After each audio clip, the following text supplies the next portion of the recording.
Glad you're here. If you enjoy our content, make sure to subscribe and support us by donating.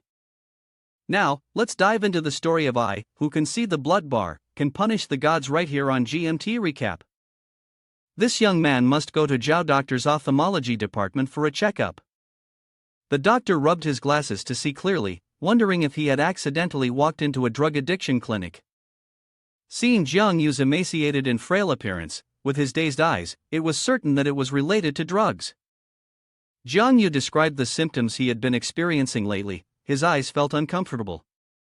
Sometimes, the discomfort would flare up, and his eyes would have red veins, making everything around him appear in a dark red hue. Particularly, there was a bar-like indicator, something that looked like it came from a game, floating above living creatures' heads. At that moment, the indicator above Zhao Doctor was at 18%. Zhao Doctor asked, "How old are you?" Jiang Yu was startled and asked back, "Are you asking about my age?" Zhao Doctor, irritated, replied, "What, should I ask for your measurements instead?" He wondered if the man had truly walked into the wrong clinic. With his experience in gaming, Jiang Yu guessed that the indicator was a health bar, but if it was at 18%, then he was about to die. "Do you drink alcohol?" Zhao Doctor asked. Jiang Yu scratched his ear. He was still lost in thought, causing Zhao Doctor to tremble with frustration. Jiang Yu shook his head to clear his mind. Zhao Doctor, exasperated, finally resorted to using a flashlight to examine his eyes. Jiang Yu opened his eyes wide and moved them as directed by Zhao Doctor. After observing, Zhao Doctor was confused. Jiang Yu's eyes looked perfectly fine, so it must be a hallucination after all. Jiang Yu was ushered out of the room. Using his vision again, he noticed the entire hospital corridor was bathed in a dark red hue, and above each person's head was the remaining health bar they had left. Jiang Yu smirked, "Why bother with treating conjunctivitis anymore? This is clearly a gift from the heavens, but what can you do with just a bloodline?" Jiang Yu left the hospital, and on the bulletin board was a recruitment notice from the Sun Yixi organization. In 1999, the entire city faced a great catastrophe, but they successfully built a safe haven for survival. The monsters gradually fled, and hope smiled upon them. Jiang Yu was not interested in the news about Sun Yixi. He first wanted to return to his own hideout. Oh wait, first he had to tie his shoelaces. As Jiang Yu bent down, everything suddenly turned into a dark greenish hue. The bustling street instantly became desolate, with not a soul in sight. The sun itself took on an eerie greenish tint, and the scene before him was as desolate as the end of the world. A girl flashed past Jiang Yu, engaging in battle with a monster. It wasn't just her, many others were also fighting different monsters. The sight of blood before him stunned Jiang Yu, especially as the sun was gradually being obscured.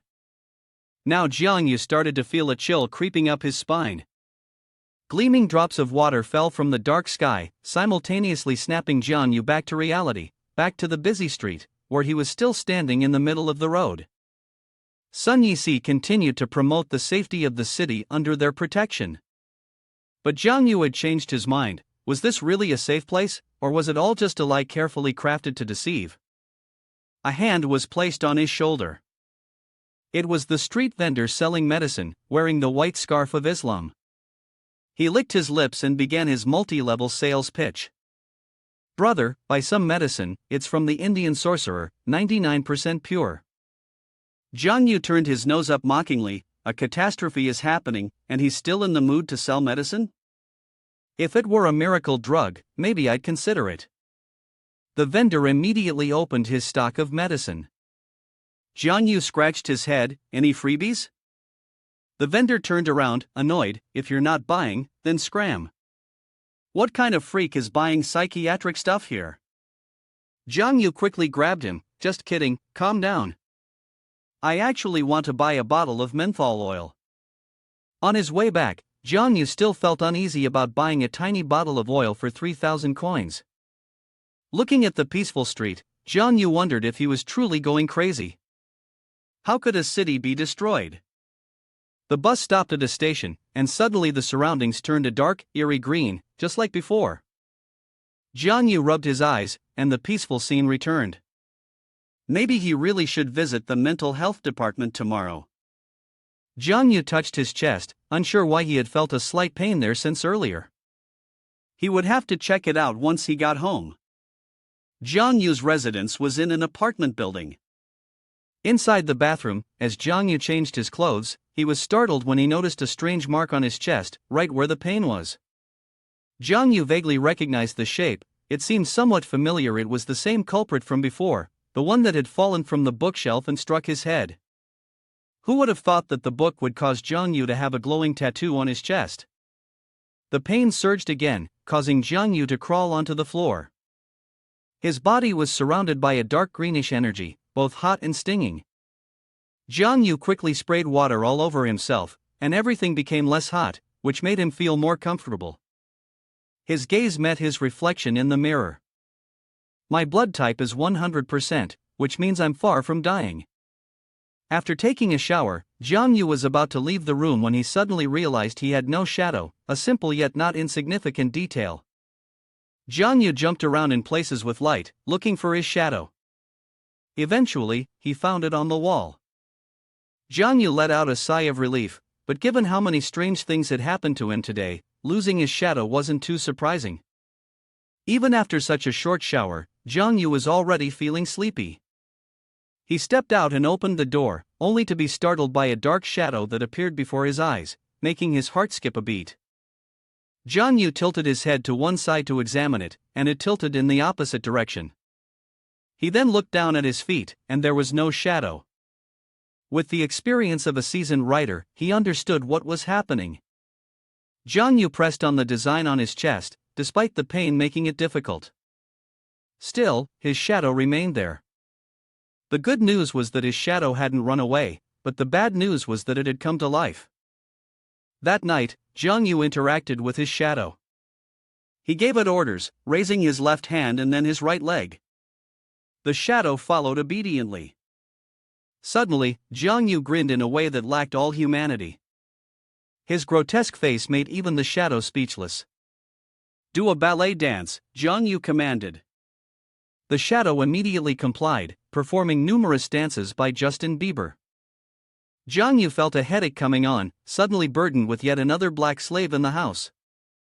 Suddenly, the design on Jiang Yu's chest lit up. It flew to the ceiling, spun around once, and then stopped at the information panel.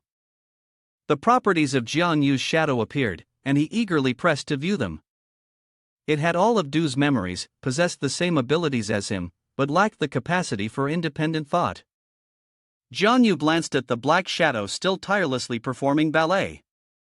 Truly soulless, he thought. The shadow had no physical form, it looked like a spirit, and for a moment, he felt a bit scared. Jiang Yu handed it a pen along with a derivative problem. The shadow wrote one word, then stopped and stared at him. Looking at its incomplete answer, Jiang Yu, frustrated, grabbed a book and hit it on the head. But unfortunately, it had no physical form, just memories. Jiang Yu thought, I could have finished this problem in 2 minutes. But maybe it's too difficult, since the shadow can't think. So, Jiang Yu decided to test it further by commanding the shadow to copy. The shadow started, writing even faster than typing. If Jiang Yu is satisfied like this, then I'll just copy books and sell them, not afraid of making a loss. Sooner or later, I'll have a whole workshop dedicated to copying and trafficking books. This is too great. Jiang Yu looked at his attribute panel again to see if there was any other way to play. He clicked on Shadow Devour.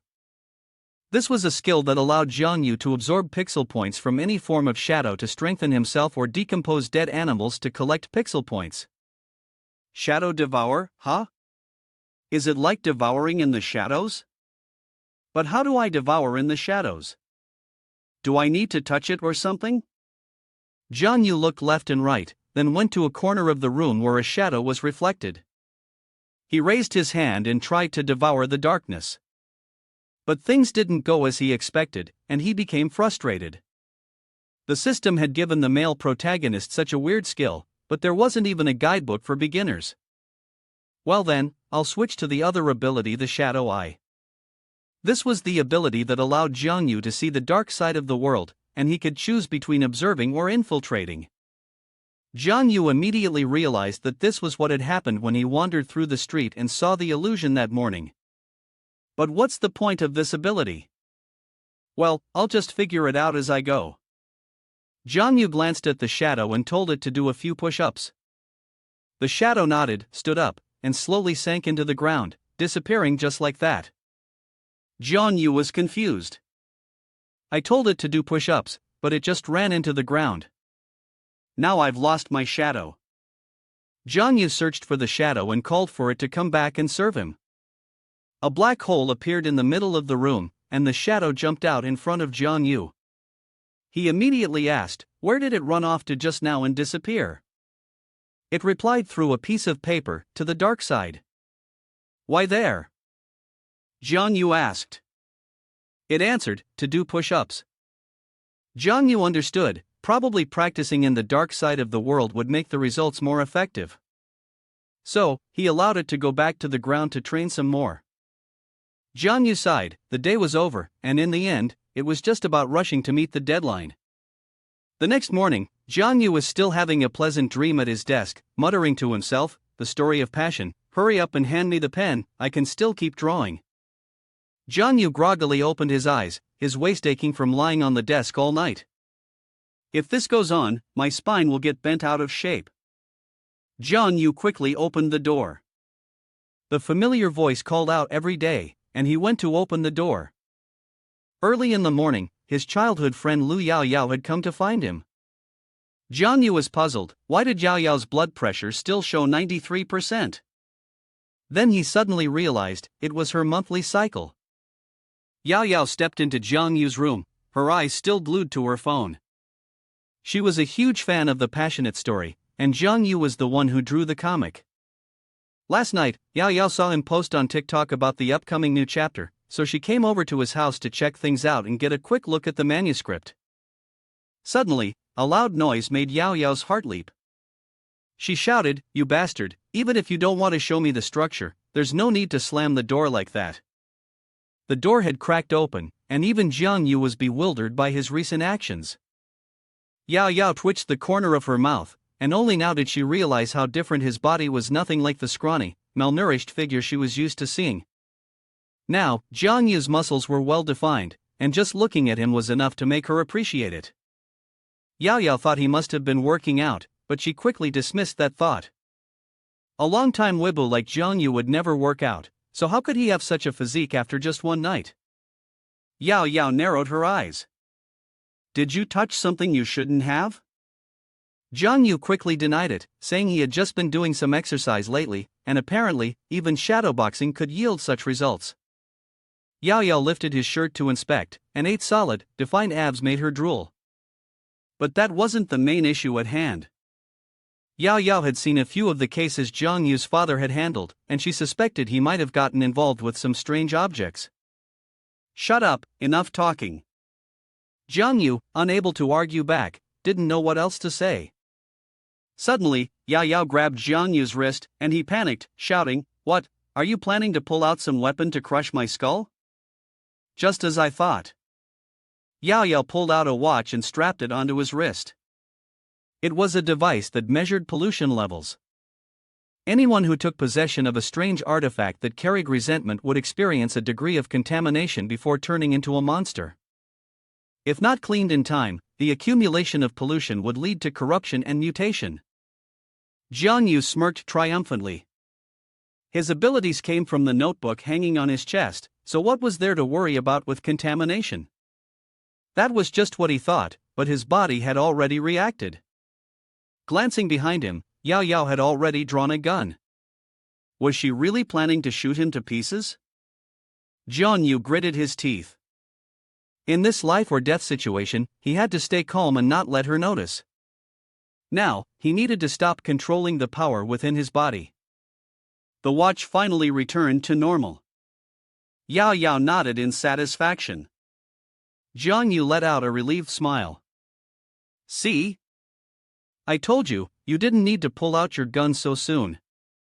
Yao Yao had been taught by her father to be cautious of everything. She could go anywhere, but she always had to carry a gun for self-defense. Jiang Yu quickly changed the topic. He had just drawn some designs for a passionate character and asked if Yao Yao wanted to see them. She immediately became excited, her expression completely different from the frightening one she had earlier. The power of a fanatic was truly something else. After handing her the drawings, chased Yao Yao away. Jiang Yu lay on the bed, feeling at ease.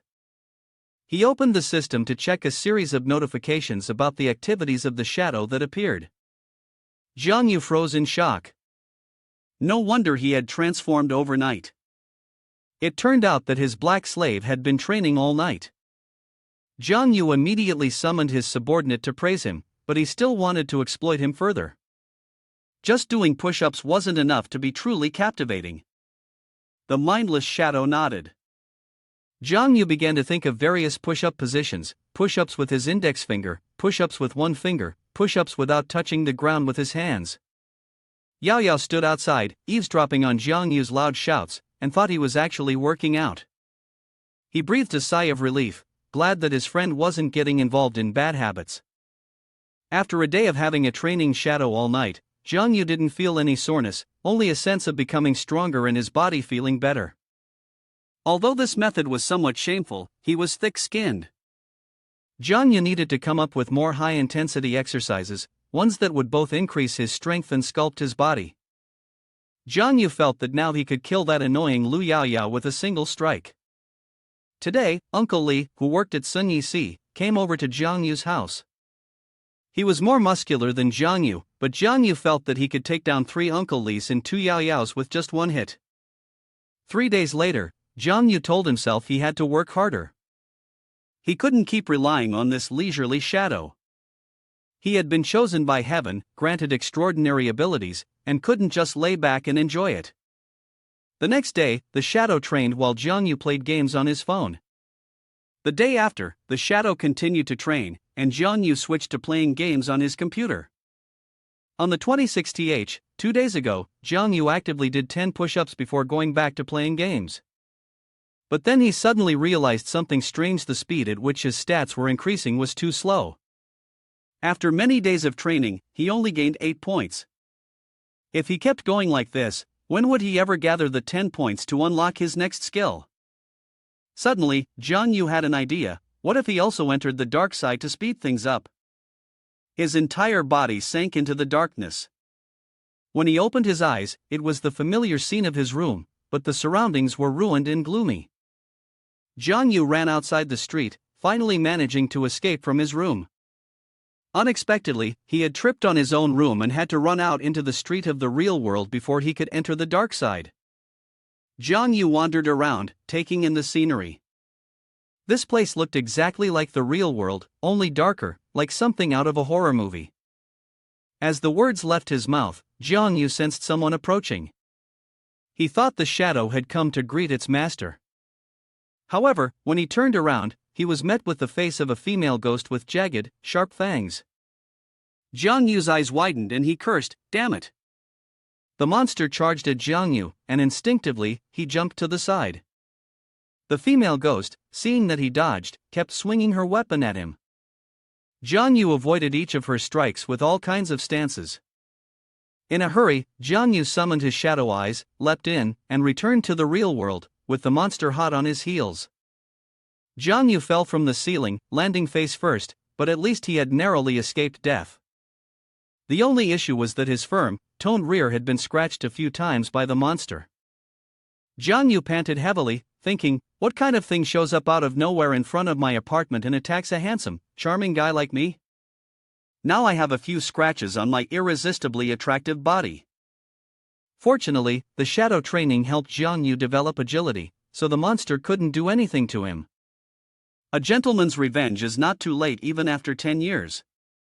That female ghost dared to block my path right in front of my house and even tore my butt.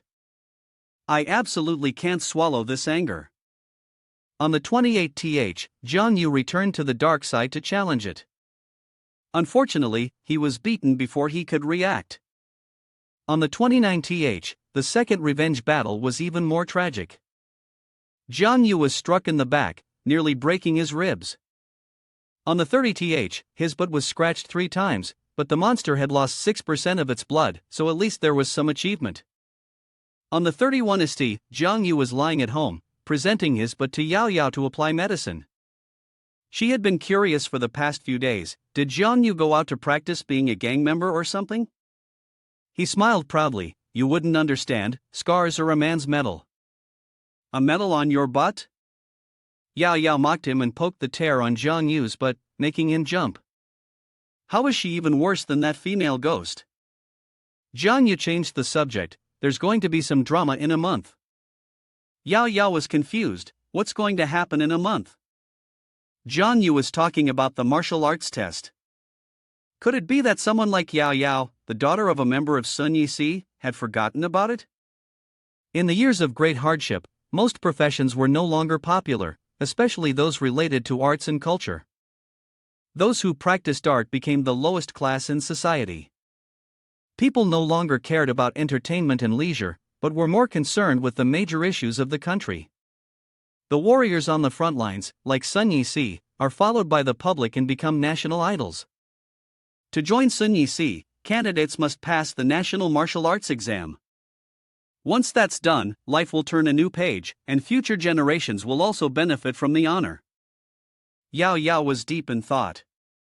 In truth, she didn't want to take the exam because her secret dream had always been music.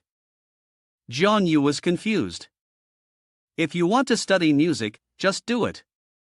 Or is it that your father doesn't allow it? And he was right, because Yao Yao's father was also a high-ranking official in Sun Yixi. It was like the child of an official becoming a freelancer instead of a government employee. But it wasn't that Yao Yao's father didn't agree, it was that the policy had changed. This year, as long as one had the required qualifications, they had to participate in the professional-level martial arts competition.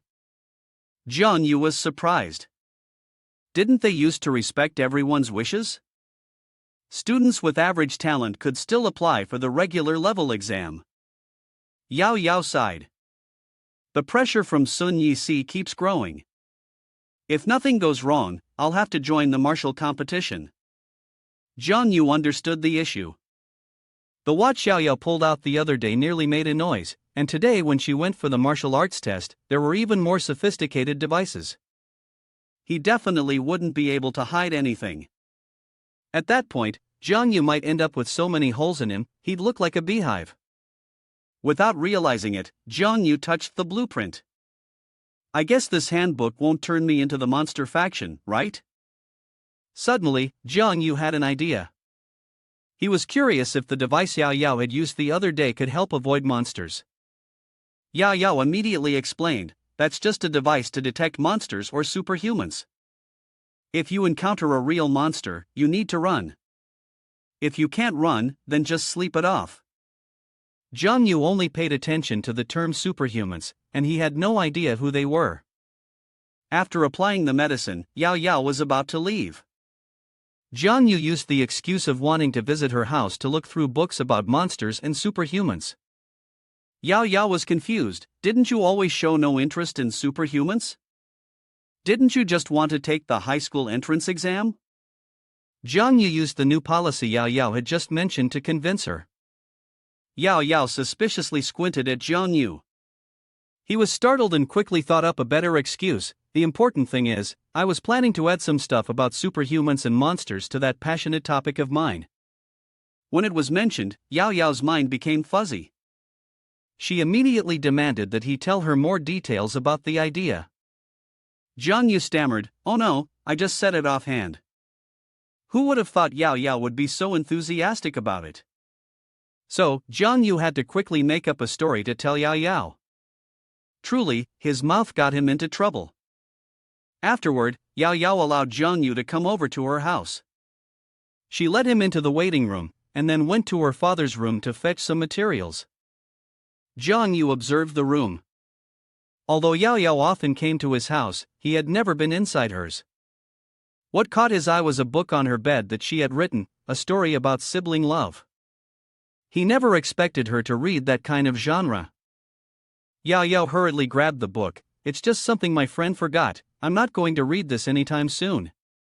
To prevent Jiang Yu from snooping, Yao Yao warned him not to touch her things without permission.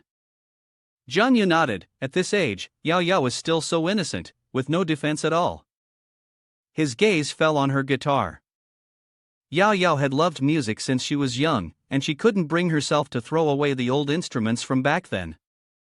She used to cling to him, forcing him to listen with her even though he didn't like music.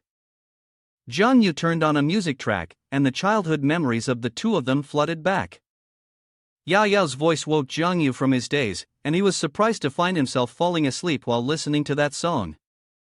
Yao Yao teased, "Back then, you didn't even care about musical instruments, but now you're actually vibing to the music."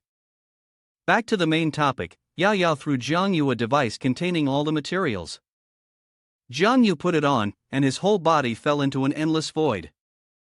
When he opened his eyes, he was astonished by the realism of the virtual reality technology. He was standing at the edge of a cliff, in an undefined area, surrounded by forbidden and dangerous things that were the source of a great catastrophe. This was also the place where the monsters were born. They were ruthless, killing and fighting, continuously devouring and destroying their world. It was then that Jiang Yu realized these creatures were monsters, and the female ghost from the dark side was also a type of monster. Between the walls of the world, there is a plane known as the darkness, or the dark side of the world, which is a projection of the real world. Before the abyss cracked open, monsters snuck into the real world through the darkness. Whether entering or exiting, strict regulations were enforced, though some still slipped through the cracks. The dark layers are reset after each victory to replicate the real world. At this point, the number of monsters also increases, so timely cleanup is required. However, once in the darkness, human combat power is reduced. No one encourages fourth stage experts or higher to enter, because the dark layers are filled with a massive corrupting force, and staying there too long would turn humans into monsters. The visible range in the darkness is between 3 to 5 meters, and this range gradually increases with strength. Jiang Yu was puzzled. "I can enter and exit the darkness like I'm going to the bathroom and not feel any corruption or anything?" Suddenly, a beam of light struck the monsters, causing them to be destroyed. It was the power of superhumans, individuals whose strength matched that of monsters in battle. Jiang Yu drooled at the enticing figure of the superhuman model, looking very cool. "If I pass the test, can I become a youth idol?" Information continued to be conveyed. The essence of superhumans is that they contain monsters within their human bodies. Along with controlling it comes the corrosion of that power. Superhumans must always resist the contamination of this otherworldly force. After death, the likelihood of turning into a monster increases. Therefore, as a superhuman, when one realizes they cannot survive any longer, they must use all their strength before dying. If not, they themselves will become terrifying monsters. Jiang Yu was startled and quickly took off the virtual reality headset. Yao Yao saw this and immediately asked, "What happened?" Jiang Yu rubbed his head, still processing the overwhelming amount of information. "Come over here and give your big brother a back massage," Jiang Yu ordered. Of course, Yao Yao disagreed. Jiang Yu had anticipated this and put on a cool, nonchalant expression. 3 pages of original, perfectly clean artwork. The content is up to you. Yao Yao instantly teleported behind him and began massaging. Truly a slave to romance. The more she massaged, the more confused she became. His back felt as hard as stone.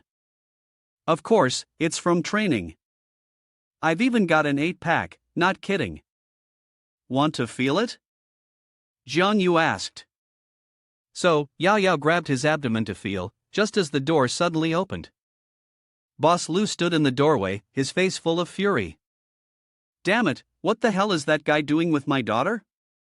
Thus, the 3 of them sat down to eat together in an awkward atmosphere. Jiang Yu couldn't swallow a bite of food, feeling as though Lu uncle wanted to devour him whole. Yao Yao picked up a piece of meat and handed it to her father. "You're misunderstanding, Dad." Boss Lu furrowed his brow. "I saw what you two were doing in the room with my own eyes. How are you going to explain that now?" Yao Yao was speechless and turned to grab Jiang Yu, who was calmly munching on a bone, urging him to say something to clear their names. Jiang Yu cleared his throat and took a sip of water. "Ah, no, Lu uncle, it's nothing." Jiang Yu replied, self-punishing with 3 shots and finishing the glass of orange juice under the astonished gaze of 4 eyes. Boss Lu was furious. "This kid's good, you've got guts, where's my sword?" Jiang Yu ran for his life, explaining as he ran, "It was a mistake, Lu uncle." Although Jiang Yu and Yao Yao were childhood sweethearts, their personalities had never been the same since they were little. Jiang Yu was the ideal type for the troublemakers in the eyes of adults, while Yao Yao was an intelligent, well-mannered young lady. But for some reason, she had always preferred to play with him, even competing to see who could shoot farther. Perhaps it was because Jiang Yu had once helped Yao Yao fight off 2 bad guys to protect her. He was sure that Yao Yao had fallen for his heroic act of saving the damsel in distress. Since they started hanging out together, Yao Yao had been led astray. She even joined Jiang Yu in playing the game of pretending to be beggars to start a business. The result was that her father, Yao Yao's father, gave Jiang Yu a beating afterward. He never wanted his daughter to associate with someone like him and was always on guard when it came to Jiang Yu. At this moment, Boss Lu's face was as tense as a tight string. He took out a cigarette, preparing to light it. Yao Yao snatched the cigarette from his hand, and Boss Lu didn't dare to resist. He glanced over and asked, "So what exactly were you two doing when I came back?" Jiang Yu honestly reported, "We were looking at information about special abilities and the supernatural." Boss Lu shot a glance at the only culprit, Yao Yao, who licked her lips and shifted her gaze elsewhere. He could only laugh it off, as if to say, who told her that she was his precious daughter? Returning to Jiang Yu, Boss Lu wore an uncomfortable expression, almost as if he were a father interrogating a prisoner. He asked, "Do you know why the government doesn't allow students to be exposed to this kind of thing early on?" Of course, he didn't know. He had to go look into it. Mr. Lu then explained. Within the human heart, there is a strangeness, which can give birth to evil. Despair can pull a person into the abyss. Some things are not meant to be publicly disclosed because not everyone has a strong enough will. Even the smallest crack in one's heart can become a precious opportunity for a monster. Therefore, before the martial competition officially takes place, the contestants must undergo a qualification test. Only those who meet the standards both physically and mentally have the capacity to approach the supernatural world. The path to the supernatural is not as glorious as its name suggests, and every step is fraught with danger, even with healing devices available. Every year, regrettable incidents still happen one after another, so I don't encourage you to delve into these matters. I understand, thank you, Lu uncle. Jiang Yu spoke up. Even so, wasn't the new policy requiring everyone to be tested?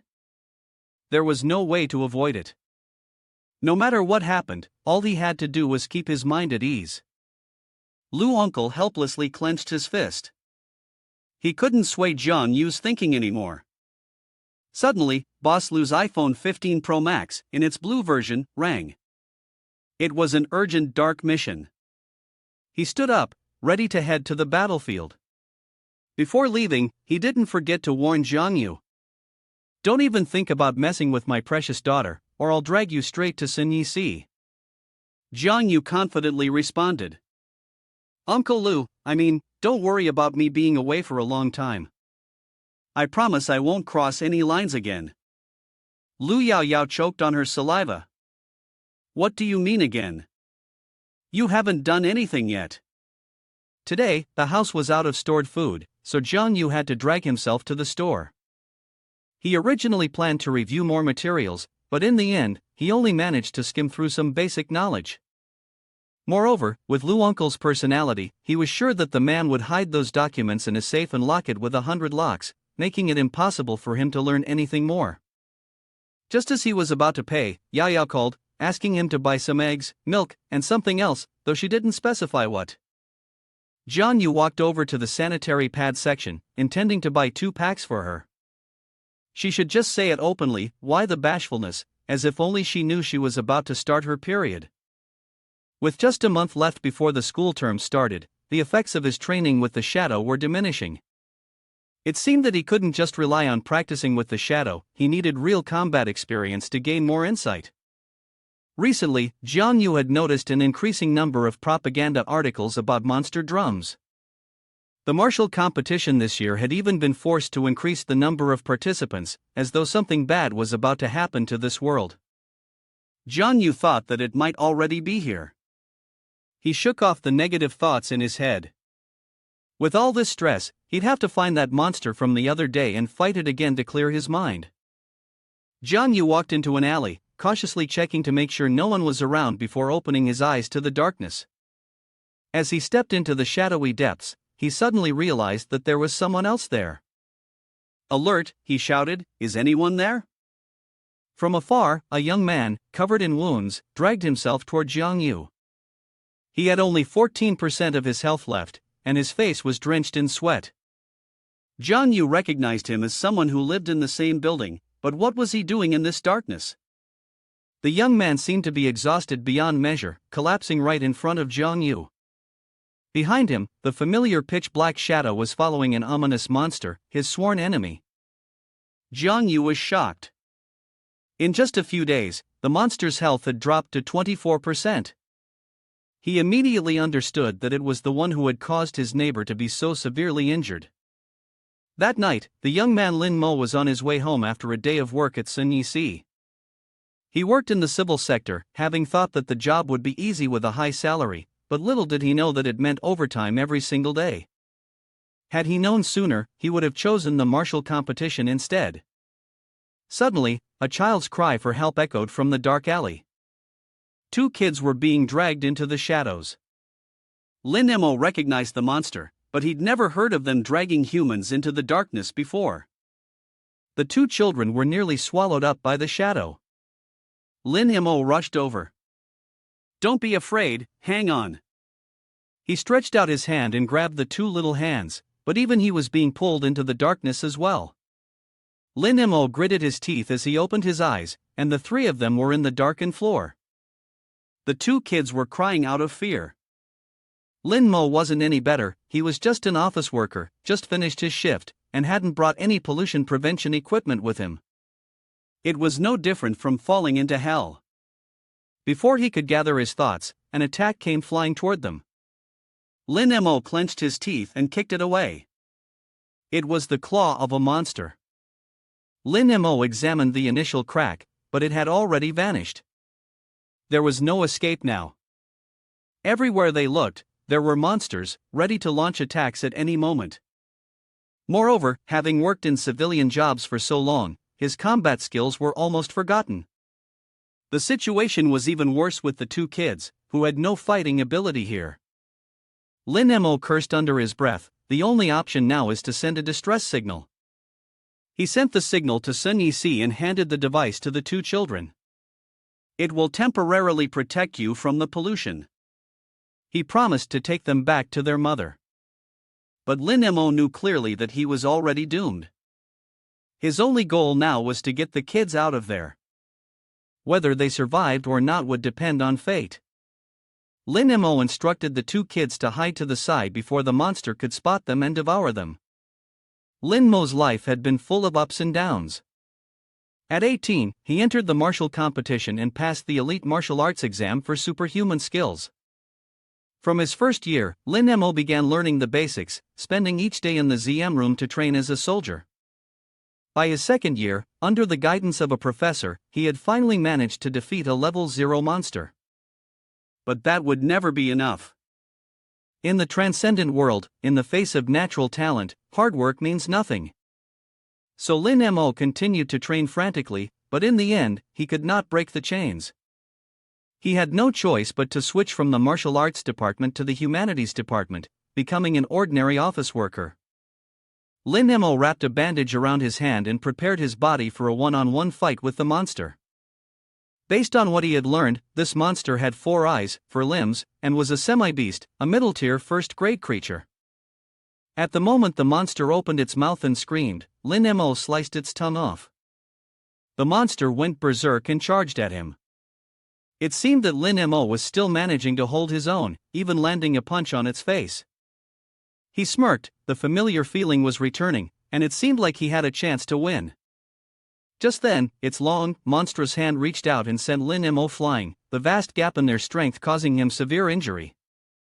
Lin Mo gritted his teeth, his rational mind told him to dodge, but his body wouldn't obey. He could only focus all his energy on evading the monster's slashes. But the longer he stayed in the darkness, the more the contamination weighed on his body, making even running away a struggle. Lin Mo was determined to end this quickly before his body became fully contaminated. It was time to use his ultimate technique, the power of the false shadow. Lin Mo released a cloud of black smoke, blinding the monster. The creature screamed in agony, and Lin Mo shoved its head into the ground to silence it. But he was no better off. His entire body began to suffer severe contamination after using his power. Someone with such low aptitude and weak will like him certainly couldn't use his power too much. Luckily, since he started working at the office, he had used his power only a handful of times, so the contamination was still manageable. Yet, standing before this legendary spiked monster, Lin Mo had to bet his life. The two sides collided again. This time, Lin Mo took the hit. Although he was knocked back by the strike, he still performed a few flips and managed to sit up. A coughing fit caused blood to spurt from his mouth. He hadn't expected the monster to adapt to his power so quickly.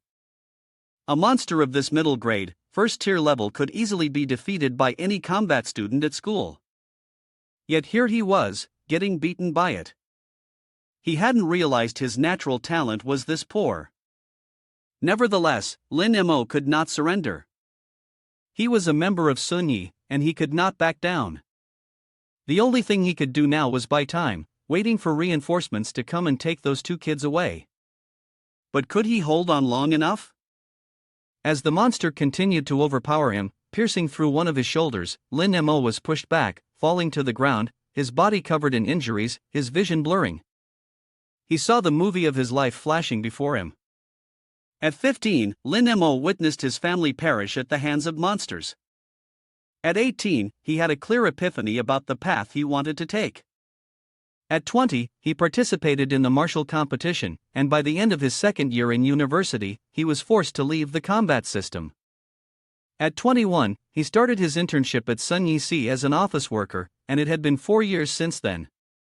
This is the rise and fall of Lin Mo's life. But he knew that, for this world, it was just an ordinary life. 100 years of battles between humanity and monsters were never as peaceful as people often claimed. If there was any peace, it was only in the form of continuous defeats. When the dark clouds cover the sun, can anyone still see hope? Lin Mo laughed. Death? It's just a state for the extraordinary. How could he just die like that? Lin Mo pulled out a pill. Before dying, he had to complete his role as a hero. Lin Mo regained his resolve, and a terrifying strength radiated from his body. The second round of battle between the two sides officially began. Lin Mo shouted, "Today, I'll fight you to the death." He kicked the monster straight in the face, sending it tumbling backward. Then came a series of punches from Lin Mo. He told himself to hold on just a little longer, even though his vision was growing hazy, and his eyes wanted to close. Just a little more, but Lin Mo's body no longer obeyed his will. At that moment, the monster struck back, delivering a single blow that sent Lin Mo flying, severely injured. He could no longer see anything, and in the end, he was struck by his own strength, unable even to defeat the small monster. Lin Mo felt sorry for himself. Is this how my meaningless life ends? Suddenly, the sound of footsteps caught Lin Mo's attention, and a voice reached his ears. "Damn it, you useless beast. Why did you run here instead of waiting for me at the entrance?" Lin Mo heard a young voice, but it wasn't the way Sun Yi spoke. Could it be a supernatural being? But ordinary people couldn't possibly get here. Jiang Yu helped Lin Mo lean against the wall, instructing him to rest. Now it was his turn to take action for revenge. The entrance to the dark side had been strictly guarded by Sun Yi. Could it be that Lin Mo was anxiously waiting? Was this some mysterious powerhouse living on the dark side of the moon? At that moment, Jiang Yu was punched by the monster, nearly losing his jaw. Lin Mo gaped, too weak, even weaker than himself. The monster aimed for Lin Mo again, but he didn't have the strength to fight back. A hand reached out and slapped it across the face. Jiang Yu panted, furious. He grabbed his secret weapon, a bottle of soy sauce, and declared war. "You mutt, your opponent is me." The two sides clashed. Jiang Yu was quicker this time, no longer allowing the monster to sneak attack. He slammed the soy sauce bottle into its face, using the shards as a weapon. The monster continued to frantically slash like a praying mantis, but Jiang Yu had already moved behind it, stabbing into its side, causing the monster to writhe in pain. It crazily swung its blades at Jiang Yu, but he could dodge with his eyes closed. After several rounds of combat, Jiang Yu had figured out its moves. Moreover, it was now heavily injured, everything about it weaker than him. So, this time, the advantage was definitely his. Then, Jiang Yu stuck out his tongue and mocked it. Jiang Yu kept stabbing with the broken soy sauce bottle, forcing the monster to retreat to avoid him. Lin Mo stared at him, unsure whether this was a display of strength or weakness. Clearly, Jiang Yu was fighting without following any rules, yet he was able to suppress the monster in a surprisingly effective way. Jiang Yu charged forward, aiming to grab the monster's head. The day before, it had scratched his butt, and today, he was determined to tear its back apart to his satisfaction. As soon as he lunged, the monster's tail swung across his body, sending him crashing into the wall. He gritted his teeth. He had been too focused on getting revenge for his butt, which had made him overlook its defenses. The monster charged again. Jiang Yu found himself in a dilemma. Behind him were two weak children. Normally, he would retreat into the shadows and wait for a few days to get his revenge, but doing so would be tantamount to abandoning them. That style didn't suit him as the protagonist. So, Jiang Yu decided to take the risk. If there had been alcohol here, he would have felt like a 2D version of a reckless fool by now. Lin Mo, seeing him struggling, recalled that the monster's most severe injury was on its right ribcage, and she urged Jiang Yu to aim there. Jiang Yu smirked. This time, the monster was as good as dead. His smile grew increasingly inhuman. He swerved to the left, then to the right, sizing up the situation. The left side was clear. With that, Jiang Yu wielded his ultimate weapon and stabbed into its right ribcage. The monster howled in pain. It lost another 2% of its health. This blow was clearly effective. The monster turned to flee. Jiang Yu was confused. These cold-blooded creatures can run away too? Lin Mo saw it zooming past his face and immediately felt something was off. Its path was headed straight for the two children. The monster was trying to heal itself. The monster opened its mouth, filled with sharp teeth and dripping saliva, preparing to devour the children. Jiang Yu focused all his strength into his arm, hurling an energy drink can with all his might towards the monster. Just as it was about to bite into the two pieces of meat, the can flew towards it. It tilted its head to dodge in the blink of an eye. Lin Mo arrived just in time to stop it from healing. He gathered all his strength and charged forward, repeatedly kicking the monster. However, it quickly knocked him to the ground as if he were a sack of sand. Seeing Lin Mo weak, the monster was about to lunge and finish him off. But Jiang Yu wouldn't let that happen. He grabbed the monster by the neck and bit down hard on its shoulder, causing it to cry out in silent agony. The monster's health dropped again. Jiang Yu slammed its head into the ground, scratching its back in retaliation for his bruised rear. The monster's health dropped to 11%. A red mark appeared before Jiang Yu's eyes. He didn't know what it was, but he had a strong feeling that if he struck it, he would win. So, Jiang Yu swung with all his might, piercing through the bright red circle. The impact created a shockwave, blowing everything around him away. Covered in injuries, Jiang Yu panted heavily as everything around him reset, returning to the darkness. He grinned with satisfaction. At last, he had avenged his backside. But it seemed Jiang Yu wasn't doing too well either. Suddenly, everything before him plunged into complete darkness. Around Jiangyu, the scene was that of a city engulfed in flames and scattered with corpses. Suddenly, a horde of monsters surrounded him. They lunged at him, biting and tearing as if to swallow Jiangyu whole. The sun had long since disappeared, and the night was steadily expanding, the starlight weak and fading. Some were loud in their debauchery, while others screamed in the oppressive darkness. This was Daizhou, a place many knew, yet many others remained unaware of its true face. "Wake up, are you still alive?" Lin Mo's voice roused Jiangyu from his stupor. He groggily opened his eyes, relieved to find it was just a dream. After killing the last monster, he couldn't recall anything at all. And since there were creatures nearby, Jiangyu decided to try using Shadow Devour, and sure enough, it worked. Lin Mo looked at him with a judgmental gaze. He had spoken so much during the battle, but now he was silent. Jiangyu assessed the situation with Lin Mo, noting that with 10% health remaining, there was still a chance to save him, at least according to the system standards. Suddenly, Lin Mo placed a hand on his shoulder, asking Jiangyu to help him to the wall. The two of them sat down, panting heavily. Lin Mo started the conversation, speculating that Jiangyu wasn't from Sunyi Sea. Jiangyu was taken aback. Hadn't he recognized him as the neighbor from the same building? But it seemed Lin Mo couldn't see anything anymore. That was fine by him, it saved him the trouble of explaining. Lin Mo chuckled, knowing Jiangyu wasn't from Sunyi. "I knew it. No one from Sunyi would have to struggle this much in a fight at the first level." Jiangyu twitched at the corner of his mouth.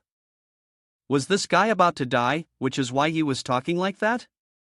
It was a waste of his time to stay behind just to save him.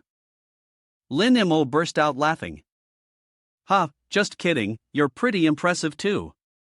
When has anyone ever used a soy sauce bottle to fight a monster?" As he spoke, he started coughing violently, causing Jiangyu to look at him, worried if he was okay. But on the contrary, Lin Mo only laughed louder. Jiangyu thought to himself, do the people in Sunyi Sea get happier the more they're hurt or what? Lin Mo, curious, asked, "Jiangyu, where are you studying?" Jiangyu, not wanting to reveal too much about himself, quickly lied, "I'm in my second year at Beidou Academy." Unexpectedly, it was the very school Lin Mo had attended. He asked again, "Are you majoring in literature or martial arts?" Before Jiangyu could answer, Lin Mo muttered to himself, "Must be martial arts, right? Who would study literature? Who would dare fight the longest monster without some martial skill?" He shifted the topic, asking Jiangyu if he had any cigarettes. But Jiangyu had never smoked, only having a few pocky sticks he just bought. Jiangyu broke one in half, giving him the smaller piece. Lin Mo twitched his lips. Seeing his reaction, Jiangyu pointed at the pocky scattered on the ground. "Got knocked around too much earlier, so they all fell. If you want some, let me pick them up for you." Of course, Lin Mo didn't want to. The two of them sat in silence, eating the cookies. After a while, Lin Mo spoke again, "This is the first time you've killed a monster on your own, isn't it?" Jiangyu gave a brief reply. Lin Mo sighed and started to open up. "Sometimes, I really envy the martial arts students, those natural-born fighters. Not like me, poor in talent, weak in willpower, like the sky on the dark side, with no hope at all." Even if Lin Mo took the desperate enhancement pill to increase his combat power, it wouldn't make a difference. Jiangyu noticed that Lin Mo was talking too much, so he told him to save his energy and wait for reinforcements. But Lin Mo just kept talking even more, as if he needed someone to chat with. The kind of determination that office workers like Lin Mo have is like cotton in the face of an oncoming storm of pollution impossible to block. Jiangyu was curious, why would an ordinary office worker like Lin Mo come to the dark side? Was he regretting it now? Regret? Damn it, of course I regret it, Lin Mo gritted his teeth. Jiangyu seemed to have hit a nerve, making him scream out. An office worker like me, going to work like a fish in a tank, sitting around chatting happily with some little girl, training the cute kids from Sunyi Tea. Only someone with a brain problem would jump into this mess, and now I can't get out. After saying that, Lin Mo started coughing uncontrollably. Jiang Yu quickly told him to restrain himself and save his strength, or he'd die from talking too much instead of being killed by the monsters. Lin Mo pointed to the two kids. The signal had been sent a long time ago, and reinforcements were almost there, so he felt more at ease. When he saw Jiang Yu standing up and about to leave, Lin Mo pulled him back, worried that Jiang Yu might wander off and run into some monsters he couldn't handle with his cat scratch skills. "You'd better sit down here and listen to me chat for a bit longer." Jiang Yu broke into a sweat. This guy tortured him even worse than the monsters. All he wanted was to go home and get some sleep. So, Jiang Yu had no choice but to sit there like a listener for Lin Mo, hearing his pointless stories. Lin Mo asked him to go back and pass on an apology to Director Zhou of the Supernatural Science and Martial Arts Department.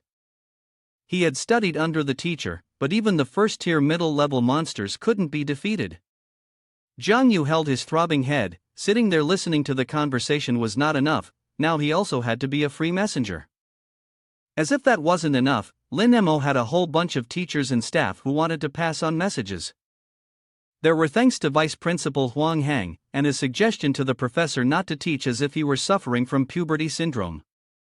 Finally, Jiang Yu couldn't take it anymore and said, "How about I go get my notebook, or you can wait until you're better and go talk to them yourself." Lin Mo realized he had said too much and sighed. "All these words have been bottled up inside me for so long. I just wanted to find someone who could listen." Lin Mo turned to ask for a cookie from Jiang Yu, wanting the spicy stick flavor. Jiang Yu was helpless and thought to himself, a person on the verge of death has such a strange appetite. You couldn't even find spicy stick-flavored cookies anywhere in the world. Lin Mo laughed, probably from being so tired that he had gone a little mad. A gate slowly opened. It seemed like the Sun Yi team had arrived to the rescue. Jiang Yu had been waiting for this moment, and finally, he was freed from the machine gun-like chatter. He picked up his bag and stood up. Lin Mo wondered, "Why aren't you going with them?" Jiang Yu shook his head. He had his own way to go. Lin Mo chuckled, "Safe travels." Jiang Yu nodded, his eyes closed, ready to return to the real world. At that moment, the Sun Yi team arrived. They checked Lin Mo's vital signs. Although there was still 10% blood left, he shook his head, indicating that there was no way to save him. Jiang Yu was stunned, his eyes wide open, watching as Lin Mo continued to bleed out without any control. Jiang Yu was confused. Medical techniques nowadays could easily save him. Why did they just leave him like that? Why did they bow their heads in respect, as if bidding farewell to a fallen comrade? Is the blood returning? Lin Mo vanished, smiling contentedly with this outcome. Jiang Yu screamed, but he had already returned to the real world. He was now standing in the busy streets, shouting out loud. On the bulletin board, there was a news broadcast about Sun Yi, a person from Sun Yi, who in the final moments could not be saved. But if they realize their chances of survival are very low, they should use the desperate enhancement pill. Once used, it will greatly increase their power, but it also means they won't return. However, as a person of Sun Yi, one must remember courage, eliminate all monsters, and be ready to give up their life. Jiang Yu returned home, still thinking about Lin Mo. They had been chatting and laughing earlier, yet in the end, there was nothing anyone could do to save him.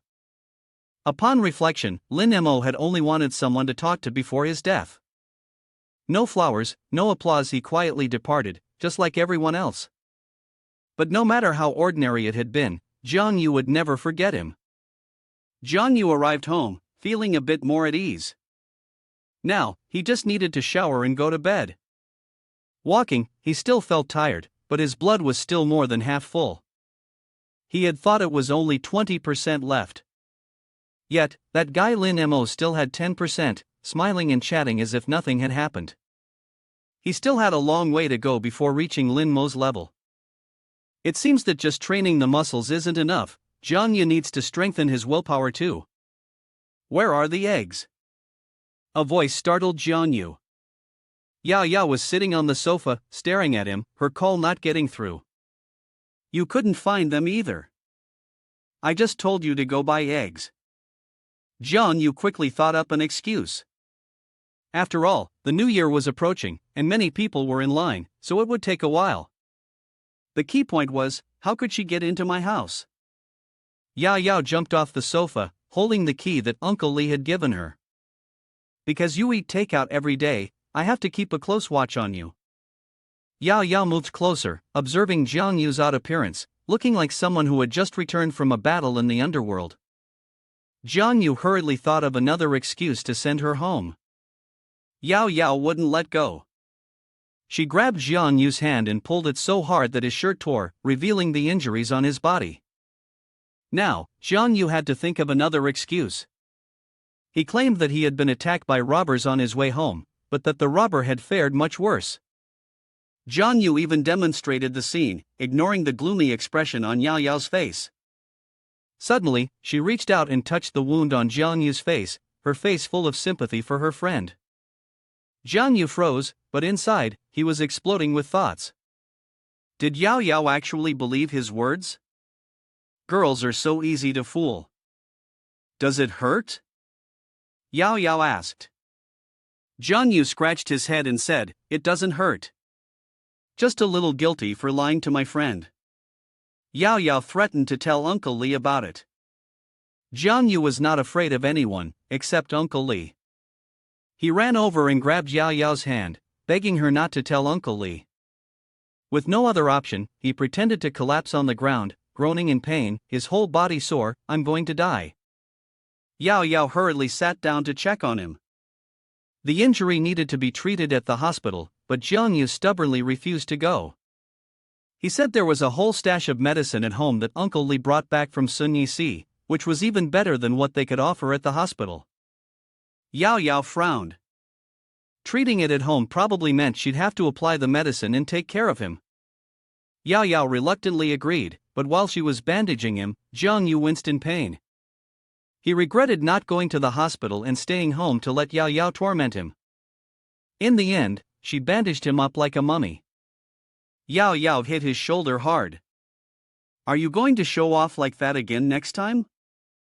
No, I won't entertain you again," Jiang Yu quickly replied.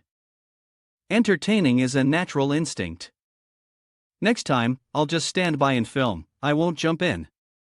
Yao Yao grabbed his hair. Say that again.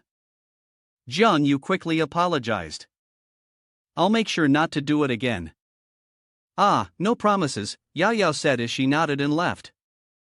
Jiang Yu lay on the sofa, his thoughts drifting back to Lin Mo. Before he died, Lin Mo had asked him to pass on some words to the professors at the academy. The more he thought about it, the more it didn't make sense. Jiang Yu sat up suddenly, panic-stricken. The most important thing was that Lin Mo hadn't even told him his name yet. Jiang Yu opened his all-purpose notebook and flipped through it. For the first time, he used Shadow Devour to absorb a shadow spirit and gained the ability to train in shadow techniques. Jiang Yu understood that every time he defeated a monster and used Shadow Devour, the system would register it. Jiang Yu could improve his shadow techniques through this skill. If someone were to ambush him from the shadows, he would be able to easily identify their weak points. The first strike would deal tremendous damage. Jiang Yu struggled to crawl into a corner, getting into a ready stance. He cleared his throat and said, "Shadow training, activate." A gentle breeze blew by, but nothing else happened. Then, Jiang Yu effortlessly sprang up. Is the system waiting for me or something? There's no effect at all. Suddenly, he thought, could it be because there's no target to activate the skill on? Well, if I have a target next time, I'll give it a try. The monster used as a punching bag was already defeated. Jiang Yu checked his status again. His class was that of a mysterious figure, capable of being an assassin in the shadows, mysterious in the dark, hunting in the dark. Jiang Yu was a bit confused after reading it. This system even imitates the language of the game, shouldn't it be hunting in the light? His gaze landed on the shadow status. Jiang Yu had never seen this before, it must be a new skill. When in the shadow state, Jiang Yu gained additional traits. When training to increase strength, his aura could blend into the shadows, and he had the ability to self-heal. When in the darkness, he could use this state without consuming anything, but in the real world, it would require pixel points to use it. Finally, in the shadow state, Jiang Yu is not critically injured. Even if his head is chopped off, he only loses health, not his life. This is the power Jiang Yu wanted to have. He pressed to check the details, and if his head were severed, Jiang Yu's health would decrease by 99%, but he would not die outright. Damn it, if my health drops by 99%, how the hell are you going to save me? Why not just let me die? Jiang Yu gripped the system tightly, but after all, this ability is quite good. Jiang Yu had to give it a try. He called his black-skinned disciple and then connected with the shadow through contact. The shadow gradually merged and enveloped Jiang Yu. Now, he had officially become the shadow of his own self. Jiang Yu felt an overwhelming surge of strength throughout his body. He took a deep breath and shot off like a bolt of lightning, leaping from the floor to the ceiling effortlessly. Now he had speed, the strength to lift a bed with one hand, and the defense to withstand being hit in the face with a 100-kilogram dumbbell. Jiang Yu chuckled, this shadow state is really awesome. Is there a battle going on upstairs? The silence was broken. The neighbor downstairs shouted loudly, causing Jiang Yu to jump. He dispelled the shadow. Now needing to be humble, he couldn't act like he had just won the lottery. Next came the mysterious figures section, but why was there a line saying it could be unlocked? Jiang Yu pressed to see. He had partial authority over this figure, but it hadn't awakened yet. After unlocking it, it would fully awaken. No one else would be able to awaken any abilities of this figure. At the same time, the unlocking operation carried a certain risk. Jiang Yu pondered and unlocked a seemingly good perspective. The system highlighted the word risk in red, so it might be better to choose no. However, there are times when risk can also be advantageous. Jiang Yu racked his brain for half a day. The system, seeing that he was taking too long, automatically selected yes for him. He was startled. Hey, no, I'm not sure yet. The darkness spread out and enveloped Jiang Yu. After a slight tremor, everything came to an end. Jiang Yu emerged with the body of a hunter. If one doesn't explosively hunt, one will die in the hunt. Jiang Yu's attack was sure to cause damage. There were 3 things to keep in mind, aside from external attacks like guns, bows, or poisons. The more he remained hidden in the shadows, the more his dreaded fame spread, potentially yielding unexpected rewards. Ultimately, even gods could not escape. After activating the shadow state, Jiang Yu's assassination abilities were enhanced to a certain extent, reducing the amount of blood required to execute a kill. When the target's health reached a certain threshold, the health bar would turn bright red. He would then see the target's weak points. When Jiang Yu attacked those spots, he could initiate the kill, completely wiping out the target. Jiang Yu suddenly recalled that when he killed that monster, a bright red circle had also appeared, which allowed him to send it straight to the underworld with a single blow. Jiang Yu smirked. It seemed like he was holding a game hack book in his hands. While enjoying this moment, he suddenly sensed something strange. Jiang Yu quickly removed all the bandages from his body, and the wounds had rapidly healed. You're confusing. The system says there's a risk, but everything seems perfect like this. Seeing the scabbed wound, Jiang Yu couldn't resist picking at it. He was excited about how quickly he was healing in his shadow form. At this rate, even if he got slashed, he wouldn't be afraid of dying. Too excited, Jiang Yu posted a picture on Facebook to show off his achievements. His 2 classmates, curious about the situation, could only ask Yao Yao. Last night, Jiang Yu mentioned he met a human trafficker who was slashing watermelons and people without blinking. Yao Yao sighed, don't listen to him, he's just being chased by a hunting dog. Despite that, the 2 still wanted to visit Jiang Yu in the hospital, and Yao Yao, as usual, took the keys to open the door.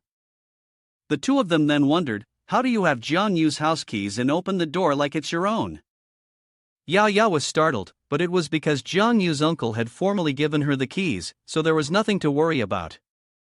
Yao Yao opened the door, and the first thing that caught her eye was Jiang Yu, lying on the floor in nothing but his pants, writhing in pain.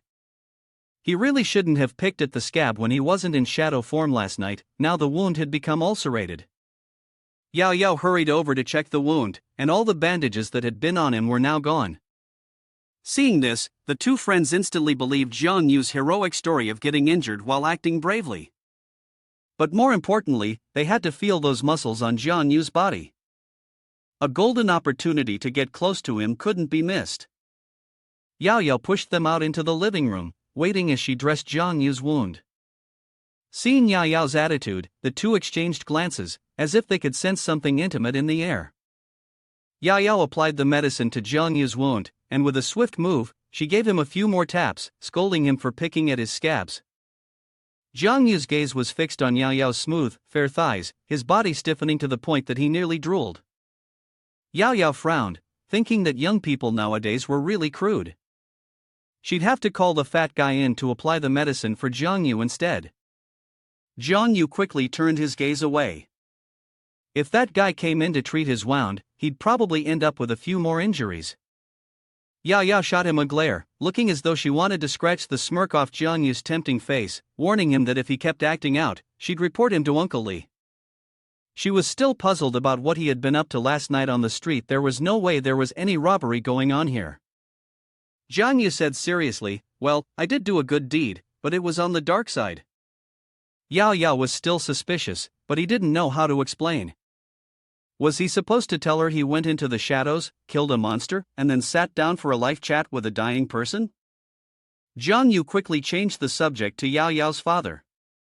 He didn't come home last night, he said, recalling Lin Mo, a member of Sun Yi Si, who worked tirelessly. He worked during the day and often had to work overtime at night, facing many dangers. Yao Yao felt the same and fell silent. Jiang Yu could tell she was worried about her father. Very few people who work at Sun Yi Si live a peaceful life. Uncle Li lost one of his hands. Lin Mo passed away at just over 20 years old, and even Boss Lu was once seriously injured to the point it affected his foundation. Yao Yao curiously asked, "Does Jiang Yu want to work at Sun Yi Si?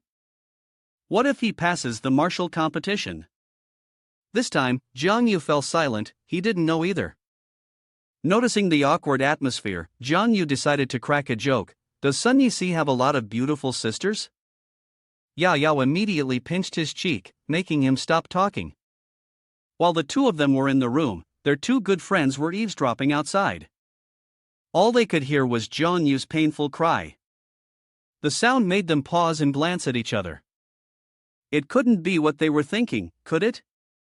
A while later, Jiang Yu and Yao Yao came out of the room. He curiously asked, "Why are you two free to come here today?" They came to confirm some of Jiang Yu's random bragging on the internet, but when they saw the bruises on him, they both started thinking about something else. Is this the legendary story of a couple's bickering? Jiang Yu invited the two of them to sit on the sofa and listen to him tell a story. He started from when he went to the supermarket to buy some random things and encountered a suspicious man on the way back. Blah blah. Yao Yao sighed, "Here we go again with the tall tales." She picked up his tattered shirt and, while heading to the supermarket, would throw it away for him. He nodded, still immersed in telling his story to the two little ones sitting and listening, not paying attention to anything else. Suddenly, Jiang Yu remembered that inside the jacket was still a magical treasure. But it was too late, the treasure had already fallen out. She twitched the corner of her mouth. What would a straight guy like Jiang Yu need with a pack of sanitary napkins? Jiang Yu scratched his head. "Well, someone had a stomachache, so I just bought it while I was at the supermarket." Two bystanders watching the drama immediately took photos. "Tomorrow, let's show the whole class what kind of intimate gestures only couples deeply in love would do." Jiang Yu picked up the treasure, handed it to Yao Yao with a trustworthy expression, and said, "Here, take it. If you need it in the future, just let me know." Yao Yao, embarrassed to the point of anger, crushed the treasure and threw it straight at Jiang Yu's face. He rubbed the bruise on his forehead, thinking, girls are really hard to understand. One little slip, and they're upset. Seeing Yao Yao leave, the other two had gathered enough material for their drama and decided to leave as well. In the end, Jiang Yu was left alone in the room, no one to bother him anymore. Now was the time for him to step into his darker side and wander alone, just chilling. Before embracing the dark side, Jiang Yu entered a shadowy state, ready to begin his play. It was Jiang Yu's first time entering the dark side in shadow form. Despite the surrounding pollution, he felt incredibly at ease. This strange sense of freedom was like living in an industrially polluted environment for a long time. It was akin to suddenly being in a vast, endless grassland. Moreover, the pain in his stomach from the previous injury had subsided, and the blood was recovering quickly. He couldn't afford to waste time, it was time to begin his training. Jiang Yu started with clap push-ups. As he pushed himself up to clap twice, his entire body shot upwards toward the ceiling, only to fall with a loud thud back to the ground. But he didn't feel any pain. Jiang Yu sprang back up, full of energy, feeling like he had an endless reserve of strength within him. When entering the shadow state and stepping into the dark layer, Jiang Yu would fully release his body. During training, he would activate Shadow Devour to devour the shadows in the dark layer, slightly increasing his pixel points and physical attributes. The more Jiang Yu trained, the greater his physical condition and pixel points became. In the blink of an eye, he had finished but felt that staying inside the room was a waste. Jiang Yu ran out to the outdoor training ground. If this were the real world, some rich guys would definitely flock to him, eager to take him as their master. First, he warmed up lightly with a few hundred rounds of pull-ups. Meanwhile, at the headquarters of Sun Yixi, a more tense than usual meeting was taking place. They had been summoned this time due to the unusual disturbances in the dark layer. Suspicious cracks had been found in several areas of various districts. This recent outbreak was notably abnormal. The disturbances were concentrated in residential areas, unlike before when they had been random. Boss Lu was leading the meeting, his face as tense as a tightly drawn bowstring. Yes, recently, monster activity has been increasing day by day. In the past 2 days alone, there have been 4 cases of people being dragged into the dark layer. It may seem like a small number, but who knows, after multiple incidents, if these monsters have become more skilled and could cause even greater damage? Compared to the monsters in the dark floor, the crack in the abyss is far more dangerous. If we consider the dark side monsters as wild beasts, then the things that emerge from the crack are the great-grandfathers of wild beasts. Alright, everyone, pull yourselves together. It's just a suspicion, there's no need to act like the sky is falling. Li Uncle spoke up to calm the group. Moreover, they had long been well prepared for battle. If they were afraid before even entering the fray, how could they possibly win? The group fell silent, then gradually regained their composure. If they were already anxious over just a few incidents, they wouldn't be able to endure the long haul. Everyone refocused on the meeting, followed by the list of those who had recently sacrificed their lives. It was late at night when the meeting ended. Boss Lu was alone, downhearted, and pulled out a cigarette to ease his mind. Why is it that every time the new year is about to come, some new trouble arises? Suddenly, Boss Lu realized that the cigarette he was holding tasted sweet. It turned out that Yao Yao had switched his cigarettes for cookies at some point. A pack of cigarettes flew toward Boss Lu. He caught it with one hand while his eyes remained on his daughter's cookies. It was Li Uncle who threw the pack of cigarettes to him. He didn't like seeing anyone with a face twisted in discomfort like a monkey. If he was tired, he'd just light a cigarette. Boss Lu placed the cigarette pack down and ate a cookie with relish. Alright, I'm afraid of lung cancer now. Li Uncle grinned widely. You're still worried about that? Boss Lu frowned and shifted the topic. Li Uncle, you must have something important to discuss if you're staying behind. Li Uncle exhaled a puff of white smoke, deep in thought. It's announced again. He spoke. Boss Lu was startled. What's the announcement about? Could it be that matter? Boss Lu sat down absent-mindedly. He opened his computer to read the urgent notification regarding the qualification test for the superhuman major registration of Yao Yao. Li Uncle intended to wait until she completed the qualification test before proceeding. On the other hand, he was more concerned about Jiang Yu. He thought his mind wasn't quite normal. He wasn't sure what Li Uncle would have him study in the superhuman program. Li Uncle took a drag from his cigarette, unsure whether he sighed or exhaled the smoke. He intended for Jiang Yu to study in a normal department. Boss Lu was confused. How can Li Uncle be so sure before the qualification test? Now, anyone who meets the physical requirements will be forced to study the superhuman program. Without saying another word, Li Uncle put on his coat and left, leaving Boss Lu to wonder. At that moment, the assistant rushed in with news from the shadowy sector. Boss Lu read it and was also stunned. They had discovered a new type of monster, nicknamed the Shadow Practicing Maniac who knows how to salute. Looking at the photo, anyone would immediately recognize who it was. They described Jiang Yu as a pure black shadow first spotted in the Qingyu residential complex's garden center. He never seemed to tire, had a great interest in physical training, and a low desire for aggression. In fact, when the investigators arrived, Jiang Yu even stopped training to salute for 2 hours. In short, his danger level was low, and there was no immediate need for extermination. The staff observing didn't know what to do, so they went to ask Boss Lu for advice. Uncle Lu watched the documentary video with a grim expression and said, "Damn it, is this some kind of monster with a mental disorder or what?" At that moment, in the dark side, a spider caught Jiang Yu's eye. He was live streaming while describing today's dish, MC Bang. This spider contains a large amount of protein, and its fresh, juicy meat is delicious. If you burn off the hairs, it's ready to eat. A bite tastes unlike beef or goat meat because it's spider meat. For the past few days, Jiang Yu had been secretly taking photos of the monsters in the dark side and posting them on the Beefo livestream. Unexpectedly, he became viral. At this rate, he'd end up as a youth idol. Aside from him, there were still many others making videos about extraordinary beings. Jiang Yu thought that this kind of content would be controlled and prohibited from being posted. Suddenly, a notification popped up, making Jiang Yu's heart jump. He angrily slapped it away. Even a notification has to appear like a ghost scaring people. But when Jiang Yu's eyes landed on the notification, it read, "Your remaining lifespan is 100 hours, which meant a little more than 4 days. The number 100 kept swirling around in his mind, causing him to turn pale. Why do I only have 4 days left to live? Is this the risk I have to take when I open the hunter's position?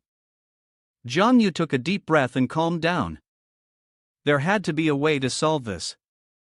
There was no way it would just give him a death sentence like that. He recalled the description of the hunter: if it didn't explode in power, it would die during the hunt. That being said, Jiang Yu had to constantly hunt to maintain his lifespan.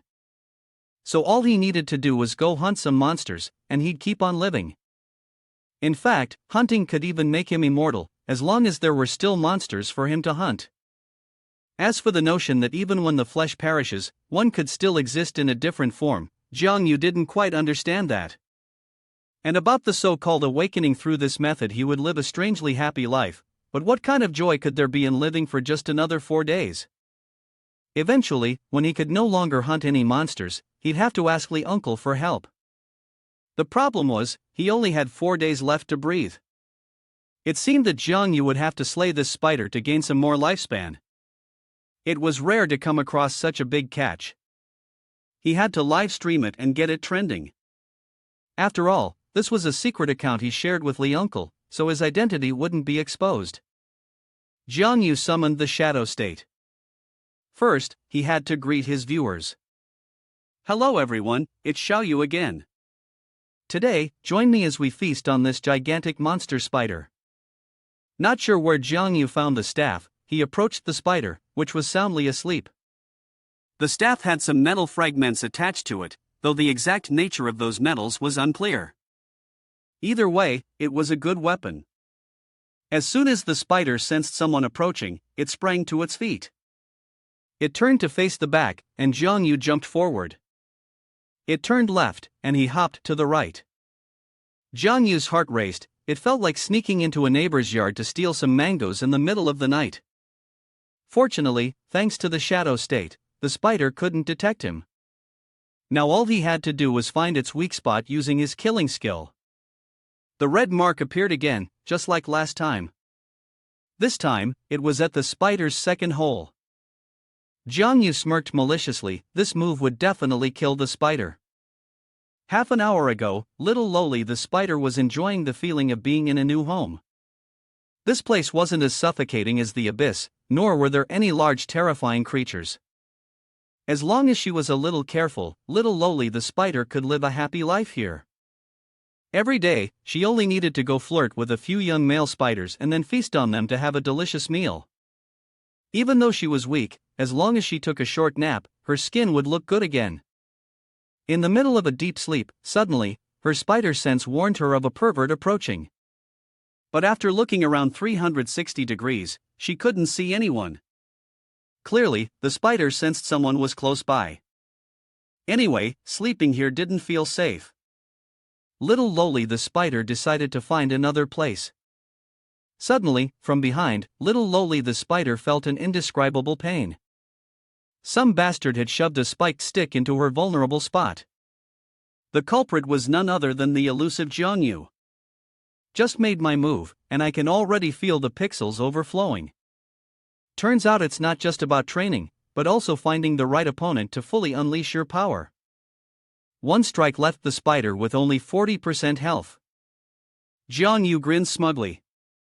Just 2 more hits, and I'll win. Suddenly, a surprise attack caught Jiang Yu off guard. Before he could dodge, he was sent flying into the wall. However, Anon didn't feel any pain at all. Spider, frustrated, screamed, "Damn it, my anus!" Jiang Yu smiled wickedly, his staff stabbing right into its weak spot, causing the spider to lose health at a rapid pace. Now it was time for him to try his new skill. Jiang Yu used his full-body concentration image to sink beneath the ground.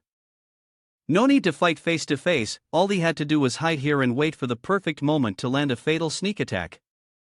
Now, the hunt truly began. Aside from Jiang Yu, many others also made videos about the supernatural, such as providing basic information about low-level aberrations or touring the dark side. This girl had been a long-time TikTok addict, spending more than 180 minutes daily on the platform, to the point where she now found TikTok boring. As she scrolled continuously, she stopped at Jiang Yu's livestream channel. In the stream, he was recording a scene where a monster was playing a game of tag in the dark, which piqued the girl's interest. Who would have thought someone would dare to stream a monster for the entire country to watch? Then came a video of Jiang Yu introducing a dish made from the oldest, middle-aged, little lowly spider. A slew of comments flooded in, all complimenting his handsomeness, with no one paying attention to the spider. The girl read the comments, annoyed. Such a bunch of fools, always online saying nauseating things, wasting their parents' money sending them to school.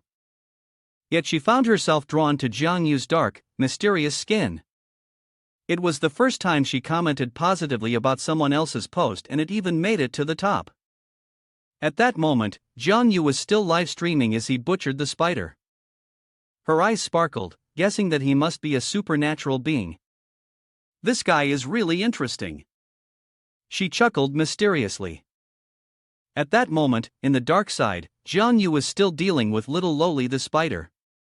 He jumped up, kicking the staff with all his might, causing it to scream in agony. The spider swung one of its sharp legs toward Jiang Yu, but when it missed, there was nothing beneath its feet. Jiang Yu tapped on its body. "Hey little one, I'm right here." Jiang Yu kept dodging its attacks as he hopped around. TSK, 8 legs and you can't land a single hit. Pathetic. The girl, a top addict, like many others, had her heart captured by Jiang Yu's glossy dark skin. She had found her passion again through TikTok. Noticing that the lowly had released a bunch of purple toxic liquid, the spider was smug, thinking that Jiang Yu would melt after coming in contact with its acid. "You think just because you spill acid on the ground, I can't do anything to you?" His voice echoed from the rooftop. In the dark side, there is darkness everywhere. And wherever there's darkness, I am there. Jiang Yu sped down from the rooftop, and the spider quickly spat out acid. But Jiang Yu had already leapt to another building. Since he had mastered image training, he could teleport freely in the shadows. He was the hunter in the dark. Jiang Yu landed in front of the spider, stabbing it through the mouth with the staff, ending little Loli the spider's life. As a habit, Jiang Yu used Shadow Devour to engulf the spider in darkness, absorbing another creature seed. Jiang Yu received a cloak to fit his naked shadow form. His livestream exploded with comments. Everyone doubted the authenticity of the video, but above all, they admired Jiang Yu's handsomeness. The TikTok-addicted girl was excited. It had been a long time since she had watched such an exhilarating video. I definitely have to follow Jiang Yu's TikTok channel. A blogger who was both good-looking and crazy. It was hard to find someone like that. Jiang Yu gained some photo silk abilities from him, plus a bit of pixel power. Jiang Yu sighed, performing as seen like in a Hollywood movie, but it was just a little elementary school kid. In terms of strength, he was far behind it. He just had better skills. But first, he had to celebrate, especially since his livestream had over 1.5 million viewers. Jiang Yu smiled widely, but today, he had to end the livestream here to leave some suspense for the viewers to draw them in for more views. Jiang Yu looked at the thin, black threads that seemed like spider silk in his hand. This should be the photo silk. He tried to shoot it toward a building, and his body was instantly pulled upwards. Jiang Yu grabbed the rope like a monkey grabbing a vine. Ha, I'm Spider-Man. As soon as he finished speaking, he crashed face first into the wall. Luckily, he had already ended the livestream, otherwise, he would have been mortified. Jiang Yu told himself that he needed to practice more on shooting silk next time. After defeating the spider, Jiang Yu gained an extra 3 days of life. Although he had a whole week of hunting, it wasn't always easy to find monsters, and even if he did find one, it wasn't guaranteed that he could defeat it. The system sends a notification about the third warning. When the dreaded fame spreads widely, Jiang Yu will gain unexpected rewards. Since he has already spread the dreaded fame, the authority of the hunter will be unlocked. The marking skill helps Jiang Yu find the weaknesses of his target and attack those weaknesses. A marked prey will generate negative psychological states such as panic and fear, with the effectiveness depending on the difference in strength. The mark can only last for 1 second. To extend its duration, Jiang Yu needs to increase his dreaded fame or position, and once marked, a certain amount of mental energy will be consumed. This ability also has the potential to expose Jiang Yu's location and alarm the prey, so it should be used with caution. Next is the ability to hunt the prey that has been marked. Jiang Yu will gain additional strength and agility. If the hunt is successful, certain attributes or abilities will be enhanced to a certain degree. Although hunting does not consume mental energy, it only lasts for 1 second, and the prey must be killed within that time. To extend the duration, Jiang Yu needs to increase his dreaded fame or position. Jiang Yu still doesn't understand how he spread his dreaded fame. Could it have been due to the livestream earlier? If so, then great. In the future, Jiang Yu will hunt monsters, edit videos, livestream every day to earn extra money, and unlock new abilities. The plan from A to Z is perfect. On a beautiful day, Jiang Yu decided to level up and, by the way, test his new skill. Before he knew it, he had already found his next target and activated the marking system. He recognized 2 of its weaknesses. Jiang Yu charged ahead silently. It was time for overtime. The next day, my dear wife Yao applied medicine to him in the most violent way possible.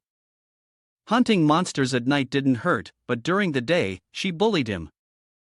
Yao couldn't understand why lately, a shy guy like Jiang Yu kept going out into society and getting into conflicts instead of staying at home like he used to, coming back every day covered in injuries. Jiang Yu pouted, "I'm out there working as a hero, not like those idle guys hanging around the streets."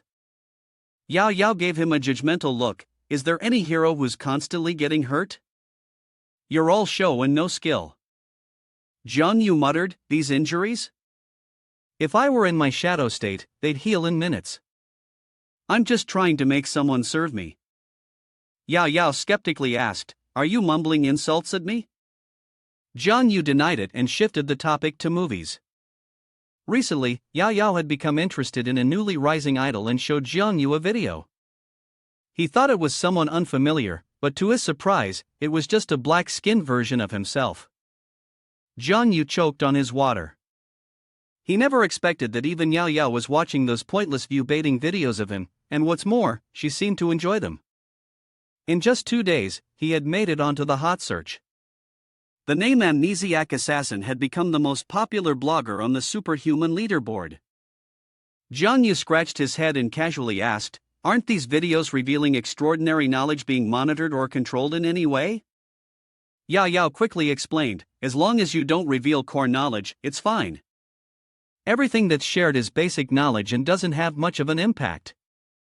Yao Yao wanted to watch the video with John Yu, and without realizing it, she draped her arm over his shoulder, her head gently resting against his, making him blush.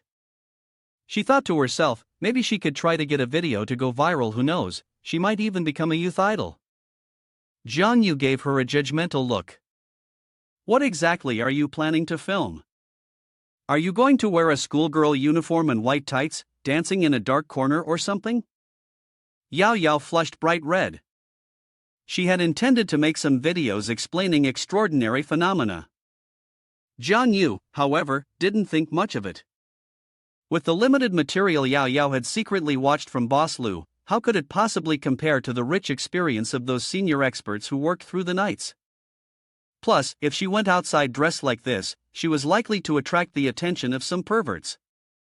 Last time, he had to hide one person. John Yu made a horrified expression, trying to scare Yao Yao. But she was only concerned about him hiding someone. Yao Yao pulled out a gun, pointed it at John Yu, and threatened, "Isn't this pile of wounds on your body from following some schoolgirl in a uniform and getting beaten up?"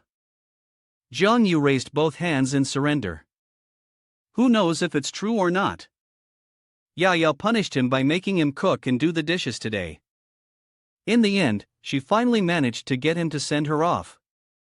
John Yu checked his messages. He had a bunch of private messages from people. Looks like he was becoming popular. But among the flood of comments on his video, there were a series of comments claiming something was wrong with him, accusing him of faking the video. John Yu, not understanding anything, immediately went to check the profile of the person who had posted it. An old man with an ugly smile had made a video targeting him. The old man analyzed the video, saying that John Yu had edited it. The background was blurry, as if the real scene had been intentionally blurred. The more Jiang Yu watched, the more annoyed he became. Isn't this old man supposed to be in the food industry? Why is he now trying to ride on my fame? Moreover, he had only cut out the parts where he didn't look good, and yet he was being criticized. The old man started making more ridiculous claims. He said that he's the one who patrols the dark side of the night. Back in his youth, he had slain countless monsters and doesn't even bother with someone like me. In the comments, fans from both sides were battling it out fiercely. Regardless of what others said, John Yu didn't care because he was used to it. Even during the manga incident, a group of people had tried to mislead him. The truth would show itself in time. When the tide receded, only then would everyone see who was naked. If they said his video was fake, he'd go hunt a few more monsters. After all, he still needed to earn some more lifespan, but first, he needed to deal with that old man. Today, he had prepared a mini camera and had been sitting there waiting for a while, but no monsters had appeared. Every so often, the shadow realm would reset, which made the monsters become fewer and fewer. After a long wait, the prey finally appeared, a monster lurking, ready to ambush others. John Yu picked up his weapon, preparing for battle. Let me show you what true holiness really is. It's time for the hunt. Just as he was about to charge down, John Yu paused. The building had to be at least 10 meters tall. He swallowed hard. In the end, the stairs are safer. Lucky I didn't start a live stream. Finally reaching the spot, John Yu marked the monster. It suddenly felt an inexplicable fear. However, John Yu noticed the four-tongued name, which looked just like the first monster he had encountered. Could this be an evolved version of it? But he had evolved too. John Yu burrowed underground, using his holy staff technique to emerge from the earth, dealing half a tree's worth of damage to the monster. Seizing the opportunity, Jiang Yu immediately launched a pursuit, blocking its escape route. Jiang Yu struck fiercely with his staff, but the four-tongued monster dodged. He stared, confused. This doesn't match the script at all. The monster countered with two claws, and Jiang Yu had to quickly leap away. Both fell back to the ground, and suddenly, the monster opened its four tongues, emitting a sound wave aimed at Jiang Yu. Jiang Yu suddenly felt dizzy.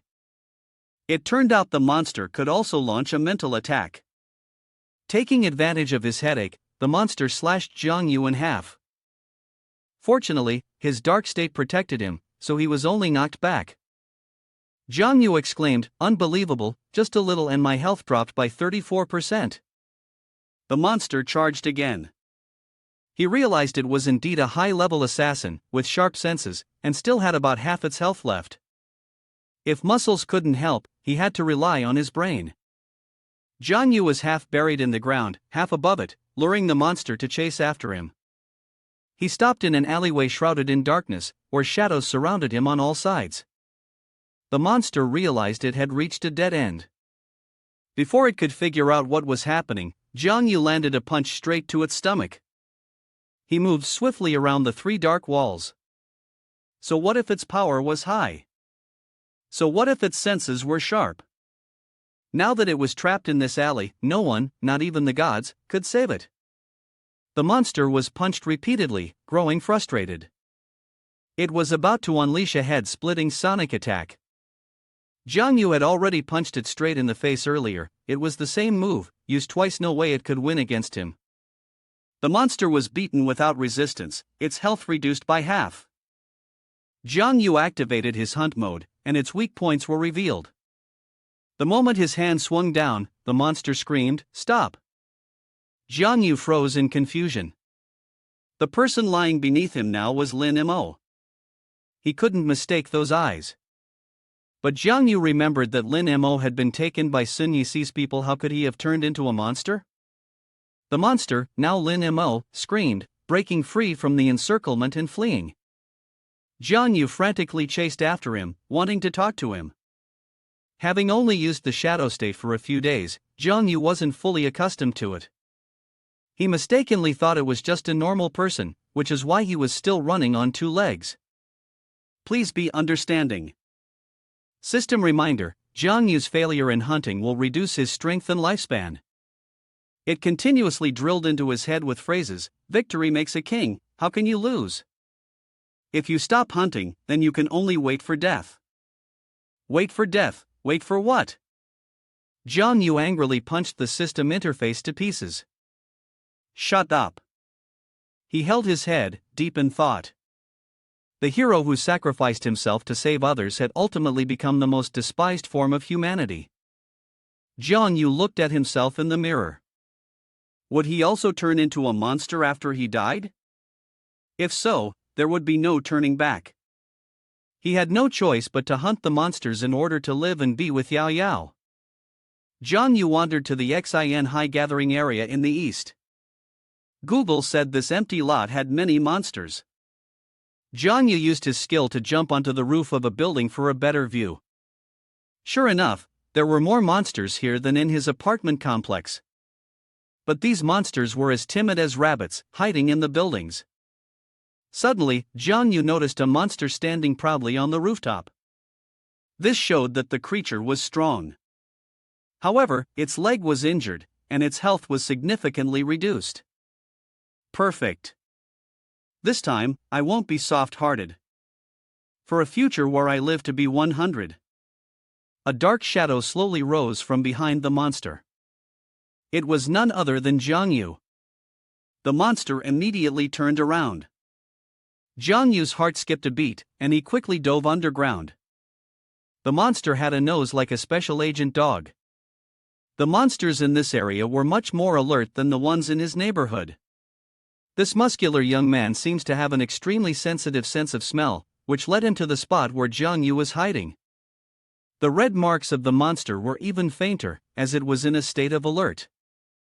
Jiang Yu slipped away to another spot, waiting for the monster to let down its guard. After a while of searching with no results, it returned to its previous spot to meditate.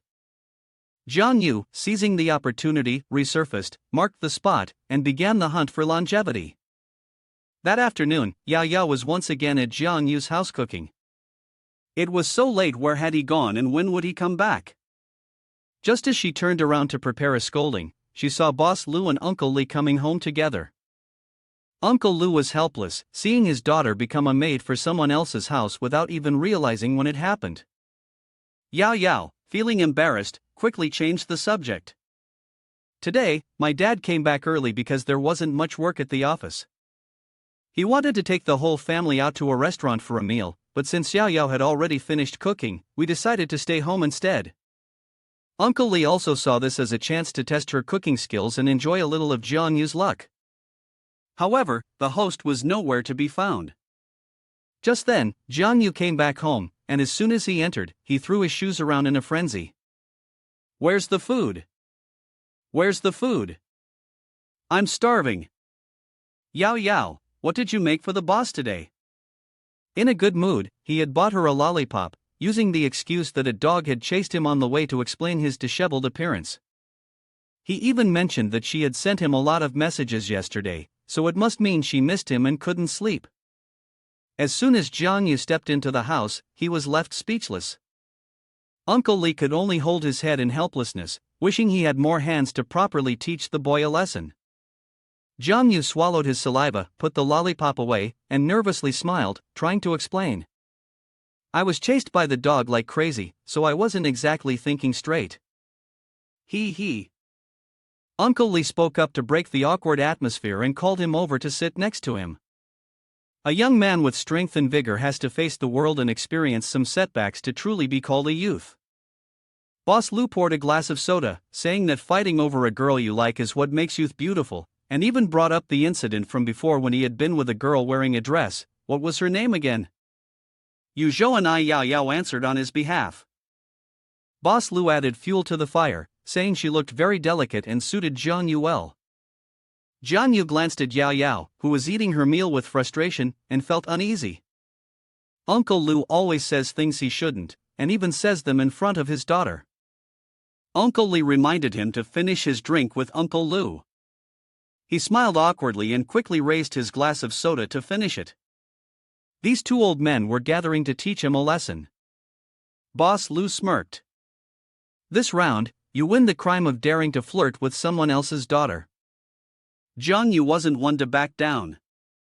He invited him to eat food prepared by his own daughter. It was rare for him to be home after all. He chuckled slyly, teasing. "When you were at home, I bet Yao Yao cooked for you all the time, right?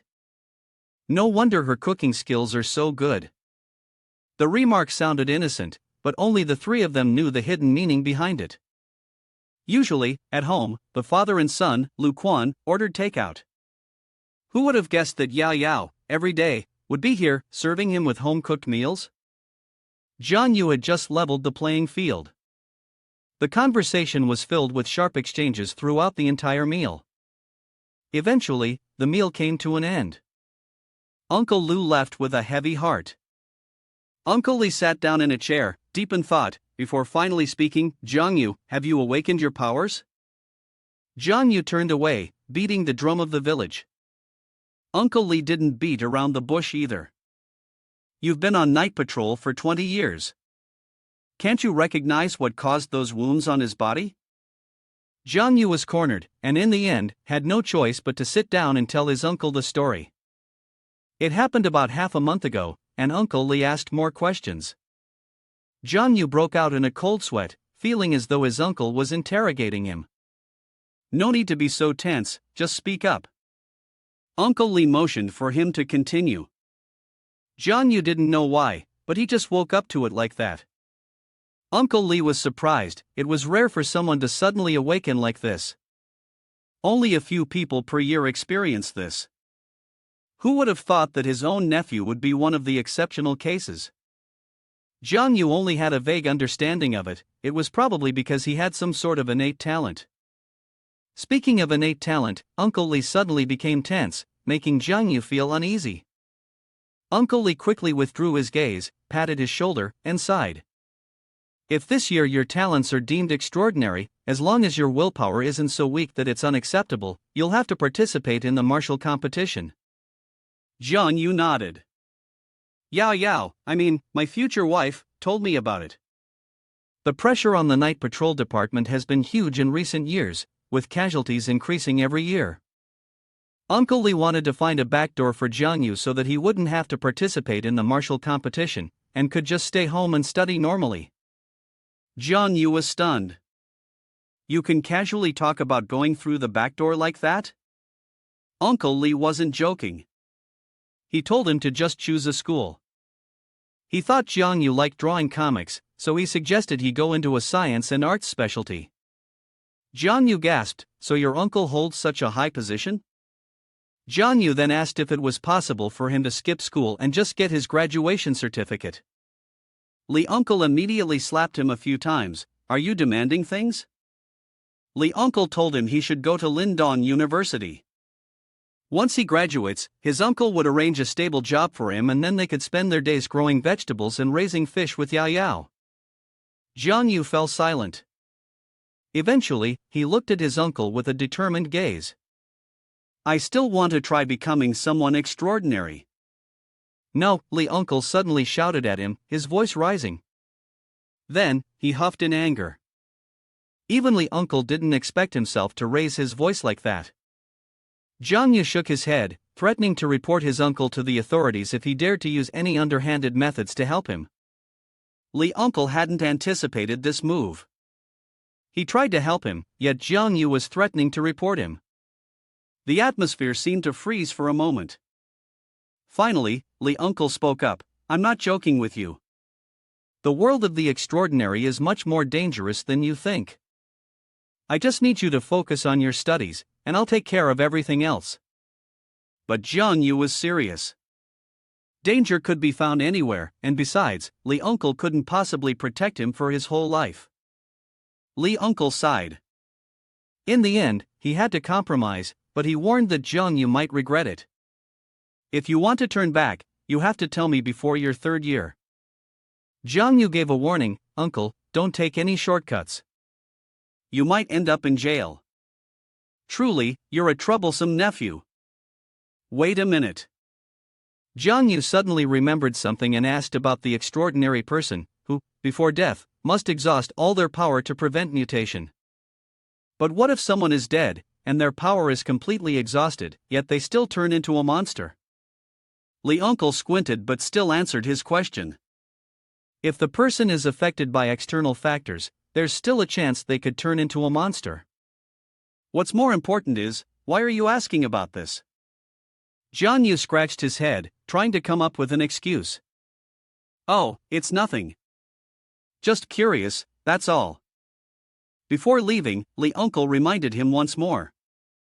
"Get some rest and save your energy, don't go picking fights. And the martial competition this year is earlier than usual, so you need to prepare well. Once you're in the competition, don't embarrass me." The girl, addicted to the trending content, eagerly awaited Jiang Yu's new video. Little did she know, most of his videos were flooded with hate comments after his scandal. She cursed in frustration, "Those idiots, all they do is envy others. I've had enough of them, I'm going to tear apart those haters." But still, she hoped Jiang Yu wasn't a scammer trying to steal the fragile hearts of young girls. The only option left was to click and watch the video. This time, Jiang Yu wore a mini camera. The scene showed him standing on a rooftop several dozen meters high, making viewers feel like they were part of the video. Jiang Yu jumped straight down. The viewers felt as though they were falling off the building themselves, but a second later, they opened their eyes to find themselves hanging mid-air, as if caught by the wind. While the girl was still in awe, praising him, Jiang Yu was struck by a blow from a monster flying in. It slammed its decayed, centuries-old foot into him. The girl was stunned. It was the first time she had seen a real monster. Though it was a bit disgusting, the appearance was downright terrifying. Jiang Yu shot a spider thread to escape from its foul-smelling leg. Despite being in first-person view, the girl could still feel the overwhelming handsomeness of Shi Kuyu, who had lost his mind. Next came the battle. The fiery clash between Shirkuyu, who had lost his mind, and the monster that hadn't bathed for 3 years. The girl had to hold her breath while watching. Was this the legendary scene of an extraordinary battle between a monster and a hero? It was so realistic that everyone watching felt goosebumps. Jiang Yu launched a move from behind, piercing through the monster and finishing it off. Afterward, he used Shadow Devour to absorb it. The entire process was captured without any cuts or edits. The girl realized that the spider thread was from when he absorbed the little lowly spider before. So, this time, wouldn't he gain yet another ability from the absorption? Truly the aura of the male lead. Jiang Yu returned home after a day of vlogging. Despite this, he was seriously injured. The monsters in that area were indeed strong. If it hadn't been for the monster being injured beforehand, he might not have won. Now, would that bald old man dare say he edited the video again? The guy didn't analyze Jiang Yu's video this time, instead, he focused on the monster. The old man noticed the monster had been injured already and claimed that this kind of monster could still be defeated under normal circumstances. So, Jiang Yu definitely wasn't an extraordinary person. After watching, Jiang Yu turned off his phone, furious. It was like a ghost was clinging to him, refusing to let go. Should he just catch a monster and send it to that old man's house? Out of options, Jiang Yu sat down on the sofa, sighing. Indeed, his abilities weren't enough yet. Struggling to deal with a first-level monster was tough. So, he had to get stronger, so no one would ever doubt his strength again, especially that old man with the sharp tongue. After a few days of fighting, Jiang Yu had accumulated some skills. First was the image points. At first, he thought it was an experience bar, but it also functioned like an energy bar. Using the image threads consumed 3 points, activating the image training used 1 point, and the skills like slashes, marks, or pursuits also consumed some points to a lesser extent. As for the shadow state, it depended on the environment. In darkness, he didn't lose any points. In the real world, a little energy was consumed in the shadows, while under direct sunlight, the consumption was high. Soon, there would be an aptitude test. Those with extraordinary talents were roughly equivalent to his abilities when he had 1 to 3 image points. Even if his strength didn't improve any further before the official test, his current power was still stronger than theirs. However, Jiang Yu understood that those who were more talented than others were often targeted. The result of boasting too much was that many would scrutinize him. Therefore, the 2 words modesty didn't matter to him. Jiang Yu was determined to look as grand as possible. With Uncle Li Baoku, I don't have to fear anyone. Buy it, act fast, that's my motto. Jiang Yu's laughter echoed down to the lower floor, causing the old man to sigh in exasperation. The next morning, for some reason, he found himself sitting here with this fat guy, waiting for 2 people to waste money on clothes. If you keep wasting your life like this, how many more days do you think you'll live? Don't mess around during the New Year's season, it's not going to be lucky, the fat guy said. But Jiang Yu wasn't joking. If he didn't hunt and kill, he would die. Just then, the 2 Yao Yao finally came out. Now, it was time for him to showcase his abilities and lead everyone to a restaurant that perfectly matched the tastes of students. A suspicious black shadow appeared, signaling an ominous omen. Yao Yao looked at the menu, which was filled with dishes of frogs, and couldn't contain her anger. Is this the restaurant that Jiang Yu said was perfect for students' tastes? It would be more suitable for boys, to be honest. Jiang Yu had been injured recently, so he needed to replenish his energy. He spoke to the waiter, a few servings of baked buns, soy sauce fried rice, and egg soup with stir-fried vegetables. Yao Yao looked at him with a strange expression, thinking Jiang Yu would order some slurpy dishes, but it turned out he only ordered some ordinary dishes. The items he mentioned were not necessary, so she asked for one of everything else. For the frogs, make sure to choose ones that are both big and fresh. Jiang Yu's words made both the waiter and Yao Yao choke. Finally, the food arrived, and they all sat down to eat happily. At that moment, the announcement about the martial competition came through. This year's early and mandatory exams had left the students frustrated. Jiang Yu patted the chubby guy's shoulder to comfort him. Don't worry, your aptitude definitely won't pass the screening. Is that really comforting? Jiang Yu himself had a psychological trauma from his childhood. When he was around 7, a little monster had pursued him and proposed marriage. Jiang Yu sniffed haughtily. If it were me, I would have definitely fought it on the spot. Yao Yao looked at him with a judgmental gaze. Not everyone has mental issues like you. Avoidant personality, herd mentality. Most people have this kind of condition.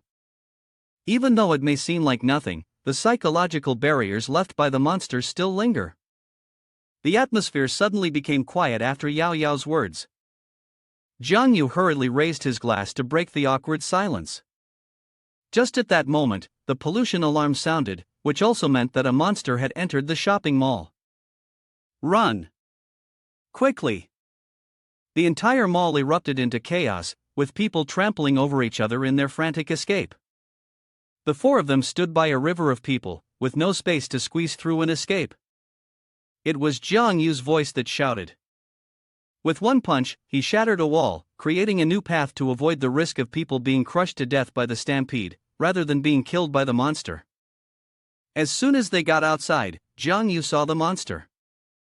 From the moment it appeared, the sky suddenly turned gray. Now, there were too many people around, and if Jiang Yu made a move, his powers would be exposed. So, the best course of action now was to run. Jiang Yu pulled everyone into the crowd. Logically, there should have been protective measures around the mall, but how did that monster manage to sneak in? Jiang Yu was the only one who remained calm. But that wasn't important now. What mattered was escaping. The monster was still emerging, so there was still time to hide. There was an exit ahead, but suddenly the ground trembled. Jiang Yu realized that the place was about to collapse, so he shouted for Yao Yao to hold onto his hand tightly. Just then, the floor beneath them cracked open, and they all fell down. Surrounding them were piles of debris, with the only sounds being the screams and cries for help from other people. After the chaotic escape, Jiang Yu, holding his buttocks as if in pain from the impact, winced and groaned. He then asked everyone if they were all right. Everything was fine, except for the chubby guy whose leg had been crushed by a huge rock, leaving him completely unable to move. Seeing this, Jiang Yu hurriedly ran over to help him lift the massive rock off his leg. Looking at the chubby man's bloody, bent leg, Yao Yao quickly took out some painkillers and handed him a few pills to ease his pain. Where is this? Why is it suddenly so dark? The chubby man asked, chewing the pills nervously. But no one knew how to respond, as everyone was in the same state of confusion and worry, experiencing this kind of situation for the first time. The ground still seems like the shopping mall. We must still be on the same floor as before, Jiang Yu said, feeling the ground beneath her and offering her guess. The longer they stayed here, the more Jiang Yu sensed a familiar, powerful force lingering nearby. Anxiously, she guessed that perhaps the entire building had been dragged into the shadow realm. Around them, many people were still trapped under piles of debris. The sounds of cries and pleas for help echoed through the air, making Jiang Yu's mind grow more and more restless. The shadow realm had no transportation, and it would take a while for the night patrol to reach them. If they waited too long, they would be attacked by monsters. Onyen's situation here was already critical. They had to get everyone out as soon as possible. Jiang Yu silently reminded herself. If she hadn't mentioned the wristwatch that Uncle Li had given her, Yao Yao might have forgotten about the device that could send out a signal to call for help from the night patrol. With hopeful eyes from the others in the group, Yao Yao cheerfully pressed the button. Whether help would arrive quickly was uncertain, but at least the wristwatch could resist the contamination in this place. Next, there was always the possibility of a monster ambush, so vigilance could never be relaxed. Jiang Yu thought to himself before activating his defense mode, scanning the surroundings with a quick glance. And sure enough, just as he had predicted, the monster appeared, its first signs being the heavy footsteps that seemed to want to pierce through the ceiling, along with a flood of murderous intent. Amid the chaotic screams of everyone, something suddenly fell from above. Crawling out from the pile of dust and rubble, Yao Yao coughed violently, trembling as she called out the names of her group. Xiao Xiao. Lu Bo Chang. she shouted, and immediately Xiao Xiao and the chubby Lu Guochang emerged, their heads popping up from the debris as they made their way toward Yao Yao. Only Jiang Yu was nowhere to be seen since earlier. Breathless, Xiao Xiao pointed at a deep crack in the ground ahead, anxiously guessing, could Jiang Yu have fallen into that hole? On the opposite side of the group, the white-haired girl, a hardcore fan of Jiang Yu's channel, was also struggling to sit up from the mess of bricks and stones, clutching her body, which was covered in wounds, wrapped in torn, tattered clothing. She absent-mindedly recalled that just moments ago, she had been strolling around the shopping mall with Xiaoya. Then, the alarm went off, and the two girls had scrambled to follow the crowd. When she opened her eyes, she didn't understand how she ended up here. Terrified, she looked around, continuously calling out her friend Xiaoya's name. In an accidental motion, her hand brushed against something slimy and foul-smelling next to her. Just a glance, and the white-haired girl was so startled that her face turned purple when she realized that the blood on the ground came from her friend Xiaoya's dismembered corpse, which had already been reduced to a mangled state, spilling out. Shivering uncontrollably, unable to believe the sight in front of her, she now had to face a monster with a sharp sword, preparing to bring it down for the final blow. Am I going to die now? I never thought something that only happens in movies would happen to me. If I were the heroine in a movie, surely a hero would come to save me right now. But in reality, no one is coming to save me. There are no heroes in this world. She sobbed, tears streaming down her cheeks, helplessly waiting for death to take her. However, when she opened her eyes, surprisingly, the one lying on the ground wasn't her, but the monster. Jiang Yu had arrived just in time, delivering a decisive and powerful sword strike that saved her life in the nick of time. Jiang Yu was currently in his shadow claw form, a power obtained by devouring a predator. His damage output had significantly increased, combined with high mobility and overwhelming strength. Watching him move with such grace and power, effortlessly sending the monster flying, the white-haired girl immediately recognized Jiang Yu, her number one guest.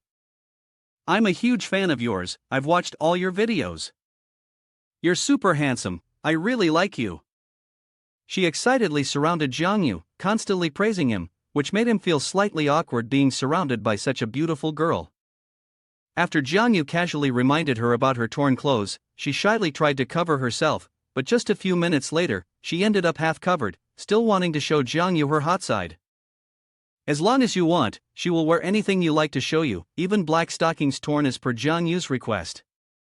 The monster, seeing the two of them bickering endlessly, grew impatient to the point of losing its temper, growling in frustration and charging at them. The matter of the torn stockings can be left aside. Jiang Yu immediately gathered his energy, his aura emanating fiercely as he glared intensely, preparing to charge and face the monster one-on-one. Taking advantage of the monster's distraction, Jiang Yu suddenly launched a surprise attack, making the creature scream in pain and collapse to the ground like a fallen fruit. His strength and accuracy were just a bit off, otherwise, he would have killed it instantly. Jiang Yu grumbled to himself, if I mess up, I'll just do it again. He quickly prepared to repeat the previous move, hoping to finish off the monster, but was taken aback when it called for two others to join in, surrounding Jiang Yu. Pressed in close combat by them, Jiang Yu could no longer strike freely like before. He had no choice but to pause, panting heavily and calculating his next move. Come on, you bro. You've got this. If you win, I'll give you black stockings. The white-haired girl on the other side, live streaming, cheered Jiang Yu on. Hearing the mention of black stockings, Jiang Yu felt his blood boil and surge. His body seemed to be filled with new energy, and with a renewed vigor, he shot forward towards the monster with a lethal aura. However, to his surprise, the monster was quicker this time, diving from above to close in on him, leaving Jiang Yu no room to dodge. Before its blade could strike, Jiang Yu managed to use his webbing technique just in time, binding the monster's limbs so tightly it couldn't move. Jiang Yu was relentlessly struck by the forces of nature, tearing his armor into pieces as fresh blood flooded the riverbank. Just as he was savoring the victory of his recent move, Jiang Yu couldn't have expected that, in a moment of carelessness, he would be ambushed from behind by another monster. Blood poured from his mouth like a raging flood in the central region. Clutching his injured shoulder, Jiang Yu did his best to wield his sword with his other hand, and by some stroke of luck, he managed to break free from the encirclement of the monsters. Little did he know, these monsters coordinated their attacks to restrain him, while one launched a sneak attack. Fighting this way wasn't a good strategy, he needed to focus on eliminating one of them first. Jiang Yu mentally mapped out his plan. Without hesitation, he quickly snapped his fingers and aimed precise energy shots at the monsters. However, he was stunned to see them easily tilt their heads, dodging his attacks as though they had anticipated his every move. The three monsters launched a simultaneous assault on Jiang Yu, and with three of them against one, he was forced to defend with all his might just to survive. Their relentless barrage left him with no chance to retreat into the shadows for respite, he could only defend in vain. Realizing his health was plummeting uncontrollably, Jiang Yu decided to expose a vulnerability, hoping to lure the monsters into a trap. After deliberately taking a powerful blow, Jiang Yu activated his mark, an aggressive tracking strike. Following the video he uploaded earlier, his dreaded fame had increased, and the mark's effect now lasted for 3 seconds. During this time, the marked target, overwhelmed with fear, temporarily lost its ability to think clearly. Jiang Yu gently recalled the moment when he had used this technique before. Thanks to that, he was able to gain experience to perfectly time the strike and deliver a deadly blow with his sword, causing one of the creatures to fall dead on the spot. After the successful hunt, Jiang Yu's Shadow Realm form had been enhanced, allowing him to heal his wounds and restore himself to full strength. Having dealt with one of them, the remaining two prepared themselves for a confrontation with Jiang Yu. These two monsters, having witnessed the tragic fate of their comrade, were now somewhat wary of Jiang Yu. Each of them hesitated, unwilling to advance. The delay wasted time, and since they weren't coming forward, Jiang Yu decided to take the initiative. As he was channeling all of his superhuman abilities, a strange sound filled the air, and Jiang Yu suddenly stopped in his tracks when he saw a strange light emanating from the depths of the Shadow Realm. This light urged Jiang Yu to move forward in an almost inexplicable way, and the monsters, upon seeing the light, also became agitated, their behavior shifting drastically. What no one knew was that this light was emanating from an eternal flame, one capable of dispelling darkness, fueled by the good energy held by Song Qingyan, who led the Night Watch team. Seeing Song Qingyan preparing to strike at him, Jiang Yu had to shout out urgently to signal that he was an ally, causing the other man to stop in time. The two monsters, sneaking up from behind to ambush Song Qingyan, were immediately dispatched by a snap of his fingers. The speed was so fast, so dangerous, that Jiang Yu was left in awe. He imagined that if that strike had landed on him, he would have been dead on the spot. Brother, if everyone had come a little later, the battle would have been almost over. Jiang Yu grinned as he walked over and grabbed the hand of one of the night patrol team members, saying, "While I'm at it, please have the whole team look after that injured white-haired girl." The girl had originally thought Jiang Yu would take her home, but now, being abandoned like this in the middle of nowhere, she was left feeling disappointed and slumped down. "I'm from the Night Patrol Division, I always put work first. Please take care of her for me," Jiang Yu said, waving his hand with a mischievous grin before disappearing into the crowd, leaving everyone around him with puzzled expressions. Song Qingyan frowned and glanced at his subordinate, his tone inquisitive, wanting to know if there was someone like Jiang Yu in his department. Recently, there had been a hot blogger on the platform whose abilities seemed to align with some branch of the Shadow Realm.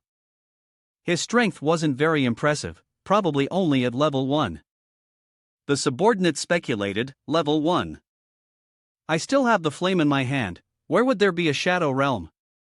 Besides, he disappeared right in front of so many of us like that.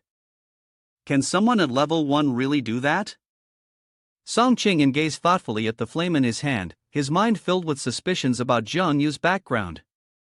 But for now, he decided to take care of the white-haired girl who was crying and writhing on the ground first, and would investigate Jiang Yu properly later. At that moment, Yao Yao, using the flashlight from her watch, was fumbling through the pile of corpses while calling Jiang Yu's name, deeply worried about him. "I'm here, come quickly, and help me. My chest feels tight, I can hardly breathe." Jiang Yu crawled out from the pile of rubble, his voice weary as he tried to call Yao Yao to help him. Yao Yao quickly rushed over to help him lift the stones, but Jiang Yu wanted her to pull him out of it right away. After some struggling, Yao Yao finally managed to free Jiang Yu from the trap, even though the spot was shallow enough for him to easily escape on his own. Feeling exposed as Yao Yao saw through his hidden intentions, Jiang Yu awkwardly scratched his head and gave a silly grin. Seeing the bloody wound on Jiang Yu's back, Yao Yao turned pale and asked, "Did a rock hit you?" But he hastily denied. "It's nothing." "What do you mean, nothing?" If Yao Yao knew that his injury was from a monster attack, she'd probably be too shocked to even close her mouth. When Jiang Yu asked about Xiao Xiao and Lu Guochang, Yao Yao replied, "They were taken to the hospital last night, and I'm the only one left here, risking my life to find you." After hearing the whole story, Jiang Yu was so moved by Yao Yao that his eyes started to well up. His emotions swelled to the point that he couldn't hold back and rushed to hug her tightly. Yao Yao, taken aback by Jiang Yu's sudden action, blushed deep red. She tried to push him away, but ultimately felt helpless against this perverted, lustful guy. Just as Jiang Yu was enjoying his moment with Yao Yao, he was suddenly blinded by a bright light shining directly at his face, forcing him to release her. I heard a scream just now. Is everyone all right?" A girl with green hair, looking flustered, held a bright flashlight in her hand as she awkwardly asked Jiang Yu and Yao Yao. The two of them hurriedly pushed each other away, stammering that they were fine. "It's good that you're okay, follow me, I'll take you outside," the girl with blue hair smiled and suggested. At this moment, Jiang Yu suddenly remembered that he had forgotten to bite and swallow some monsters earlier, causing Lack to lose face, and he regretted it, shouting loudly in the face of the two girls ahead, who were now giving him skeptical looks about life. At the night patrol department, Jiang Yu was working with the staff member Li Yuan, engaging in a back-and-forth battle of questions and answers to record data. The impact of this incident was significant. According to normal procedures, anyone involved in such an event was required to undergo psychological counseling at the night patrol department. The therapy process would last about a month. If martial arts testing were carried out during this period, the results of the mental toughness and willpower tests would be significantly reduced. Li Yuan mentioned, "I feel like my mental state is pretty strong, can I skip the therapy?" Jiang Yu asked in confusion. The latent threat of the parasitic creatures was deep and dangerous, and once it flared up, it would always be too late to do anything. "Undergoing therapy is necessary and mandatory," Li Yuan replied. As for whether Jiang Yu's martial arts competition schedule overlaps with the therapy, I've also mentioned that the night patrol department will implement appropriate policies for such cases. The person involved can request to take the test in advance and have their parents sign an agreement for an early test. The advanced testing will be conducted at the night patrol department, and the results will be entered into the system just like normal tests. The testing equipment is the same, and everything is fair, public, and just, with the safety and other aspects being guaranteed by the night patrol department. Li Yuan spoke through a speakerphone to inform Jiang Yu, her tone resolute and filled with an almost promotional quality. However, her calm demeanor from before had vanished after hearing Jiang Yu mention that her two uncles, Li Sunguang and Li, had the character L with the wood radical. The character Tian had 3 water dots, and Guing in the phrase righteous and just belonged to the first district. He confirmed that he was just an ordinary civil servant. Suddenly, Li Yuan stood up sharply, pressing her rounded soul-like presence close to Jiang Yu's face, then rapidly fired questions at him. Jiang Yu mumbled affirmatively, his mind slightly puzzled as to why Li Yuan was now acting so flustered. "Wait, don't tell me he's been dismissed and is under investigation. I haven't even reported him yet." Jiang Yu then asked in return, "Of course not, right? Here's what we'll do, I'll take you to meet him. Follow me." With no other option, Li Yuan stood up, gathered the paperwork, and called for Jiang Yu to follow her. She led him straight to the magnificent headquarters of the night patrol, which left Jiang Yu utterly amazed and filled with excitement.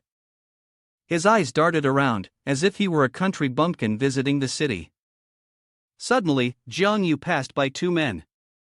They were discussing his mysterious background within the night patrol, which made Jiang Yu feel a chill run down his spine. His face turned pale, and beads of cold sweat dripped down like rain. This fan had definitely become a nuisance to him. Who told him to fabricate all that nonsense? Before calling for Commander Li Yuan quietly opened a door and signaled for Jiang Yu to step in and rest. As soon as Jiang Yu stepped inside, he was stunned to find that both Yao Yao and Xiao Xiao were already there, and to his surprise, the white-haired girl he had saved earlier was also present. Yao Yao and the white-haired girl were so absorbed in their gossip about Shi Kuyu that they didn't even notice Jiang Yu had entered the room. How come she's here too? What a coincidence! Jiang Yu stared at the white-haired girl, feeling a sense of unease.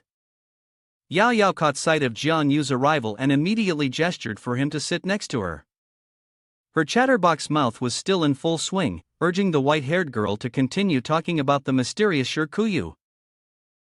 I saw him fighting 10 monster beasts. He was as calm as could be, slaying them fiercely. In the blink of an eye, he killed one of the monsters. When the monster was about to lose all resistance, the night patrol came rushing over. Bro then disappeared into the shadows, concealing his identity. Listening to the white-haired girl's elaborate story, Jiang Yu couldn't help but wonder if she even realized she was talking about him. She was embellishing the story to such an extent that it was almost unbearable. But since you wore those white stockings today, which are very pleasing to the eye, I guess I'll let it slide this time. But who exactly was this Du person? From what he had said, it didn't seem like he was from the night patrol. Now, Yao Yao finally spoke up in confusion. From what I see, bro is probably around our age, a student. Of course, that's based on his words and actions, and also my intuition. The most important thing is that he likes staring at girls' legs. He just keeps staring without any attempt to hide it, just like you did earlier. The white-haired girl said and mischievously pointed directly at Jiang Yu's face, causing him to startle and quickly shift his gaze elsewhere. Yao Yao, seeing Jiang Yu's perverted behavior again, fumed with anger and rushed over, ready to punch him a few times to vent her frustration. Fortunately, Lu Uncle walked into the room at that moment, sparing him from the wrath. Are you all right? I heard you got pulled into the shadow realm, Lu Uncle panted, flustered as he asked. Yao Yao, seeing that both of them were fine, breathed a sigh of relief and gently called for them to come out with him. Once seated in the private room, hearing Yao Yao ask about the situation, Lu Uncle sighed and said directly, "This is the first time in history that a large portion of the real world has been pulled into the shadow realm. The exact number of casualties is still being counted. However, this incident has nothing to do with you two. You both should already know this. Due to the effects of this event, you two will need to undergo aptitude testing earlier than expected." As Lu Uncle spoke, he took out a cigarette, intending to smoke, but quickly put it away after a sharp glance from Yao Yao, followed by her cough. I'll put it simply. The test is divided into 2 parts. One is the ability test, and the other is the willpower test. The ability test is also known as the first awakening. The students will be subjected to a preliminary contamination to awaken their abilities. This test carries no risk. It's mainly to categorize students based on their ability types, after which the aptitude and willpower tests will take place. The subjects being measured are things like spirit and willpower, which are invisible by nature. We'll discuss that later. But this test is the key factor in determining whether you can become extraordinary, Lu Uncle explained in one breath. Willpower is the key, meaning the more resilient a person is, the better they will perform. Jiang Yu asked hesitantly, not necessarily. Some people can endure the pain of losing an arm, but their innate talent is just average. Some people who are always laughing and joking can possess top-tier talent. Willpower is not just about the ability to withstand pain, it also includes the desire for goodness, resistance to evil thoughts, and the ability to endure pollution. In general, it's a complex standard. Lu Uncle replied, it still has some influence, but the positive impact of upright moral values on the test results is not significant. However, if someone's moral values are twisted and filled with negative emotions, their test scores will usually be very low. Evil thoughts will pull a person down into the abyss. Extreme negative emotions are already a form of pollution. Long-term accumulation of them can be even more deeply ingrained and persistent than the pollution caused by monsters. Therefore, if you have negative emotions, you must release them in time. Bottling them up inside only leads to collapse. Jiang Yu wondered if his usual dark thoughts counted as negative emotions. With saliva dripping from his mouth, he decided to head to the club later to cleanse his troubled soul. Alright, go home now. Someone will come to take you both for the test later. Xiaoyu, Uncle Li is out on a mission and probably won't be back. I've already signed off on all your check-in procedures, so don't force yourself too much, just go with the flow, Lu Uncle sighed, advising Jiangyu. He and Yao Yao happily waved goodbye to the man and quickly returned to the waiting room they had just been in. Now, the only one left there was the girl with white hair. Everyone else had gone to complete their procedures with their families. The white-haired girl's parents were business people, so they couldn't make it here. They could only sign for her remotely. Suddenly, the door creaked open, causing everyone to turn their gaze in unison. They were wondering who it was, only to see Xiao Xiao pushing Lu Guochang, who was sitting in a wheelchair, into the room. Though he had one leg in a cast, his spirits were still high, and he was eating non-stop. You're injured, and you still have to go through the checkup? Jiang Yu asked in surprise. Lu Guochang smiled sheepishly when he noticed Jiang Yu's concern. He kept talking in a light-hearted manner. It's fine, who would expect Xiao Xiao to go around embarrassing me in front of everyone? As for what happened earlier, I was just hiding in a corner crying. Lu Guochang felt extremely embarrassed. He casually glanced out the door and was startled when he saw a group of people standing outside with faces full of frustration and anger, forming a line. Why does everyone look so down? Jiang Yu asked in confusion, turning to Diyu. Diyu seemed puzzled as well. They just want a normal, peaceful life, but after today, their lives might never be peaceful again. Yao Yao responded in a low voice. After a moment, Li Yuan appeared and announced that the test would officially begin. The test will be divided into two parts, a test of ability and a test of willpower.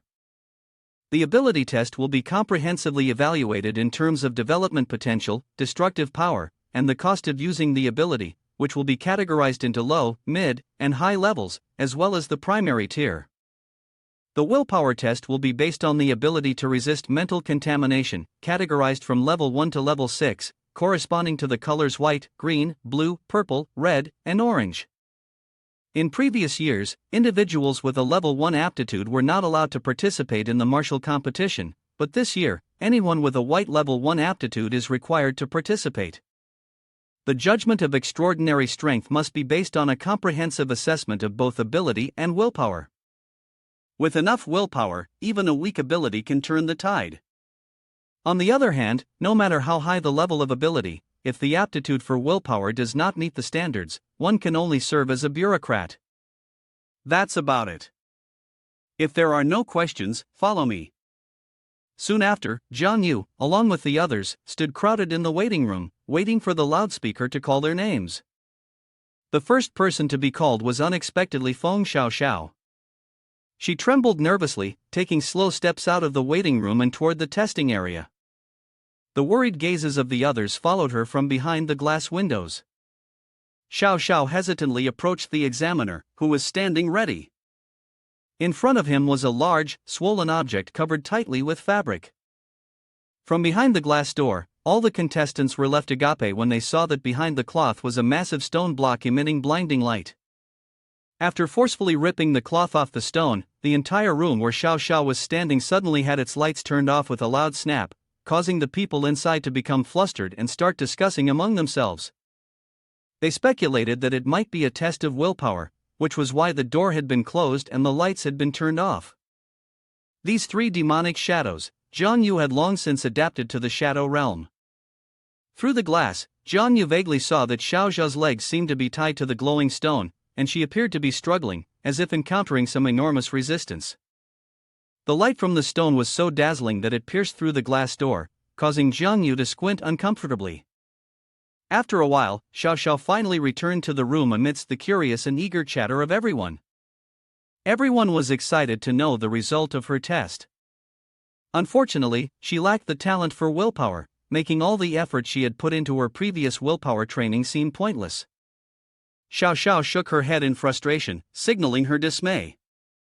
Lu Guochang, only now realizing that his friend Xiao Xiao had wanted to sign up for the extraordinary department earlier but hadn't told him, felt slightly irritated.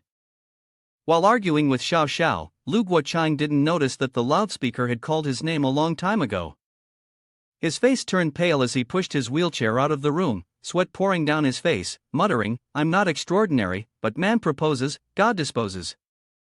Lu Guochang looked slow and sluggish, yet managed to pass the test, while Xiao Xiao, despite putting in so much effort, ended up failing miserably right from the parking lot. Truly, the heavens love to play tricks. Those who want to succeed don't, and those who don't care end up succeeding. Yao Yao was at a loss for words, watching the two silly friends sitting dejectedly in a corner before her, only able to offer a few comforting words to them. Next was Yao Yao's turn. She took a deep breath, composed herself, and calmly turned to say goodbye to Jiang Yu, her demeanor completely serene. Jiang Yu was somewhat puzzled, not understanding why Yao Yao's stone emitted a red light, which was different from the green of Not Kuang's and the white of Xiao Xiao's. If he remembered correctly, the willpower levels from 1 to 6 corresponded to different colors, with red being level 5. It seemed that Yao Yao's ability was not to be underestimated. A while later, Yao Yao returned. She appeared so exhausted that she could barely catch her breath, which made Jiang Yu, ever the playful one, tease her, "I want to kiss you." She almost slapped him on the face in return. Then it was Jiang Yu's turn. Yao Yao watched his figure getting farther and farther away, feeling a twinge of emotion as she silently wished him success. Meanwhile, outside, after informing the examiner that he had naturally awakened, Jiang Yu was immediately granted special permission to take the willpower test. After putting on the blindfold and the stone around his ankle, Jiang Yu vaguely sensed an unusual force hovering in front of his eyes. Not needing to be tense, he followed his instincts and moved forward. His ability had awakened, and in the following moments, he would feel his consciousness gradually separating from his body. But don't worry about that, just keep moving forward. Go on. The judge's name whispered reassuringly into Jiang Yu's ear from behind, then suddenly stretched out his hand and pushed him forward. Before him was an endless, pitch-black void. After being pushed, Jiang Yu was startled and felt as if he was slowly sinking into some boundless, floating black hole. In that strange space, Jiang Yu was taken aback to realize that he couldn't even sense the existence of his own body, but still felt a distinct connection to it. The more he explored, the more fascinated he became, almost bouncing around like he had lost his mind, causing the judge beside him to clear his throat and suggest that Jiang Yu take the test seriously. He had originally thought that walking straight to the stone would be enough, but with each step, for some reason, Jiang Yu felt his movements growing heavier, his breath becoming more labored. Something was affecting his emotions, dragging him deeper into an abyss of despair, trying to block his way. No, he couldn't let these emotions affect him. Jiang Yu gritted his teeth and reminded himself to stay alert. Suddenly, at that moment, the illusion of Uncle Li inexplicably appeared in front of Jiang Yu. "Xiao Yu, your temperament will never be able to transcend the mundane. You will harm others, including yourself. You should know that you have no talent for this. In this area, the rivers and mountains of the Great Zhou are collapsing, monsters are slaughtering, danger is piling up. You know these things, you know them in your heart. You could live in peace, so why do you need to pursue the path of the extraordinary? What has helped the superhuman break free from the mundane all this time is not strength, but a strong willpower. Can you really be like them, where one falls, and the next stands up?" The illusion of Uncle Li, with his constant negative words, lingered in Jiang Yu's ears, as if trying to drown him in despair. No matter how hard Jiang Yu tried to escape, the illusion clung to him like glue, even splitting into multiple forms, causing him constant headaches. Countless scenes of disastrous monsters slaughtering humans, humanity, and the earth being buried in ruins by the wind, were drawn layer upon layer in front of Jiang Yu's eyes, making him so terrified he almost wet himself. This was the fate of the superhuman. Do you really want to become like them? Stop fooling yourself and others. You just want to show off. Just like countless ordinary teenagers who fantasize about becoming great heroes. You like to sleep in, don't want to get up early, hate studying, enjoy playing, like pretty girls, are quirky, and think you're special in some way. But in reality, you're not special at all. You're just like most of your peers. Uncle Li's voice screamed ceaselessly in Jiang Yu's ear, as if trying to plant the most toxic, negative thoughts into his mind. You know the dark side of this world isn't just the shadow realm. You also know that even the brightest sun has its dark sides that it doesn't reach. The underground world of youth has never been as beautiful as the fairy tales. This is a great disaster, and if you become superhuman, you will directly face this great disaster. Now, back to the original question, can you become an extraordinary being? Lee Uncle spoke while snapping his fingers, conjuring countless shimmering illusions in front of Jiang Yu's eyes. He aimed to manipulate his mindset, making him feel inferior and believe that he was nothing but a useless person, no more, no less. Outside the real world, Li Yuan and the judge saw the aura of the Mo Yuan stone continuously rotating. They guessed that Jiang Yu might not be able to withstand the level of contamination brought by the stone. But to their surprise, just 1 second later, both of them were stunned when they saw that the stone tied to Jiang Yu's leg had turned red. It really is an illusion, Li Yuan muttered. Jiang Yu was still far from the Mo Yuan stone, yet he had already reached level 5. It seemed that he wasn't just any ordinary person. Li Yuan smiled faintly, turning to ask the judge, "Do you think Jiang Yu can reach level 6?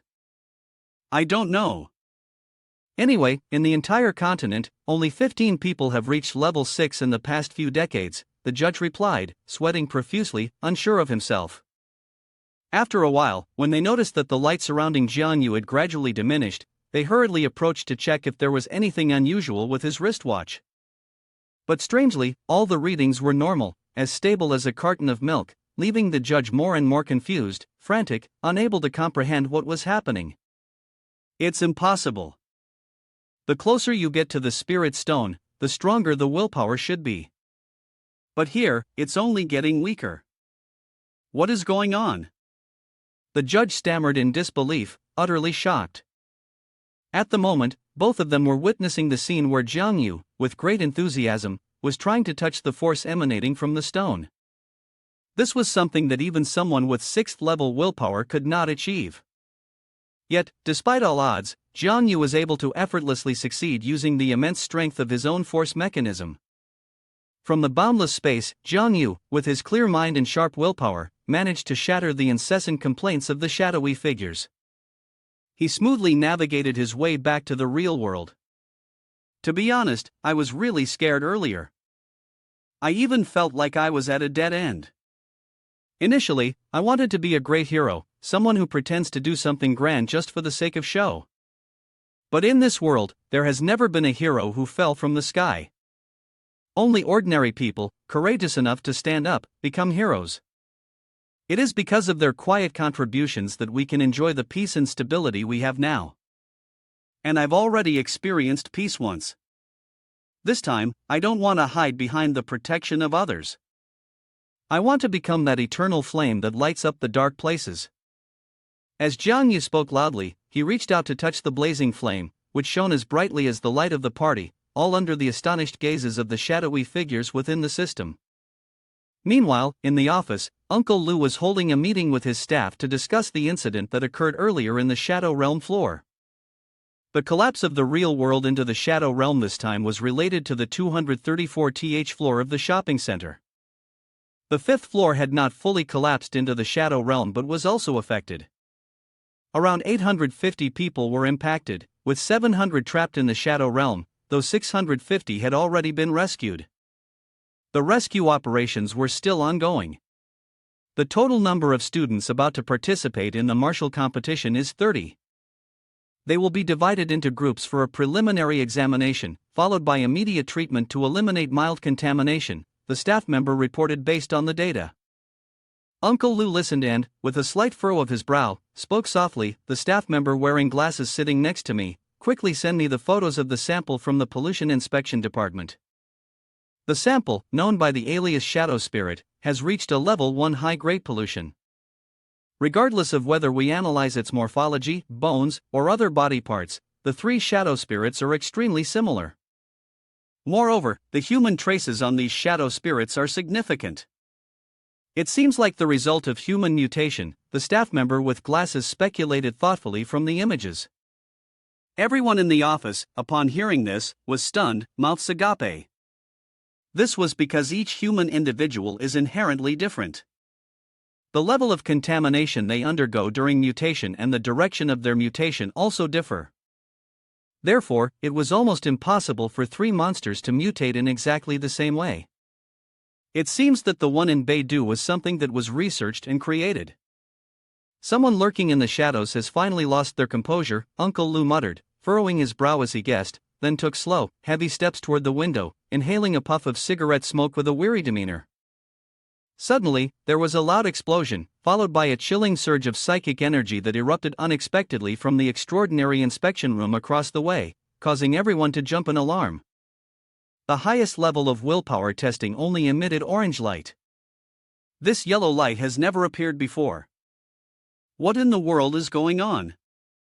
Lou Uncle, in a flurry of confusion, hurriedly squeezed through the crowd, running like the wind into the extraordinary examination room. Inside the room, the students were already stunned, their spirits blown away by the explosion from earlier. Each one was frozen, unable to close their mouths as they witnessed the incredible display of firepower coming from Jiang Yu. Jiang Yu, who had been absorbed in cultivating his energy, briefly sensed something unusual, so he glanced toward the door, which was packed tight, as full as it could be. The people around him seemed slightly bewildered. After a while, when only Jiang Yu remained in the break room, Lou Uncle handed him some water and then chuckled, speaking up. The Yao Yao group has already been moved to another room. They probably don't know what happened earlier. Xiaoyu, you've really surprised me this time. Level 5 is one thing, but level 6 could shake up the entire night patrol division.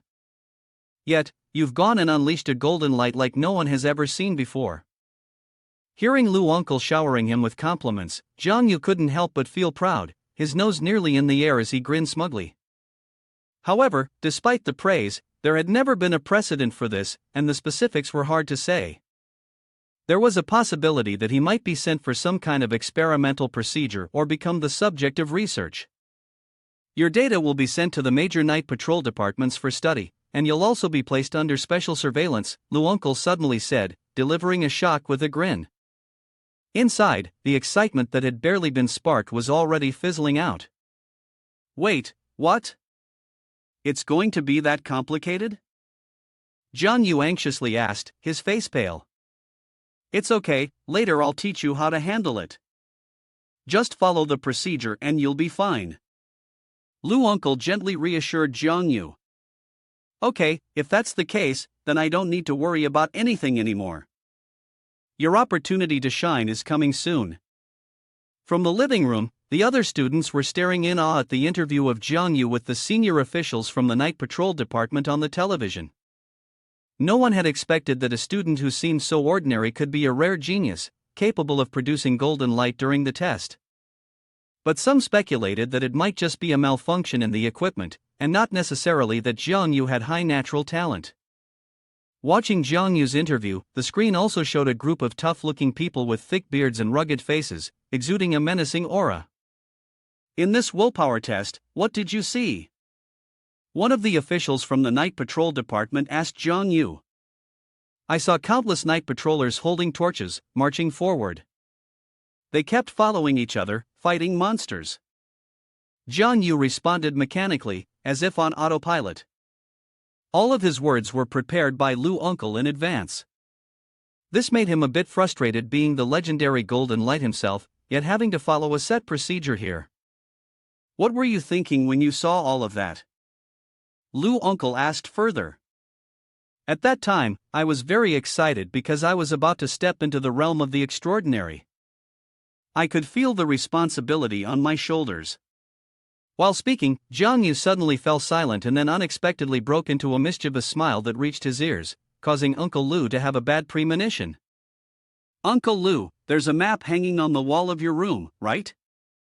Out of the 10 survival zones that survived, only 5 remain now.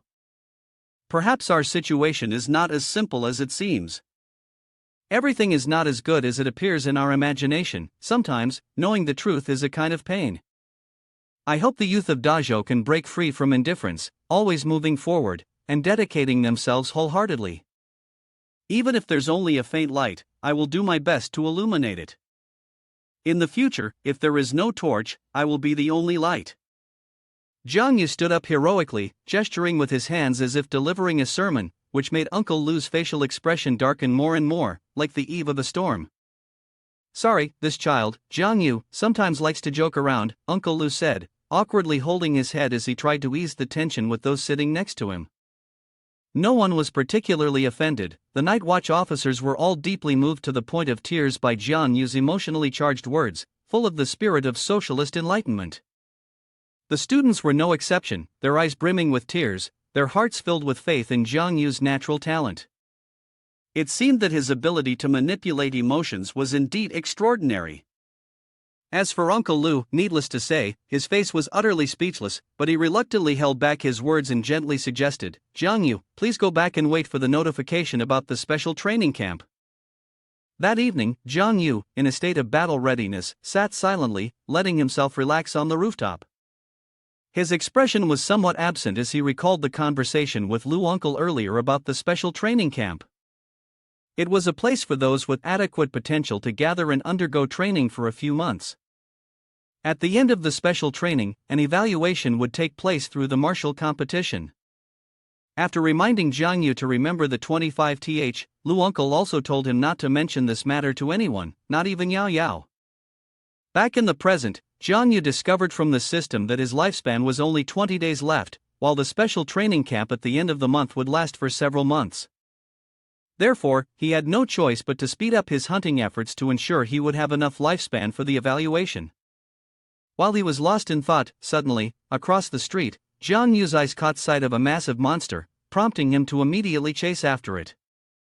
He was determined not to miss out on this opportunity. Thanks to his Shadow Realm technique, which allowed him to move effortlessly on any terrain, Jiang Yu was swift and dangerous, reaching the monster in no time, marking it with a strike, and then using his strength to swiftly take it down. The system suddenly notified him that these two monsters, who were already severely wounded, had fled in panic, simply trying to survive. But obviously, their lives were about to end here. They would never see the sunrise again. The whisper of the wind gently passed by. Since the hunt wasn't Jiang Yu's primary objective, his lifespan only increased by 22 days, and his combat skills saw only a slight improvement. That's a pretty lucky number. Although picking up a bargain feels a bit shameful, it's still better than wasting it. Jiang Yu murmured to himself before heading out on a rather unimpressive hunting trip. Just at that moment, a voice called out sharply behind him. "Hey, where did you come from? Where's my monster?" A young man in a red hat raised his voice aggressively. "Forget it, Jiang Yu. His monster has long been sent to meet the ancestors under your hands. There's no monster left to return. You're even stealing stuff from that guy, the Japanese who flirts with boys. No shame." The young man in the red hat was fuming, angrily picking up a brick to charge at Jiang Yu, ready to attack. "No physical contact, Jiang Yu." But just as he got close to Jiang Yu, he suddenly slammed to a halt. The outcome left Jiang Yu confused, not understanding what had just happened. "Wait, is that you, Do? I can't believe I'm meeting the famous blogger doer. I'm such a big fan.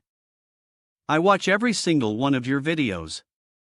After closely examining every feature of Jiang Yu's familiar face, the young man immediately shouted with excitement. "Jiang Yu is just like the rumors say. In every square meter, you meet 10 die-hard fans." The young man said, pulling out his iPhone 15 from his pocket, taking selfies with Jiang Yu, and at the same time suggesting they share the prey from earlier according to the 37 rule. "Who's picking up scraps? What old rule are you talking about?" Jiang Yu, still confused from earlier, was now even more bewildered after hearing the young man's suggestion. Seeing that he wasn't explaining anything clearly but instead was stirring up trouble online, Jiang Yu's temper flared. In a flash, he delivered a thunderous strike that sent the guy tumbling to the ground, his hat and phone scattering everywhere. "Explain yourself." Jiang Yu's voice was taut, like a drawn bow, growling with menace. The young man, seeing Jiang Yu upset, decided not to provoke him any further. He scratched his head awkwardly and said, "The term VE tray picker is just something we use among ourselves. Officially, we're called non-permanent staff of the Night Patrol Department." As long as you reach the first tier intermediate level, you can register. When Jiang Yu asked about the benefits, the young man explained that catching a monster earned around 6,000 yuan, which made Jiang Yu's anger immediately subside. His nose practically dripped with envy. "This is outrageous, one shot and you make 7,000 yuan, that's almost as much as my entire monthly salary." Jiang Yu hissed. How frustrating, a pathetic salary, not even worth a fraction of what others make. What's the point of all this? No insurance, no housing fund support, no benefits, just risking your life to earn a living. Basically, you're just picking up junk in the shadow realm. The young man tried to clarify. Seeing that Jiang Yu was curious about what happened to the monsters after they were caught, he explained that they were sold to the night patrol department, universities, or certain companies that purchase creatures. These organizations would post monster procurement tasks, along with the monster's location details. The more Jiang Yu listened, the more intrigued he became. He immediately took out his phone, opened WeChat, and suggested sending the young man 7,000 monster coins, which left the young man stunned. Even though the young man requested only 4,900 coins from Jiang Yu insisted on sending him the full amount because he was considering discussing a potential collaboration with him. A moment later, facing a monster entirely red with a powerful bloodline aura, Jiang Yu used Shadow Devour to capture it, trying his best to only absorb its essence while leaving its body intact. Otherwise, he wouldn't be able to exchange it for money. Jiang Yu thought to himself after defeating the monster. After handling it, Jiang Yu quickly called the young man to come and package it up for transport. "You're so kind," the young man said as he tied up the monster, praising Jiang Yu enthusiastically. "Clearly, you're the only one putting in the effort, yet you're still willing to share half with me." "I'm not exactly free either," Jiang Yu humbly replied. "I have to filter through the monsters, locate them, and bring their bodies back to the night patrol office." Hearing the young man mention this, Jiang Yu knew he could handle it alone, as long as he registered as an off-duty staff member. He simply smiled, preferring to keep an air of mystery and not let the night patrol office know about his identity. The young man praised Jiang Yu even more upon hearing this, making Jiang Yu feel both embarrassed and delighted. He realized that even after devouring several monsters earlier, he hadn't grown much stronger. Moreover, continuing to hunt low-level monsters was starting to feel a bit boring to Jiang Yu. He immediately took a bold step and asked the young man, also known as Dengko, "Can you help me find a few level 1 supremes to test my strength tomorrow?" "A level 1 supreme? You must not understand. While they are all level 1, the strength of a supreme is enough to crush a middle tier, and it's extremely dangerous," Dengko anxiously warned him. "I know, but experience and money, I want them all," Jiang Yu replied calmly, with a slight smirk, exuding an air of confidence. After a long and exhausting day at work, Jiang Yu finally managed to drag himself back home, feeling utterly worn out. "Back so late again? I've been waiting for you for a long time." "Ah, there are some cookies I baked on the table, help yourself." Yao Yao, lying on the sofa in a seductive position, suddenly spoke up, startling Jiang Yu. He swallowed hard as he looked at her enticing posture, feeling his mouth dry even though he was still chewing a cookie. Seeing Yao Yao like this was like a tempting feast laid out before him, and Jiang Yu found it hard to take his eyes off her smooth, flawless thighs. Noticing his confusion about where Lu Uncle was, Yao Yao explained that her father had gone on a mission and wouldn't be back tonight. As soon as Jiang Yu heard this, his eyes lit up like headlights, and he began to nervously suggest that Yao Yao stay, but before he could finish his sentence, she swiftly gave him a knock on the head. Having not had the chance to ask earlier if he had passed his test, Yao Yao, irritated, shifted the topic to something else. Jiang Yu rubbed his head and awkwardly mumbled that he had passed level 3, so it's all over now. Although what he had achieved was the legendary Golden Light, Lu Uncle had forbidden him from talking about it. "So, what about awakening abilities? What are they?" Yao Yao asked curiously again. "Abilities? I'm sure you've heard of them before, right?" Jiang Yu replied with a naive smile, hesitant. "Well, it's fine. It's a branch ability of Phantom Shadow. The abilities and potential are generally geared toward support types, so there's no need to face the dangers of the front lines. Yao Yao sighed in relief. Now Jiang Yu understood. She had been worried about him, waiting for his return. He felt a bit touched inside. Then, what about you? What is your ability? Jiang Yu asked softly. Soul suppression, a branch ability of soul impersonator, with the highest potential. Although my combat strength is a bit weaker than yours at first, I will definitely become stronger than you later.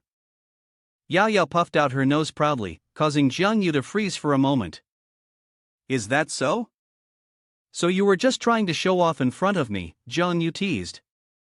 Then you'd better take it slow, don't end up failing at the very beginning, Jiang Yu mocked, flicking Yao Yao's forehead playfully, which made her quite annoyed. She immediately raised her hand to return the gesture. Realizing that the atmosphere was becoming a bit awkward, they both hurriedly distanced themselves from each other, feeling embarrassed. By the way, what exactly are Phantom Shadow and Soul Impersonator? Jiang Yu coughed and asked to change the subject. I don't really understand much about them either. I just know that these names correspond to abnormal creatures. For example, your Phantom Shadow corresponds to the type of shadow creatures and monsters, and my Soul Impersonator corresponds to the soul-type monsters. Killing monsters and absorbing their corruption is one of the ways to become stronger as an extraordinary being. If you kill the corresponding monster, the efficiency will be much higher. But killing other monsters will only result in more effort with less reward, Yao Yao explained. The more Jiang Yu listened, the more intrigued he became. He then suggested, you should use your soul suppression ability to show me how it works. How should I use it? There are no monsters around here to activate the ability, Yao Yao hurriedly replied. You can use it on me. Don't worry, with my physique, you won't be able to kill me, Jiang Yu reassured her. Yao Yao wiped her wet face, making Jiang Yu feel a little embarrassed. What I meant by soul suppression is about calming and stabilizing, not what you're thinking, you mischievous young man. At Jiang Yu's request, Yao Yao, after gathering all her strength, successfully applied the soul suppression technique on him. The moment she used her ultimate move, Jiang Yu's entire body suddenly went numb and he unexpectedly collapsed to the ground, unconscious, which completely startled Yao Yao. It hurts, hurry up, squeeze my head, or it'll explode, Jiang Yu stammered, trembling, using what little strength he had left to rub his head against Yao Yao's chest, acting all spoiled. Yao Yao, worried that something might be wrong with him, gently placed her hand on his head and started massaging it. Lying on Yao Yao's lap and being pampered by the beautiful girl, Jiang Yu was in absolute bliss, floating on cloud nine, forgetting all about the numbness earlier, though no one knew if he was actually in pain. You were amazing earlier, honestly. I had already prepared my defense, yet I still got hit by the move without leaving a trace, Jiang Yu suddenly spoke up, praising her, causing Yao Yao to feel a bit awkward. Our abilities stem from monsters, which is only natural, no matter how strange it may seem. Besides, true spirit is essentially a form of mental attack. Yao Yao humbly replied. Listening to Jiang Yu's guess, maybe you'll stand out a lot when you join the training camp. Yao Yao just quietly responded to show that she wasn't fond of drawing attention like he was. Moreover, there would be several outstanding students from other bases as well. Isn't there going to be a lot of competition then? Jiang Yu emphasized. Don't worry, the training camp is only for students from the martial arts department. Yao Yao confidently assured him. While mentioning this to Jiang Yu, Yao Yao casually joked. How much have you spent on the neighborhood club? Who knows? Jiang Yu honestly replied. Probably a few thousand or something. This immediately made Yao Yao freeze, her entire aura flaring up in an instant, and then she swiftly slapped him as if frying him. In the quiet of the night, Jiang Yu's screams for mercy could be heard echoing far and wide. The next day, as promised, Deng Ke took Jiang Yu to the high-level, first-class anomaly he had found. Jiang Yu immediately launched his power and charged straight at it without needing Deng Ke's help. Witnessing this, Deng Ke was stunned by how fast and dangerous Jiang Yu was. In a flash, Jiang Yu unleashed a thunderous, lightning-fast attack, successfully taking down the monster in just 1 minute and 30 seconds, leaving Deng Ke dumbfounded, applauding him. After this battle, Jiang Yu's avatar was greatly enhanced. At the same time, the system granted him a new ability, Shadow Troop. It significantly boosted his control over shadows, compressing them, and upon detonation, could shoot out numerous shadow beams capable of piercing through anything in all directions. It was extremely powerful. Yao Yao was currently watching a clip on the computer about a legendary general, the strongest warrior. Among the superhumans, the rate of awakening the soul impersonator is not high. Your soul suppression ability can be considered one of the top tier among them. In the past, there was a general who awakened a similar power to yours. This USB contains the cultivation experiences of that person. You need to watch it carefully during this time and not reveal it to anyone. Lu Uncle advised his daughter. This precious USB was all thanks to Li Uncle. He's close to those generals, which is why he could get it. Yao Yao was somewhat puzzled as to why her father didn't give it to Jiang Yu but instead handed it over to her. Li Uncle, over here, was standing on the balcony smoking, his mind occupied with thinking about a new type of monster. It was a monster with the serial number 14256, located about 200 km west of Beidou. During the Great Calamity of the 90th year, it was completely surrounded by a white glow floating in the air, its shape undetermined, seemingly on the brink of death. It was dangerous to look at for too long, as anyone who did would become contaminated and turn into a fanatical follower. It had powerful strength and self-healing abilities, lacking blood as humans understand it. It was immune to most banned substances, completely impervious to supernatural mental abilities. 2 commanders were mortally wounded, 3 generals seriously injured, and 300 night guards were either wounded or killed. It was successfully captured and imprisoned, and the records were sealed as top secret. Through long-term research, the following characteristics were discovered: it cannot be looked at directly, its specific shape cannot be described, and it cannot be destroyed. After a comprehensive review, everyone decided to call it a deity. Returning to Jiang Yu, he was busy clashing with a high-level monster. On the opposite side, Deng Ku was relentlessly filming him with a camera. After being slapped face first and losing blood from the strange creature, Jiang Yu, furious, waited for the moment it was about to charge at him. In that instant, he swiftly activated his skill, causing the monster to explode into pieces in the blink of an eye. The mechanism of this skill was to shoot a small bullet that exploded in mid-air or upon contact with the enemy, causing limited damage. However, if it managed to enter the opponent's body, the explosion would erupt in an instant, causing a terrifying level of destruction, much like the scene that just unfolded. Deng Ku showed Jiang Yu the footage of him looking incredibly cool during the fight. He couldn't stop praising him, making Jiang Yu want to puff out his chest in pride. A little later, while Deng Ku was busy collecting the monster's remains, Jiang Yu was opening up the system to check an experiment.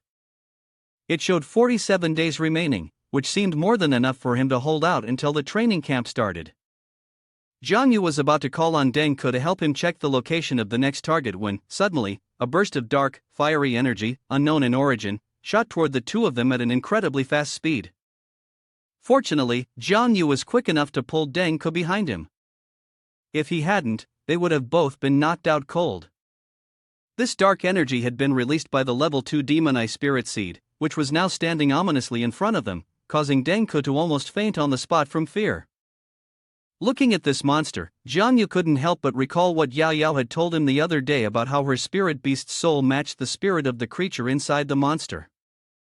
No, I absolutely cannot let it activate its powers, Jiang Yu thought to himself anxiously, and immediately launched a supercharged gust of wind at the creature.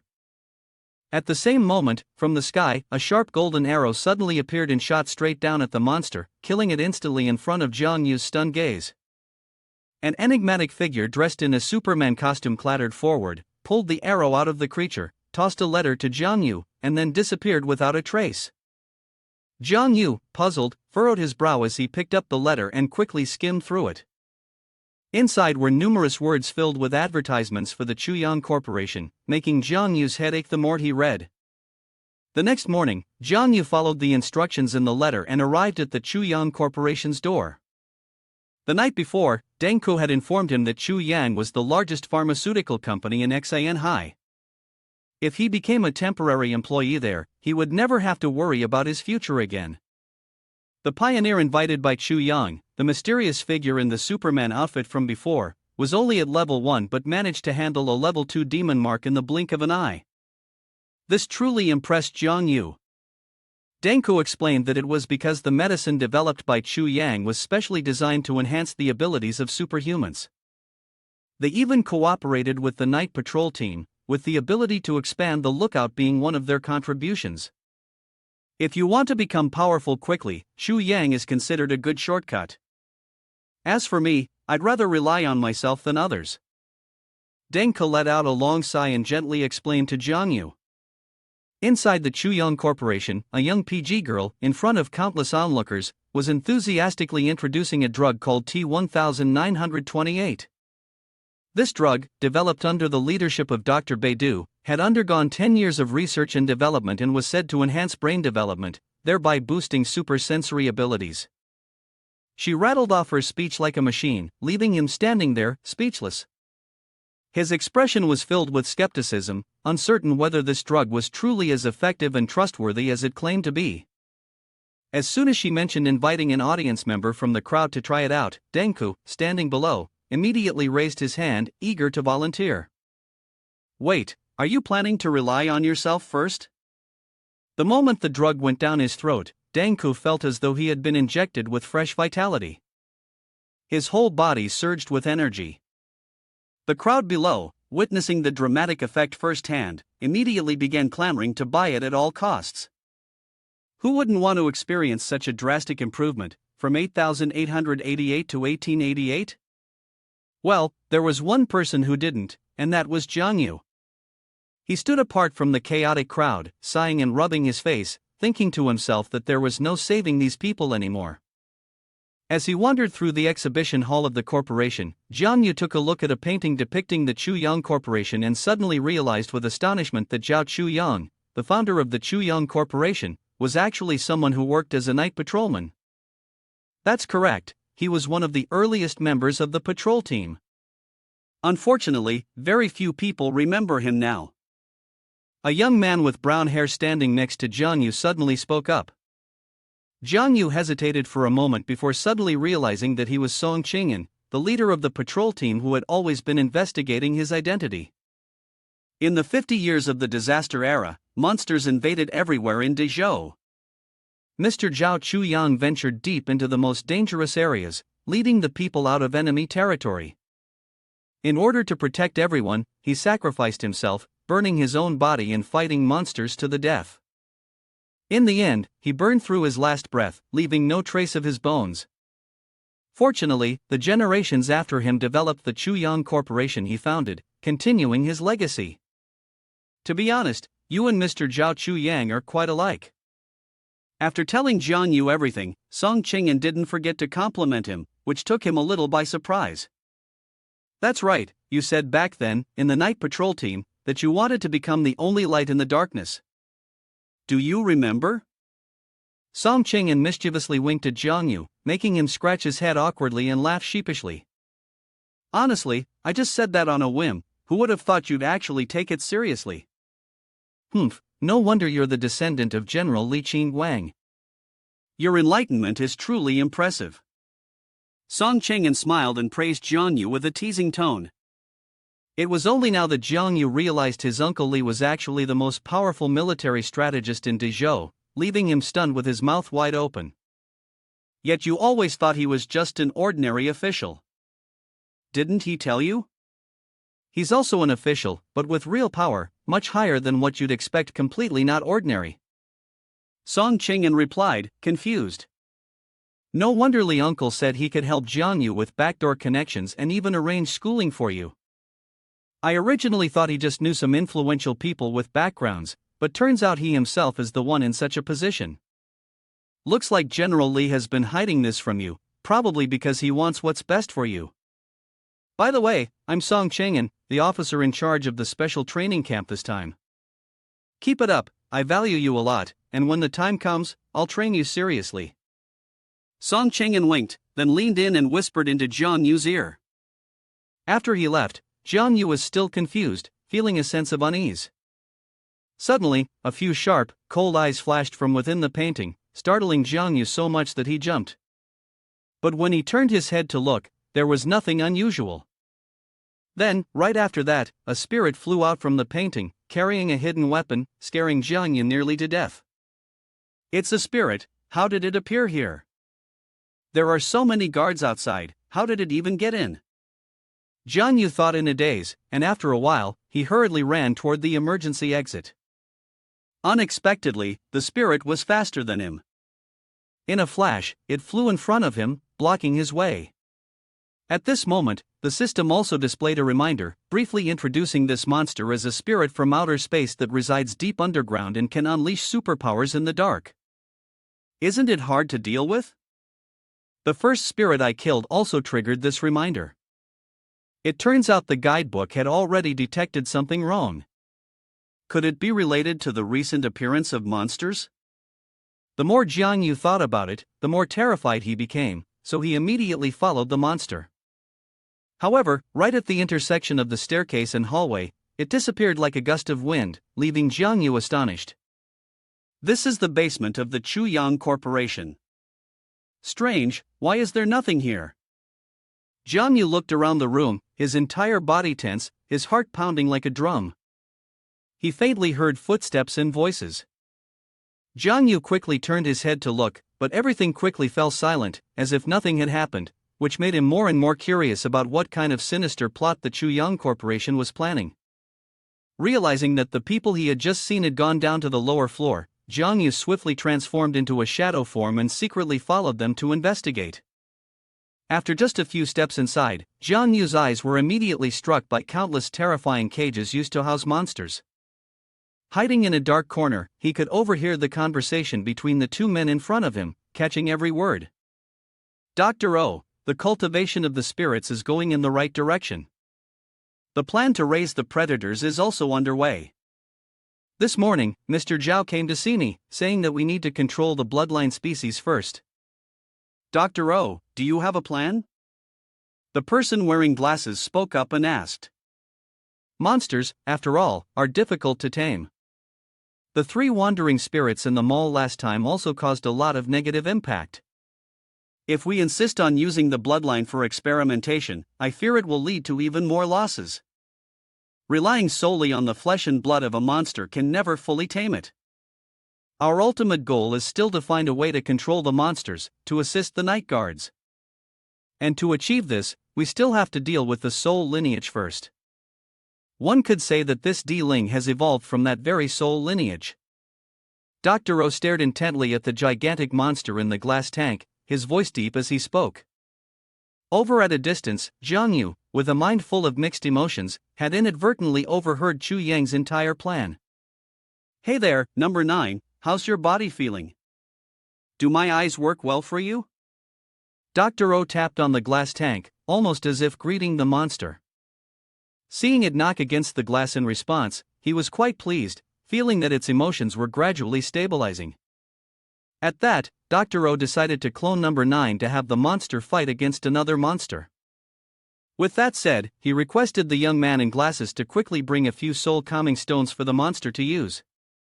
Jiang Yu, hiding on the other side, noticed that the monster seemed to be panting and staring at him intently, which made him feel a slight shiver. Can it see me? It's not like the spirits I saw before, it doesn't seem aggressive, and it even knows how to communicate simply, almost like it has personal awareness. Jiang Yu silently thought, Doctor, if this continues, it might break free from our control and become too difficult to handle. What should we do? The man wearing glasses slightly questioned, You're right, but I believe there must be a way to resolve it. Dr. O firmly replied, Perhaps we can try something more certain. Like replacing a human soul with that of a monster? The man wearing glasses, Xia Tianming, said with a mysterious smile, causing Dr. O to be completely shocked. In an instant, he was overwhelmed with rage, grabbing Xia Tianming by the collar and berating him furiously for such a heartless suggestion. Sorry, I was just saying that casually, please don't take it seriously. Xia Tianming, quickly attempting to calm Dr. O, saw the doctor start to cough violently. But then, in a sudden, unexpected moment, Xia Tianming raised a knife and stabbed it straight into Dr. O's abdomen, causing the doctor to stumble and collapse onto the floor, blood spilling everywhere. Dr. O, completely bewildered, couldn't understand why Xia Tianming was treating him this way. As he was dying, he trembled, calling out his name with heavy breaths. "Monster, the night watchman, I'm sorry doctor, the research ends here. I come from flame essence." Xia Tianming widened his eyes, took off his glasses, and his whole body suddenly emanated a terrifying killing intent. It was truly an unprecedented plot twist. No one would have expected that the final boss would be someone as seemingly harmless as Xia Tianming. After releasing a torrent of murderous energy, Xia Tianming successfully called down a storm, causing the monster containment tank to shatter into pieces. Water poured out in a rushing flood, sweeping everything in its path. The monsters in the jar wouldn't easily have the chance to escape this heaven-sent opportunity. Immediately, they scrambled and gathered together in a chaotic mass. The alarm bell in the room detected the disturbance and began blaring loudly, warning all research staff to evacuate quickly. In the pitch-black corridor, a faint red light flashed from the bell. The staff, upon hearing the news that dozens of monsters had escaped from room 35, frantically shouted at each other and scrambled away like panicked ducks. But it was too late, as no one in this place could escape the malevolent aura that robbed them of their sanity, including Xia Tianming. From above, his eyes began to sag, veins bursting, and his entire body cracked, with lines forming across his face. But when a wax statue fell to the ground, he finally collapsed, his blood completely drained, a strange smile still etched on his lips. Jiang Yu stood by, watching in bewilderment, unable to understand why this student, Xia Tianming, had turned on his teacher and then ended up committing suicide in such a miserable way. The monsters, taking advantage of the chaos, had long since disappeared without a trace. As he stood there in a daze, a withered hand suddenly reached out from the pile of debris, and a weak voice groaned, causing Jiang Yu to jump in shock. It was Dr. O, who wasn't dead yet but merely on the brink of death. Realizing he couldn't hold on long enough for Jiang Yu to call a doctor, Dr. O used his last bit of strength to whisper each word with difficulty: "Flame essence." "He's the flame essence." With that, Dr. O could no longer bear it, his eyes rolling back as he coughed up blood and died right there. Jiang Yu angrily shouted, trying to shake Dr. O awake to hear the crucial part, but perhaps everything was in vain. Putting that matter aside, in front of him now was a monster with immense power, making it impossible for him to simply turn a blind eye. It seemed he had to deal with it first before thinking about Xia Tianming's situation. With that, he charged forward like a speeding arrow into the group of monsters and fought with them in a violent storm. The room he had just entered was littered with the lifeless bodies of the staff. Blood soaked the floor, mixing with the deathly aura, making the atmosphere as cold as the 18th floor of hell, if not worse. But no hell was more terrifying than the appearance of the monsters in the real world. Despite his best efforts, Jiang Yu could not control the situation, simply because they were both numerous and powerful. Outside, in the basement, the crowd was still unaware of what was about to happen. They were still gathered, listening to the promotional girl introduce the products. Suddenly, out of the virtual space, a swarm of bloodthirsty monsters burst forth like a disturbed beehive, sending a wave of fear through everyone there, who all screamed loudly in terror. They scrambled, pushing each other toward the exit, their eyes filled with fear as they glanced at him. Meanwhile, the promotional girl had already been attacked by the monsters and had collapsed to the ground. Only Denko remained strangely calm. He lowered his voice and shouted loudly, "Don't run around in panic, form a small group. The monsters target individuals, not groups." But in their overwhelming fear, no one listened to Denku. They instinctively kept running, trying to avoid the monsters as far as possible, unable to gather into any kind of formation. One monster, spotting an ideal target in Denko, licked its lips and attempted to sneak up behind him. But luckily, Jiang Yu acted swiftly and intercepted it just in time, landing a powerful punch to the monster's jaw. Saved unexpectedly by Jiang Yu, Denko was both horrified and astonished. He had no idea how Jiang Yu had managed to get there. "Don't worry about me. How I got here doesn't matter. Focus on rescuing others first," Jiang Yu replied.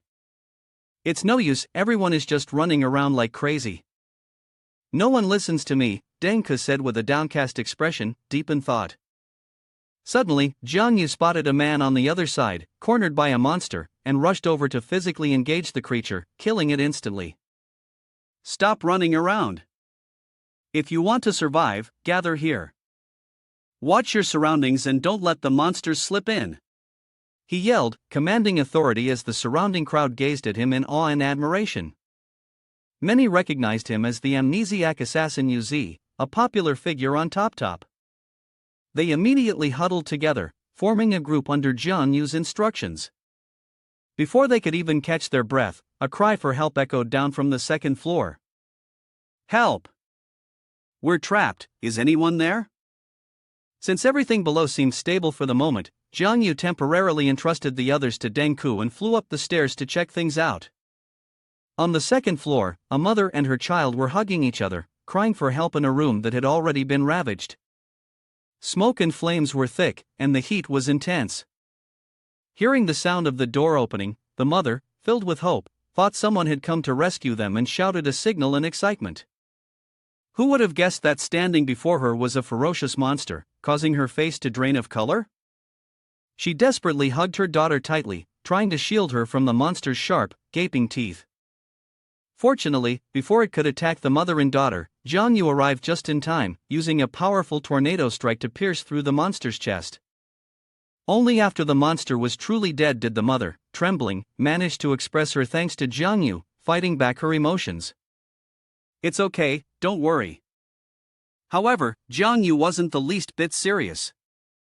He was gesturing and jumping around like a monkey, as the fire had caught him, leaving both the mother and daughter speechless. Seeing the little girl crying out in fear, Jiang Yu awkwardly scratched his head and ears, explaining that he was there to save them. Hey, don't cry, I'm here to save you. With that, he swiftly scooped both of them up and flew out of the window before the fire could reach them. Outside in the yard, the fire truck was already waiting to spray water and put out the flames. The scene of Jiang Yu rescuing the mother and daughter from the fire made everyone around them admire and exclaim in awe. Having completed his task, Jiang Yu shot back into the building, greeted by the cheers of the onlookers. He had to hurry, as his time in this world was running out quickly. He wasn't sure where the other night watchman had perished, but reinforcements must have arrived long ago. Jiang Yu, using all his strength, flew into the building while anxiously thinking. As he neared the area, a loud explosion, accompanied by a blinding flash of light, suddenly hit, causing him to flinch in surprise. Peering inside, Jiang Yu discovered that most of the night watchmen had been subdued. Filled with suspicion, he wondered whether this chaos had been planned from the start. At the center of the room was Captain Song Qing'an, who was struggling to circulate his energy. With a powerful swipe of his hand, he knocked down all three monsters at once. Around him, the Night Watch staff were doing their best to engage in direct combat with the remaining monsters. However, the result of haphazardly thrown attacks, with the sheer number of monsters overwhelming them, was a devastating explosion that shook the building to its core. On the other side was the industrial area of Chuyang. It seemed that this was the true target of the monsters. The situation is worse than I thought. There's no night watch left, I can only rely on myself now, Jiang Yu muttered to himself, then leaped into the building, exuding a fierce and battle-ready aura. Thanks to Jiang Yu, countless innocent civilians were saved from the barrage of bombs and gunfire. As he carried the last person out of the building, Jiang Yu accidentally spotted the mysterious assassin, the one who had been silently watching him, blending into the crowd outside. At that moment, the assassin glanced over at Jiang Yu and, seeing him staring directly at him, flinched and quickly moved away to another spot. After rescuing the last person, Jiang Yu was utterly exhausted, his strength nearly depleted. He collapsed onto the ground, panting heavily, on the verge of passing out. So tired, so this is what it feels like to be a hero. I was going to pretend to be cool, put on a show, but now I don't even have the strength to get up. But even so, it's worth it. Jiang Yu thought to himself and then smiled happily when he saw the people he had saved, now safe and reunited with their loved ones. But perhaps these were not the last victims he would rescue, as suddenly, from the crowd, the sound of countless cries and wails rose from parents who had lost their children. A quick glance at the building, burning fiercely like a living torch, made Jiang Yu panic as he realized that the monsters flying back and forth in the air were each holding a crying child in their hands. Damn it, what are these monsters up to? Why are they kidnapping children? Jiang Yu thought to himself, irritated. Just as the situation became critical, Jiang Yu's phone suddenly rang. It was Yao Yao calling, knowing that he was currently at the Chuyang factory, and she was extremely worried about his safety. Seeing her repeatedly urging him to return, Jiang Yu calmly smiled and promised, "No need to rush, wait until you've finished cooking the rice and beef soup with tomato eggs, then I'll come back." As soon as he finished speaking, Jiang Yu immediately hung up, not giving Yao Yao a chance to respond, as he was now busy rescuing the kids. His blood and energy were nearly depleted. If he kept pushing himself to save people, he might not survive. Jiang Yu had just plopped down on the ground, panting heavily, his mind in turmoil. At that moment, Lu Uncle appeared. He didn't recognize Jiang Yu in his transformed state, so he directly pointed the loudspeaker at him and coldly said, "According to Article 113 of the Superpower Act, individuals without professional qualifications are not allowed to use their superpowers in public without authorization. Immediately cease using your powers and submit to investigation. This is your final warning, stop using your powers now. We will take legal action immediately," Lu Uncle sternly warned. Standing beside him were two officers, their guns aimed directly at Jiang Yu. Realizing that he couldn't take Lu Uncle lightly, Jiang Yu quickly backed down, raising both hands in surrender, thinking to himself that perhaps leaving this to the night guards would be more professional than dealing with it himself. That was what he thought, but when he saw the scene of the elderly woman with silver hair, painfully calling her granddaughter's name, Jiang Yu couldn't hold himself back. He immediately turned around and suggested, "Lu Uncle, come with me." No sooner had Jiang Yu finished speaking than he soared into the sky, leaving Lu Uncle and the officers staring in astonishment. Although Lu Uncle had some doubts about Jiang Yu's identity, for the time being, he had no choice but to follow his instructions, curious to see where it would lead. Meanwhile, Jiang Yu, after a long flight, finally caught up with the group of monsters, tailing them as they entered a shadowy dimension. What he saw only deepened his confusion. It was strange, the bloodline creatures, who were naturally inclined towards slaughter, were now engaging in something as bizarre as kidnapping, and they even seemed to have a clear division of labor, almost like an organized group.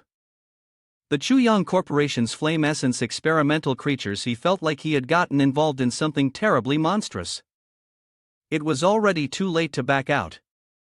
The only option left was to press on and see it through to the end. Jiang Yu furrowed his brow in confusion, his gaze still fixed on the building across from him. Inside that building, there was a scene of countless children crying, wailing, and chaos, all huddled together in a group. Surrounding them were a circle of monsters, standing watch with strict vigilance. From the other side, Jiang Yu played the game of misdirection. He threw stones repeatedly at the monsters, hoping to take advantage of their distraction to free the children. He noticed that after each time he turned away, a few of the children were missing. The monsters quickly realized something was wrong, and immediately roared, chasing after Jiang Yu, who was now carrying the children, trying to sneak away. When they spotted him from the side, Jiang Yu sighed softly and quickly deployed his net trap, capturing the entire group of monsters in an instant. After temporarily dealing with the monsters, Jiang Yu shone a flashlight to lead the children up the staircase, while he opened his phone, intending to call the night watch team for backup. Who would have thought that before he could finish speaking to the person on the other end of the line, a burst of gunfire suddenly struck his phone, causing an explosion of smoke. Jiang Yu coughed, quickly glanced around to see who had been foolish enough to do this. To his surprise, he found himself cornered here, and he had thought it was the night watch team. It turned out to be UZ, the famous internet personality. A man with white hair, his body striped like that of a snake, suddenly emerged from the shadows, his voice full of arrogant challenge. "Who are you?" Jiang Yu shouted. "Take a guess," came the reply. The white-haired man stuck out his long, bright red tongue and responded. Then, before the countless astonished gazes of the children and Jiang Yu, he curved his lips and snapped his fingers, unleashing a violent shockwave with a powerful force. "Oh, the force of this guy, he's a superhuman. Jiang Yu broke into a cold sweat, staring at the deep hole that he had just created, thinking in shock, this is bad. He quickly turned around, using his spider silk technique to leap out of the building, but before he could land, a rain of sharp spikes, caused by the man, fell like a storm. Fortunately, he was quick enough to dodge, or he would have died. Not bad, just like in the video, your agility is swift and light, but your overall strength is only at level 1, hardly worth mentioning. He smirked, mocking Jiang Yu. When he saw Jiang Yu continuously asking him whether he was from the Chuyang Corporation or Flame Essence, the man instantly lost all patience and fired a blast of dark energy straight at him to shut him up. Jiang Yu gathered all his strength, rushing forward to protect the children. His whole body was tense, gritting his teeth as he endured each wave of dark energy pressing against his muscles. Then, when he could no longer endure, an earth-shattering earthquake, accompanied by explosive fire energy, targeted Jiang Yu's position and erupted in a series of violent explosions, sweeping the entire area. Jiang Yu was thrown back, rolling down into the deep pit above. It was a storm of fire and bullets, trying to bury him underneath. The white-haired man, witnessing the beautiful scene he had created, felt a slight sense of pride, his lips curling into a smug grin. The terrified kids gathered around the edge of the pit, each one crying and panicking, fearing that he had died. Once the dust settled a bit, the white-haired man immediately jolted in shock when he realized that Jiang Yu was nowhere to be found in the chaotic mess. All that remained after the upheaval were scattered rocks and deep cuts on the road, but the person himself was nowhere to be seen. Taking advantage of his moment of distraction, Jiang Yu secretly crept up from behind and delivered a swift strike, nearly dislocating his limbs. Attacked unexpectedly, the white-haired man roared in fury, his hands were like lightning, striking viciously straight at my teeth in retaliation. Not only was he unable to defeat Jiang Yu, but he was also engulfed by countless waves of Jiang Yu's energy. Despite this, the white-haired man remained stubborn, enduring like an immortal, tightening his core, gritting his teeth, and retaliating with equal force. He thought, ambushes in the shadows are indeed tricky to deal with, but what I have is a way to counter you. The white-haired man glared, his hands already bloodied and injured. With a powerful motion, he swung a surge of strength into the air, but for some reason, it didn't fly toward Jiang Yu. Instead, it headed straight for a young girl in the group. The girl screamed in fear, calling out for Jiang Yu. Thankfully, he appeared just in time, successfully creating a shield to block the attack and protect the girl. So this was the white-haired man's plan, Jiang Yu thought. He wanted to use the girl's life to draw me out. While he was gasping for breath, exhausted from trying to block the attacks, the man with white hair suddenly appeared behind him. It was too fast, too dangerous. Before Jiang Yu could even speak, the man struck with a thunderous blow, sending Jiang Yu collapsing to the ground, blood pouring from his mouth. Still trying to hide in the dark? You have no more chances left. Ha ha ha. He laughed loudly, then clenched his fist and charged at Jiang Yu, pounding on him like a punching bag. Each punch was so painful that Jiang Yu could do nothing but clutch his face and endure. In this grim, broken moment, Jiang Yu suddenly realized that his dark form seemed to be shattering. The shadows inside him were also becoming chaotic, and he could no longer use his skills. After thoroughly beating Jiang Yu's body, the white-haired man turned his attention to Jiang Yu's face, landing heavy punches like he was smashing garlic. As a result, the dark form covering Jiang Yu's face cracked into pieces, revealing part of his real face. Come here, let me see who you really are. The white-haired man licked his lips, eagerly speaking. Just as the white-haired man was about to deliver the final, fatal blow to Jiang Yu, the kids from above began throwing stones at him, angering him to the point where he intended to deal with them immediately. Seeing the kids in danger, Jiang Yu rushed to them, wrapping his arms tightly around the white-haired man's waist in an attempt to stop him. In his heart, he silently thanked the cute kids.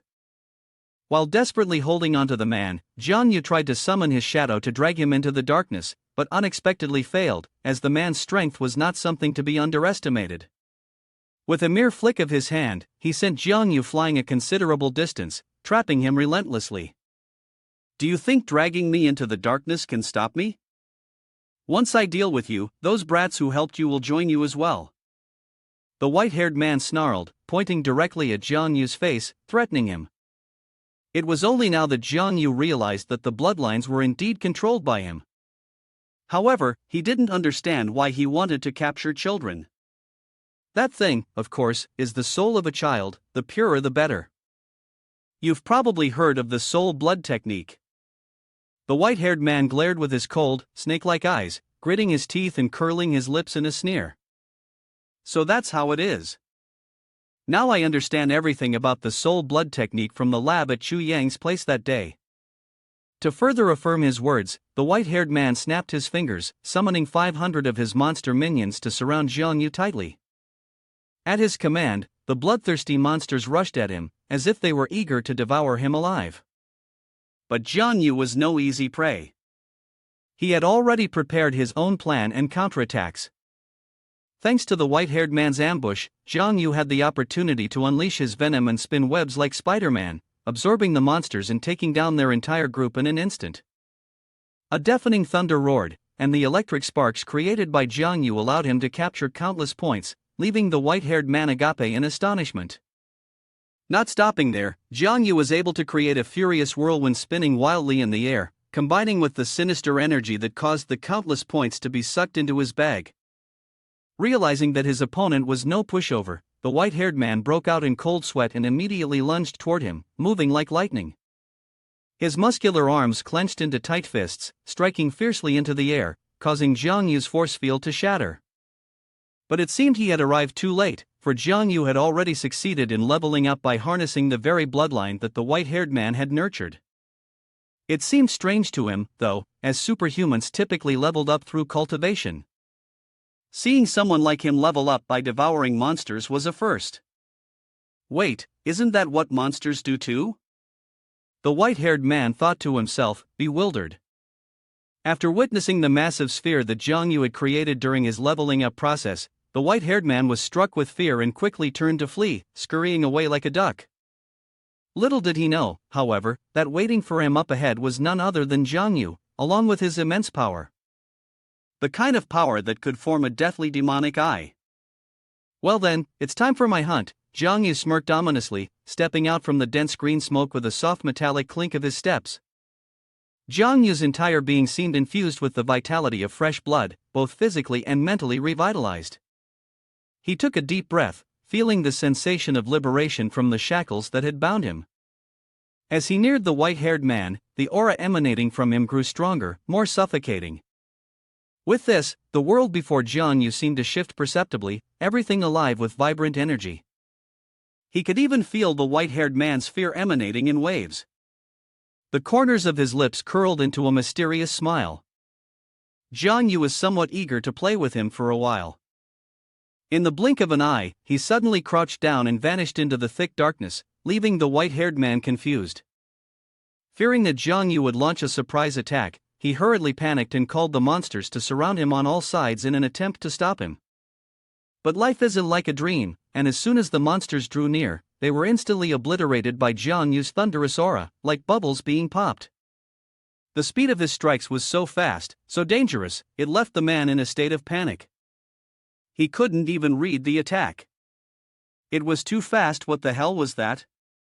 How could someone from the second realm be this strong? The white-haired man, clutching the bleeding wound Jiang Yu had cut across his chest, painfully muttered to himself. Thanks to a secret technique, Jiang Yu was able to hide deep in the shadows, standing right in front of the white-haired man, completely undetected. Seizing the opportunity, Jiang Yu gently, almost affectionately, gave him several dozen more cuts, leaving his body striped like a shredded sushi roll. Damn it, how dare you treat me like an animal and play with me? Damn it, if you want to finish me off, just do it already. Stop wasting time, come here. He snarled furiously, gritting his teeth, like a storm after the face-down blow Jiang Yu had landed.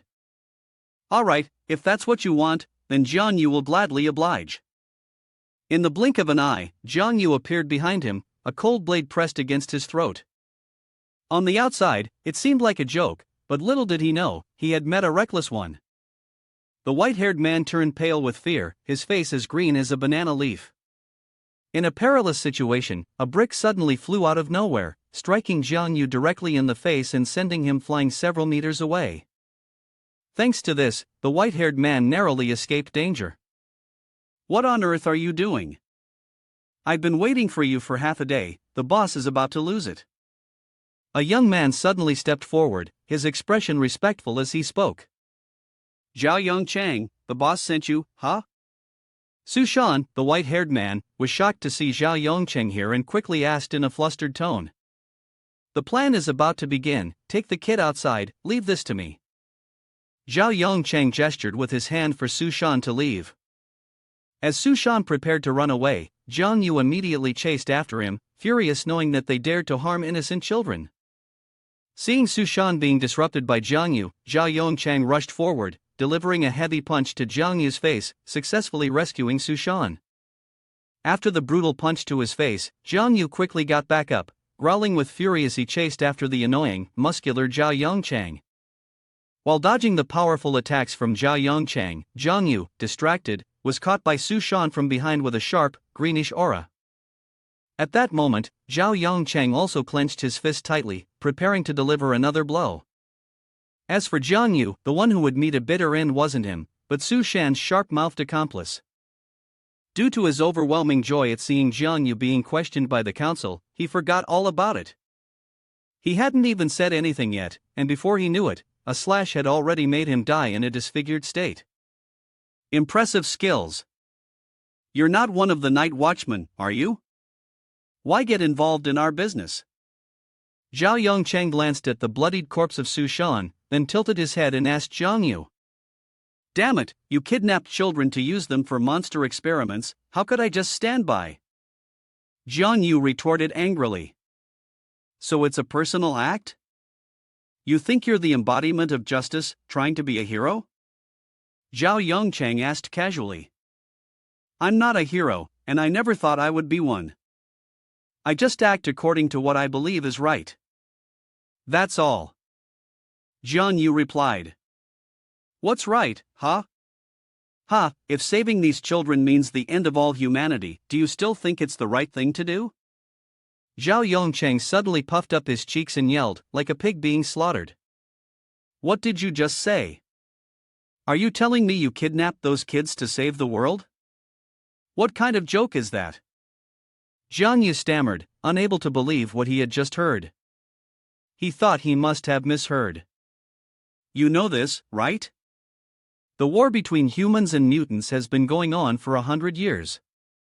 Humanity has held on to the small hope to survive until today, but the human body has many limitations, while monsters do not. The strength of a human is like the light of a firefly, fundamentally unable to resist the darkness of the abyss. Instead of dying painfully in a false hope, it is better to find another way out. If darkness cannot be defeated, then actively embrace it and adapt to it. Bury hope deep in the abyss, waiting in hiding. When the time comes, become the flame essence that ultimately extinguishes all of humanity's hope. Zhao Yongcheng widened his eyes, filled with determination, blazing like a sacred fire. In a deep voice, he said, but Jiang Yu basically doesn't listen to my reasoning at all. Humph, clearly he's already a traitor, yet still pretends to stand with righteousness. If you all are called flame essence, then let me destroy you right here. Jiang Yu drew his sword, gritting his teeth as he threatened, indeed, talking to someone like you is utterly meaningless. Let me show you something to broaden your horizons. Zhao Yongcheng laughed maniacally, then immediately launched a fierce strike at Jiang Yu. His muscular arms bulged as he struck with such force that he easily blocked Jiang Yu's sword with his bare hands. Not stopping there, this Zhao Yongcheng, strong as an ox, skillfully combined punches and kicks, moving swiftly and with precision. His hands turned solid as he delivered rapid blows, knocking Jiang Yu out of the ring with a single powerful kick. Struggling to rise from the pile of rubble, surrounded by thick smoke, Jiang Yu couldn't help but feel a reluctant admiration for Zhao Yongcheng's unbelievable power. Jiang Yu, already poor, found himself in an even worse situation. The wound he received from Zhao Yongcheng's strike had refused to heal, unlike the other wounds he had endured, which only served to frustrate him even more. All of this was because of that terrifying, transcendent move flame prison slash. You couldn't even beat me, so how could you possibly contend with the abyss? In the face of absolute power, resistance is meaningless. This is the end for you, time to ascend to heaven. Zhao Yongcheng coldly declared, his muscular hands raised, ready to deliver a fatal blow to Jiang Yu.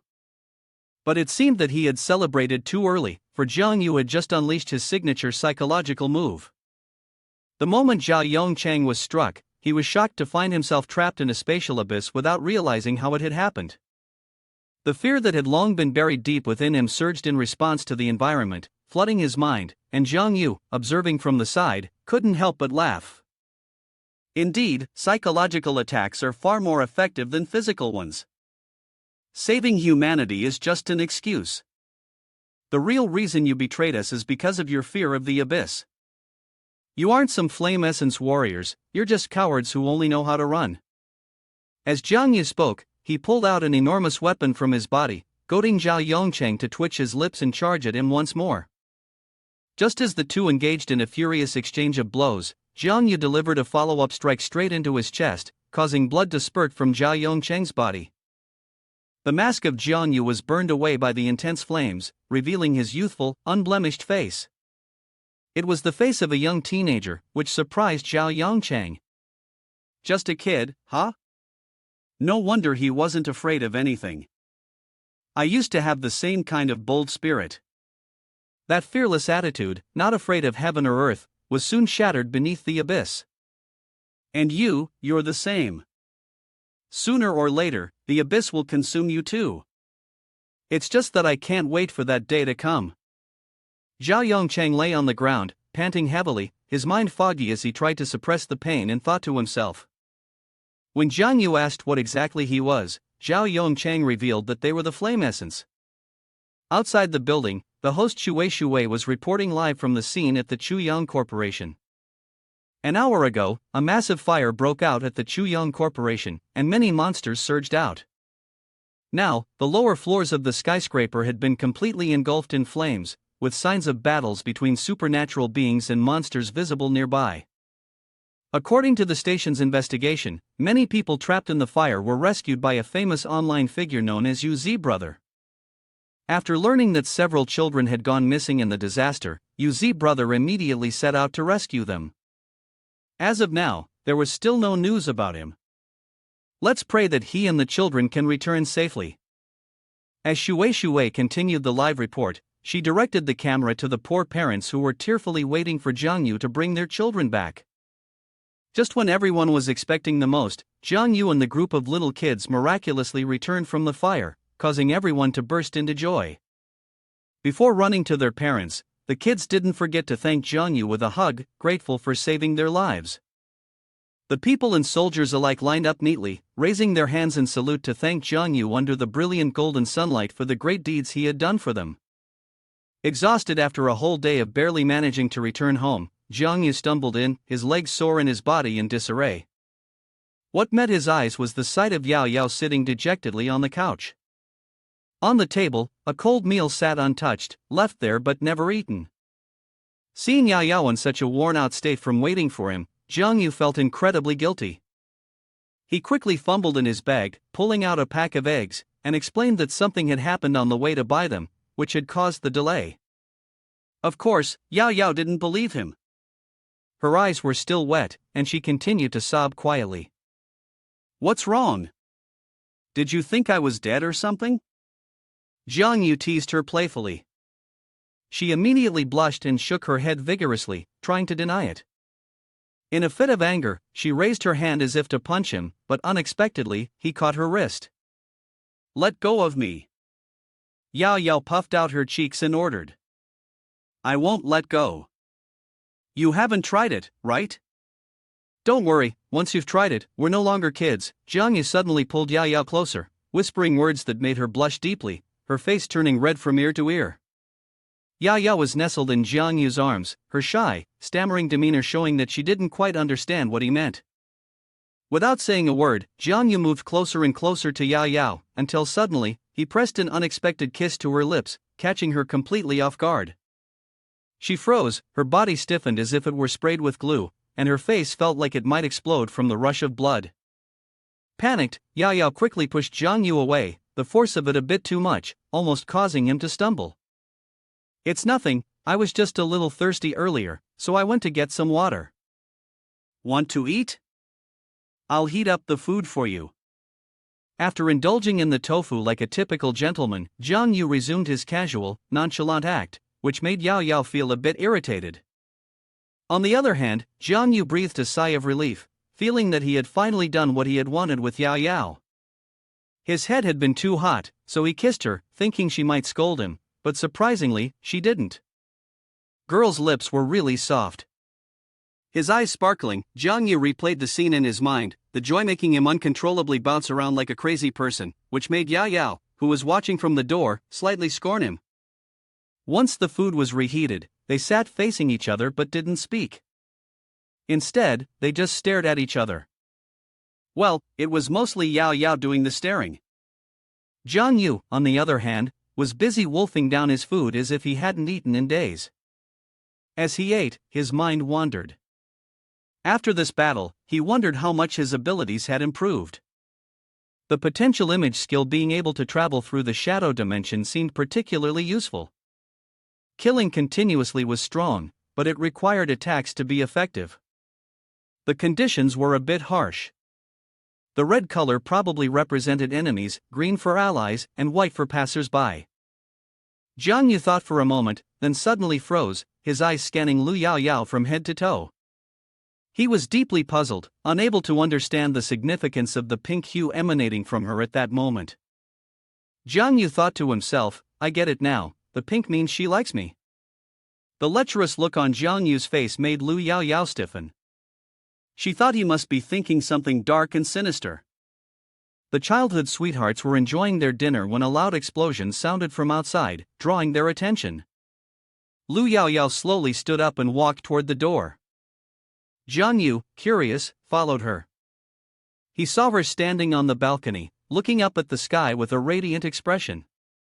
The two of them stood together, admiring the fireworks, the scene utterly romantic. Suddenly, Jiang Yu turned to Lu Yao Yao and asked, Do you know about the Flame Essence organization? Lu Yao Yao turned to him and asked, Where did you hear the term Flame Essence? Lu Yao Yao then explained, There's some basic information in my father's documents, which mentioned Flame Essence. It's not like the mainstream, pro-war factions. These people are strange, full of contradictions, and their mutated bodies are considered monstrous. This organization is a heretical sect that betrays humanity. She continued, If anyone captures a flame essence, it must be handed over to the Night Guard, and they will be rewarded with 500,000 in cash. Jiang Yu, upon hearing such a large sum of money, couldn't believe his eyes and gasped in shock. This was because he had caught 2 flame essences but unknowingly handed them over to the Night Watch team. Lu Yao Yao, seeing that he seemed so dejected, asked, What's wrong? Jiang Yu, though trying to appear calm on the outside, was actually drowning in sorrow on the inside. His 10 million had just slipped away from him. He then asked Lu Yao Yao, So, apart from the Flame Essence, are there any other strange organizations? The ones with rewards, right? But Lu Yao Yao dashed Jiang Yu's hopes of finding something profitable. She turned away and responded, That's it. Do you hope there's more? Jiang Yu, embarrassed, held his head and shyly asked, Do you think there's a way to get rich off of this? Lu Yao Yao was truly helpless with this money-obsessed guy.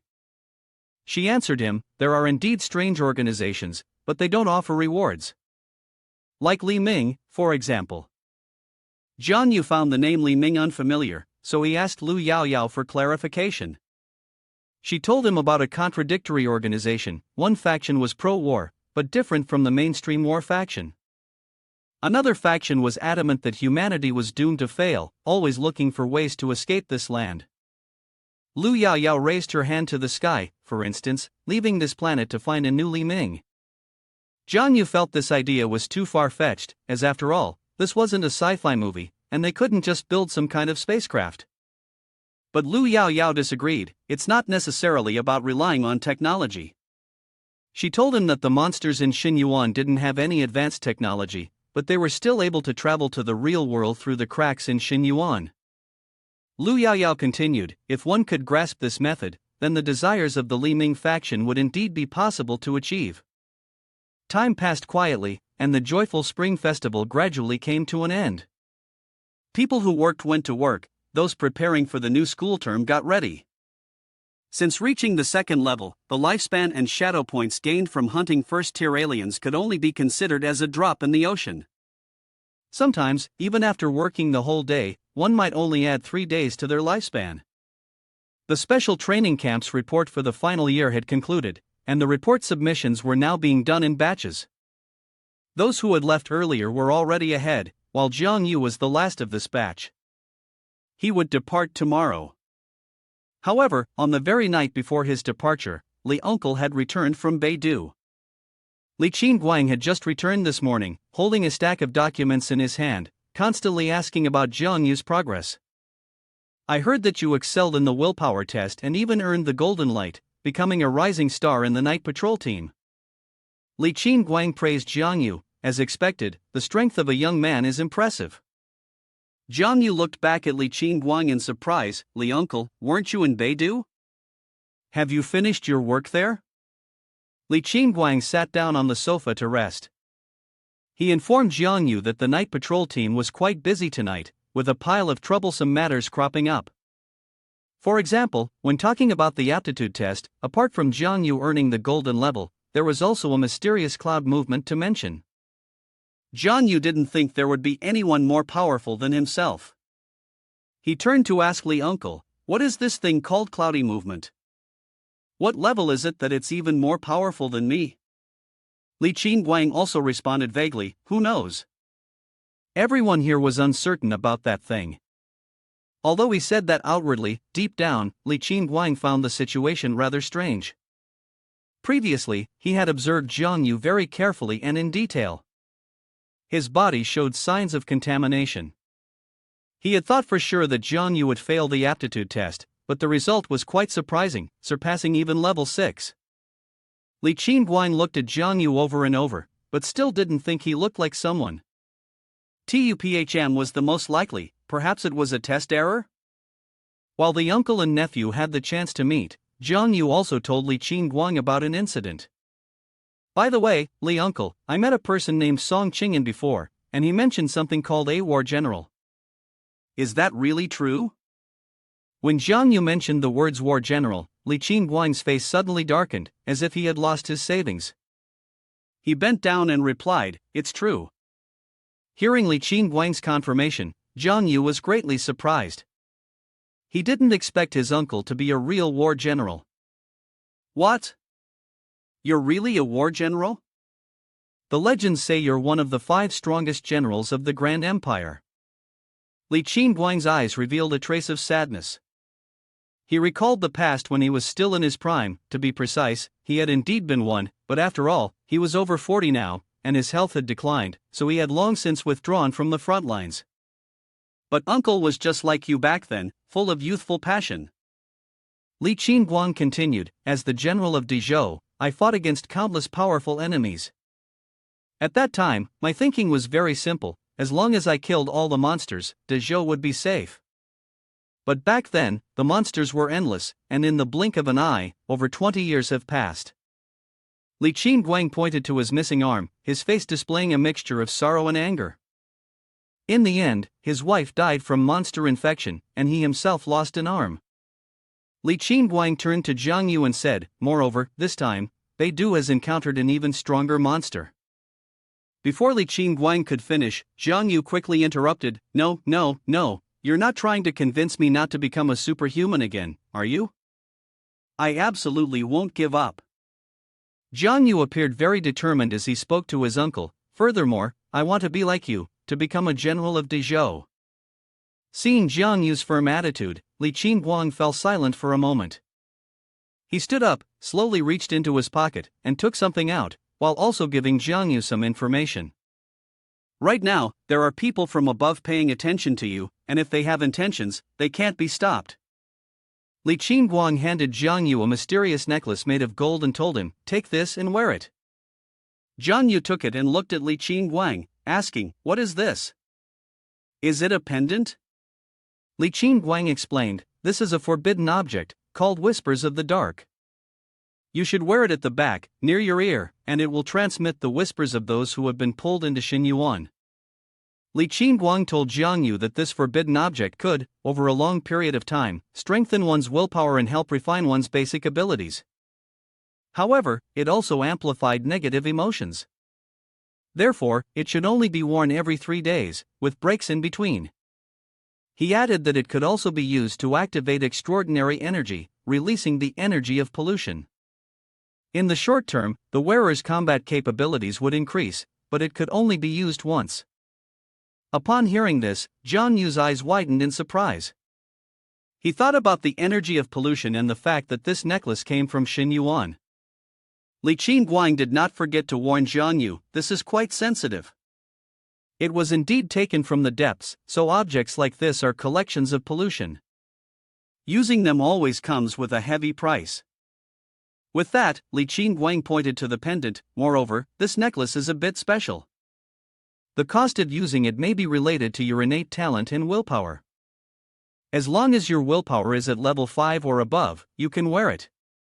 Li Qingguang also shared another important detail. This necklace is extremely special in that it can recognize its wearer. After hearing all this from Li Uncle, Jiang Yu became very intrigued. He immediately put the necklace around his neck. Li Qingguang curiously asked, "How do you feel? Are you experiencing anything unusual?" But Jiang Yu didn't feel anything strange. Li Qingguang smiled after observing Jiang Yu's condition. It seemed that the young man's willpower could fully resist its effects. "Well then, I can rest easy now."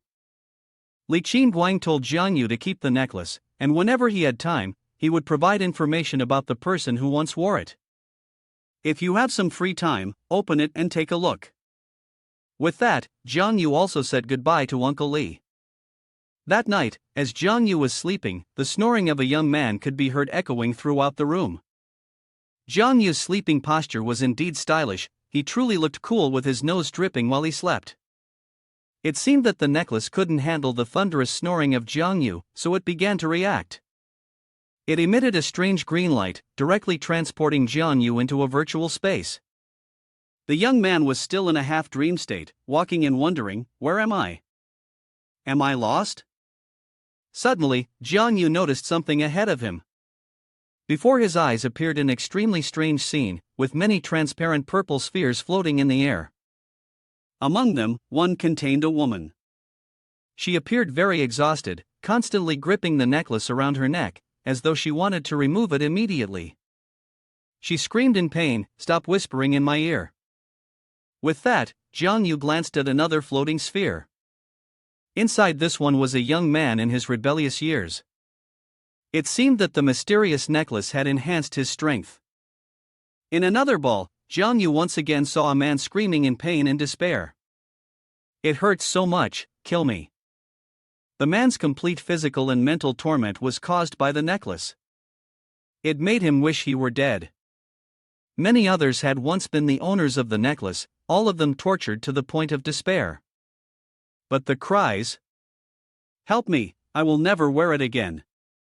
Is this a curse? I don't want to be its master," still echoed in the space. Jiang Yu also realized that what he was seeing right in front of him might be the memories of the necklace. The scene of a bustling modern city, with people rushing by in cars. Lu Yao yawned repeatedly. Jiang Yu, noticing this, turned and asked, "Didn't sleep well?" Lu Yao raised her hand to her mouth, her gaze deep in thought, only nodding slightly. It's my first day at the special training camp, I was too nervous to sleep all night." Then Lu Yao asked, "What about you?" Jiang Yu smiled and said, "Of course, I slept very well." He then sighed, thinking, it seemed like he had dreamed of something last night, but he couldn't quite remember. Could it have been because of the necklace? It felt like he even heard it talking. After that, Jiang Yu reached out and touched Lu Yao's shoulder, boldly saying, "If you're tired, you can lean on me to sleep. Don't worry, I absolutely won't touch you." Hearing this, Lu Yao turned and shouted, "No need, don't even think about doing anything to me." Jiang Yu, following Lu Yaoyao's movement, leaned his head close, puckered his lips, and faced the blushing Lu Yaoyao. Suddenly, a soft cough from the driver's seat broke the moment, signaling a warning. Mr. Lu glared through the rearview mirror toward the back seat and said, "Yao Yao, there are a lot of people in the military camp.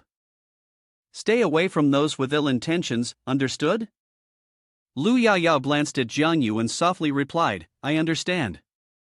Beside her, Jiang Yu widened his eyes, thinking, "Does this mean I'm the one with ill intentions?" Mr. Lu turned his head to look behind, continuing, "Also, once you're in the camp, you must follow the instructor's arrangements. If anything happens, seek the instructor first. If you can't find them, then call me." Lu Yaoyao, listening to her father's instructions, lightly complained, "Dad, you've already said all this on the way here." Hearing Mr. Lu's repeated advice, Jiang Yu leaned back in his seat, confidently patting his chest with a hearty laugh. "Don't worry, uncle. No one will bully her as long as I'm here." Upon hearing this, Mr. Lu frowned, his anger building, making his veins visibly tense. "It's because you're here that I'm not at ease." Mr. Lu's car stopped in front of the subway station, and a voice rang out, "We've arrived." Lu Yaoyao looked at Mr. Lu, who was sitting in the car, and waved, saying, "Dad, we're going now. Goodbye." Mr. Lu glanced at his daughter standing next to Jiang Yu and reminded her, "Remember to call me." Inside the car, Mr. Lu saw Jiang Yu holding his daughter's hand, walking into the subway station, and he angrily stuck his head out of the window, letting out a soft snort. "Little brat, once we get to the camp, I'll show you what's what." After arriving at the subway station, Lu Yaoyao pulled her hand away from Jiang Yu and said, "Are you trying to die? If my dad sees you, he'll beat you to death." Jiang Yu put his hands in his pockets and smiled happily. "What's there to be afraid of? The next time we meet will be 6 months later anyway, and by then, we'll both be attending the same university. Uncle Lu won't be able to see us." Lu Yaoyao blushed, placed her hands behind her back, and walked down the platform alongside Jiang Yu, smiling slightly. "Who wants to attend university with you?" At the subway station, there was a huge crowd of people waiting for the train. Someone called out loudly, "The train's here, hurry up and get on." One by one, people filed into the train. The majority were young men and women. Everyone closed their eyes to rest. Jiang Yu glanced around the subway car, eagerly thinking, "This is the train to the special training camp." The loudspeaker announced, "Attention all students, the train to the Xin High Special Training Camp will depart at 10:30 Beijing time and will not stop along the way. The entire journey is expected to take 20 minutes. The doors of the train are now closing." After finding a seat, Jiang Yu clicked his tongue. There were so many people. Lu Yaoyao beside him had to agree. Of course, all the people from the concentrated zones were here as well. Looking at the passengers in the train car, Lu Yaoyao continued, "Everyone in this car is among the best in the recent tests. Some have extremely high willpower levels, others have extraordinary special abilities. With just a little more training, they'll be able to handle level 1 monsters." Hearing the information from Lu Yaoyao, Jiang Yu widened his eyes in shock. "Impressive, really? So, does that mean I don't have to be afraid when I encounter monsters in the future?" He appeared surprised on the outside, but inside, he was feeling smug. With my current strength, second-tier monsters are no problem." Lu Yaoyao lowered her head, tucked her hair behind her ear, and reminded him, "Don't think it's that simple. Even if you have good potential, if you can't pass the training, you won't have any chi." With that, she looked up and turned to Jiang Yu, advising, "Rest for now. You'll understand when we get to the training camp." Listening to Lu Yaoyao's words, Jiang Yu clasped his hands behind his head, smiling arrogantly, seemingly not taking her reminder seriously. "You don't have to worry about me. I'll be fine." The view outside the window clearly showed the speed of the vehicle. The vehicle sped along, leaving a thick trail of black smoke behind the wheels, accompanied by the howling of the wind, aimlessly moving forward. Jiang Yu lowered his head and fell asleep. Suddenly, a hand gently shook his shoulder and called out to him. "Jiang Yu, wake up, don't sleep anymore. Only then did Jiang Yu groggily open his eyes, his vision blurry, and with drool still dribbling from his mouth, he asked, "What's up?" Lu Yao Yao, looking worried, pointed outside the window and asked, "Didn't they say the whole journey would take less than 20 minutes? He replied, "It's almost been 40 minutes, and the vehicle is still moving. Everyone around us is dozing off." Then, Lu Yao Yao continued, "Strange, it was still bright when we left. Why has it suddenly?" Jiang Yu followed the direction of Lu Yao Yao's pointing finger, then looked towards the window as if he had seen something terrifying. With a panicked expression, he shouted loudly, "There's fog." Upon hearing Jiang Yu's shout, everyone stood up to check. After seeing the view outside the window, each person's face showed signs of fear. Suddenly, a young man with green hair, who was standing closest to Jiang Yu, looked out the window and said, "This fog feels off." He pointed a finger towards the space near the door, and a swirl of black smoke appeared, covering his finger. He immediately screamed, "Don't touch it, it's like it can sense me." Everyone around them was terrified, and a heavy silence fell over the train. Lu Yao Yao looked at Jiang Yu, unsure of what to do. Everyone stood there, staring at the door that was being opened, yet no one dared to step outside. Suddenly, the train came to a sudden stop, causing everyone to lose their balance and fall forward. The loudspeaker on the train announced, "We have arrived at the Xin High Training Camp. Please exit the train through the left door." The announcement was repeated twice, and the door was opened. Standing in front of the door, everyone looked out into the eerie silence, asking each other what had happened. Lu Yao Yao stood behind everyone, and upon seeing the situation, she also asked, "Shouldn't there be a trainer here to pick us up?" One person in the group answered her, "I don't know." Just then, Jiang Yu stepped forward, pushed the panicked young man with black hair who was standing by the door, and then walked out of the train. Lu Yao Yao showed a frightened expression and chased after him, asking, "What are you planning to do?" Then she quickly urged him, "Hurry, turn back." But despite Lu Yao Yao's warning, Jiang Yu calmly stepped outside, his gaze vacant as he responded, "I'm not." Before he could finish his sentence, Jiang Yu's pupils gradually turned red, and as he completed his words, what he encountered in front of him was a pool of blood. In the rather gloomy and tense atmosphere, a girl with shoulder-length hair, her eyes filled with horror, stood with her hand covering her mouth, her face showing a mix of fear and worry. Her voice trembled slightly, one hand reaching out to wipe a bloodstain scattered on the ground. He observed the bloodstain as he wiped it from his hand, trying to feel whether it had dried. It was fresh blood. He spoke with certainty and a determined look in his eyes. After those words, his friends behind him were immediately alarmed, each face filled with concern, their eyes filled with worry. It was clear that someone spoke up, "Blood? Are you joking?" He stuttered, not wanting to believe it, before continuing, "Could it be that someone in the training camp has been killed?" He asked with a mix of doubt and fear. A boy standing nearby quickly rebutted his friend's statement, "That's impossible. There are instructors during special training, who could possibly harm them?" Though he said this, there was still a trace of unease in his heart. Jiang Yu, his eyes thoughtful and somewhat tense, finally spoke, "It's a mutant." He had just finished speaking, and everyone's face turned pale, clearly showing signs of panic. Jiang Yu turned to look at Yao Yao and informed the night patrol. If anyone knew how to drive the subway train, they should drive it back as soon as possible. Yao Yao looked at him with a worried expression and asked, "What about you?" He glanced at her, looked for a moment, then smiled and said, "I'm going to the restroom." Yao Yao followed his figure with her eyes. Perhaps because she was too worried, she yelled loudly. Jiang Yu, her eyes filled with worry, watched his figure. She clenched her teeth, thought about something, but then made a decision. Without hesitation, she ran after him. As they watched her running figure grow distant, everyone looked on, even more anxious. The red-haired girl spoke up, "What should we do?" Another boy with brown hair added, "Do we really have to drive the subway back?" Everyone started talking at once. Some said, "The phone has no signal, we can't make a call." Others continued, "Waiting here isn't the solution. We should go outside too." With that, everyone began to leave the submarine, dispersing to survey the situation around them. The image cut to a camera with a bright red light shining towards something. The last drop fell. The male protagonist was in the restroom, looking calm and unconcerned, with no sign of worry. His face was cheerful, and he sighed in relief, saying, "Finally, after holding it in the whole way, this feels so comfortable." At this point, we also realized that Jiang Yu wasn't concerned about the mutants causing harm, but was simply dealing with a bathroom break.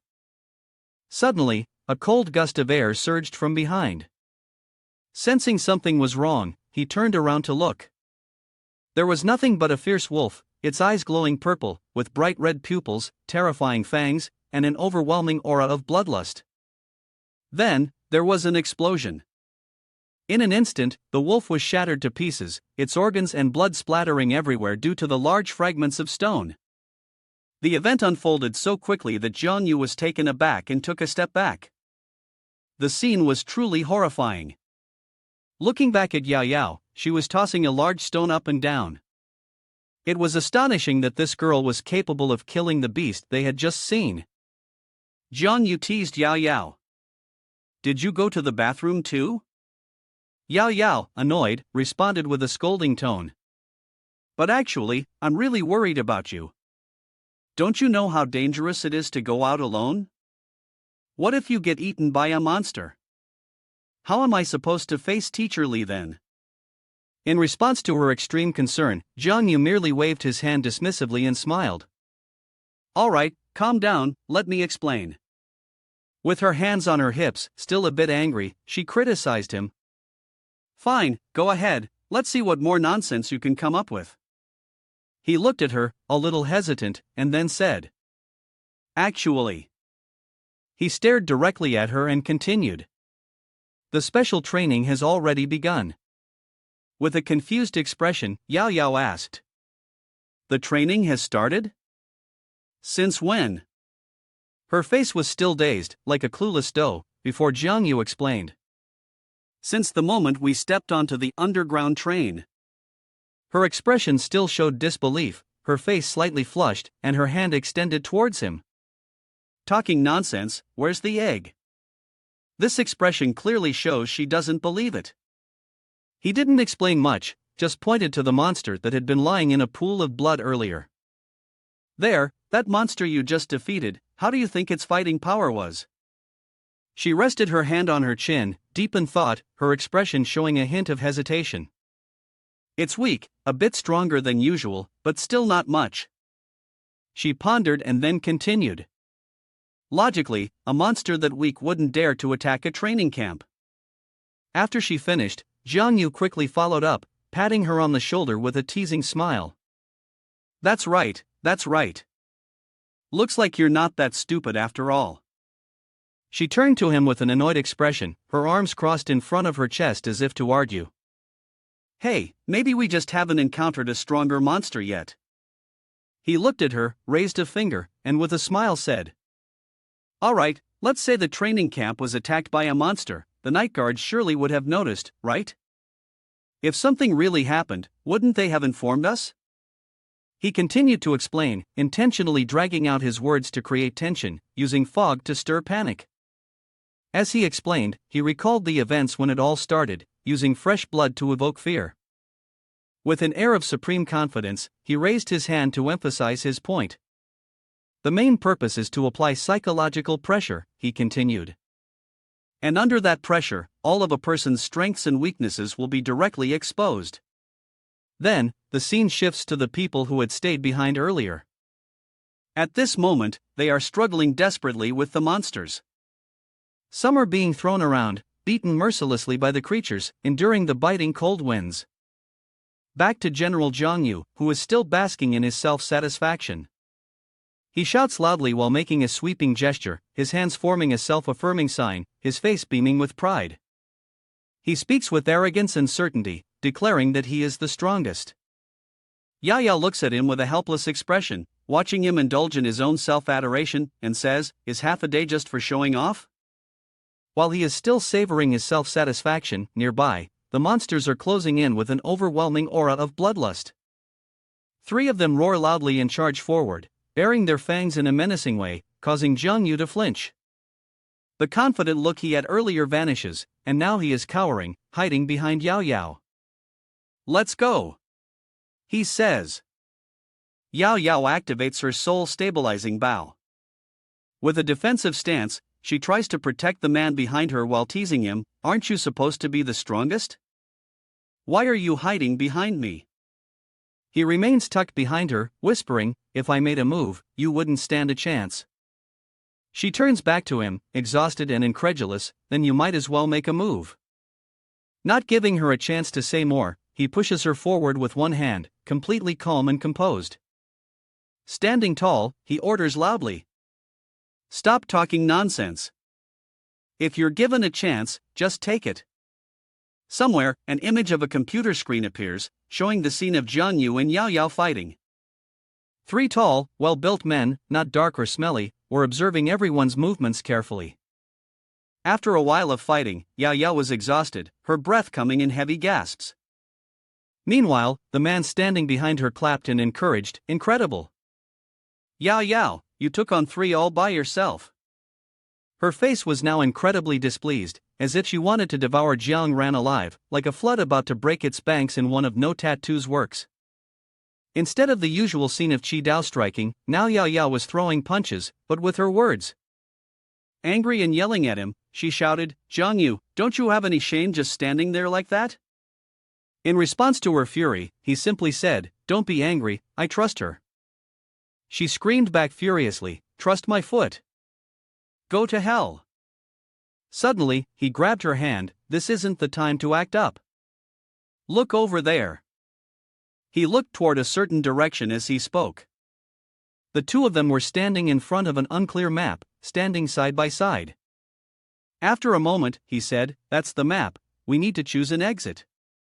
In the factory, everything was pitch dark, with smoke swirling everywhere. Lu Yao Yao glanced around, her eyes indifferent as she folded her arms and asked, "Which way do you think we should go?" Next to her, Jiang Yu stood, rubbing his chin in thought. "Yining Chang's car door," he replied. Yao Yao, hearing this, couldn't believe it. She asked, "Yining Chang? Are you sure about that? It feels like we're buying a room in the shadow floor." "Isn't the shadow floor really dangerous?"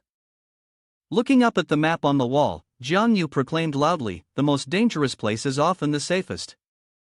He glanced at her, giving a faint smile, and gently patted her shoulder to reassure her. "Let's go, if it's dangerous, I'll protect you." At that moment, a few people suddenly ran toward them, eyes wide open, shouting loudly, "Help me, help!" He immediately took notice, anxiously asking, "What happened?" But these people are too terrified, only thinking about running for their lives, leaving Jiang Yu's question hanging halfway. Seeing their state, he wondered, what's going on? If these elites can be scared like this, how could a monster possibly be capable of that? Just when he wasn't paying attention, it seemed that Lu Yao Yao had realized something. She shouted a warning to him, "Jiang Yu, behind you, it's the Eastern Serpent, and it's rushing straight at you." Hearing this, Jiang Yu immediately turned his gaze, quickly jumping back to avoid the deadly strike from the serpent. Jiang Yu anxiously thought, what's happening? The power of this monster has already reached the first rank of the intermediate level. Jiang Yu gritted his teeth, sweating coldly, as he ran, realizing these people were truly risking others' lives. The Eastern Serpent unleashed a tremendous pressure, its entire body glowing with a greenish light. Its eyes gleamed with malice. Lu Yao Yao, standing nearby, prepared to attack. She gathered her strength in both hands, releasing a beam of golden light. However, the monster noticed her in time. In its green eyes, the figure of the small girl appeared. It suddenly charged toward her, mouth wide open, its sharp teeth ready to tear and its long tongue flicking out, a terrifying sight. She was caught off guard and unable to defend herself in time. At the same time, Jiang Yu rushed forward and kicked it off course, saving her life. He grabbed her hand and urgently pulled her along. The monster behind them let out a horrific scream, its terrifying roar shaking the very sky. Both of them could only pray, as the situation was truly a matter of life and death. The Eastern Serpent, furious from the chase, pursued them, its eyes filled with rage, leaving everyone else stunned. Everyone was frozen in fear, unable to move. The three massive heads and long bodies slithered across the ground. The two tiny humans were terrified they wouldn't make it in time. Jiangyu still held her hand tightly, running desperately. "There's a window ahead. We need to go in now," he pointed toward the window and told her. Yao Yao responded, following him. Suddenly, something struck Jiangyu. He instinctively raised his hand to dodge it. In that split second, his hand grazed the air. Jiangyu's face darkened as a feeling of unease swept over him. Her small, soft hand was no longer holding his. He quickly turned back and called out, "Yao Yao." When he turned, all he saw was a cold, tightly closed door. There was no sign of his childhood sweetheart, Lu Yao Yao, anywhere. On the other side, what was going on with the monster? Wasn't it using bloodthirst to suppress its combat power? Through the screens, the teachers anxiously watched all the events unfolding. Everyone could clearly see the Eastern Serpent's abnormal behavior. It looked vicious and brutal. "I don't know, but it's clearly showing signs of losing control. If things get worse, just shoot it down. The priority is to ensure the students' safety." At this moment, Song Qing'an finally spoke up, "No, wait a minute." Everyone's gaze turned toward him. He continued, "For now, there's no need to worry." Looking at the screen, his eyes were determined as he spoke. This is the perfect opportunity to see his true abilities. Song Qing'an was referring to Jiangyu, our protagonist, who was anxiously staring at the cold, closed door on the other side. Indeed, there was something wrong with this door. Jiangyu confirmed his suspicions about the door's anomaly. He stood tall, gazing at it. The door's glass was made from Xinyuan material, likely possessing similar properties to teleportation. If it didn't open quickly, he feared Lu Yao Yao might be in danger.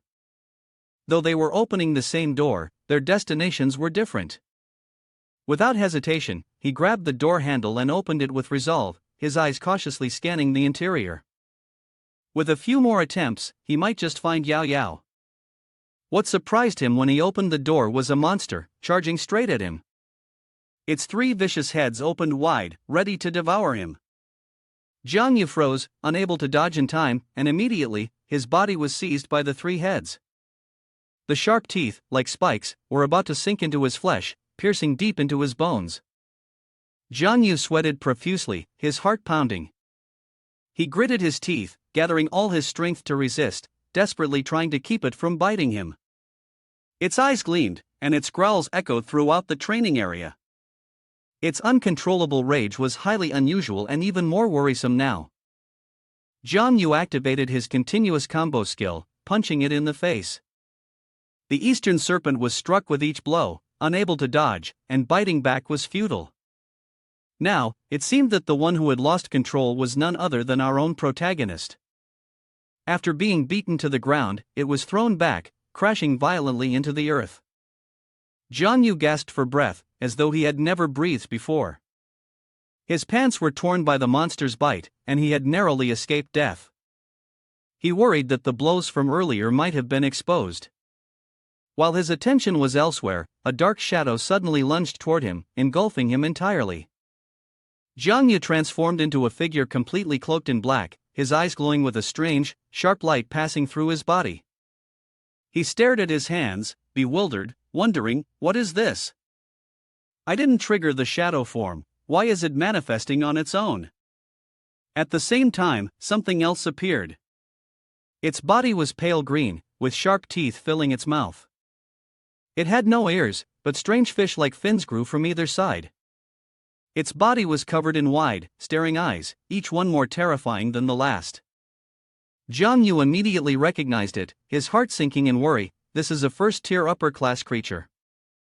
Things are getting worse by the minute. On the other side, the screen displayed everything that was happening. Everyone watched in stunned silence, their eyes filled with unspoken fear. Even his face turned pale, unable to believe what he was seeing. What is this? On his body, a slimy green resin covered him, with blood vessels replaced by faint, blurry threads. His form emitted a greenish aura into the air, while his white eyeballs and black pupils emerged from the grotesque head. His eyes, with cloudy whites and tiny contracted pupils, flickered all over his body. His face could not have been more monstrous. His eyes were non-existent, his nose absent, and his mouth was stretched back, extending all the way to his ears, with sharp, nail-like teeth. Inside his throat was a round, blue eye. His hair stood upright, with spiky tufts pointing upward, and between the creases of his two hemispheres of the brain, another eye bulged outward. Though terrifying, it was undeniable that if the slimy green resin were to change into human skin, his body would be the very one men dream of. A distinct nose, perfectly sculpted muscles, a strong and robust frame, it seemed as if he could lift an elephant right in front of the fortune-tellers. Then he danced, his eyes, along with the invisible hands of theirs, grasped and circled around from behind him to the front. A flow of life energy enveloped him, transforming into a raging fire, with dark magical loops in shades of green layered like the shells of electrons, while he, the nucleus, controlled the chemical corporation. The layers of human beings could become corrupted, but transformation could never spare those who invoked it, leaving a solitary streak of blue light in the periodic table of chemical elements. He stood frozen, thinking he had escaped the outermost electron shell, rushing to inquire about its basic role, applications, and the reactions it participated in. It was very polite, for it did not question in silence.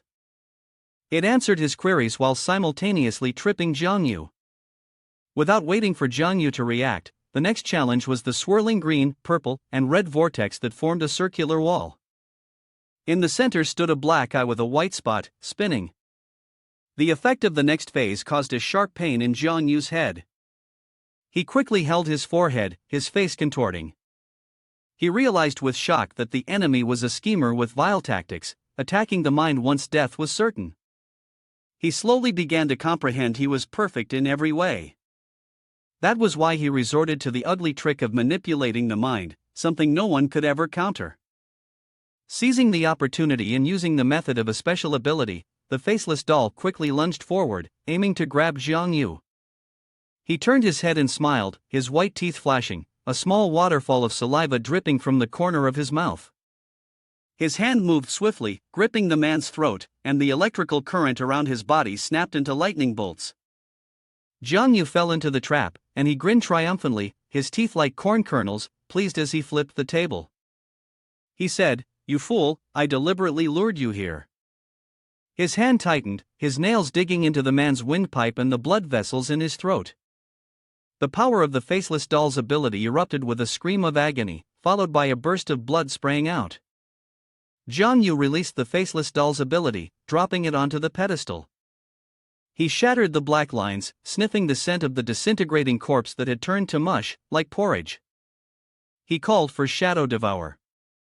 A greenish screen appeared before him when he summoned its command.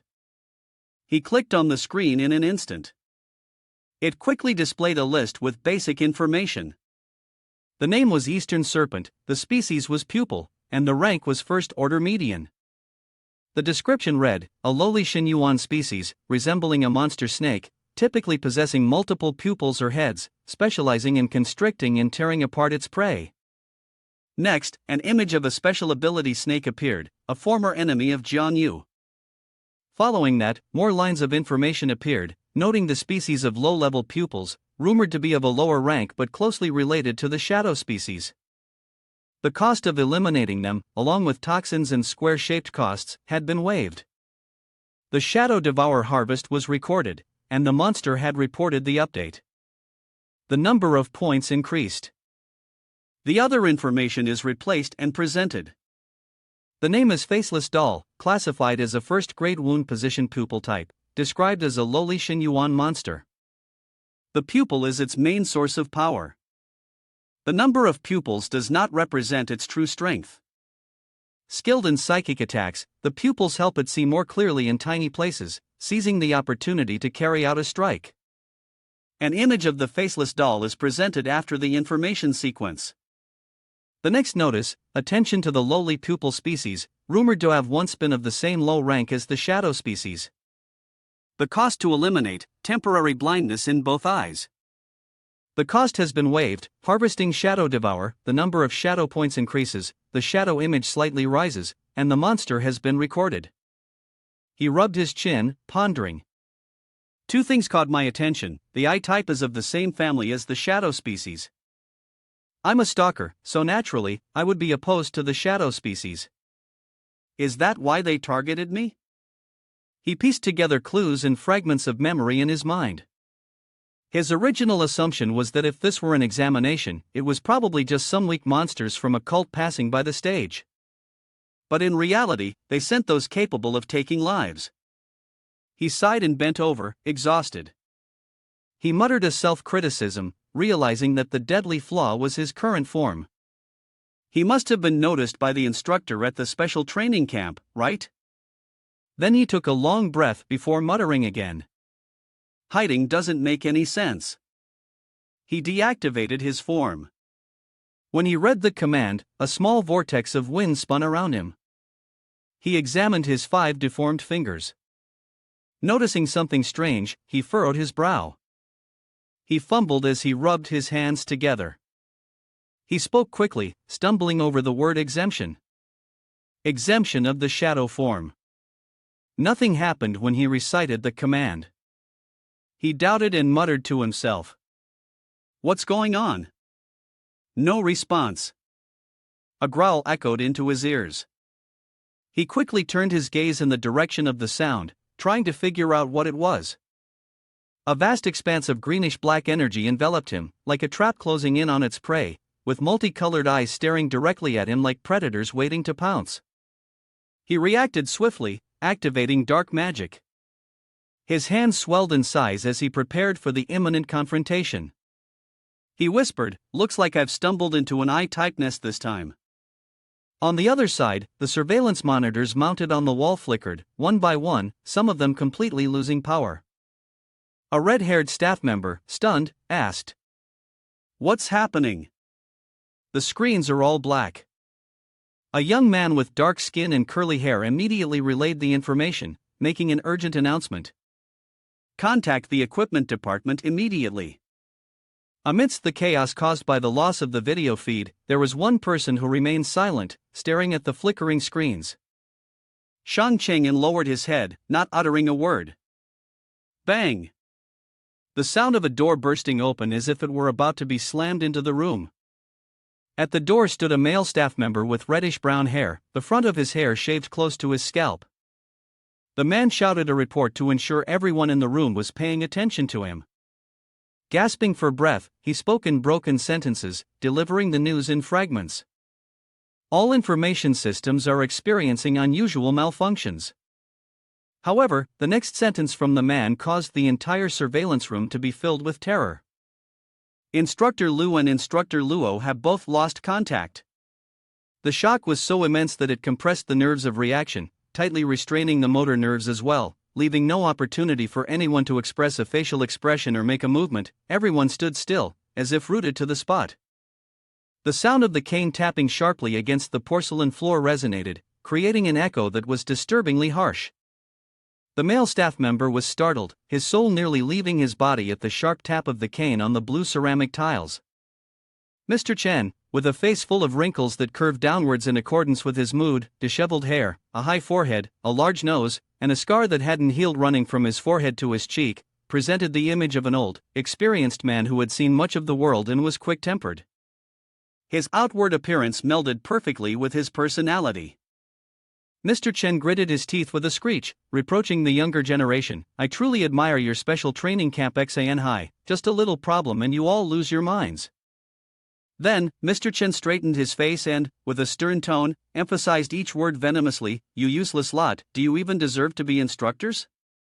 Song Qing'an, the leader of the patrol team, who was all too familiar with Mr. Chen's unpredictable, irritable temperament, gently tried to calm the raging emotions of Mr. Chen. "Sorry for causing you to be upset, Mr. Chen. What should we do now?" No one knew whether Mr. Chen had cooled down, but he slammed his cane onto the floor again, the sound echoing in the monitoring room once more. Mr. Chen opened his mouth wide, so wide that the corners of his lips ached slightly. Mr. Chen spoke with a solemn tone, giving instructions. Little Chin, compile the names and awakening abilities of the students entering the dark school. Retrieve the white bones, suspend the assessment, send a few instructors to maintain order, and finally gather all remaining second and third level instructors and head towards the dark school. The majority of the patrol team responded in unison. Yes. All the members of the patrol team hurried to the stairs and began executing Mr. Chen's instructions without hesitation, even in the difficult circumstances. However, Song Ching'an intended to follow the others, but Mr. Chen's voice rang out. Instructor Song, wait a moment. Song Ching'an stopped, turned to look at Mr. Chen, and asked quietly. Did you call for me? Mr. Chen closed his eyes, his voice soft like the autumn breeze, with a hint of reassurance. Earlier, you were silently lost in thought. Go, the Xin High Dark School, what are you hiding? At this, Song Ching'an's face tightened. He knew that someone who had endured all the hardships in life had already caught on to his thoughts. He lowered his voice and asked. It seems you've discovered it long ago, which is why you sent the second and third level instructors over there. Mr. Chan replied gently. A student just entered the school, and the darkness showed unusual signs. Anyone with a keen eye could immediately tell there was something wrong. Then, Song Ching'an confessed. Indeed, I won't hide it anymore. Song Ching'an began with a recollection related to the forbidden object. It was a creature that moved in groups, round in shape, with black tentacles and eyes growing from its body. The dark field originates from the forbidden object Xin Yuan I type, directly interacting with this forbidden object. A dog's eye will appear on the person, which will then mutate into an I-type. After this forbidden object touches the ground, it continues to alter the surrounding environment, causing the area to enter a state of semi-darkness. To better understand what he said in the next sentence, the I-type XO is the progenitor, the creator of the supernatural powers that Jiangyu faces, the source of all dangers in the world. Song Ching'an continued, normally, the I-type XO will only produce low-level monsters, meant to provide students with training. Occasionally, it will spawn medium-level monsters, which require the use of bloodlines to suppress their power. Injuries will directly result in annihilation. Upon hearing this, Mr. Chen asked, what level is that forbidden object? Upon receiving Mr. Chen's question, he raised one finger to calculate the rank of the origin of the mutated energy tumor. He said, if we follow the sequence of time, it is at the moon phase median position. Mr. Chen lowered his head, his gray eyes shimmering.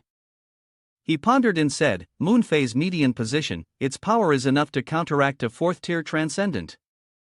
He extended his hand to further express his agreement with Mr. Chen. Indeed, as long as you don't actively provoke it, there should be no problem. The intrusion of third-tier transcendent beings and below into the dark field won't trigger it. The real danger comes from supernatural powers of Tier 4 and above. Their forms become far more ferocious than the powers of Tier 3. Starting from the fourth rank, they are divided by color, and their levels of aggression, such as tearing humans apart, increase. Thinking of this, Song Ching'an expressed his concerns. However, if a superhuman of level 4 or above invades its core, the seal will be activated. It will continuously produce powerful monsters and mobilize all its strength to eliminate the invading forces. Mr. Chen quickly grasped the meaning. With a heavy heart, he asked, are you implying that, among the students who are superhumans of level 4 or above, you cannot give a definitive affirmation or denial? Song Chang'an's face darkened, and then he spoke slowly. Slowly, the concern you've had for so long, whether it's level 4 or not, the person inside the dark realm, now you're no longer able to do anything. Finally, after gathering all his courage to speak further, he said, one thing I did not expect to happen. I'm afraid it will be critical. On the other side, Jiangyu struggled as the fourth level ability users chased after him. Jiangyu unleashed his ultimate move, his hands and claws expanded, looking as if they had been enlarged by Doraemon's flashlight. He advanced, leaping forward to gain momentum and slashing the heavy, greenish ability, which was accompanied by flashing lightning. This ability had clear contours but a bloated belly, suggesting that it was still in the early stages of training. He quickly knocked it down, slamming it to the ground and delivering a finishing blow, with lightning flashing through continuously. He glanced behind him. Even though he lacked black pupils to determine if he had actually turned his eyes, well, the author drew it this way, so let's just go with it. He gritted his teeth. I really give up. Behind him was a group of ability users, all of different kinds and forms. Some had legs resembling a rhinoceros without horns, and there were also some from the white race. There is also a version of Spider-Man, all diverse, all like a rainbow of 7 colors, all in various hues. Jiang Yu activated his magic skills to swiftly escape from the group of special abilities users, even dancing with his hands and feet. He didn't forget to add a bit of salty stench as well. Can you stupid birds stop chasing me? He stomped his foot to gain momentum, lightning flashing by to assist him. Then, he jumped onto the roof, leaving behind a group of mutants who, due to their bulky bodies, had difficulty climbing, as if he were smug about it. He spoke, a slight smile on his lips, chase me all you want, you'll fall and die. As for the other special abilities users, he had one, but when it came to the one-eyed mutant with sharp, big teeth, it seemed like I had spoiled him too much, so he became mischievous, right? They released layers of illusory waves from their amber-colored eyes. The illusory waves crashed into his prematurely aged life. He heard the crisp cracking sound of his own body. Then, the layers of illusory waves turned into skills. In the center of the circle was a cylindrical figure that struck Jiang Yu. Continuous attacks rained down on him, hitting him directly, causing a plume of white smoke to rise. It seemed as though this time, Jiang Yu would lie down forever. But with the protagonist's halo and because the author didn't want the story to end, Jiang Yu was still very much alive. He stood firm, his life still supported by a cane, able to resist the special abilities users. One hand grasped his other elbow, and he was annoyed, frustrated, growling, "Damn it, they're targeting me and there's no way to shake them off." Even being careful doesn't help, and the worst part is that their mental attack is different from mine. The greenish feet and misshapen toenails of some mutant, who had used its dark magic, hovered in the air. As soon as he stopped, the whole group of mutants, naked, waited like monsters waiting for a superhero. The female warrior halted to transform into them, and they quickly charged forward. He wearily said, "Forget about the first rank, there are even a few level 2 ones in there." Jiang Yu, enraged, unleashed his power, and because of his anger, he shouted, "All right, you forced me, I'll show you that I'm also level 2. Activation of the Shadow Ring. Then he suddenly froze.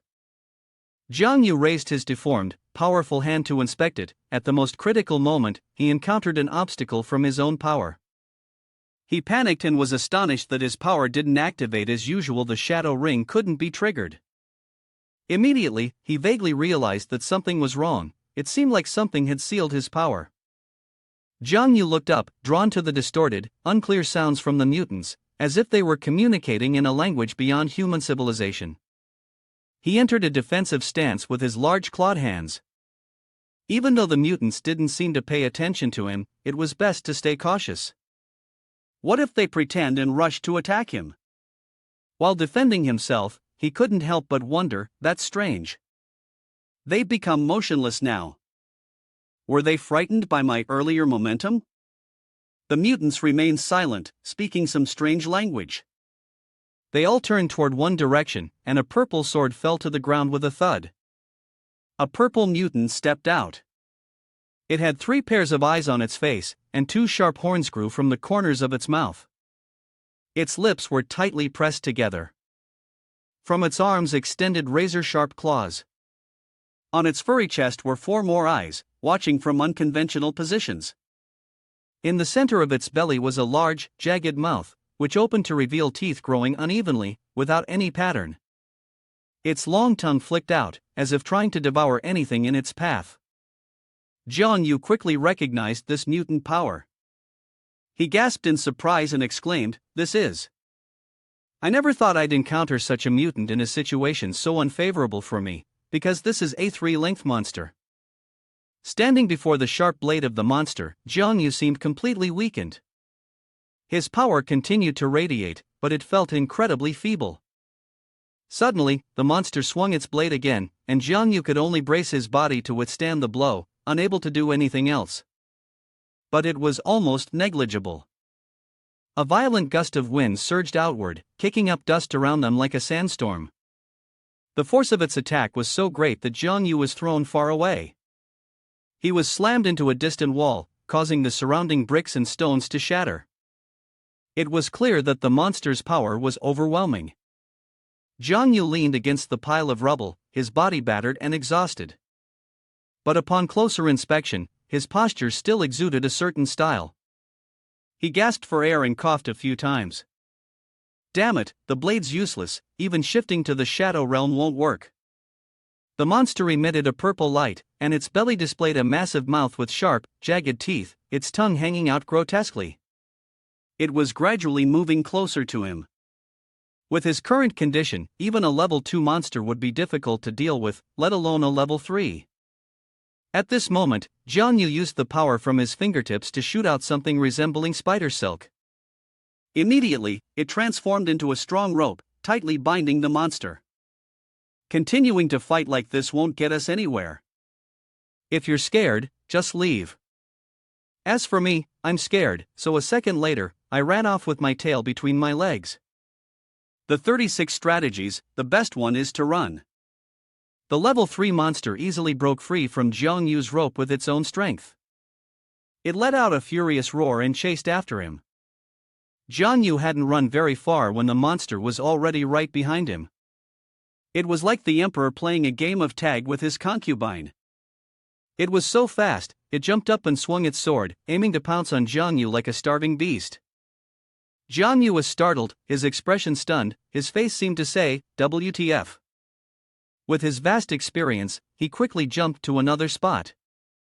The monster's attack exploded violently on the ground below.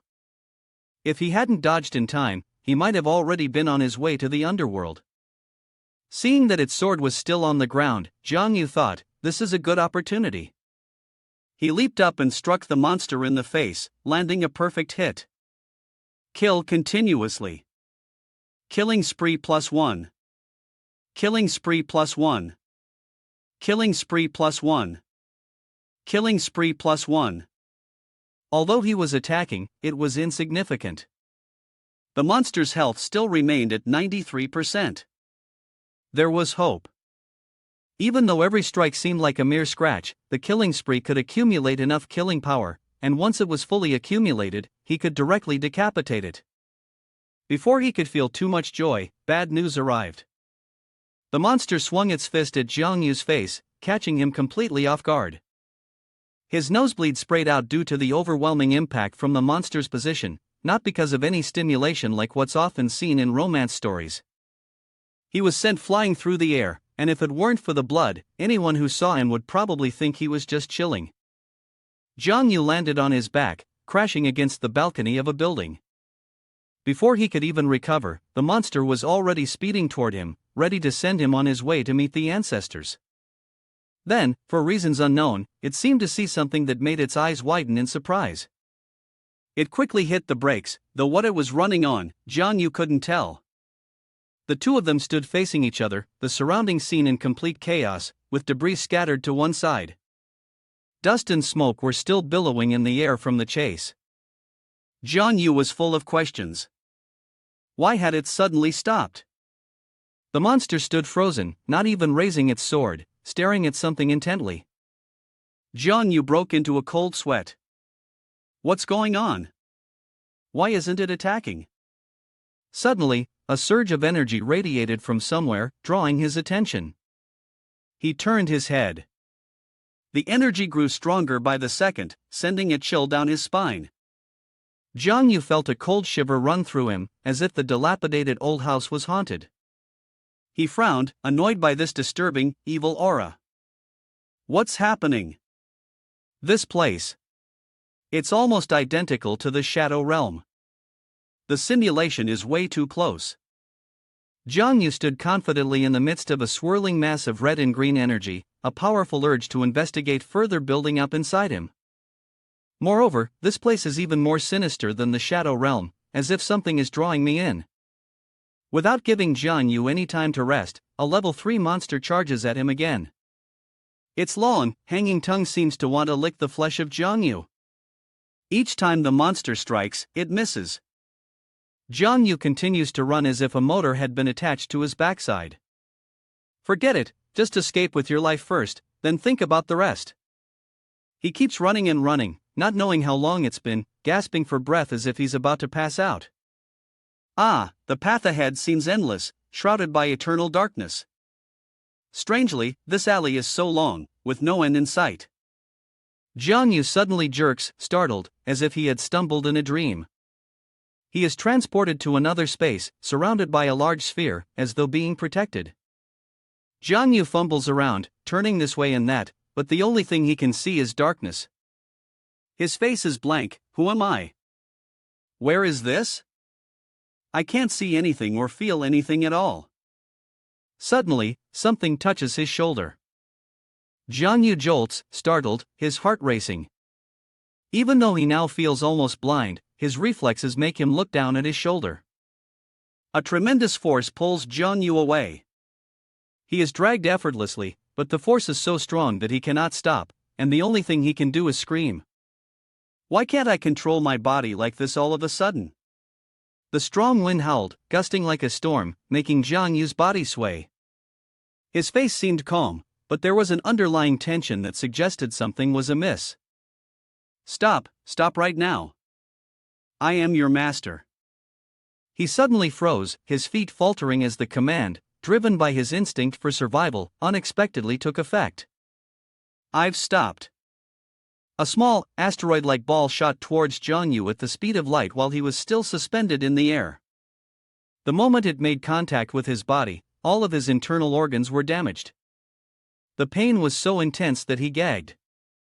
No words escaped him, and Jiang Yu lost consciousness. Truly, the radiance of the male lead was undeniable. Even in unconsciousness, he exuded an oddly handsome charm. At that moment, the asteroid emitted black streaks of light, like spider silk, surrounding his body. Not only that, but the glowing green and red rays, resembling a halo, also encased Jiang Yu. The ball began to penetrate his body as he lay unconscious. His tightly shut eyes suddenly opened, but they no longer held the clear, bright gaze from before. Instead, they transformed into sharp, deep eyes filled with danger. Finally, he had arrived. The heir of the shadow species. Within Jiang Yu's consciousness, figures of himself began to appear. It was as though he was walking on thin ice, lost in an undefined space. He silently wondered, where the hell is this place? Suddenly, a voice answered Jiang Yu's unspoken question, surprising him. This is the boundary between the mortal world and Xin Yuan. He turned his head, looking around, searching for the source of the mysterious voice, shouting out, "Who's there?" The mysterious voice kept murmuring continuously in its words, appearing and disappearing around Jiang Yu. Could he not feel it? This sensation was familiar, coming from the secret, dark, and sinister shadow realm. The sound echoed in his ears, and the figure kept flickering, making it impossible for him to determine its exact location. Seeing its movement, Jiang Yu turned his head. Behind him, an image of a hand with long, sharp nails appeared. It was quite surprising. He smiled and said, "You and I come from the same source, we are the same." Before he could finish, Jiang Yu gave him an unexpected punch to the face. The figure jerked back, startled and frightened. "What are you doing?" He panicked. "Why did you hit me?" Jiang Yu simply replied with one short sentence. "What do you mean, what am I doing?" "Of course, I'm eliminating you, the monster." The figure angrily shouted at him. "You're going to miss key details like the martial arts secret manual or the profound master of the deep mountains." Jiang Yu, expressionless, responded, "If you've got something to say, hurry up." "Stop blabbering, I still have to go teach Yao Yao." Then, he suddenly pointed upward and said, "Look up there." Jiang Yu followed the direction of his finger and looked up. Above him, a giant pupil appeared, seemingly scrutinizing everything below. It was then that Jiang Yu spoke, "This is the I-type. Could it be that it was this that sealed parts of my power before?" He nodded and replied, "That's right. To be precise, it is the I-type faction, part of the forbidden artifacts of Xin Yuan." He continued to explain to him, I-type and shadow species are enemies of each other. Although you are a transcendent human, you share the same origin with the shadow species. Now, the I-type faction considers you an enemy. If I hadn't intervened just now to block that level 3 I-type on your behalf. He looked at him with a sharp gaze and concluded with a brief but clear sentence, you would be dead by now. The man stepped closer to him, pressing with a question, so, you saved me back then? Why? He responded, because I've always been waiting for you. The man, confused, asked, waiting for me? He continued, almost certain, yes, I've always been waiting for an individual with the same constitution and power source as mine. He went on, once, I was someone of high status in Xinyuan, a piece of shattered fragments rejoined to become whole again. He muttered further, noble, powerful, even the endless abyss would call me the king of a region. He began recounting his past from here, but due to an unforeseen event, my essence was divided into countless fragments scattered into the present world. My guardian, the I-type faction, happened to encounter me. I absorbed it and protected it. Furthermore, that lowly brat, taking advantage of my weakened state, turned against me, continuously absorbing my power to strengthen himself. He stretched his hand through the shattered glass and said, that's why I've always been waiting for another shadow species to appear. He stepped out of that glass block and came here to test the immense strength of mine, to help me achieve my revenge. After that, he declared to you that he would become my host, thoroughly arranged by me. Hearing this guy babbling nonsense about his story, Jiang Yu immediately rewarded him with a sharp slap to the face, causing him to grimace in pain. The thunderous slap shook him so much that he fell to the ground, kissing the dirt. He held his face and screamed, You, what are you doing? Didn't you say you'd help me deal with the I-type? Jiang Yu replied, Who told you that? Jiang Yu smirked disdainfully and said, A person who had their subordinates steal even their own underwear has no right to talk about cooperating with me, let alone this matter. He paused for a moment before continuing, You, go closer to him and ask him, pointing your finger at him, the one who wants to parasitize on me and arrange me. At this point, the monster no longer wanted to play along with him and began revealing its true face. It laughed and replied, So what? Anyway, you can't escape. Jiang Yu was startled for a moment, then suddenly the monster began to threaten him, Submit to me, becoming my host is an honor for you. But Jiang Yu didn't even pay attention to the monster's threats. He directly reached out, catching it by surprise. Jiang Yu grabbed the monster by the neck with one hand, pulling it away from his face and blocking it. At this moment, Jiang Yu became serious. He spoke in a stern tone, Although you were once very powerful, as you've already said, you're now just a broken, weakened fragment. Moreover, the strength of yours has already been drained by the I-type over half, so it's still uncertain who will dominate whom between us. At this moment, the monster's name felt as though it was being openly looked down upon by this low-level creature. He gritted his teeth in anger and said, I am a level 6 shadow species, the bloodline successor of Xinyuan. It is impossible for you to defeat me. Before he could finish his sentence, Jiang Yu executed the technique to absorb the monster's very soul. Now, he was truly frightened, unable to believe that this person was actually trying to absorb him. What is this? This is impossible. A mere level 2 creature dares to attempt to control me? The monster screamed in pain as Jiang Yu absorbed his soul, but Jiang Yu was undeterred. He exerted all his strength to absorb every last bit of the monster's soul, leaving not a single shard behind. After the absorption was complete, he felt rejuvenated, his body now one with the monster's soul deep within him. Jiang Yu slowly opened his eyes, feeling his body to check if there were any changes. Shadow species, human fragment. This is the authority I lost. Somewhere, the instructors reminded everyone. Therefore, if we gather together, the instructors will protect the outside, while the students remain inside. Students must immediately take the anti-contamination medicine and must not leave the protective circle. Everyone around them was anxious, restless, and fearful that their lives would be threatened. Among them was a girl, Jiang Yu's childhood sweetheart, named Lu Yao Yao. Her heart was filled with deep concern for Jiang Yu's safety. She thought to herself, Jiangyu, where exactly did you end up dying? Right there, the multi-eyed green monster took notice of Lu Yao Yao. The monster suddenly emitted a terrifying green glow. It roared loudly. She realized that the faceless dolls were frantically lunging toward Lu Yao Yao.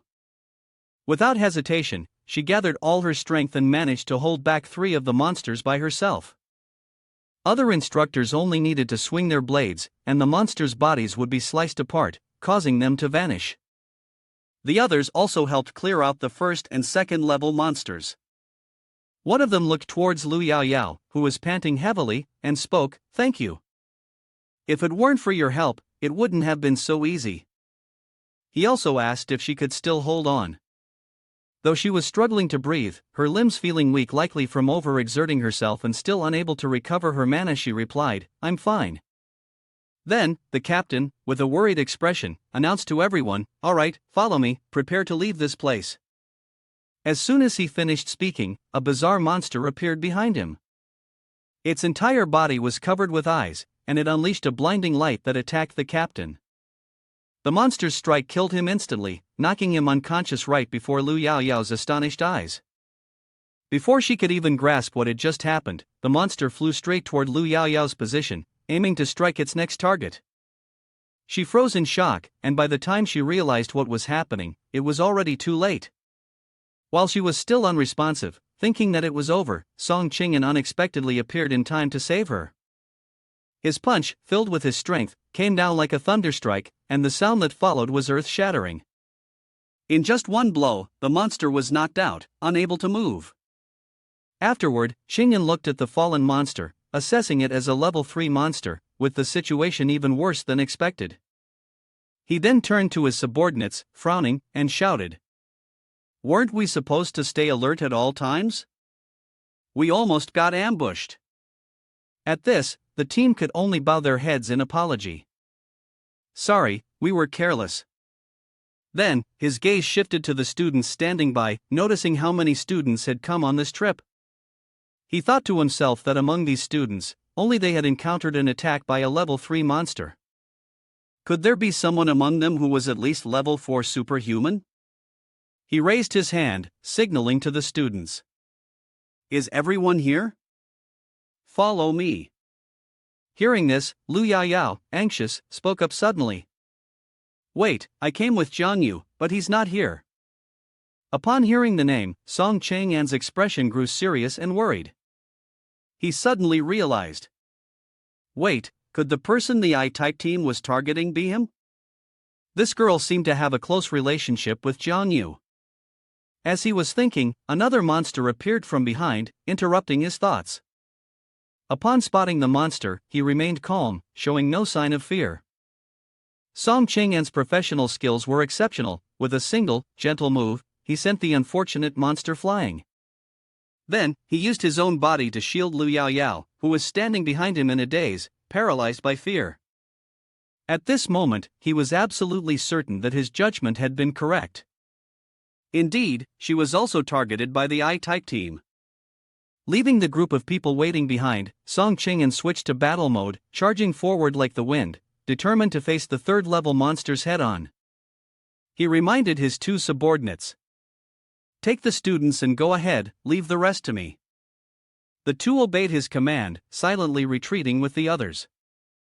Now, only one person remained with Song Chang'an. A monster charged forward, and he fought with every ounce of strength he had. Using all the internal energy in his body, he easily handled the current situation when the monster tried to attack. He used his power to create a massive green whirlwind, lifting the monster high into the air so it couldn't resist. After a while, the monster squeezed one of its eyes shut, then easily broke free from the whirlwind. Seeing that it hadn't gotten far, he gritted his teeth, infused more power into his arm, and prepared to summon another whirlwind to trap the monster again. "Think you can escape?" Before he could finish speaking, he noticed something odd. His power was gradually fading, and his left arm had stiffened. It trembled, unable to channel any strength. He was stunned. "What's going on? I can't use my power?" A loud scream rang out not far away. Before he could finish dealing with this monster, he realized another one had appeared behind him. It turns out the reason was that monster. It emitted a solitary dark purple energy light, locking onto the targets before it, instantly seizing and shackling all the abilities of the superhumans in its path, hindering them. The shockwave it released caused everyone to collapse, unable to resist, and even Song Qingyan was no exception. He couldn't bear it and fell to the ground, losing consciousness. On this side, Lu Yaoyao was already extremely exhausted, and now she had to endure the impact of the shockwave, but she still tried to keep her spirit intact. However, the monster's power was too overwhelming for her to withstand. She thought to herself, "It's over, my body can't move, and my consciousness is gradually fading." Lu Yaoyao continued to resist the monster's repeated attacks, even though she had mentally prepared herself beforehand. But when she actually faced the monster, she still felt helpless and hopeless. Seeing that she hadn't lost consciousness like the others, the monster grew irritated. It stopped its shockwave attack and transformed into iron spears, launching them toward her. The iron spears created by the monster shot towards Lu Yaoyao at high speed. By this point, she was losing her grip on consciousness, letting go and resigning herself to fate, whispering her last words. "Goodbye, you must survive." In the moments before death was about to claim her life, she still tried to call Jiang Yu's name, silently hoping that he would come to save her. At that moment, with only a few steps separating her from the spear, a hand suddenly blocked its path, preventing it from reaching her. Her body, on the verge of collapsing, was gently lifted by a hand, accompanied by a tender voice. "I'm here." At the right place, at the right time, Jiang Yu arrived just in time to save her from a life or death situation. In the midst of wielding his powers, he managed to rescue Lu Yaoyao from the evil clutches of the supernatural forces. A flickering blue flame swirled into a curve as he gently set Lu Yaoyao down on the ground, his expression tense with caution, yet tinged with concern. Jiang Yu stood up straight, his hands gradually loosening before clenching into fists. His face revealed no trace of emotion as he watched Lu Yaoyao drift into sleep. Her pale face was marked with pain, her back turned away from the supernatural creatures. Each of them focused their eyes on Jiang Yu, their large purple cat-like pupils locking onto him. But Jiang Yu did not react. His face hardened, as though he was calculating a special gift for these supernatural beings. Then, they all charged simultaneously, howling in unison, their voices screeching from their throats. Their colorful claws were aimed directly at Jiang Yu, eager to tear him apart. In their delusion, these creatures thought they were the hunters, and Jiang Yu was just the fat prey for them to devour and savor. However, the situation was quickly reversed when a sneer appeared at the corner of his mouth and slowly stretched into a smirk. He spoke slowly, "Although this is the domain of the I-type, did you all forget that this is Yining Chang?"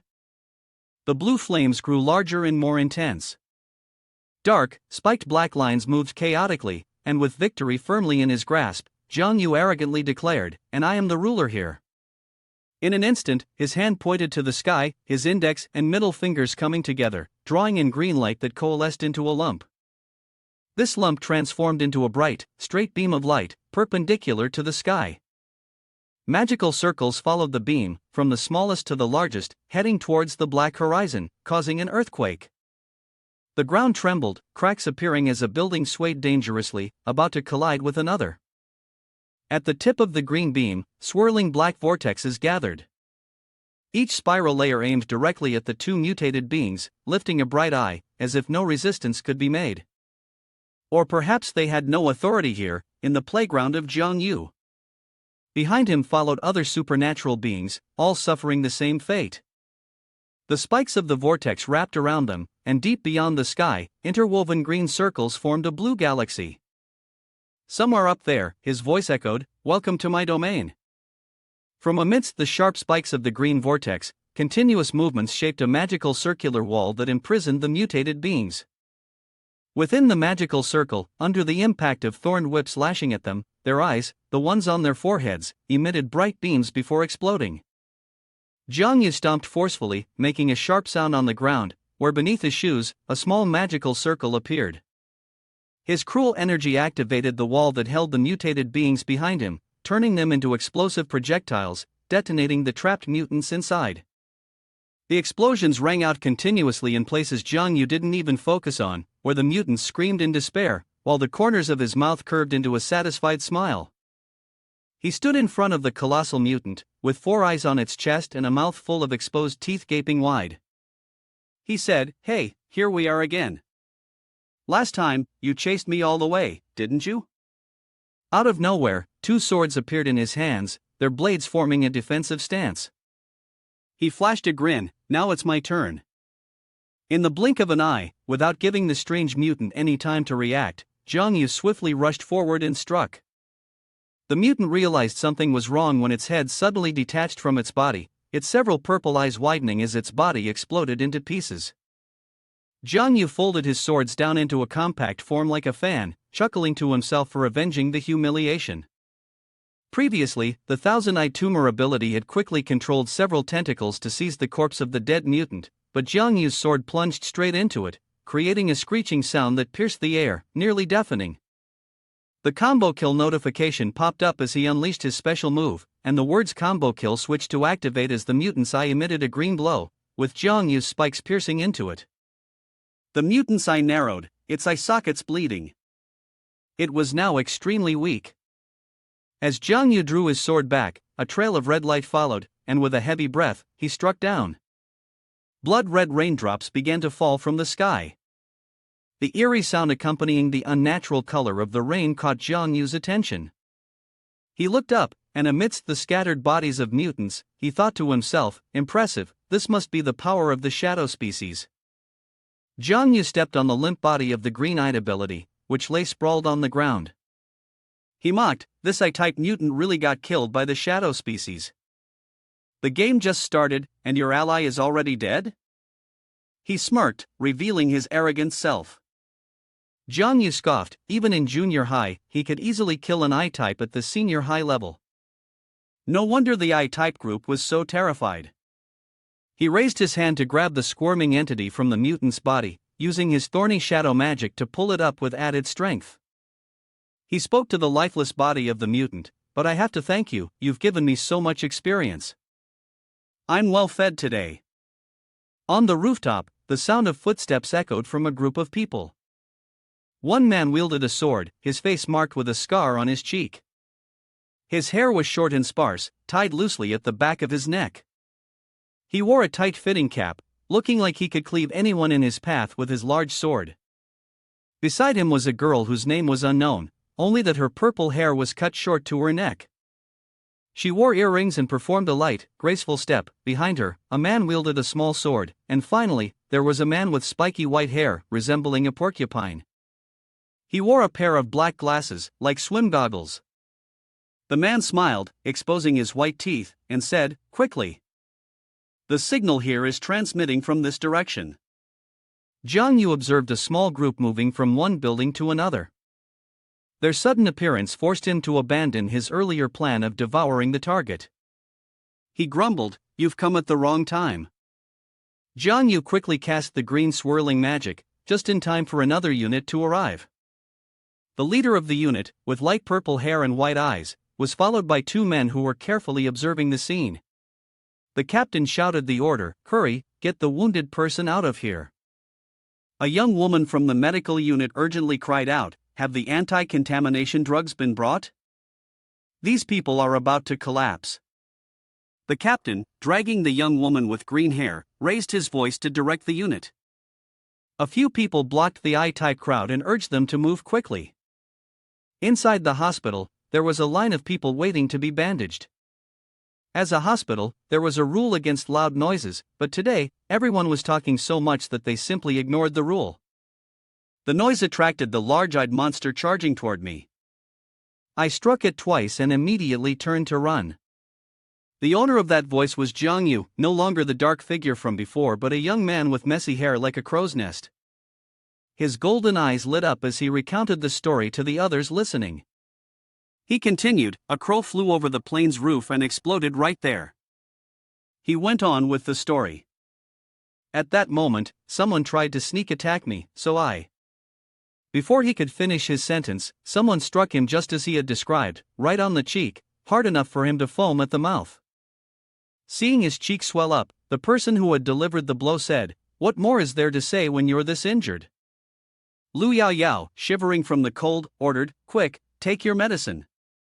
He touched his cheek, chuckled, and said, "Help me apply it." Lu Yao Yao immediately agreed. "Okay," she said, opening the medicine bottle. Life wasn't as Jiang Yu had hoped. Lu Yao Yao simply poured the medicine into his hand. He widened his eyes, his mouth hanging open like a person in disbelief. He had expected Lu Yao Yao to spoon-feed him the medicine. He let out a no as if something felt slightly off. A moment later, he screamed in a long and loud, a cry of sheer surprise. He was annoyed and snapped at Lu Yao Yao, "This is medicine for drinking, not for pouring on my hands. Are you trying to kill me?" Lu Yao Yao crossed her arms, equally annoyed, and retorted, "You told me to apply it." Jiang Yu chuckled lightly, having practically memorized Lu Yao Yao to the point where he could walk in her shoes. He said to her, "Are you really not angry?" Lu Yao Yao didn't bother to deny it and admitted right away, "What do you think? Suddenly disappearing like that made me search everywhere." Faced with her perfectly valid complaint, he had no choice but to back down quickly, awkwardly saying, "Sorry, my bad." Her slender white hands gently pressed against his face as she said, "No need to apologize." She then carefully applied band-aids to the wounds on his face. Lu Yao Yao sighed in grievance and said, "Next time, don't make a big show of it, okay?" Jiang Yu responded with a light smile, "MHM." The corners of Lu Yao Yao's mouth curled into a satisfied grin. Suddenly, she remembered something strange and quickly shared it with him. "By the way, there's something really weird. After I passed out from the monster's attack, I woke up and found that I had already been saved." He kept quiet about the fact that he was the one who had saved her. Looking at the empty medicine bottle, he said, "What's so strange about it?" "The instructor saved you." A moment later, Lu Yao Yao gave him a scare with her counter, "It wasn't the instructor, it was you Z brother who saved me." Seeing that Lu Yao Yao was still standing there, trying to peek outside, Jiang Yu broke into a nervous sweat and said in confusion, "You must have mistaken it. How could you Z possibly come to the special training camp?"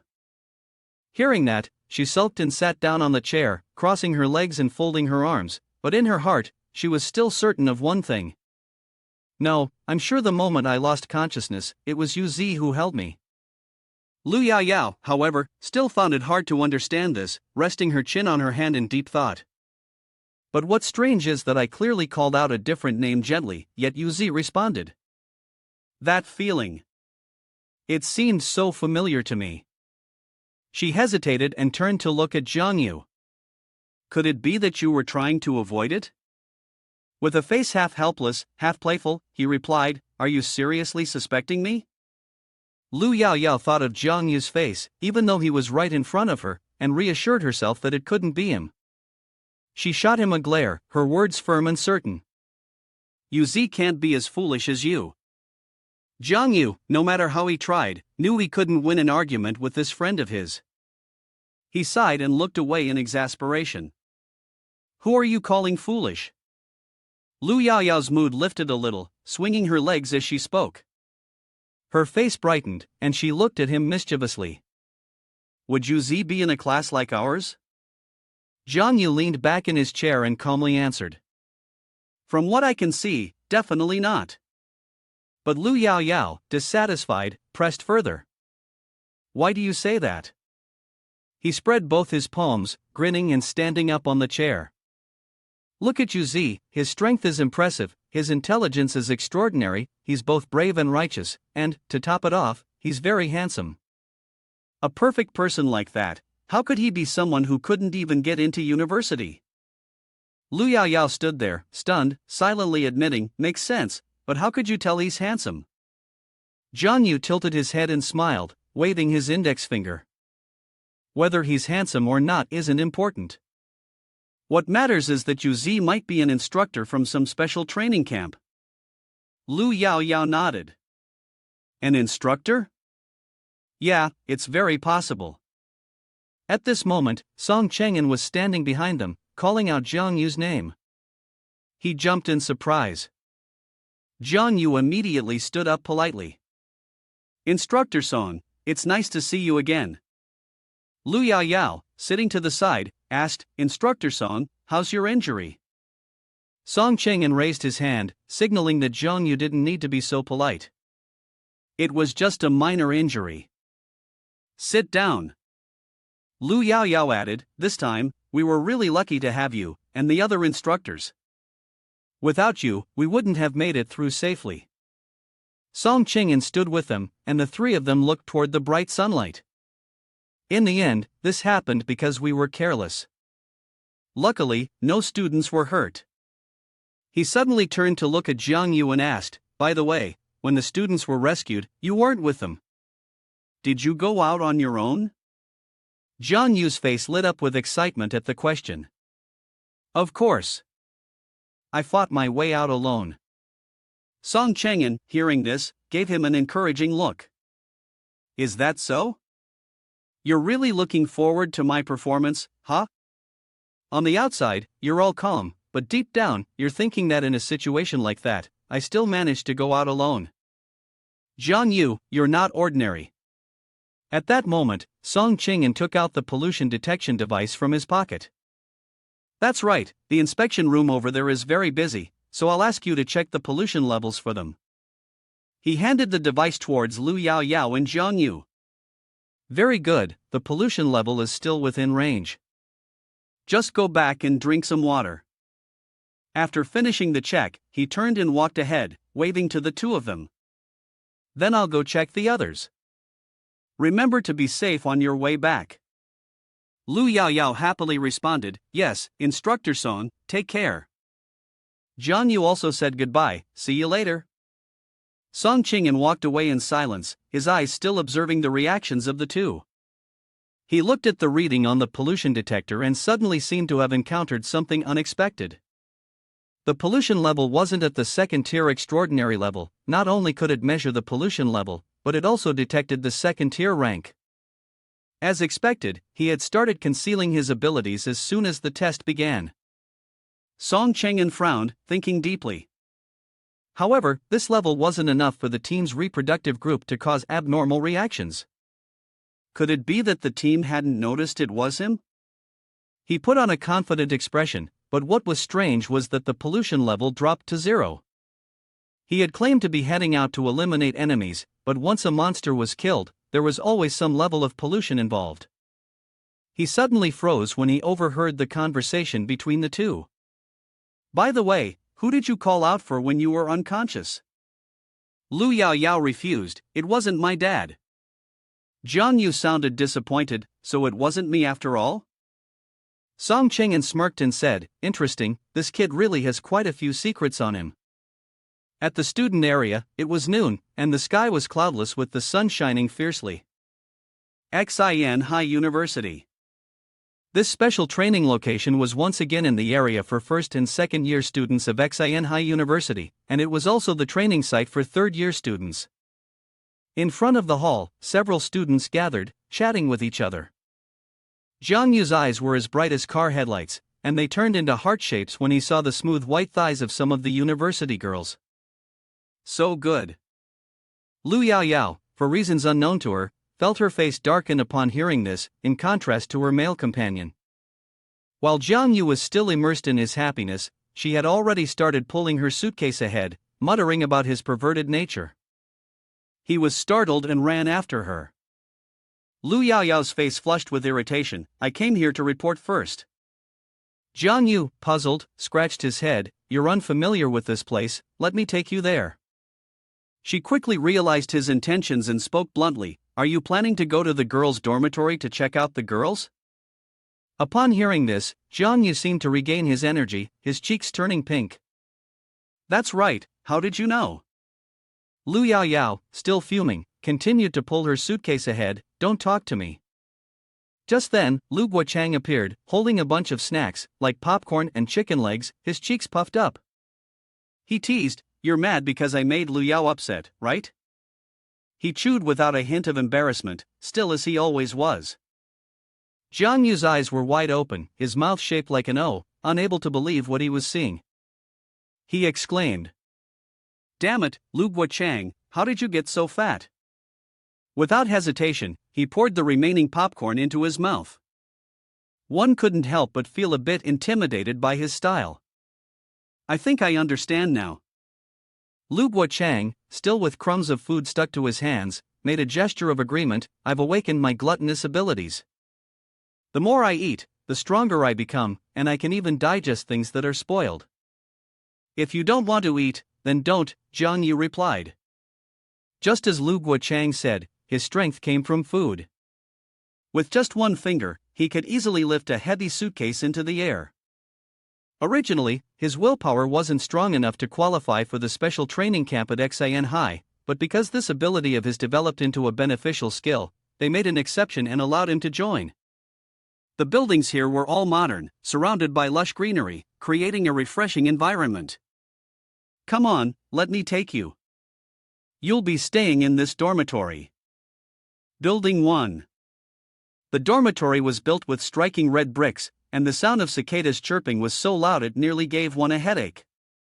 Standing in front of the dorm lobby, Lu Guochang pointed at the building ahead and said, "We're here.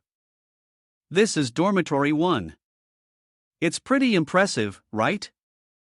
Jiang Yu suddenly seemed small as he stood there, his mouth agape like a fish. He wiped the sweat from his brow, furrowing his brow and commenting, "Wow, it's amazing. It's like a hotel." Jiang Yu walked lightly, speaking softly, stepping on the floor so shiny it looked like a mirror. Lu Guochang, like a boss, walked proudly, without a second thought. This dormitory is exclusively for the top students of the special training camp. The facilities are all state-of-the-art, and the environment is excellent. The classrooms are fully equipped, with brand new lockers, and everything is shining brightly. In addition to the dormitory, there is also a sky garden, a gym, and a self-study room. Furthermore, there is a gym with advanced, modern equipment, including treadmills and exercise bikes. Additionally, there is a self-study room filled with bookshelves full of knowledge, ensuring that you will feel very comfortable here. Lu Guochang led Jiang Yu to room 101. "We're here, this is your room. Why is the door open? Isn't this a single room?" Hearing this, he broke into a sweat in surprise. Lu Guochang pushed the door open and stepped inside, with Jiang Yu peeking in. Inside, there were 3 students who looked like troublemakers, laughing and talking noisily. "Ha, it's really something. The bed is so big, the lighting is good, the ventilation is fine, this is too comfortable. What do you think, Brother Mu, do you think the new students are particularly strong? Let's not let ourselves get overturned. Look at Brother Xing, we're about to be sophomores and we're still afraid of these new students?" The student with the stylish purple haircut finally noticed the 2 people who had just entered the room. "See, as soon as we mention it, they show up." The guy in the sleeveless shirt was Shi Mu.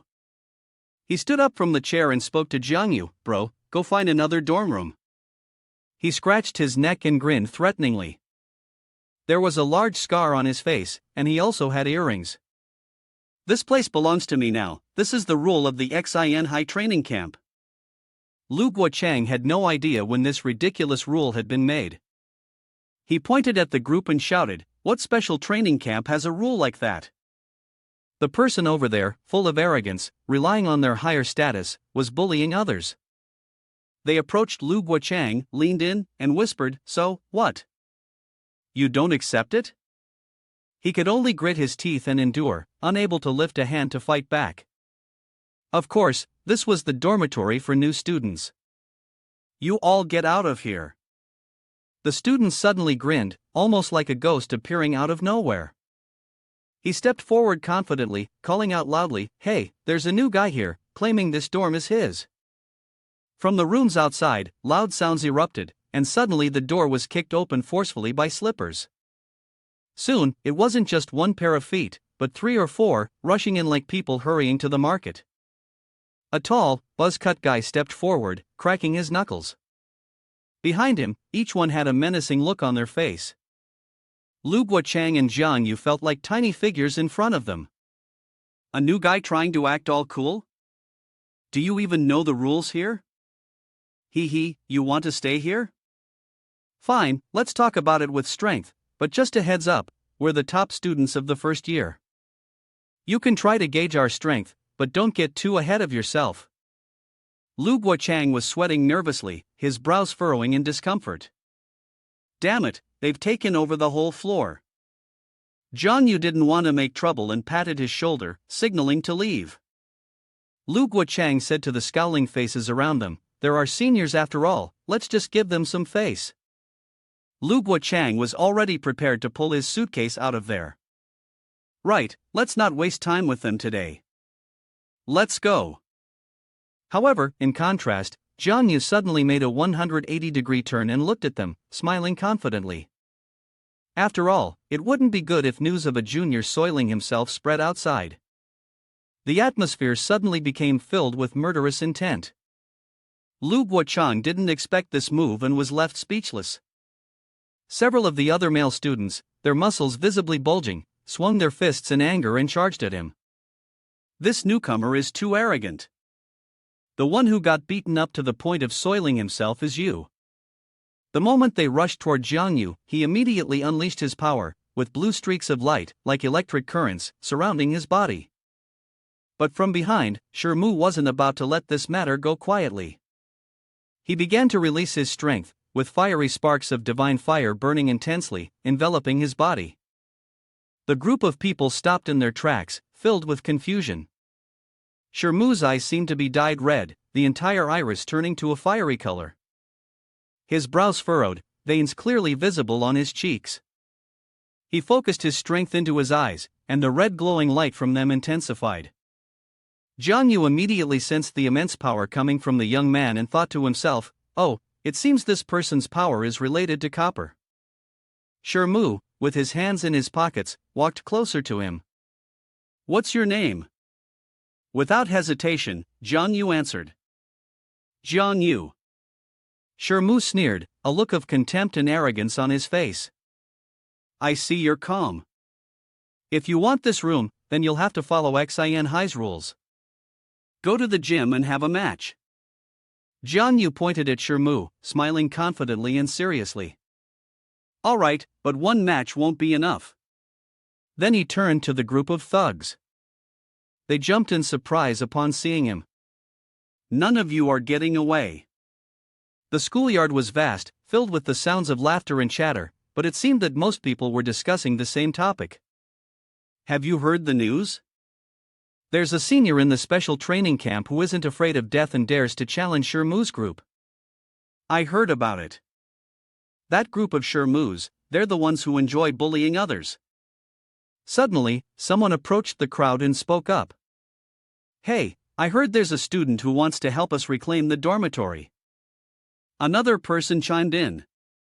"Is it true? Can he really do it by himself?" A voice rang out from somewhere. "Go cheer him on." "Where's the location?" "I heard it's in the gym." "Just follow the crowd, you'll be fine." With that, the crowd of students gathered and rushed toward the gym, making the place overcrowded. A girl with blue hair was standing there, writing something on a piece of paper. "All right, your information has been registered. Next, you can choose your weapons and protective gear." Jian Yu stepped forward with a radiant smile. Everyone knew the rules well by now. When fighting, everyone would hold back a bit. The man beside him said with confidence, "Don't worry, we'll go easy on the new student." His companion, worried that Jian Yu might not be able to handle it, whispered a suggestion. "Jian Yu, I think you should stop now. There are just too many of them." Jian Yu smiled lightly. "Don't worry. I've got it all planned. Let's pick a weapon first." With that, he walked over to the weapons area and began to choose carefully. The broadsword felt a bit lacking in meaning. Lu Guochang agreed, saying, "Indeed, perhaps it's better to choose the bigger one." "Which one should we pick?" While he was frowning, trying to make his choice, someone in the distance holding a weapon was approaching, provoking him. He gripped his weapon tightly and shouted at him, "What are you waiting for? Get over here quickly. If you're scared, just kneel down and admit defeat, and I'll let you off." He moved closer, the air thick with hostility, afraid of becoming the joke of the situation. With a slight smile, he raised his weapon, showing satisfaction, thinking about which weapon to use to teach them a lesson. It was just a matter of wasting a little time. The other man felt humiliated, not wearing any protective gear and choosing such a shabby weapon. "Are you looking down on us?" Jiang Yu smiled lightly, scratched his head, and replied, "That's right, I don't want to waste words with him. I'll rush over quickly." "Too arrogant, let me show you my move." His eyes glowed with a faint light, and he smiled casually. Interesting, he also belongs to the pupil system. The crowd in the stands was noisy and lively, watching the upcoming storm. Eyes wide open and mouths agape, they chattered excitedly. "Here he comes, the fastest person in our freshman year, known as Mr. Chang, the Shadow Snake. Go, Mr. Chang, teach this guy a lesson." Lu Guochang shouted loudly towards the arena, "Move aside, what are you standing there for? Do you want to get hurt?" Behind Jiang Yu, the man was getting closer, raising his spear high, intending to strike down with a direct hit. The next event unfolded with a massive explosion, the predominant light being a blinding shade of blue, surrounded by black rays. The air was thick with dust and smoke. Lu Guochang's face was one of horror, his expression frozen as though an electric shock had passed through him, leaving him stunned. The crowd and the remaining man were equally struck with fear and confusion. As a result, the man turned out to be the one most seriously injured, with a humiliating wound on his buttocks paying the price for the wrongs he had committed. Jiang Yu spoke calmly, "Next person, take the weapon out of his butt." A fresh stream of bright red blood poured out, making the onlookers feel offended on his behalf. A doctor quickly arrived at the scene, carrying the man out quickly to assist the victim, who was bleeding from his anus. Jiang Yu paid no attention, spinning his weapon around, his demeanor dark, and looked down at the students below, speaking loudly, "What's wrong? No one dares to come up?" He sneered and continued, "A bunch of cowards, come at me all at once." The students below gaped, their faces flushed with anger as they spoke. "That's ridiculous, he's too arrogant. That bastard got tricked by a high school student." With that, they rushed at him from all sides, anger blazing in their eyes, charging forward with no skill but plenty of aggression. The others, for the sake of honor, could not sit idly by either and tried to make a move. "Interesting, let's all go together," Jiang Yu said with a satisfied smile, thinking to himself, "I've been waiting for this moment." At this point, various thoughts began to flash through Jiang Yu's mind, the attribute of stealth, the way one hides, the hunter who stays hidden, concealed in the shadows, and no one knowing you exist. 1. You can easily hide in the darkness and be hard to detect by others. All darkness is your floor. Note that when you reveal your identity, it will diminish the power of this method, it only exists in the darkness, where it is strongest. After absorbing the fragments of the shadow species position last time, my power has successfully leveled up. Among them, the ability to remain hidden while executing an I-type kill has already been tested, and for the time being, it is unnecessary in this world. Jiang Yu's body transformed terrifyingly. The hunter's mark, 100 battles, 100 battles. A true hunter is extremely good at gaining experience from battles and applying it through high-intensity combat. You can develop rapidly and there is a chance of comprehending entirely new abilities or strengthening existing ones. 100 battles is specifically meant to deal with direct confrontations. The fiercer the battle, the faster the development. The crowd scattered and flew toward him. At the very start, Jiang Yu struck the 4 directions, turning everything into chaos. He moved quickly, striking here, then over there. Lu Guochang, worried about Jiang Yu, ran to plead with the girl to stop the fight. "She's breaking the rules, right? So many people against one. Tell them to stop." The girl with blue hair quietly responded, "This isn't breaking the rules. After all, your friend himself said he would challenge everyone." She calmly reassured him, trusting in Jiang Yu's strength. Moreover, he didn't need to worry, his friend was ridiculously strong. Jiang Yu quickly subdued everyone. Indeed, weak but seeking attention. He sighed dejectedly and said, "Is that all? We haven't even fought enough yet." Shermu held a red apple, took a bite, then calmly walked towards Jiangyu, a high school student who was already far superior to an ordinary person. But fighting isn't just about physical strength, the most important thing is. Shermu spoke as he threw the red apple behind him, quickly executing several flawless basic moves. His sharp gaze skillfully caught the apple with the tip of his sword. Shermu said loudly, holding the apple now carved into the shape of a flower in front of Jiangyu, showcasing his skill level. Shermu arrogantly threw the cut apple onto the ground, and it rolled to Jiangyu's feet. In the stands, everyone fell silent, not daring to utter a single word. Shermu's fans, however, cheered and screamed with excitement. Go, Shermu! Don't let those senior students be so arrogant. When it comes to practical swordsmanship, you're still top 3. Teach that senior a lesson. Shermu basked in the cheers behind him, smirking and casting a contemptuous glance upward. Jiangyu was still standing silently there. He looked at the apple that had been carved into the shape of a flower, now lying on the ground, and couldn't help but think to himself, this guy's sword technique is quite high level, almost like the peak masters in novels. But that didn't make him hesitate. He rushed straight towards Shermu, gripping his mace tightly in hand. Then let me test my skills against you. Perhaps Shermu did not expect Jiangyu to charge at him like that. He frowned. A dark aura emanated from Jiangyu, expanding terrifyingly.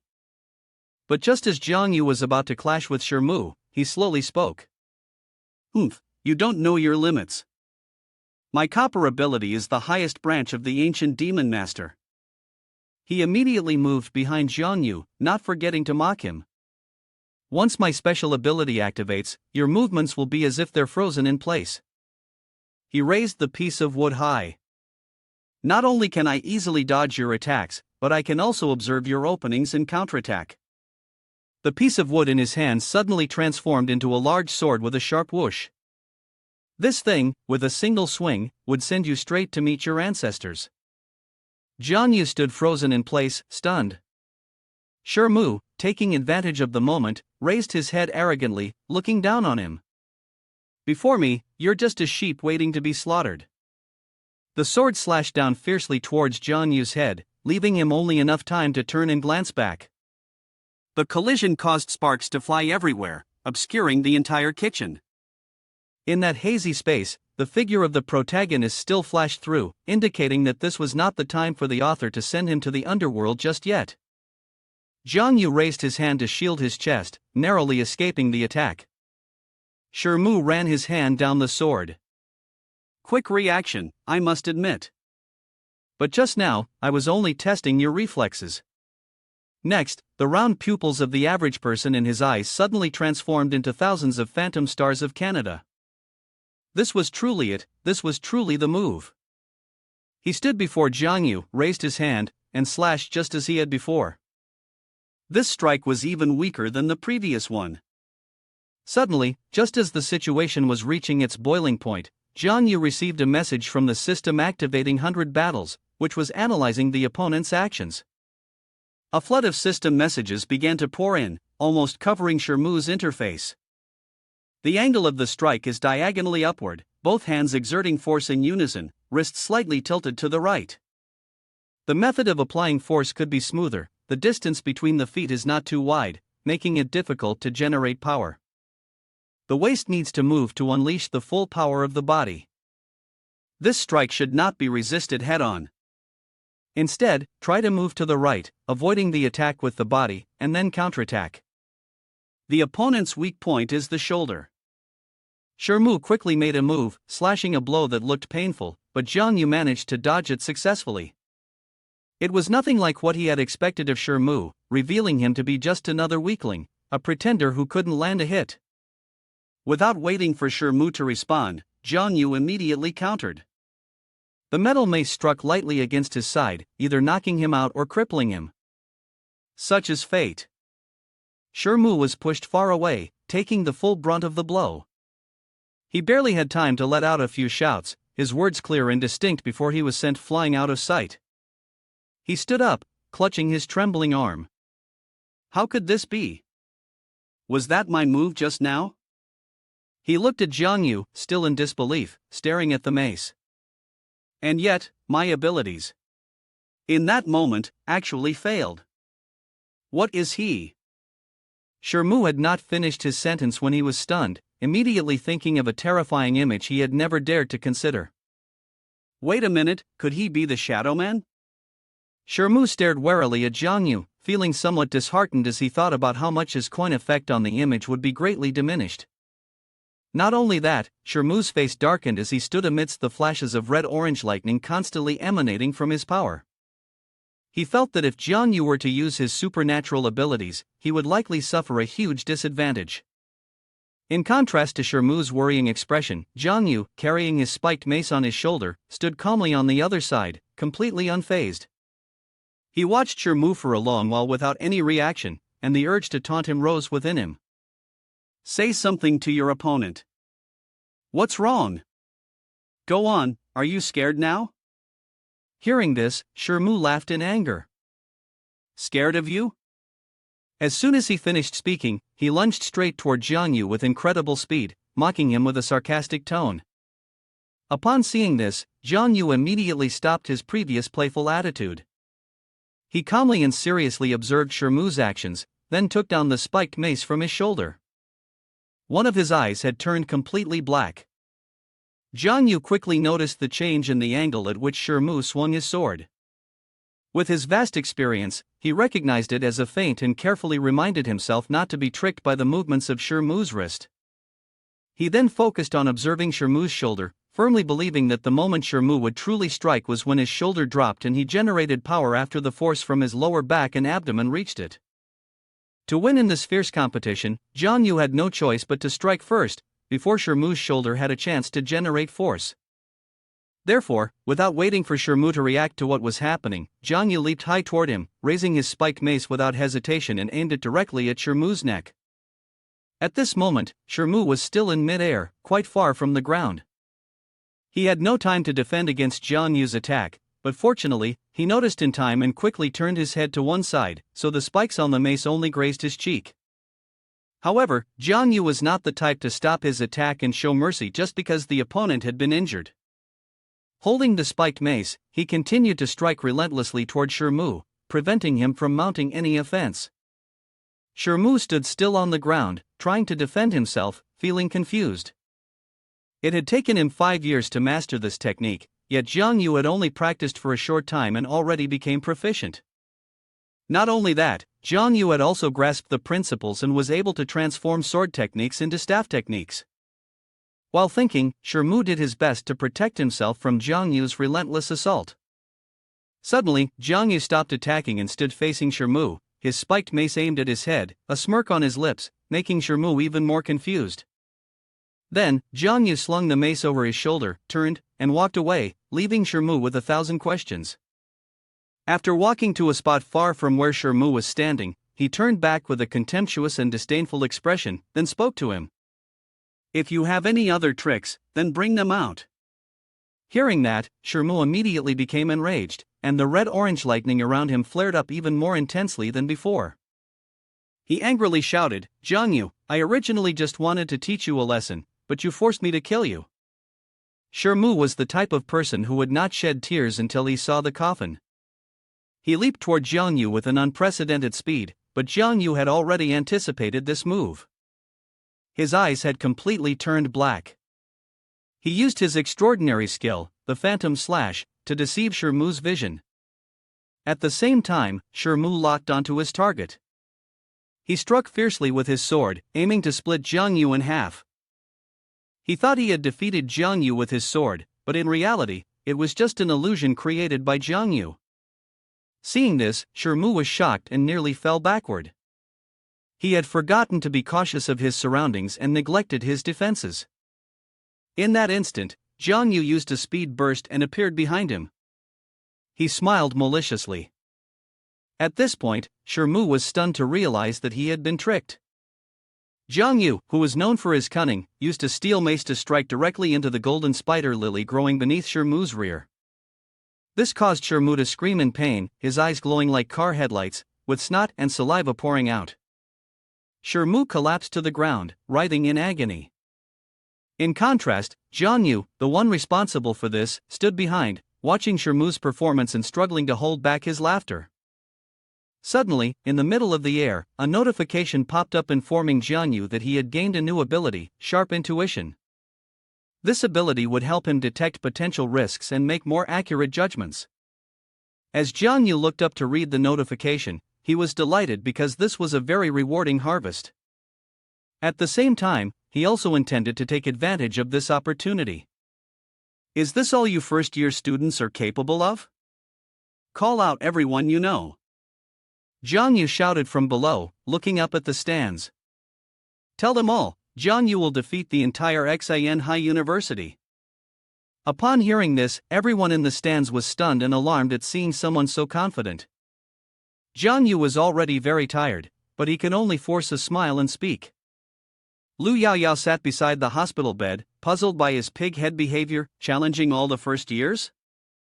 Next to the bed, Lu Guochang was demonstrating a few of his moves, praising Jian Yu in the process.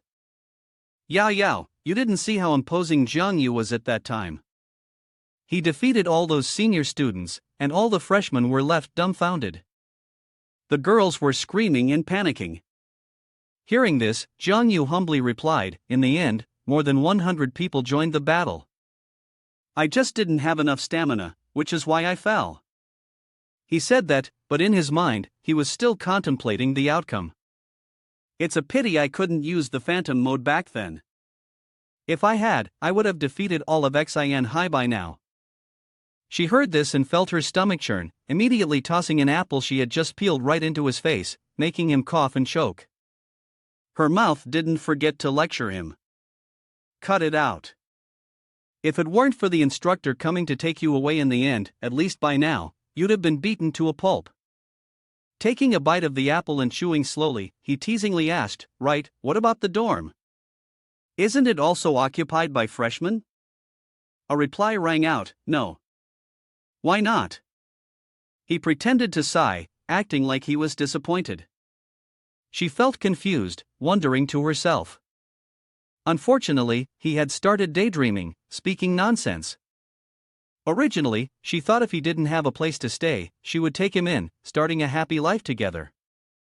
Thinking of this, he seemed to salivate, his face blank as he imagined the action-packed film where he played the male lead, with his friend Lu Yaoyao playing the female lead.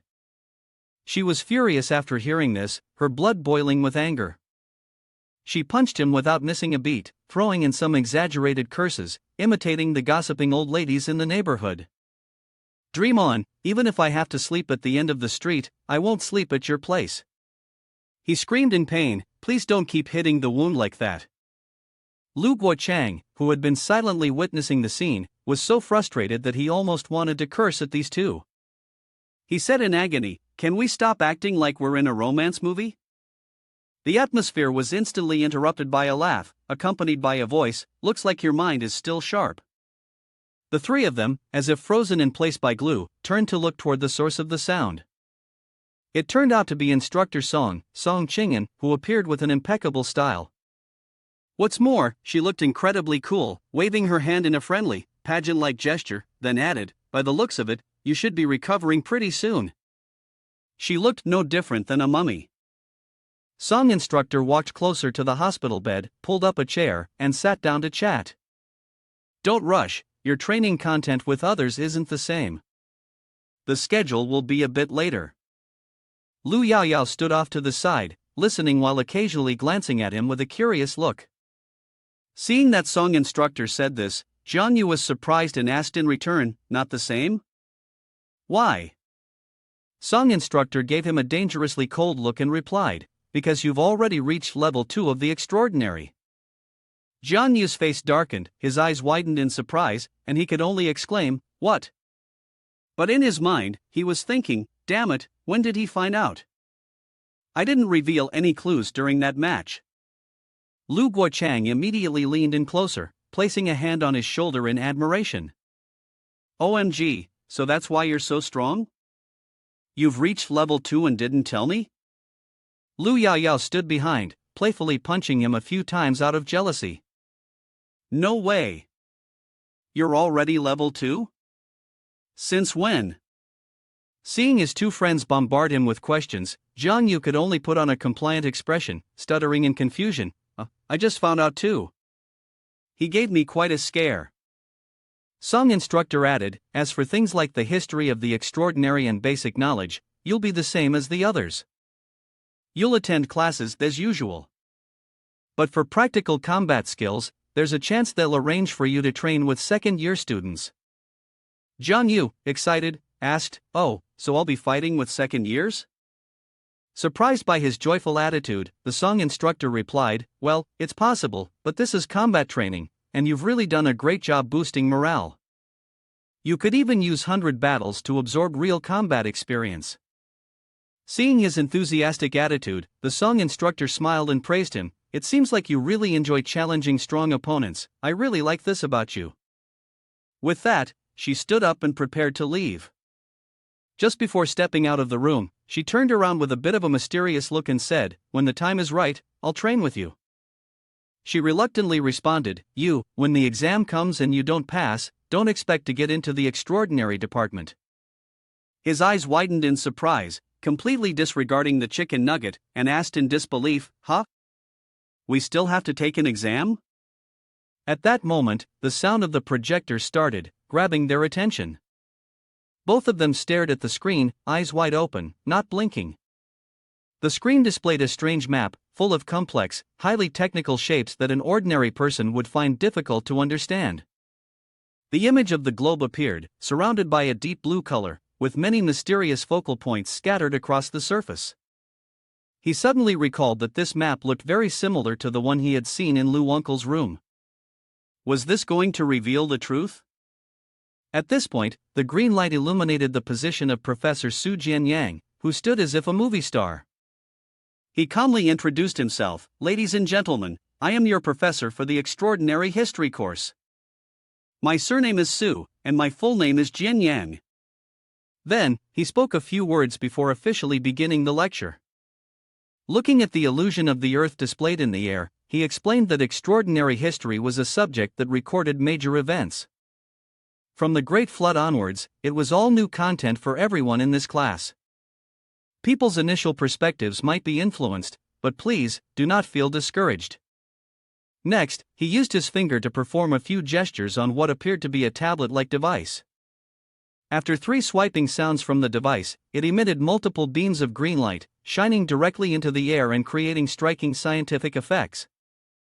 Jiang Yu and the other students focused intently on the materials created from it. The official lecture began with a narration. Monster millennium has descended. Somewhere on Earth, humans are discovering strange creatures of an unidentified shape. Their bodies are a solitary purple, with large and small round holes scattered throughout. At first, no one knew where they came from. At that time, they simply thought they were animals of unknown origin. People appeared indifferent, allowing children to touch them freely, even laughing when they saw them. This, unknowingly, led our world into the beginning of an invasion. Soon, the world began to feel the consequences. The unique bodily structure of these monsters, coupled with the onset of pollution and disease, allowed these creatures to evolve from small beings into forms that could only be described as evil and demonic. They wreaked havoc on humans across the globe. This situation persisted, seemingly opening a door to another world, causing the earth to descend into chaos. The destruction they caused was truly terrifying. In just over half a month, 36 deep rifts appeared around the world, allowing the second-tier monsters to proliferate even further, slaughtering humans indiscriminately. These monsters were not particularly strong. Large artillery could easily tear them apart. However, the most terrifying thing about these monsters was not their strength, but the cost of eliminating them. The price to pay was the special kind of pollution hidden within the bodies of these monsters. Each time one was killed, it meant losing the life of a fellow human. Fortunately, the cost of killing the lower-tier monsters was limited to a certain extent. So, we tried to strike from a distance. The seemingly frantic actions have provided humanity with temporary stability. However, as the number of cracks increases and pollution gradually worsens, the world unknowingly begins to undergo significant changes. Compared to humanity, plants and animals are more susceptible to pollution and intrusion, leading to metabolic disorders, and the wilderness environment has become unsafe. In the second year of the new era, Beidou and Nandu announced the establishment of large-scale concentration zones and began to plan for the gradual gathering of populations from surrounding towns into these zones. In the fifth year of the new era, monsters began launching attacks on the concentration areas. In an attempt to find a way to fight back against the monsters, humanity ventured into the abyss, with a death rate of 97%. From that point, humans learned how to delve deeper into resisting the abyss, officially entering the era of the extraordinary. Humans are still continuing to search for and research deeper methods to counter the monsters. The middle-aged man, wearing headphones and a stylish suit, stood at the podium and began lecturing on the history of monsters. Although there has been progress in the study of extraordinary powers, we have ultimately only managed to retain first-level extraordinary abilities, and we still have no way of resisting the abyss. That same year, 15 countries declared that the wind of danger was approaching. In his hands, a computer reflected the image of a blue-green hexagonal gem. Continuing the introduction right after, the forbidden items from the depths were discovered, and the wave of forbidden items exploded since the Dezhou era. Based on these forbidden items, some pioneers reached the second supernatural level through extreme methods. We established the Li Ming organization, which made significant contributions in the initial confrontation with the monster species. The pink-haired girl and the boy next to her wondered, is Li Ming the organization that Lu Yao mentioned before? The man's voice continued to echo as he calmly recounted the events of the 10th year of the new era, when we finally found a way to progress to the second level through conventional methods. Our extraordinary combat power made a qualitative leap. Finally, we could fight directly on the battlefield. In this year, the two focal points, Kenjipi Beidou and Li Ming Nandu, were established and completed for the first time. Later, the 8 level 1 focal points, including Qingyang, Mai, Azhua, Jinghua, Linan, Landong, Changjiang, and Tianfu, were also completed. All of them together formed the shape of the 8-headed star in the sky. The students in the classroom, after hearing his description, one of them, wearing glasses, seemed unconvinced. Where are we, to have so many level 1 focal points like that? The blonde-haired student next to him responded, compared to normal propaganda, this is completely different. The teacher, standing at the podium, explained upon hearing this, I know that everyone won't be able to accept this right away. But what I am teaching you now are things that have already happened. In the 20th year of New Era, level 3 monsters suddenly appeared, and even heavy artillery could barely defend against them. They were giant creatures, and Nandu, the place of concentration, had to pay a heavy price to destroy them. In the 30th year of New Era, a special type of monster appeared, far stronger than those of the same level. These were green monsters with eyes spread all over their bodies. They led a monstrous army and surrounded the concentration area of Mai. Due to the proximity, nuclear weapons could not be used. The students here looked pale and hurriedly inquired, what happened next? The man lowered his head, his expression serious. That. He raised his head to look at everyone and answered the previous question. Mai was destroyed, and no one survived. The city was engulfed in flames, smoke billowing up. It truly looked like a hell on earth. Upon hearing this, the atmosphere in the room became extremely heavy, and no one said a word. The man also set down the tablet. The girl with pink hair lowered her head, a sorrowful expression hanging on her cute face. Everyone fell silent, continuing to process the information. After a while, the man continued. In the 40th year of New Era, level 4 monsters appeared. After the nuclear explosion, the monsters mutated and emerged from the blast. Then, the concentration area of Azhua was destroyed. The new monsters had enormous mouths on their chests. In the 50th year of the New Era, Tianfu and the surrounding areas are facing threats from monsters and are in danger. The new threat from the monsters has caused the first mass migration in history. The man looked at the projection above Bao's head in the 60th year of the New Era. The southwest and northwest of Dezhou had completely become occupied areas and a sanctuary for the monster's calamity. Not stopping there, he continued, in the 70th year of the new era, the monsters were advancing northward. If the concentration point of Linen fell, the monsters would directly threaten the north. He clenched his fists, his eyes slightly reddened, his voice hoarse as he spoke. This led to the second great migration in history.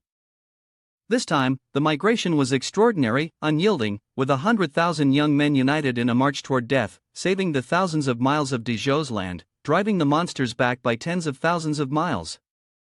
His eyes welled up with tears. Then, in the same year, the north and south were completely separated by a deep chasm. Nando became an isolated city, cut off from the outside world, unable to be reached anymore. The campus was bustling with the chatter of students in front of the school's iconic sword. Suddenly, dark clouds gathered, obscuring the sky, causing the students to panic. Their faces turned grim as they saw this miraculous scene. Footsteps echoed calmly, astonishing everyone. The feeling was incredibly real. Clearly, everything around remained exactly as it had been. Knowing the danger was approaching, the pair of colorful birds still walked around the school casually. Lu Yaoyao did not expect that reality would be even harsher than she thought, and the main character still calmly told stories of the past. Stronger than I was before, I was still foolish enough to think that Xin Yuan would be defeated by us soon. Ignoring his joke, she still worried about Nando's impending downfall. What will happen to us then? Seeing her worry, he comforted her with a few words. Who knows? Just resist as long as we can, no one can predict life. The atmosphere became quiet. Jiang Yu looked at her expression, as if realizing he had said something inappropriate. Their feet brushed against each other as he moved closer to her, switching to his CEO mode, gentle, tender, and pulled her into his arms, with a few heart-shaped icons magically appearing around them to illustrate their love. Jiang Yu used the pickup lines he'd learned over the years, telling her, "If such a day comes, I will risk my life to protect you."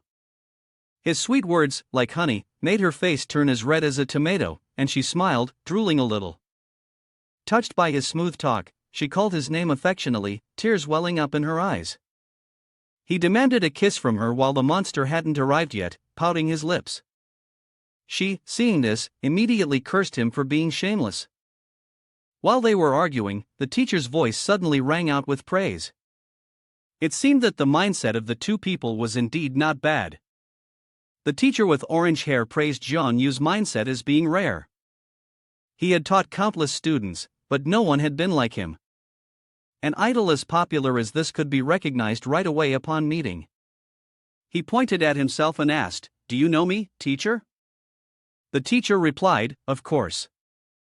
By the end of your first year at Xin High, your name was already famous throughout the whole school."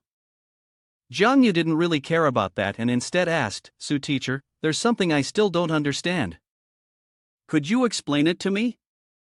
The teacher said, "Go ahead."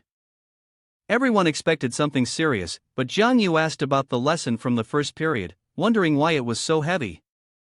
The leaves rustled in the wind, and both the person under the tree and Su teacher's soul followed, lost in thought.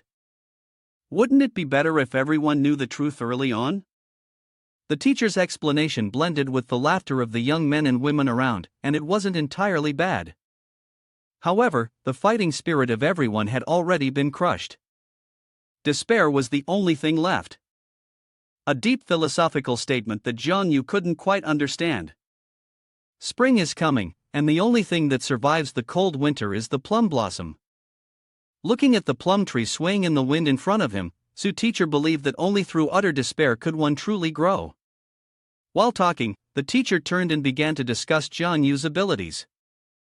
Although his strength was at the second level, it still couldn't be considered truly transcendent. Jiang Yu was surprised by teacher Su's statement, especially the part where the teacher said he had reached the second level of transcendence but was still not transcendent. The teacher's words were so difficult to understand. Teacher Su didn't beat around the bush, though, and got straight to the point. Having the power of a transcendent means you are a representative, you must be transcendent. The words hit him like salt on an open wound, leaving him dumbfounded by the profound philosophy of the elder. It felt as though a new universe was about to form. Seeing the bewildered look on his face, Teacher Su logically explained, sparing him from unnecessary metaphors or poetic flourishes. Level 1 is awakening, the first ability. Level 2 is mutation. Once you reach this level, you no longer belong to yourself. It feels like falling into a deep well 1,000 feet deep, or standing on the edge of a 1,000-foot cliff.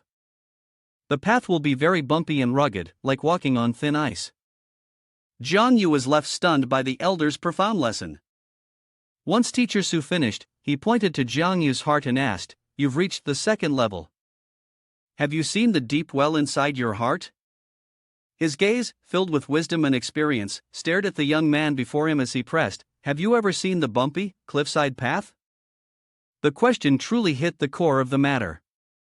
After clearing his mind, Teacher Su turned and walked away. Before leaving, he didn't forget to emphasize that Jiang Yu still lacked the qualities needed to become truly transcendent, leaving Jiang Yu frozen in place like a statue. Jiang Yu still lacked the passion of a true teacher, so he wanted to say that there was a question he wanted to ask him. Although class time was almost up, he still had to maintain the demeanor of a teacher and work with passion. The students didn't know that they had to keep going until the very end. Was history truly like that? The green leaves rustled in the wind, carrying words that penetrated deep into the human soul. He could feel his heart pounding as he absorbed the knowledge, experience, and the lessons of an old mat, his inner self silently burning with passion. Li Yaoyao saw him standing frozen, poked her finger into his back, and asked, "What are you doing?" He didn't reveal much to his childhood sweethearts, only telling her to go to class and listen to the lecture. The lesson was all theory, dry as dust. The teacher was speaking about grand, overarching concepts on the basics of the supernatural, like there were many kinds of monsters, spirit types, core types, blood types, and star types. The teacher eagerly wrote on the board, passionately discussing the hunting of valuable monsters, while the students below slept as if it were the most natural thing in the world.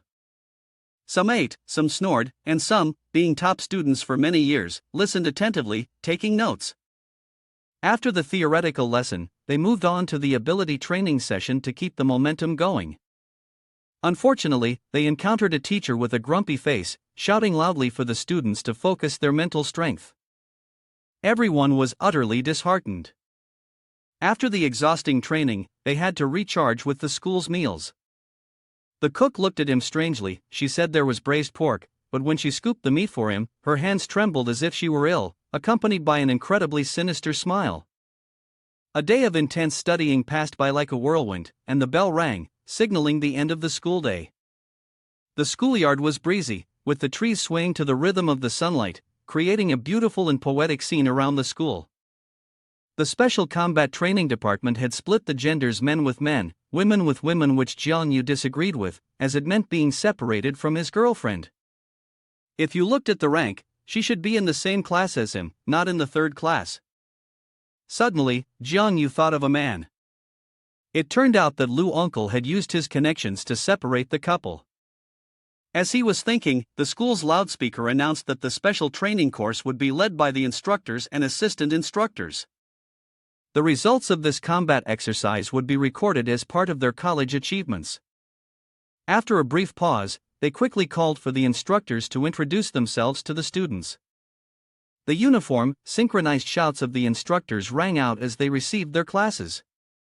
Everyone held their breath, watching the movements of each instructor on the field. After a moment, a man walked over, and not only Jiang Yu but everyone around them looked at him with eyes full of suspicion. Is he the instructor for Class 1? Seems like he's a bit too thin, doesn't he?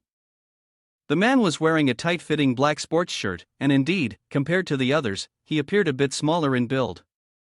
He stood tall, with his hands clenched into fists, his voice strict and commanding. Upon hearing his voice, everyone instinctively reacted by standing at attention. Jiang Yu widened his eyes in surprise. You really can't judge a book by its cover. The instructor's voice was cold and indifferent, his eyes slightly squinted. Just stand like that. You'll die standing in place. This is far from what you expected.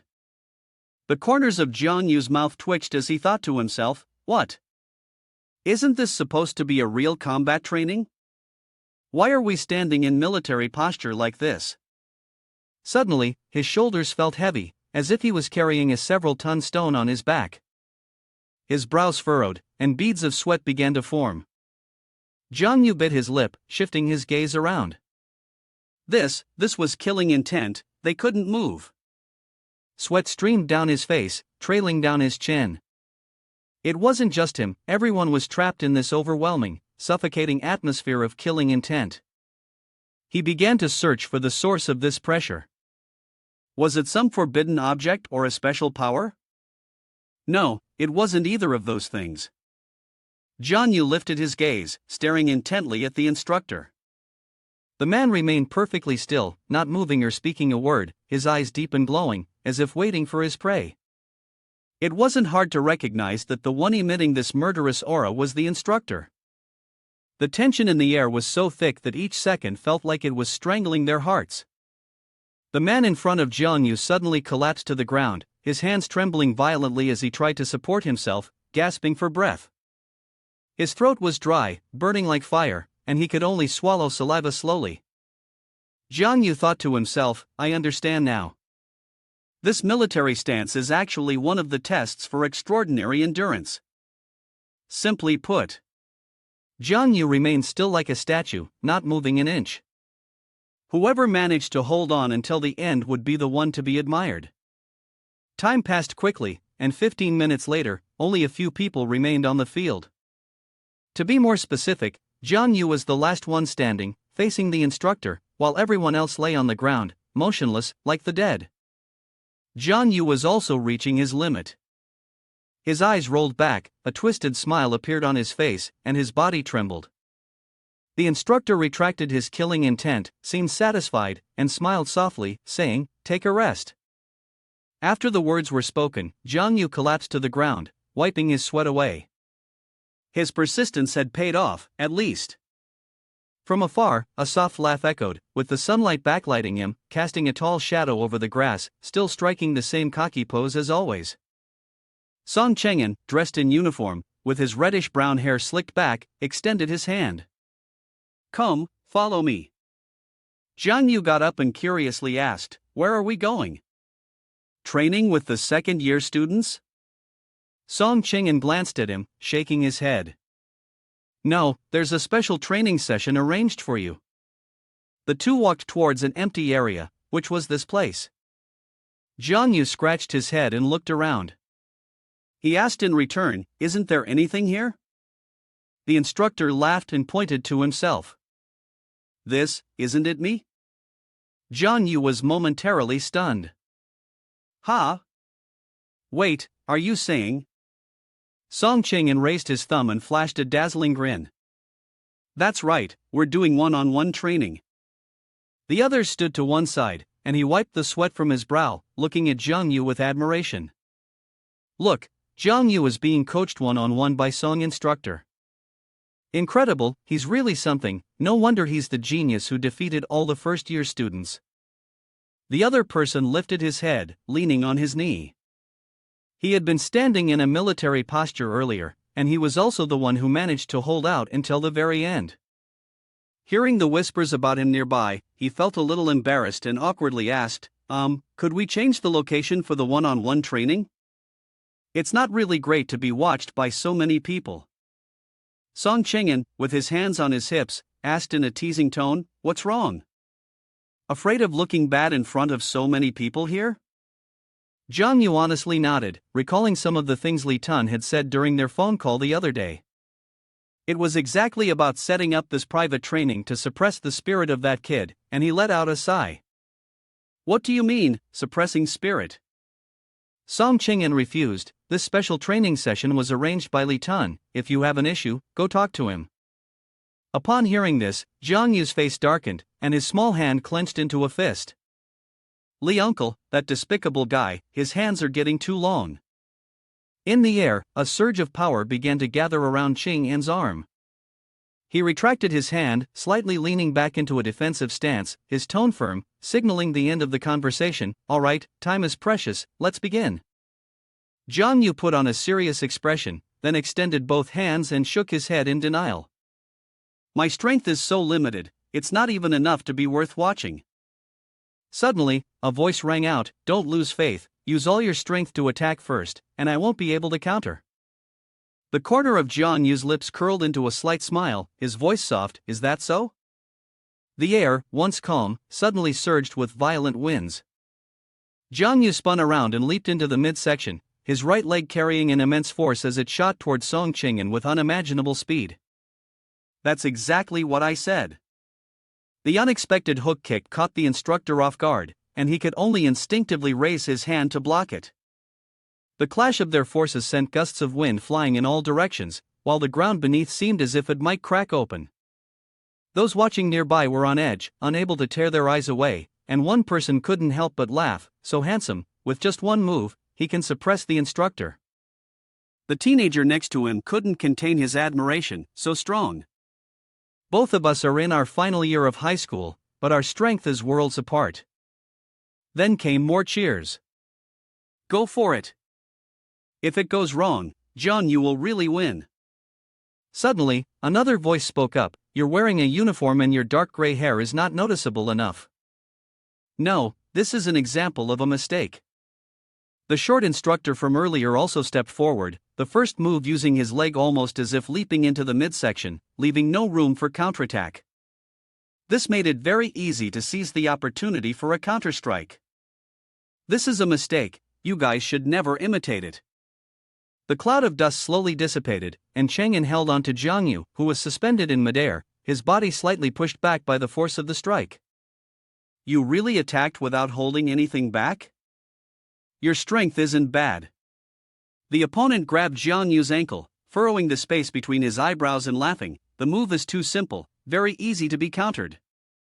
Instructor Song focused his energy, spun around, and without any mercy, struck chewing on, sending him flying far away. Jiang Yu quickly regained his balance, spun around in a flash, and landed steadily. He jumped up, just like before, and without hesitation, charged straight at his opponent. The series of movements took place in an instant, faster than the wind's force. Song Qingyan raised his hand to block a flurry of punches, wary of the deadly power behind them. This kid was much stronger than in the previous match. His forehead furrowed, beads of sweat sliding down. On his cheek, Instructor Song thought to himself, although his skills couldn't be called those of a grandmaster, they were certainly specialized and newly revealed. The spectators couldn't keep up with the movements of the two. The ground shook. Was it just him, or did it feel like the entire world was shifting? Every time Jiang Yu threw a punch, it became more powerful, more precise. This kid, has his growth been measured in seconds? Jiang Yu suddenly accelerated, throwing a punch at his opponent. Everything happened too quickly. Before Song Chang'an could think any further, the fist was already almost in his face. The punch was thrown with such force that it seemed indescribable. Jiang Yu's triumphant smile showed his confidence in his own strength.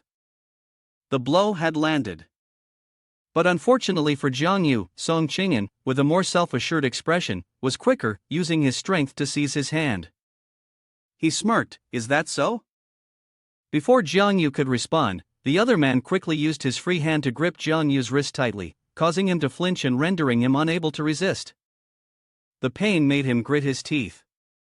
Then, Song Qingyan gently turned over, still holding Jiang Yu's wrist, and with a strong force, slammed him to the ground with precision, completely neutralizing his strength. The move was fast and forceful, leaving Jiang Yu with no chance to fight back, leaving the onlookers stunned.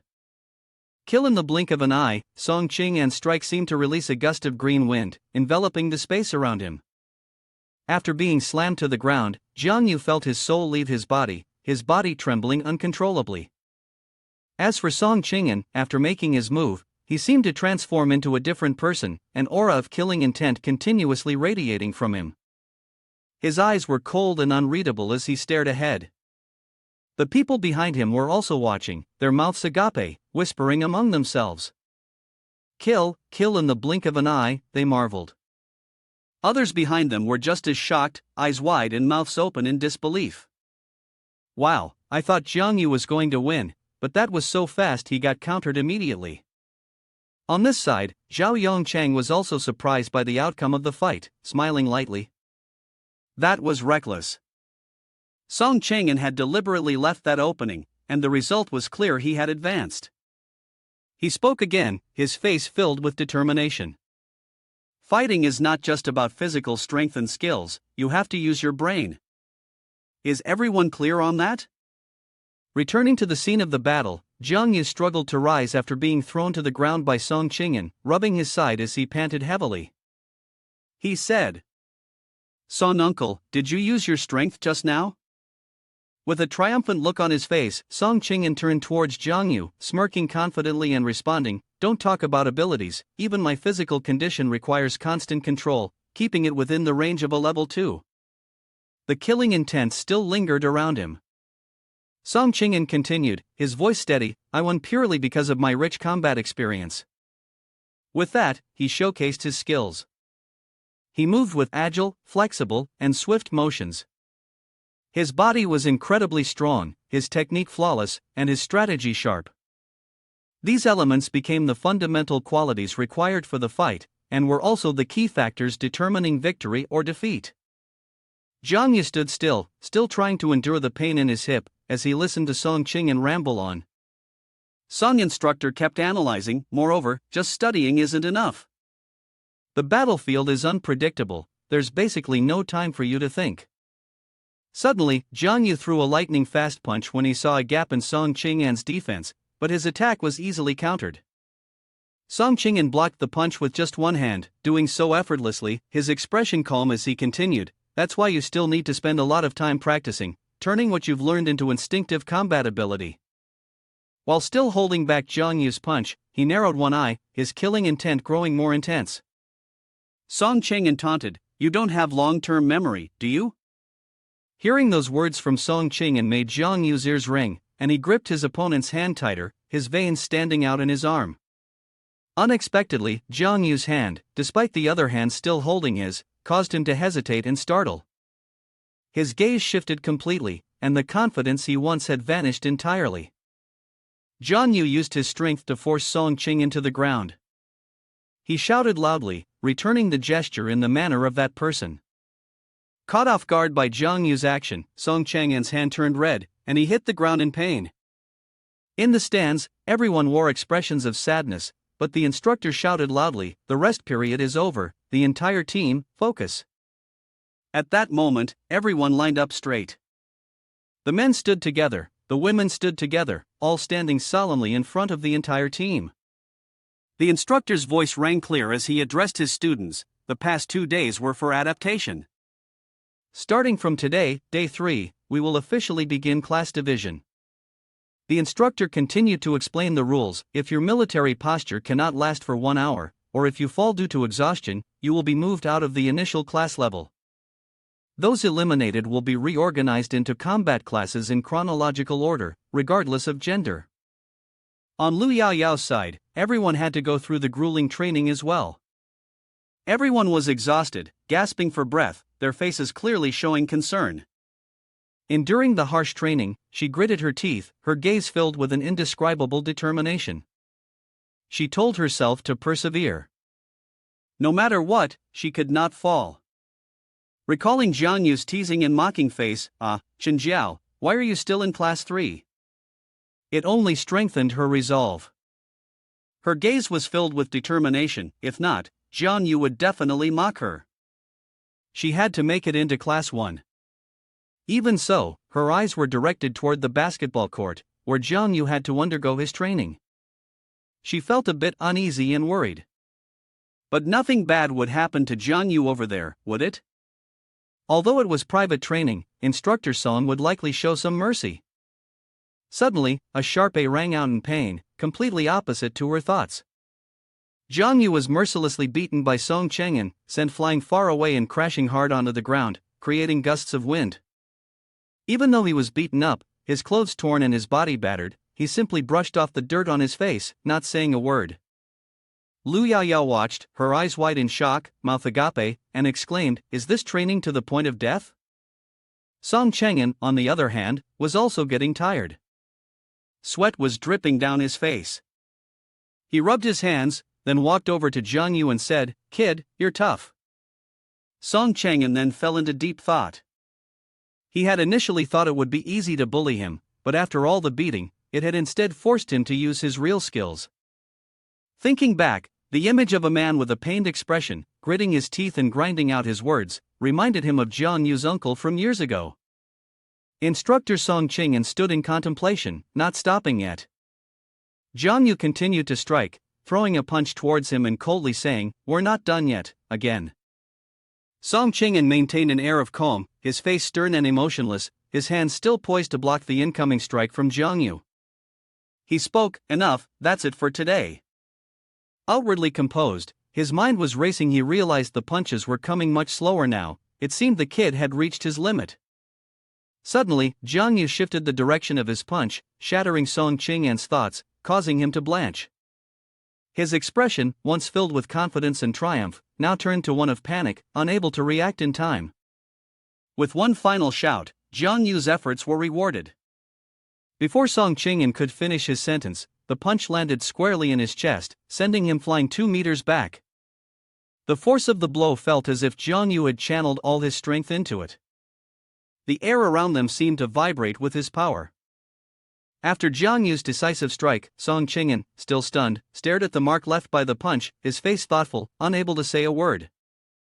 As for Jiang Yu, his face no longer bore the weight it had before. He smiled lightly, "Got it." Then, with a cheerful grin, he gently lowered himself onto the lush green grass, savoring the joy of his victory. "Oh my God, I finally did it. I was about to lose it." Watching Jiang Yu lying on the grass, Song Qing'an's face remained serious, as if he had realized something important about Jiang Yu. Exhausted, he summoned the last of his strength, unleashing the full force of his abilities, no longer doubting it. The fundamental technique of the supernatural skill Jiang Yu used was the state of perfected control. "Song uncle?" Jiang Yu spoke up, interrupting Song Qing'an's train of thought, causing him to startle. He replied, Then Jiang Yu continued, "The training ground, if it turns out like this, you're not going to make me pay for it, are you? If you want money, you'd better go find the uncle of mine." Upon hearing that, Song Qing'an responded, "Don't worry, I'll use a forbidden item to restore it later." Jiang Yu was taken to the infirmary to recover. He sat on the bed, gazing at the nurse with her tall and alluring figure. Upon seeing him, the nurse, while preparing to hang the foredrip for Jiang Yu, asked, "How did you end up here?" He smiled and replied, "What a coincidence, and you've been the one every time I've come in here." His tone was playful. "What's your name, miss?" After hearing this, the nurse moved closer to Jiang Yu, placing her right hand on the bed and lowering her head near his face, saying, "First of all, I am your senior female student, here to do my internship." Jiang Yu, still somewhat distracted and not fully understanding the situation, remained in his position. As she leaned closer, she frowned slightly and added, "Secondly, the first time you came here, you asked for my name. The second time, you asked again, and now the third time, you're still asking." While speaking, she leaned in even closer to Jiang Yu. Ignoring her words, Jiang Yu just stared at her chest. His face turned red, and he gulped audibly. It seemed his mind was drifting to some less innocent thoughts. The message notification came just in time to break the awkward silence. Jiang Yu suddenly realized it was her. When Song Qing'an walked in, she immediately turned her back and left the room. Before leaving, she left a reminder, "Rest well, leave Jiang Yu on the bed for the 4." Seeing her leave felt like an opportunity slipping away, and Jiang Yu desperately tried to stop her. "Sis, don't go, I'm scared to have the 4 alone." But it seemed that her attempt to stop her was in vain. Seeing Jiang Yu's actions, Song Qing'an looked at him and asked, "Kid, what's wrong with you?" Only then did Jiang Yu notice Song Qing'an. "Song uncle." Then he asked again, "Song uncle, aren't you continuing with the training?" Song Qing'an walked over and said, "I'm the instructor for this program, it's fine if I'm absent for a while." He then threw a small bottle of medicine to Jiang Yu. "Drink this, it'll help you regain some strength." Taking the bottle without hesitation, Jiang Yu thanked Song uncle and downed it in one go.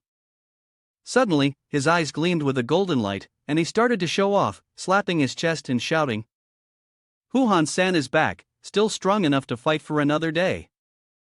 Watching him perform like this, Song Qing'an helplessly advised him. Alright, rest now. When you're better, we'll have another one-on-one match. Hearing this, Jiang Yu responded, his expression slightly doubtful and confused. Speaking of one-on-one, son uncle, that last move we used when we fought each other.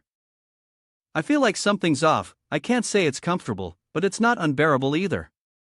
It's strange. Song Qing'an crossed his arms and responded, I came to explain this to you. The private training will continue, but there will be new adjustments to your training from now on. Outside, the trees were lush and calm. In contrast, inside, the two continued their conversation. Jiang Yu asked, what kind of adjustment? He replied, training with second-year students for expanded practice. Countless questions sprang to Jiang Yu's mind, entering the factory, but I haven't graduated yet. Moreover, I came to the training camp specifically to learn extraordinary knowledge. Am I going into a workshop to tighten screws? Ignoring his words, Song Qing'an coldly responded, it's the superior's decision. Just follow the arrangement. Jiang Yu, feeling disheartened, said, yes. With that, Song Qing'an walked toward the door and said, I still have things to do, so I'll be going. As for the state of perfected control techniques, I will email you the related materials. Review them yourself, and don't let them leak. As soon as he finished speaking, an email appeared on Jiang Yu's phone. He quickly opened the email titled Superhuman Skills and was surprised to see a person appear.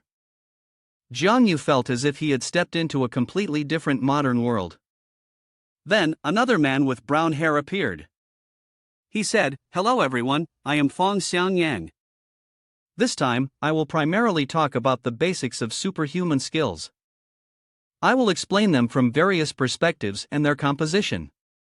Please take a look at the content on the board first. As if by some magic, the content board appeared. The first question on the board read, what are superhuman skills? The answer was, Level 1 is Spirit Awakening, Level 2 is Mutation, and only Level 3 is the true superhuman level. These two levels are completely different from the first two. The second table shows that pollution in the body reaches a level where it can cause immense damage. Simply using energy would result in a waste of strength. If one can harness the effect of 100 units of pollution to generate 200 units, that would be considered a superhuman skill. Next, the third table, which explains that the principle of superhuman skills is not complex, and is related to three factors: physical constitution, the amount of energy used, the level of force condensation, and willpower. Finally, in the fourth table, these three elements combined can unleash the terrifying power of a superhuman skill. Then, Fong Xiangyang snapped his fingers, and a dummy appeared, along with a sword in his hand. He began to demonstrate for everyone. Jiang Yu, still unaware of what was happening, stood still. He then approached and struck the dummy with a direct slash. A flash of light appeared and gradually spread, yet the dummy remained unharmed. Still in the same world, he continued, dummy number 7 is made from a durable alloy that normally can block the physical damage from a second-level superhuman, such as the strike I just made. His hand flared with fire, his expression cold as he continued, everyone, pay attention. Now, I'm using about 500 units of energy, which is also the threshold to level 3. As soon as he finished speaking, the dummies collapsed with a crash from his power, yet remained undamaged. Seeing this, Jiang Yu thought to himself, this is normal, although half the dummies have fallen, there hasn't been any actual damage. Then, Fong Xiangyang prepared to use his internal energy, stepping forcefully on the ground, causing Jiang Yu to flinch for a moment. He then said, I will now use 500 units of energy. However, this time I will attack in the form of a transcendent skill. Jiang Yu focused all his attention on him, ready to execute.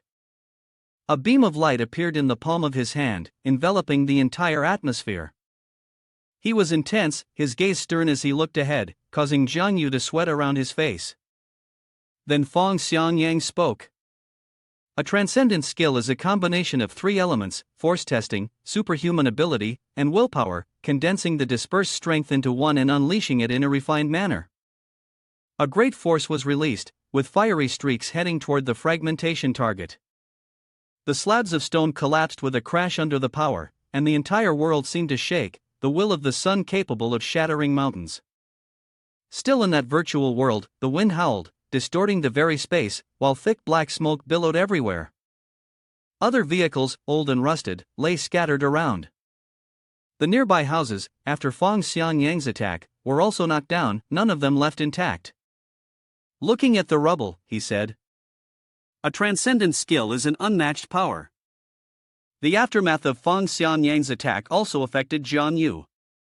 He had to cover his face to shield himself from the gusts of wind blowing into it. He was also astonished. Damn it, is this the power of a transcendent skill?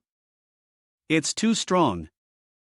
Then, Fong Xianyang continued to explain, the move just now is a common superhuman skill, called 100 strikes. Even when using the new energy at level 3, it can still produce an enormous effect. Most superhumans can learn and use it. After saying this, he advised Jiang Yu to practice hard. The new superhuman skills are abilities that can seriously injure the enemy when facing monsters. On Jiang Yu's side, he also felt sluggish, as if he had that feeling of being overly confident. As a result, after only 2 days in the training camp, he realized that he was just a rookie. He then continued, "I give up, truly. No wonder it's the superhuman world. Whether it's the Night Watch organization or anything else, everyone's really impressive." Suddenly, he received a notification on his phone. He clicked on it, and several boards appeared. The first board, Superhuman Skills. These are skills that only a level 3 superhuman can fully control. However, each time a superhuman skill is used, it consumes a lot of stamina, energy, and mental strength. The second board, 1, State of Perfected Control, a detailed state where the body is fully controlled, allowing for actions beyond the scope of ordinary understanding. The third board, 2, Hyper-frequency mobilization, the muscle strength and superhuman ability within the body are forcibly released, exceeding the body's tolerance. This skill might be related to willpower, where strong willpower breaks the body's constraints, performing Shaochen. Then, the fourth board, 3, Mental Tide, a calm heart like still water, rising within, completely influenced by absolute willpower, like a wave rising. And the final table, Pay attention to physical qualities, the extraordinary energy within the body, and willpower, which only represents quantity, while the 3 skills above represent quality. In the early stages of cultivation, there's no need to rush to achieve quality through quantity. Remember, do not rush, or it will become even harder to achieve. After reading it, Jiang Yu also pondered.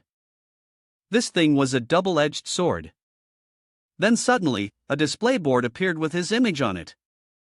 It emitted a voice announcing, Jiang Yu, attributes, image, remaining lifespan, evaluation period. Congratulations, you have lived until the end of the year. Jiang Yu smiled, pressing something on the screen and saying, I comprehended the extraordinary skill before turning 18. May the country allow me to skip ahead to university, it sounds so strange. The next day, the sun shone gently through the leaves. Jiang Yu walked while talking to Song Qing and, Song uncle, is it legal for me to work in the factory at my age? Could you share some details about the situation with me? Hearing this, Song Qing replied, train with the second-year students. Jiang Yu was puzzled, train? The two arrived at the Jiaolong area, and Song Qing continued, once you enter, just focus on running as hard as you can. Your smartwatch will monitor your physical condition. Only when you meet the requirements will the training end. Apart from fatal injuries, the instructor will not intervene. Jiang Yu was also taken aback, adding another strange training method to the mix.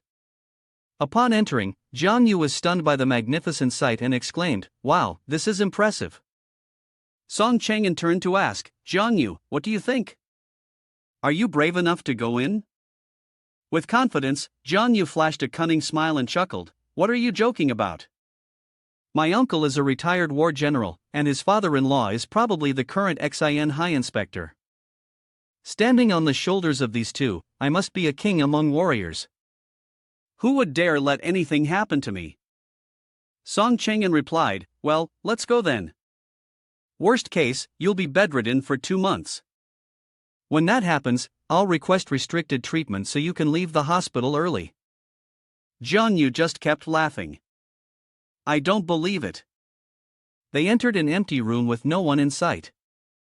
Looking around, Jiang Yu felt a bit uneasy. Huh? Why does this room look like a prison? Something feels off. Then, he curiously asked, Son uncle, what's this place called? Last night, I almost thought you were going to take me to an electronics factory. Upon hearing this, Song Qing'an slowly explained, Electronics factory? This is the Jiaolong area, but compared to its name, the students prefer to call it the escape zone. Jiang Yu broke into a cold sweat, turning to head out. Sorry, I think I should leave. Seeing this, Song Qing'an kicked him back inside. Stop talking, just go. Inside, Jiang Yu was banging on the door loudly, crying helplessly, and shouting out. Hey, Song uncle, don't ignore me, you're calling someone on the phone. Hello, Captain Lee, we've locked that brat inside, everything is fine. The voice on the other end replied, Yes, I know, I can handle it. Jiang Yu, still terrified inside, shouted again. Song uncle, oh my god, how can there be a monster here? It's so creepy.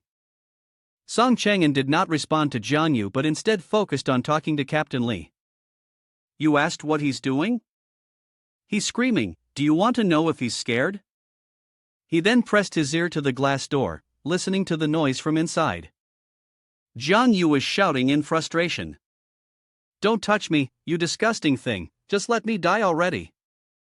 Hearing Jiang Yu's screams, which were giving him a headache, Song Qing'an reported back. Report to Captain Lee, I think Jiang Yu was very agitated. On Jiang Yu's side, he was being licked by the disgusting frog-shaped monster, making him feel powerless, sitting with his head in his hands, crying. What is this place? Please, don't release any more frogs or toads here, I'm going to die. A door to a room, which seemed to be some kind of demonic or monstrous portal, suddenly opened on its own. Jiang Yu, who was being sat on by a frog-like monster, noticed the strange occurrence and felt it was odd. Huh? The door opened by itself? Seeing this as a chance to escape from the slimy creatures sticking to him, he was suddenly filled with fear at the thought of possible dangers ahead. A man's courage doesn't allow him to retreat. It's better to face danger than to be trapped here with a bunch of disgusting frog mutants. Jiang Yu ran as fast as he could, pushing his body to its absolute limit. The frogs that had clung to him fell off helplessly. Just as he was about to reach the door, the monsters used their technique to clone themselves in a mass to block his path. But how could it be that easy? He released a burst of his signature dark mana, sending the frogs flying. In his heart, he thought there was no way they could fight him. After what felt like an eternity, he finally jumped outside. He looked around and saw nothing but a dark sky, as bleak as the future of the country, and a mysterious path revealed itself just outside the door. Suddenly, another young man began shouting and running for his life, chased by the frog monsters clinging to him. When he saw Jiang Yu standing there, he decided to act heroically and shouted for him to follow. Jiang Yu, not knowing what was going on, simply followed. If you're going to call out, we should at least get to know each other a bit, right? The young man in brown asked, which class are you from? You look like one of those guys who skip school all year. Hearing the question, Jiang Yu responded, first class of the special training camp. When the man heard first class, he was immediately startled. How did you end up in this hellhole so soon after joining? You must have pissed someone off. I have no idea why I'm here either. Nothing special would have happened if he hadn't exaggerated, thinking Jiang Yu had slept with one of the instructor's daughters and was sent here to get familiar with the smell of these frogs. Running for his life, he finally asked, where is this place? The head student, eager to teach the newcomer, explained, this is the escape zone. Bring out all the strength you have to run, and don't stop using your willpower to ward off negative thoughts if you want to make it out. I thought the head student would be stronger, but to my surprise, after saying a few words, he ran off, leaving me behind, completely clueless about the situation. Luckily, Jiang Yu managed to catch up to his pace and asked where the exit was. He looked at Jiang Yu in shock, amazed that as a freshman, he could keep up with him. Helpless, Jiang Yu had to explain one last time. The only way out was to meet the standards, but essentially, it meant running consistently for 2 months.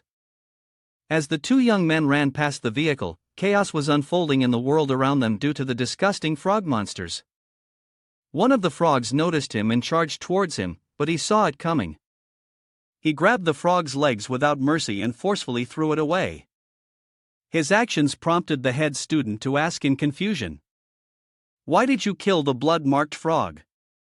Isn't it okay to kill it?" Jiang Yu asked in surprise. The head student already explained it carefully. "We're here for training. If you kill them, you'll only hinder your mindset and might trigger an early incident." But no matter how much he explained, it was already too late. The group behind them was in a frenzy due to the frogs. While they were moving, a pit suddenly appeared, and they narrowly avoided falling into it. As they continued, the wall collapsed right above them, almost causing a deadly accident. Fortunately, Jiang Yu managed to jump over the large pit at the last second, while a girl in a pink dress was still dancing ballet on the other side. The consequences of not moving fast enough soon became apparent. The girl fell into a deep, bottomless pit of magical force, resembling Mu's cave.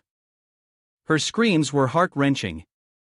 The large hand of the boy quickly reached out and grabbed the girl's wrist as she was falling. Jiang Yu tried to pull her up, preventing her from falling to the ground.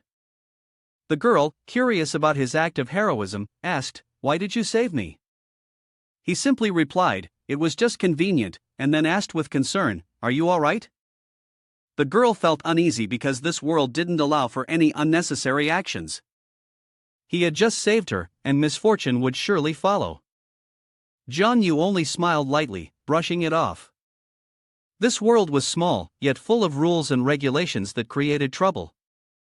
While he was chatting with the girl, suddenly, 3 magically charged machetes struck from behind, aiming for the back of his head. Reacting with sharp intuition, he swiftly dodged these deadly, spiked weapons. It turned out that they came from the white bone monsters. This tribe had nothing but large human skeletons and the ability to use their own bones as weapons. The girl glanced at them and immediately recognized that these two were second-level monsters, whose strength was both terrifying and dangerous. Although she knew they were dangerous, Jiang Yu was the type to take risks in exchange for rewards. He grabbed one of the bone spikes and threw it back at them, retaliating for the earlier sneak attack. The skeletal monsters, large but clueless, didn't realize what had happened. The bone spike immediately pierced through their bodies. Afterward, Jiang Yu quickly grabbed the girl's hand and ran. The girl, impressed by his intelligence and skill, couldn't help but admire him. Not only did he dodge the bone spikes, but he also used them as weapons to strike back. She was completely taken by him. For her, he was the first boy she had met who was so well-rounded. The skeletal monsters continued to trail closely behind them. One of them lifted a machete, intending to take their lives while they were still running desperately to escape its pursuit. Knowing that he couldn't just run, he prioritized telling her to run first, while he would handle the rest. She was stunned upon hearing this. Having relieved herself of the burden, he dove straight into dealing with the skeleton warrior. Green magic clashed with dark magic. He used an illusionary move to leap into battle with it. A kick of magic aimed straight at the skeleton's skull, but it didn't notice. His foot slammed directly into its head, causing the sword it was holding to fall from its grip, and the skeleton collapsed right at his feet. His sharp instincts kicked in, warning him that danger was near. This time, it wasn't green magic but purple magic. Without hesitation, it shot directly toward him. Jiang Yu quickly shifted his position to avoid the worst-case scenario, then used a few basic moves to counter its motions.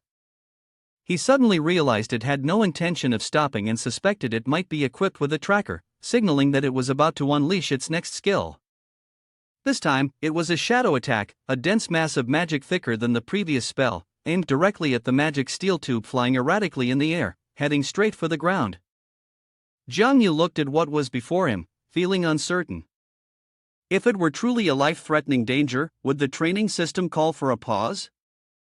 If he didn't use the hidden skills he had kept under wraps, it might be hard to defeat it. This could definitely be considered dangerous. His thoughts were interrupted by a scream for help, which snapped him out of his contemplation. It turned out that the girl, who hadn't managed to escape yet, had been caught by the magic tether. It bound her so tightly that she couldn't move, helplessly screaming for help. The line of magical energy showed no mercy, directly slamming her into the wall. Blood trickled from the corner of her mouth, and her face contorted in pain from the harsh blow. The wall cracked in a large section, and the girl could no longer resist, collapsing to the ground. Clearly, she had been eliminated from this survival game.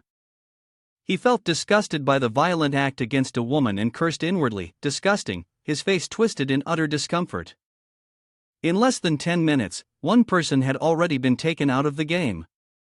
Jiang Yu realized this escape battle was not going to be easy and needed to steady himself immediately. From somewhere, tentacles began wrapping around a wall, creating a rather eerie sight. Suddenly, a mysterious flower appeared, pink in color, with sharp teeth inside that could crush anyone. Jiang Yu was also frightened when he realized this was a man-eating flower. The tentacles of the carnivorous plant began to move, using nearby metal rods as weapons. Jiang Yu thought for a moment, considering that the level of this creature was no lower than that of the previous bone-white monster. Fortunately, it was down to only 20% health, otherwise, he would definitely be in trouble.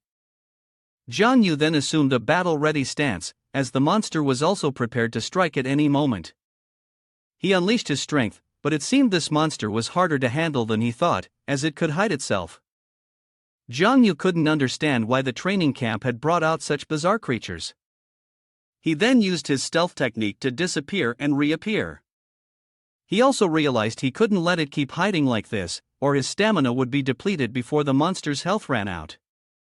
After a while, he realized that the most important thing now was to clearly see its trajectory.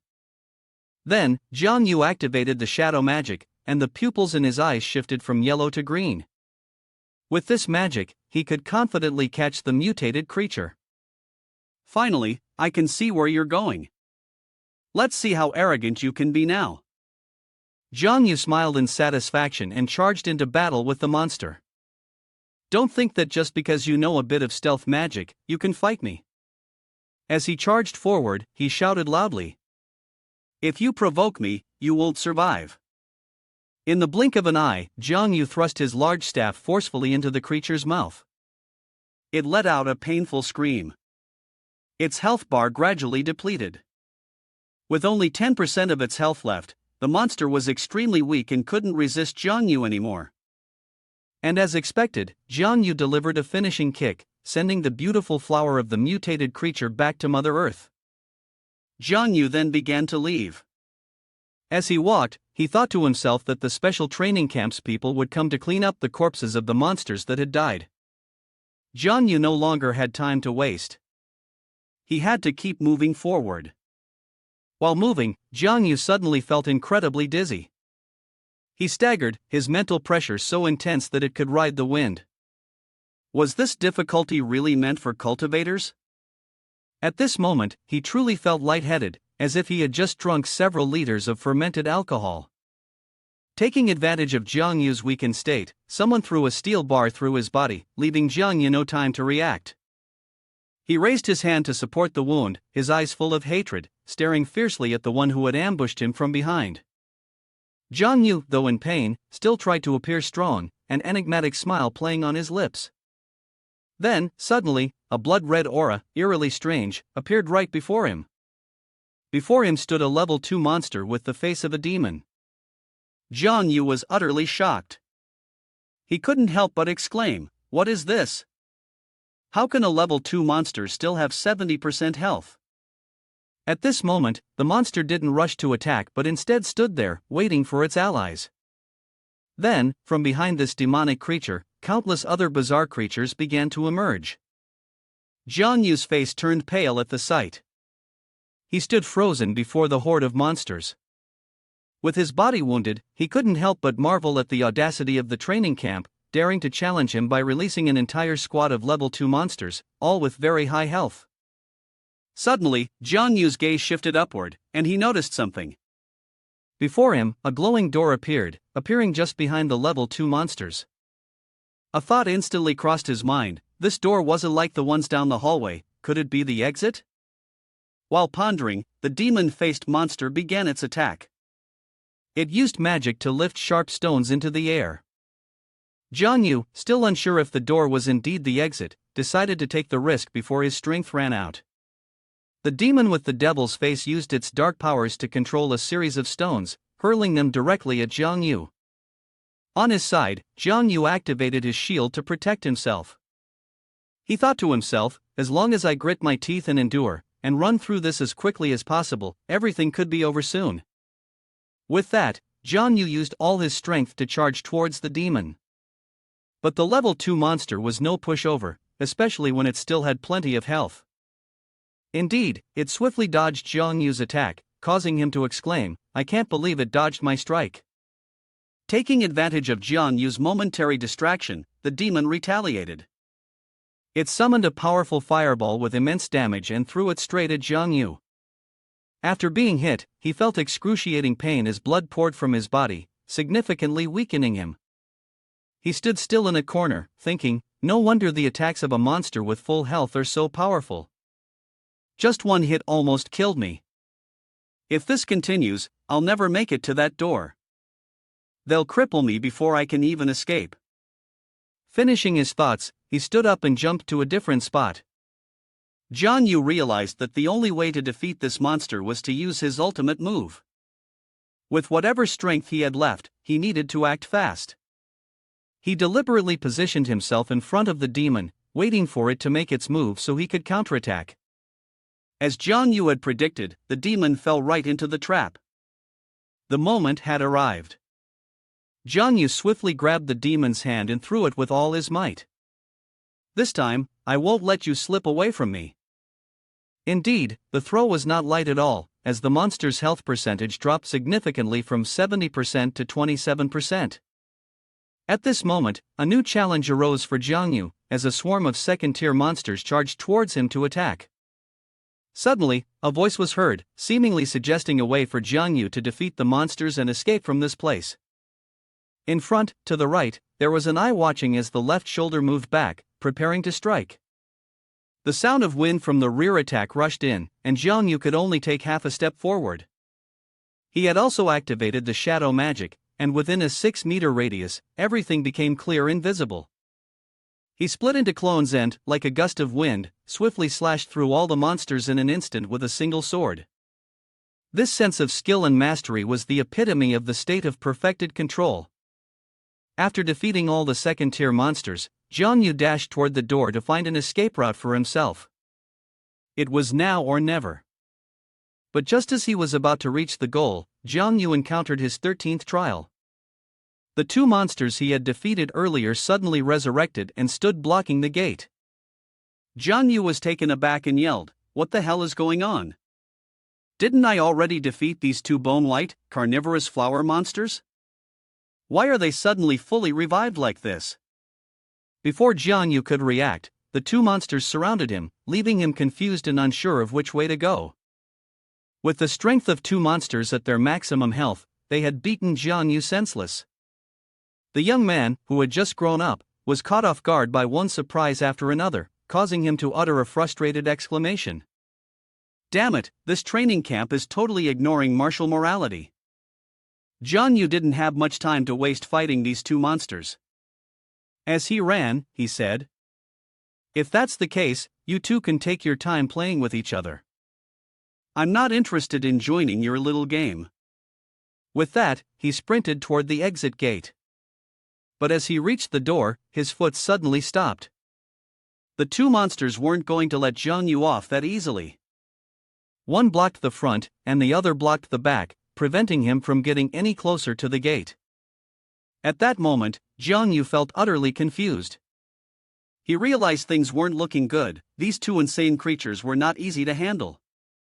Moreover, given his current physical condition, he could at most use his perfected control state once more. A determined look appeared on his face. In this battle, he could not afford to lose. The spine-like thorn on his left side struck toward his stomach, which could take the cost of his torn arm, and then, using that momentum, he would pull his opponent forward. After receiving the instructions, Jiang Yu began to take his combat stance. His voice rang out. There's a vine attacking from the top right. When grabbing the spine like thorn behind you, bend your back 40 degrees in that direction. The vine will hit the thorn monster. Jiang Yu closed his eyes and thought. The perfected control state was all about observing in detail and being able to control himself. But why was it that not only did his observation skills and control increase, but a reasonable solution to the situation had also appeared in his mind? He just thought that he could fight both of those monsters. With that said, in just one strike, Jiang Yu used a vine to hit the spiny monster. The flesh-eating flower monster wasn't any exception. He thought he had taken down both monsters. Jiang Yu smirked arrogantly, but the fool had no idea Jiang Yu was barely able to hold on anymore. He had to run as fast as he could to reach that door. As he was running, Jiang Yu was struck by the tentacle of the spiny monster, causing him to cry out in pain. And just like that, the young man fell, but fortunately, this fall brought him closer to the gate. The flesh-eating flower monster, however, was clueless about what was happening. Before leaving, Jiang Yu didn't forget to bid a fond farewell to the two monsters. He smirked sarcastically, "Didn't expect you to be so good. Bye-bye." With that, he left, leaving the two monsters enraged and furious. The gate indeed took him out, but it disappeared right after. However, the place it took him to wasn't the exit. Jiang Yu looked around, visibly worried. This isn't the exit, there's not even a door here. He then screamed desperately to himself, "Hey, is anyone out there to save me?" Suddenly, a foot of another monster appeared beside him. The noise startled Jiang Yu, and when he looked up, it was a level 2 monster with an absurd number of eyes. Jiang Yu also felt helpless. Again with the middle school? Does this special training camp want to kill people or what? This multi-eyed monster charged straight at Jiang Yu without hesitation. He stepped back and said, "Hey, hold on a second, buddy. Good or bad, at least let me catch my breath." But the monster didn't understand human speech.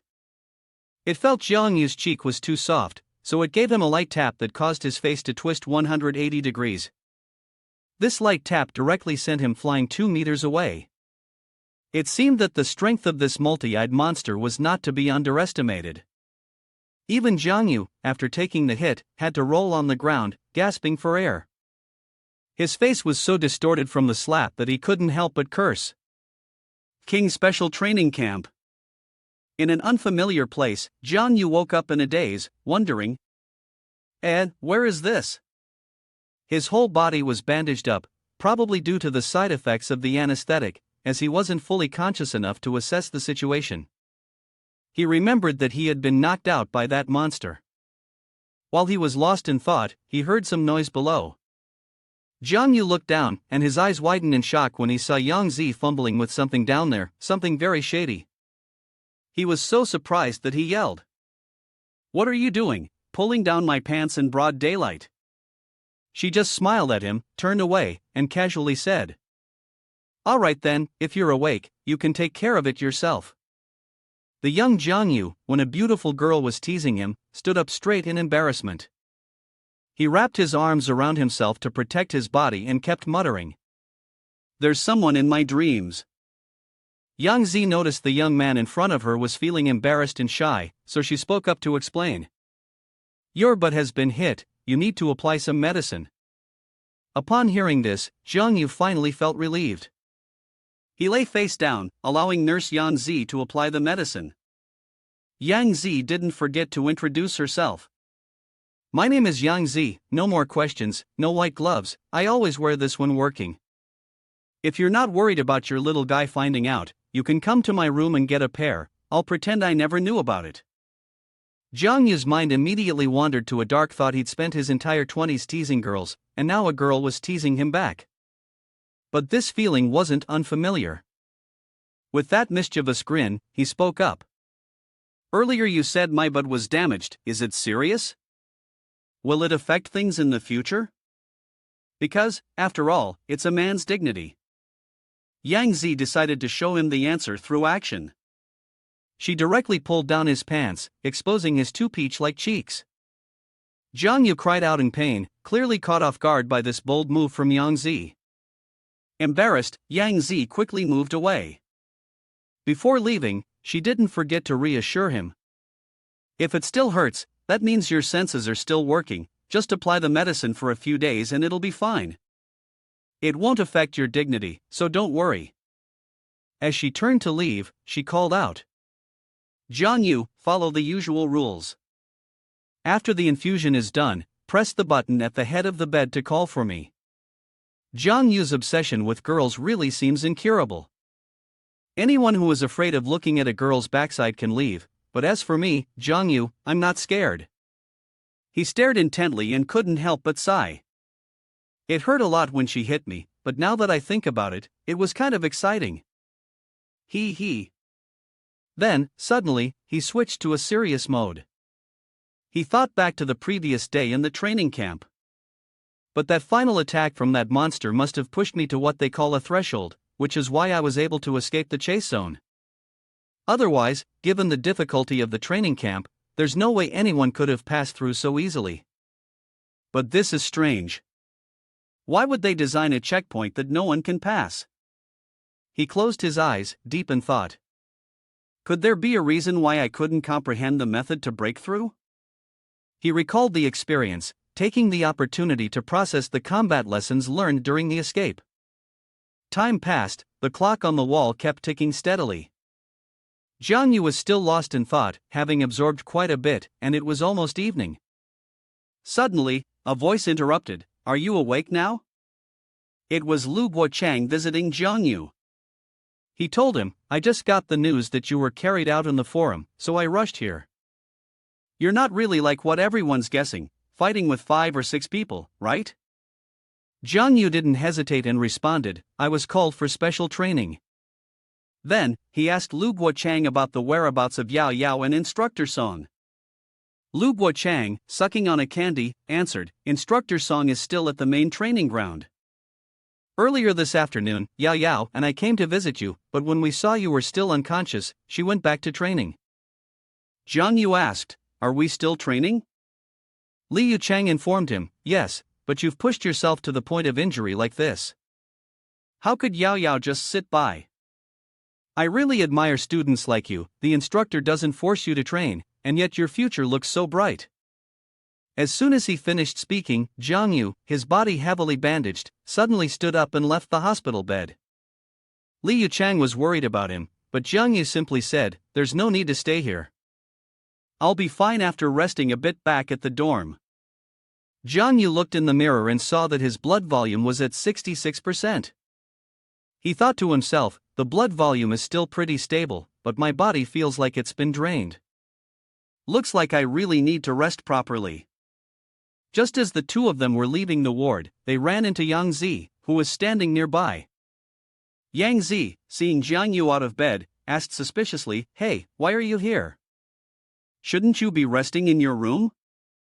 Jiang Yu hesitated a bit before replying, Oh, the injury isn't that serious, so I'm just going back to the dorm to rest. Yang Zi showed signs of anger, Hey, if something happens to you, we're the ones who'll be held responsible. Jiang Yu patted his chest to show his sincerity, Don't worry, I'll take responsibility with you. Hearing Jiang Yu's sweet words, Yang Zi felt a little embarrassed. In her mind, she thought, Who would want a brat like you to take responsibility for me? After they exited the hospital, Lu Gua, who had been quiet until then, suddenly asked, Earlier, you said you'd take responsibility for that nurse. What about Yao Yao? Jiang Yu told Lu Guochang not to speak recklessly, saying, When it comes from your mouth, it sounds strange like that. After hearing this, Lu Guochang acknowledged his mistake. All right, I admit it. My thoughts went off track a bit. Before parting ways, Lu Guochang didn't forget to remind Jiang Yu, You should go see Yao Yao. She's really worried about you. I'm not a student from District 1, so I can't go in, but I'll wait for you out here. Jiang Yu smiled and agreed. All right, I'll go in, say a few words, and come right out. As soon as he entered the schoolyard, he ran into Song Chang'an, the leader of the patrol team. They unexpectedly made eye contact. Song Chang'an asked about Jiang Yu's health. "You're awake now? Why didn't you stay in the hospital for a couple more days? Your injury hasn't fully healed yet." Jiang Yu smiled sheepishly and replied, "It's fine, it's just a small wound, nothing to worry about." Seeing Jiang Yu standing in the sun, clearly uncomfortable, Song Chang'an gestured for him to sit beside him. Jiang Yu complied, and they both sat down, starting to chat like two men having a casual conversation. Song Chang'an spoke first. In dangerous situations, at the second level of perfected control state, no matter how good your talent is, it will still drain all your energy and spirit. So, you should rest more to avoid affecting your foundation. Jiang Yu wasn't too concerned about resting. He asked Song Chang'an, "So when can we go to the Jiaolong area?" Song Chang'an told him that the trip would be next week, and in the meantime, Jiang Yu should train with them for the next few days. Jiang Yu, upon hearing this, seemed to show a bit of impatience. It had been a long time, and Song Chang'an reassured him. "Why are you in such a rush? Anyway, in a short period of time, you won't be able to pass this level." Jiang Yu stretched, "Isn't it because the difficulty is too high?" Song Chang'an turned to him and said, "Is this difficulty really that high? This is the final exam for second-year students." Jiang Yu felt uneasy. Although the final exam would be graded, what if the students didn't have the ability to kill the monsters? Could they only rely on running away madly to score points? That seemed a bit unreasonable, didn't it? Suddenly, something came to his mind. Wait, tunnels, traps, students. Could these be? His eyes widened, and he turned to Song Chang'an. "Is it about cooperation?" Song Chang'an did not deny it. The purpose of the escape zone was to test the students' ability to cooperate. Hearing this, Jiang Yu's face suddenly darkened, as though he had lost his food supply. The difficulty of the escape zone was extremely high, and at the same time, many students were let in. The most feasible way to pass the level was indeed cooperation. Perhaps there would even be a need for division of labor and sacrifices. Was this the university for extraordinary people? He felt deeply discouraged. With that, Jiang Yu turned to ask Song Chang'an, "By the way, Song Uncle, what do you think of Professor Su Jianyan?" On the first day of class when we entered the camp, everyone nearly collapsed. I even ran over to ask him a few questions. Song Chang'an had also heard this name and pondered for a moment. "Teacher Jianyang, huh?" Song Chang'an explained to Jiang Yu, indicating that it was understandable. After all, the first time encountering the real world would certainly be filled with shock, fear, despair, and anger. These emotions were all quite normal. The first class had shown us a bloody documentary video without any concealment. It was clear from the outset how much of a shock it must have been. Before leaving, Song Chang'an stood up and had a question for Jiang Yu. "Back then, when I went to night class, I had nightmares for 3 days straight." "But why are you wondering about this?" Jiang Yu replied innocently. "I felt that Teacher Su seemed gentle, but the content of the lessons was suffocating." Song Chang'an sighed. "Teacher Su's class is very useful. It's the foundation for you to break through to the second level." Song Chang'an also added to Jiang Yu. "You've already reached the second level, ahead of your peers, but don't be reckless, always make sure to take it step by step. Otherwise, you'll forcefully level up. It won't matter in the short term, but in the long run, it will cause major problems." Jiang Yu asked again. "Uncle Song, are you at level 3? "Yeah, it's because I didn't master the basics in the second level that I got hurt." "So when I reached the third level, I encountered many difficulties," Song Chang'an answered.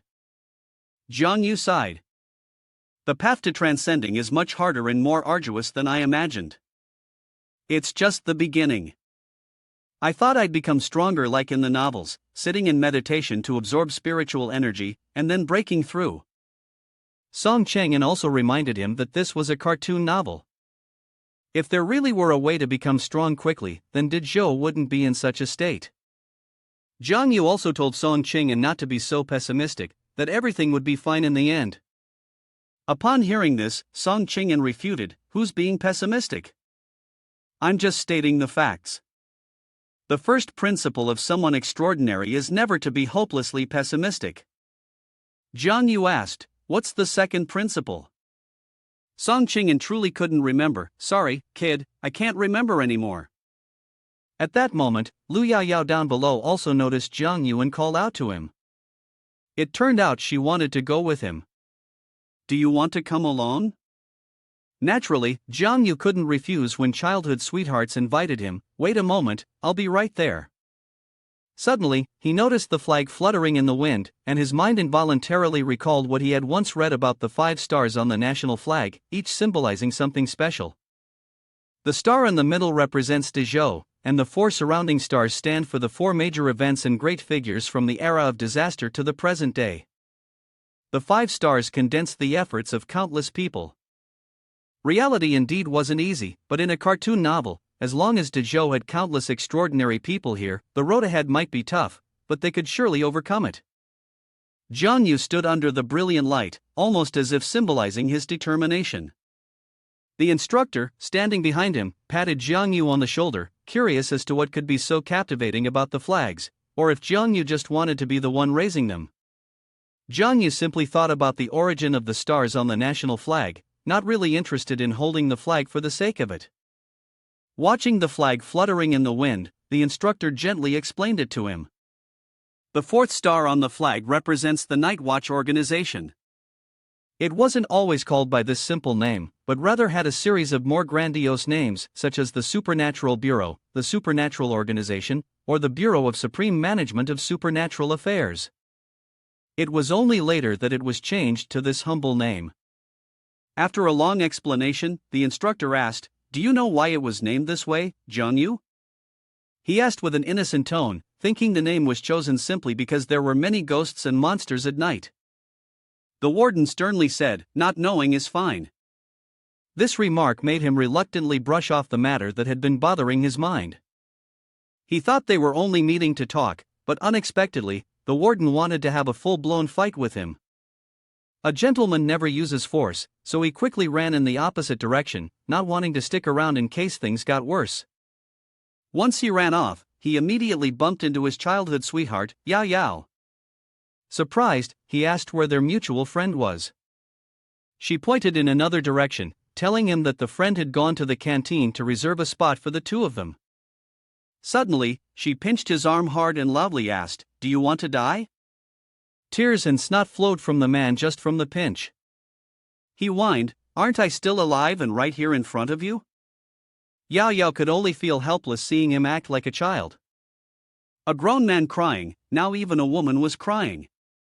She expressed her frustration upon hearing that he had been carried out, and her heart felt like it was on fire.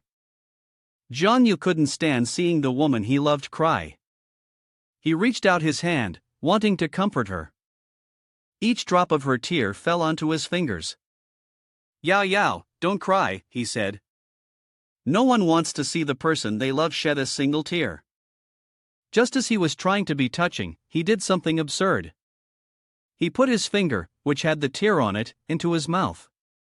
Worse still, he drank the tear, which tasted bitter and astringent. She stood beside him, stunned by the scene. Yao Yao couldn't accept his unhygienic behavior and scolded, "Have you been possessed by a ghost or something? Why are you tasting someone's tears?" When things don't go right, we turn to poetry. He immediately switched to CEO mode, giving her a tender, loving gaze, as if to reassure her, "I want to remember your scent." Not yet cheesy enough, he pulled her close into his arms. All the lines he had memorized from romantic novels were put to use. No matter what happened in the future, he would always protect her. He would forever remember the bitter taste of her tears and use that as his motivation. Comforted by her lover, she felt delighted. She threatened him, saying, "If you can't do what you promised, I'll tell Dad and Uncle Lee to deal with you." As a sensitive person, he may not be perfect, but he immediately noticed that her knee was bruised and expressed concern, urging her to go to the medical room for a checkup. Yao Yao recalled what had happened earlier. She had heard a gossip from some drama enthusiasts about him being carried out, and she couldn't find the words to describe how she felt. Worried about him, she had pulled her hair in distress and rushed to find him, only to trip and fall in the process. The power of love is truly magnificent. Feeling embarrassed about the incident, she changed the subject and made an excuse, claiming that she had just been practicing and had a minor scrape, nothing serious, then pushed him toward the canteen. Hearing that she had overexerted herself, he couldn't help but worry, urging her to take better care of herself. Hand in hand, their fingers intertwined, they walked together to their destination. The scene of youth on campus is truly romantic. Between the vast sky and the tall buildings, a couple of young lovers chatter as they hold hands, talking and laughing together under the summer sun. She even asked him to treat her to chicken nuggets, potato chips, and Coca-Cola. Half a month later, two figures were playing a game of cat and mouse, chasing each other in the escape zone. Jiang Yu was chasing after the skeletal monster in front of him, trying to catch it and prevent it from escaping. Warming up his muscles, his magical power surged, and he was determined to chase it down to the very last breath. He activated a marker and immediately engraved a dreamy purple magic circle on its body. Then, he lunged forward, planning to ambush it from behind, not giving it a chance to escape. With the power charged, thunder cracked loudly, and the monster could only stand frozen, accepting the punch that was about to land directly on its head. Death had called its name, and it was time for it to go. The surveillance room of the escape zone grew increasingly lively. They were still observing every move he made and trying to prevent any illegal monster kills. The training session ended quickly with an announcement. In the break room, he was sipping water. After stretching his limbs, the instructor came into the room to discuss things with him. "It's only been half a month, and you've already taken the monsters on a wild ride. Your strength really can't be underestimated anymore." The instructor felt doubtful about life, unsure whether this kid was a born genius or if he was just getting better the more he fought. Hearing the doubts about him, he immediately rebutted, "Everyone's physique is different, you can't generalize." Knowing his strength was very good, the instructor suggested, "Would you like to go on a mission? From the real world to the shadow realm, just a little trip to experience the thrill." Jiang Yu was afraid that his shadow devourer would be exposed, so he replied, "Going on a mission would just be killing monsters for fun, but it wouldn't give me anything. It's a waste of time and effort." The instructor, knowing how to manipulate him psychologically, said, "If you go on a mission, you can be excused from staying in the training camp." Hearing this important information, Jiang Yu immediately put his water bottle down and decided, "I must go. Opportunities like this don't come twice." The next day, at the departure station, a group of students were lining up to go on the mission with him and the instructor. He didn't recognize anyone's face. But luckily, he saw a familiar red-haired figure pass by and called out, "This senior female student looks very familiar." The girl took off her hat and introduced herself, "My name is Yang Zi." She complained that he was so forgetful, and it took until the fifth time she mentioned her name before he remembered. Being teased by a girl made him embarrassed. He quickly patted his head and explained, "You weren't wearing your nurse uniform, so I didn't recognize you. By the way, let me throw in a compliment or two just to butter her up. She looks great even in casual clothes." I could tell right away it was flirtation, just as the instructor called everyone to gather and prepare to set off. Once everyone was settled in their positions, Uncle Song went on to explain about the Shadow Realm layer, stating that it was a place where traces of creature activity could be found, inhabited by enemies of the second level, though there would still be a few first-level creatures. He instructed everyone to deal with the fully corrupted, mutated enemies, those with bloodline abilities, and everyone agreed to put in their effort for this mission. The cabin was eerily quiet, no one around despite it being over half an hour. At that moment, Jiang Yu was shamelessly fast asleep, resting on the shoulder of the beautiful Yang Zi, unaware that she was extremely annoyed. She had no idea what he'd been up to last night, but now he was completely out, drooling all over her shirt in a rather disgusting way. Thankfully, the announcement to prepare as they were almost at their destination woke him up from his deep slumber, but the look on her face was dark, like she was ready to settle the score. Feeling embarrassed, Jiang Yu could only give a sheepish smile for his out-of-control nap and the drool he'd left on her clothes. He reached for a towel to wipe it off, along with a sincere apology. It turned out that the previous night's exhausting training had left him too tired to get a full, proper rest. Yang Zi was furious over his thoughtless act of offering the towel. She smiled, but deep down, she was more than ready for him to make up for it. Yang Zi handed him her phone with Yao Yao's number, warning him, if you dare approach, be prepared to sleep under the bridge tonight. After hearing that, Jiang Yu fell silent, not daring to do anything further. Jiang Yu was stunned. Oh my god, why does she have Yao Yao's nickname? Then he handed the towel to Yang Zi with both hands. I've cleaned the top for you, the bottom you'll have to clean yourself. Yang Zi, embarrassed, shouted loudly, shut up. At this moment, Song Qing'an urged the two of them, Jiang Yu, Yang Zi, hurry up and get out of the car. Once outside, Song Qing'an instructed them, everyone, the probe has detected a creature in this neighborhood, so don't let yourselves fall behind. Wild exotic species are very vicious. If I don't make it in time to act, we'll be captured and drained dry by the creature. It won't happen, someone replied. You know, even this monster now has a lot of competition. It won't drain its prey right away, it will play with them slowly first. She then smiled to encourage everyone, that's right, so now is the time to test what we've learned at school. I'll be wearing a camera to record everyone's performance. Let's do our best. At this moment, Jiang Yu quietly thought to himself, this neighborhood isn't too big, nor too small. Which room, on which floor, could the creature be in? Suddenly, Song Qing'an smiled at Jiang Yu, as if she noticed how excited he was. His hands have definitely been stained with blood before, that kind of aura, I can't be mistaken. Song Qing'an thought for a moment. Upgrading from level 1 to level 2 usually takes a year, which means when Jiang Yu turns 16, generally would have already arranged for him to enter the Shadow Realm to hunt monsters. It's truly ruthless, doesn't he fear that Jiang Yu's body won't be able to withstand the contamination? Although it's rare to reach level 2 at 17, it's not impossible. Fawn, who entered level 2 at that age, has unparalleled combat power, much stronger than the seniors before him. It's unclear if Jiang Yu will be able to reach that stage. At that moment, Jiang Yu spotted a monster and pointed it out to everyone.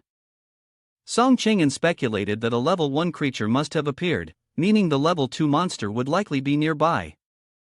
Jiang Yu leaped into the air and attacked the monster mid-flight. But just then, another monster attacked from behind, landing a hit without missing, catching him off guard. Jiang Yu quickly dodged the blow. Realizing the danger, Song Qing'an rushed to the rescue and quickly assigned tasks. Jiang Yu and I will handle the level 2 monster, the rest of you take care of the level ones. Then Song Qing'an turned to Yang Zi and instructed her. Yang Zi, you're a medical student, you're not suited for combat. Find a place to hide. However, just as she was about to follow the order, another monster appeared right behind her, charging toward her like an arrow. She immediately sensed it and unleashed her strength, blocking its head with her hand and knocking it out in an instant. After dealing with the name of the monster, she poured the red liquid into the test tube. Jiang Yu was stunned and asked himself in disbelief, What? Where did my gentle nurse go? Seeing Jiang Yu frozen like a statue, Yang Zi asked, What's wrong? Jiang Yu hesitated, are you full? Upon hearing this, Yang Zi suggested, then add another one, just keep adding monsters for the old folks under your care. While Yang Zi was absorbing, Jiang Yu asked, Miss Yang, what is your ability? Yang Zi replied, a branch of eater to devour. Jiang Yu's eyes lit up, and he excitedly asked, does that mean anything can turn into tentacles? Upon hearing this, Yang Zi was helpless. Jiang Yu's eyes showed a hint of longing as he reached out with his hand, his mind a whirlwind of excitement. Oh my god, her ability isn't like the usual ones, but it's really thrilling. He suggested, so, can I touch it? Yang Zi crossed her arms and coldly refused. No. Jiang Yu tried to ask, then can I just look? She sighed. You're such a pervert. Do you want me to report you for harassing me to the special training camp? He narrowed his eyes and repeated her words, report me? My uncle is. Without waiting for him to finish his sentence, Yang Zi calmly said as if she had rehearsed it, "Your uncle is a retired war hero, your father-in-law is the current inspector, and yet you still want to use your influence to suppress me?" Jiang Yu was intimidated by her logic, thinking to himself, well, how is it that my villainous monologue sounds like it's something everyone already knows? He awkwardly scratched his head and coughed a few times. Just kidding, don't take it seriously. Suddenly, a red glow appeared on Yang Zi's arm, and it seemed to grow exponentially, even her nails becoming longer. She slightly stepped back, her fingers transforming into a slimy substance. A few seconds later, Yang Zi spoke, looking at the squirming tentacles on her arm. "Forget it, if you want to look, then look. After you're done, you should remember my name, right?" She lowered her gaze. Her mutation was ugly, and certainly terrifying, wasn't it? Contrary to what she had expected, Jiang Yu's eyes were shining brightly, sparkling like stars, and he kept praising her, saying it was great, very great, flexible and agile, and that the tentacle girl was very cute. Seeing his unusual reaction, Yang Zi felt a tickling sensation, her cheeks involuntarily heating up. She couldn't understand how this slimy, prickly thing could be considered cute. Ever since her mutation began, others had been afraid, even avoiding her, but he was the first one to say it was cute. Jiang Yu swallowed hard, his hand itching to touch it. "Yes, I really think it's very cute, and moreover, your tentacles seem to react when they see me." She hurriedly hid her tentacle arm behind her and shouted, "I warn you, don't cross the line. Any goodwill I had for you up until now is completely gone." She had originally thought that this kid could barely be considered a good person, but now it was clear he was nothing but a pervert. Seeing Yang Zi awkwardly covering her body, he explained, "What are you thinking? The reaction I mentioned wasn't down there, it was up here." Jiang Yu thought to himself, "This image, whatever had happened, is making me feel an indescribable urge to enter the shadow realm and then crush this mutated Yang Zi." His emotions grew even more chaotic. Jiang Yu lowered his head, continuing to think. Could it be that, like the relationship between images and coins, shadow species and real species in Xinyuan also have a strange, tangled contradiction between their types? He feared he would need to absorb a few shards of dimensional fragments to clarify the situation. Suddenly, Song Qingyan walked over, carrying something in each hand, one holding a creature and the other draped over his shoulder. "Xiao Yang, handle this. We've completed quite a bit of the mission already." Yang Zi nodded. "Yes." Song Qingyan looked at Jiang Yu in surprise. "Why are you still carrying one?" Jiang Yu looked back at him as if it was obvious. "Aren't we supposed to leave one alive for delivery? It only has 4% health left, so it should hold on for half an hour. Anyway, it's better to keep it alive than let it die." Song Qingyan sighed in frustration. "Kid, have you been playing too many games? Talking about 4% health like you can actually see that. Just throw it away, we should head back now." The creatures were neatly gathered in one place, but the events they experienced made people gasp in awe. Opening a restaurant, they bumped into a scavenger, the shop was destroyed and they were even threatened. The owner, unable to think things through, chose revenge, degenerating and mutating into a creature. They all gazed towards the desolation in the distance, under the brilliant night sky. The vengeance had been taken, but it had also involved countless innocent lives. Jiang Yu glanced over, the faint light of the moon casting a dim glow, and he saw a shadowy figure. But when he turned his head, the shadow was gone in the blink of an eye. Is it a monster or a scavenger? Did they just happen to glance over from 100 meters away, or have they been watching us all along? Song Qingyan spoke up. After all, ordinary people facing superhuman beings would generally be timid. At that moment, if a force was placed before them, most people couldn't refuse. Sometimes, taking a step forward could be Xinyuan. Instructor Song's voice was as gentle as a breeze, carrying with it an indescribable sorrow. Suddenly, from behind the creature's corpse, another monster's foot stepped forward. This monster was likely the mate of the unfortunate creature, its form clearly female. It knelt beside it, sobbing uncontrollably. From its fingertips, it brought a few drops of red blood to the mouth of the fallen creature beneath. From its appearance, the female monster seemed to have been eagerly waiting for this. When it saw the other's slight movement, the faint sound of breathing, its empty eye socket suddenly glowed with life. Joy had not lasted long when its arm was grabbed by someone. Jiang Yu's face darkened as he exerted force to control this monster. It was probably very surprised to see him, trying to break free. The corner of his mouth curled into a slight smile, forming a curve. There was still one fish that slipped through the net. Jiang Yu seized the arm of a purple monster, and a wave of black energy emanated from his body. It turned around and growled with its mouth open.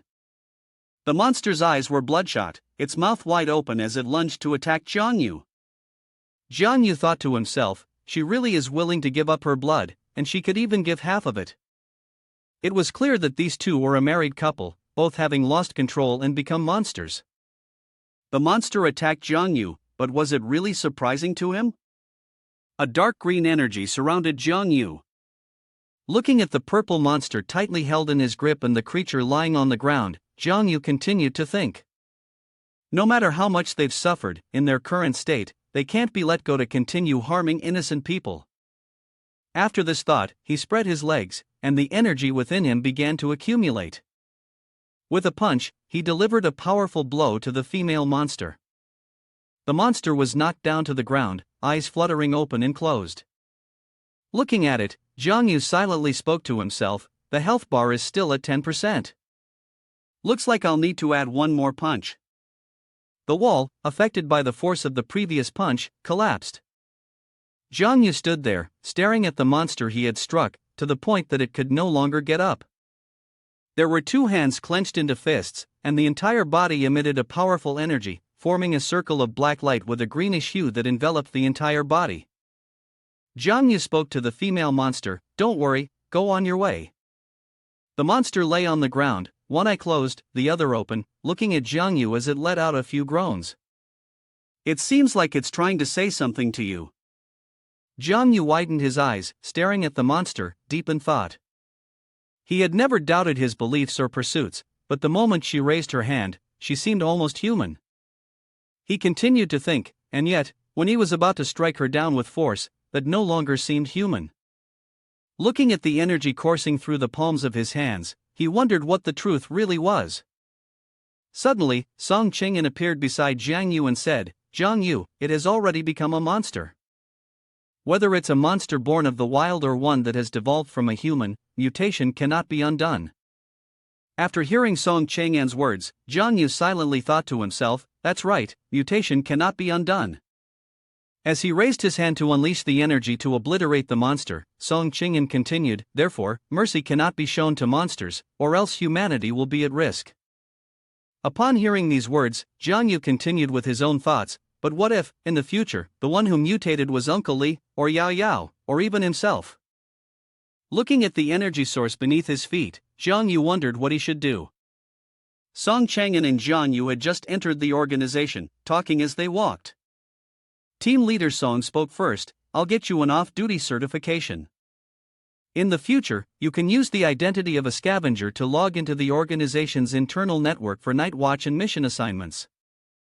Upon hearing this, Jiang Yu asked team leader Song, "Does my uncle know about the off-duty certification?" Song Qing'an replied, "This decision was made by General Li, ignoring everyone's opinions. He watched your combat video and wants to find something for you to do." Jiang Yu silently grumbled to himself, the job seemed to be sending him all over to hunt monsters. Li uncle, aren't you afraid that one day I'll fail miserably?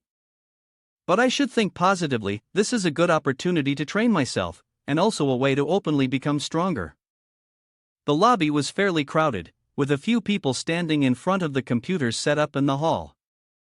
Song Qing'an leaned against one of the computers and said to Jiang Yu, "All right, log in your information." "Right, General Li said that if you want to move freely in and out of the special training camp, you need to complete at least 3 missions a week." Upon hearing this, Jiang Yu whispered, 3? That's too much." Song Qing'an chuckled, "Why don't you go negotiate with General Li yourself?" Jiang Yu let out a sigh and said helplessly, "Forget it." After that, the two of them walked toward the door together. Song Ching-an instructed Jiang Yu, in the next period of time, you'll be going back and forth between the barracks for training and taking on missions over at Xin High. Sometimes, you'll encounter some entities not listed in the shadow layer, and you could try eliminating them as a mission. Stay strong, I really value you. When they reached the door, they said their goodbyes. As Song Ching-an crossed to the other side of the street, he turned around and said to Jiang Yu, I still have some matters to attend to, so I'll head back to the barracks first. You can go have some fun on your own. He waved his hand and hurried off. Jiang Yu also waved back, saying, Goodbye, Mr. Song. Watching Song Chang-an's figure disappear into the distance, Jiang Yu stood still, lost in thought. Why do I have this feeling that this certificate is too easy to obtain? Could it be that Uncle Lee is trying to find an excuse to trick me into doing free missions? Suddenly, a young man ran past, startling Jiang Yu. The young man was on the phone. Hello, doctor, is Hua Hua's condition getting worse? The young man spoke with a serious expression. All right, I just stepped out. The night shift team used their points to exchange for medicine. I'll head over there right away. Looking at the young man, Jiang Yu suddenly realized, Isn't that Deng Ku? But it's been over a month since we last met, why does he look so worn out? Moreover, from the tone of his voice, it sounds like he's dealing with some major trouble. No, whether good or bad, he's still a brother who fought alongside me. I have to follow and see what's going on. At the hospital, the golden sunlight streamed in. Beep, beep, beep, the rhythmic sound of a heart monitor echoed through the room. The tubes and blood bags are attached to a person. A little girl is lying on the hospital bed with a ventilator attached to her nose. Around her are tubes pinned to her body, and there is also a blood bag by her side. She is lying on the hospital bed. Deng Ku opened the suitcase in front of the doctor, revealing a blood-red vial of medicine inside. The doctor was startled when he saw it and asked, Where did you get this medicine from? Deng Ku hurriedly responded, Doctor, just take a look and see if there's anything wrong with it. The doctor pointed to the door and said to Deng Ku, This is indeed the latest blood source vial, but there's something I need to remind you of. Let's step outside and talk. Both of them stepped outside. The doctor then furrowed his brows and said to Deng Ku, Your daughter's condition has suddenly worsened because the supernatural pollution inside her body has intensified. If we had used the blood source vial from 3 days ago, there might still have been a miracle, but now it's hard to say. Looking down, Deng Ku asked the doctor, Doctor, tell me, how much longer do you think Hua Hua can hold on? The doctor bowed his head and closed his eyes, speaking softly, About a month.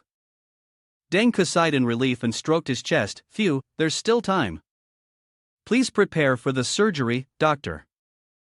Jiang Yu, who had been on the floor, got up and read the patient information, Deng Yi, 5 years old, blood transformation syndrome. The patient information was hanging at the head of the bed. Looking at the words on the paper, Jiang Yu thought to himself, What kind of disease is this? And what is this blood source vial they just mentioned? Holding the phone in his hand, Jiang Yu searched for information. On the screen, details about blood purification syndrome appeared, a serious disease related to blood system contamination. Although the likelihood of contracting it was very low, once the creature's contamination couldn't be purified in time, the patient would become infected. At that point, the blood would corrode the body like acid, eventually turning into a mass of mud and water. Early detection and the use of blood source therapy with medicinal tubes could still purify it. However, most people diagnosed with this disease were already in the final stages.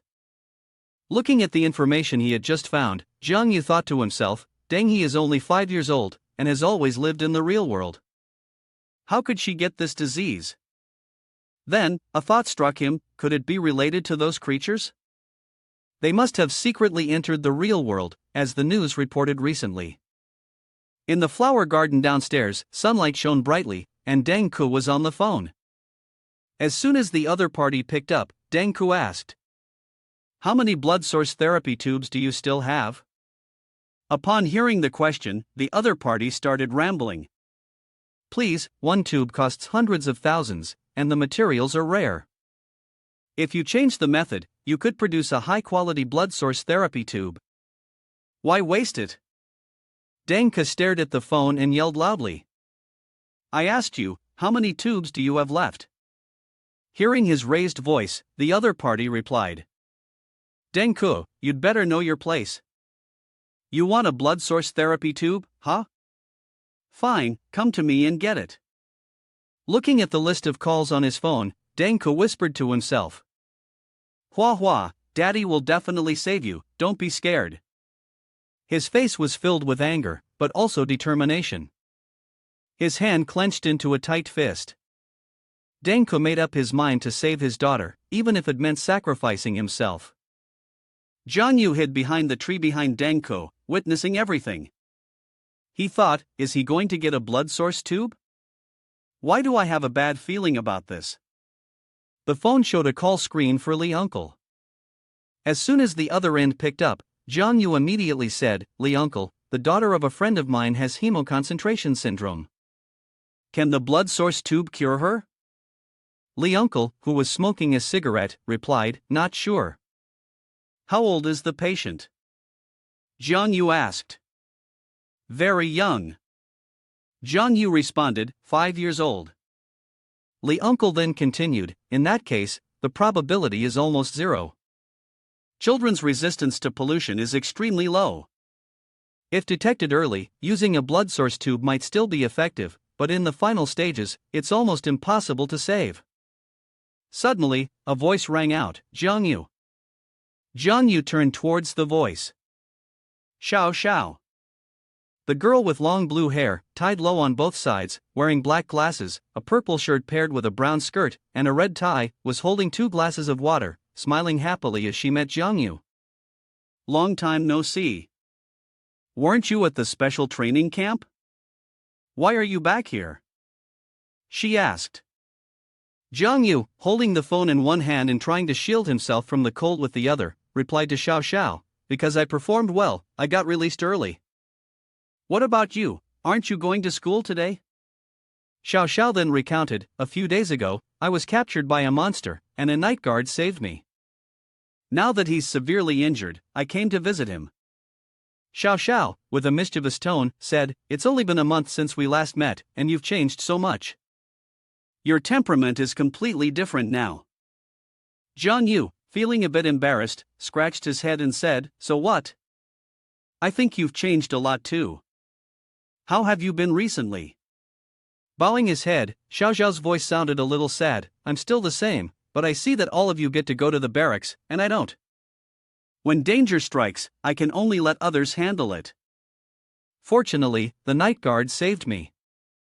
The more I think about it, the more I admire you all. It would be great if I could become extraordinary too. Smiling and waving his hand, Jiang Yu said, actually, being extraordinary isn't as great as you think. You have to face danger, the challenges of life at any moment. Most ordinary people can live a peaceful life. But if you were extraordinary, how many could remain unharmed, without injury or disability? Bowing his head, Xiao Xiao, remembering the monsters he had encountered, spoke to Jiang Yu, no. Jiang Yu, you have talent, you're different. You can't feel the helplessness an ordinary person feels when facing a monster. If it weren't for the night guard that day, I might have been swallowed up in one bite. Suddenly, Jiang Yu stood beside Xiao Xiao, raising his hand behind Xiao Xiao and waving. The two turned around in surprise. Xiao Xiao spoke up. What is that? Why are there monsters here? The monsters, with 80% health indicated above their heads, were attacking humans. Screams rang out, run, help! Someone save me! One monster spotted Jiang Yu and Xiao Xiao. Jiang Yu immediately stood in front, shielding Xiao Xiao. Seeing the battle unfold, he smiled at Xiao Xiao, who looked terrified, hide behind me, don't move.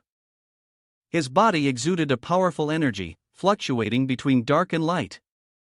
Suddenly, a purple monster with sharp teeth let out a scream before spitting out a mouthful of blood. It turns out that the monster, while charging at the two of them, had its throat pierced by Jiang Yu's punch. His energy radiated intensely. Xiao Xiao hid behind him, clutching her head in fear, her lips curled as she released more energy. Looking at the monster he had just struck, he said, "A tiny level 1 ant dares to jump around in front of me." Jiang Yu calmly threw the monster's corpse to the ground. Xiao Xiao, standing next to him, clutched her chest in fear, casting a glance at Xiao Xiao, who was still nervously hiding behind him. He said, "Stay here. I'll be back in a bit."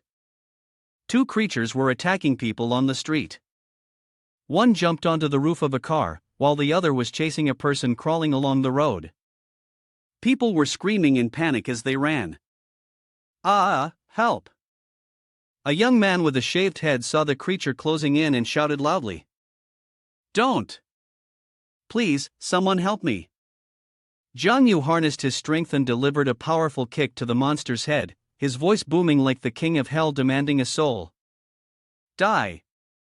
The creature was knocked to the ground, lifeless. Leaping into the air, Jiang Yu focused his energy and delivered a strike to the creature on the car's roof. "And you too." He landed after attacking the creature. Looking at the monsters he had just taken down, he silently thought. These three creatures were probably transformed from humans. The situation has developed very unusually. It's normal for one or two people to fall into depravity, but if there are constantly more like them, it's definitely not a coincidence. Jiang Yu was startled when he saw Xiao Xiao approaching. Xiao Xiao, with a sad expression on his face, said to him, "Did you see that? This is how weak ordinary people are when facing monsters." Suddenly, a scream echoed, causing both of them to turn their heads. Three men, with expressions of extreme pain and fear, were kneeling on the ground. One of them said, "I feel dizzy, I'm terrified, why are my hands so red? My blood feels so hot." Around the men, there was a red mist surrounding them, creating an atmosphere that was both gloomy and eerie. Jiang Yu immediately evacuated everyone, saying, "Stay away from them, everyone spread out." He thought to himself, "It seems these people have been contaminated by the creature.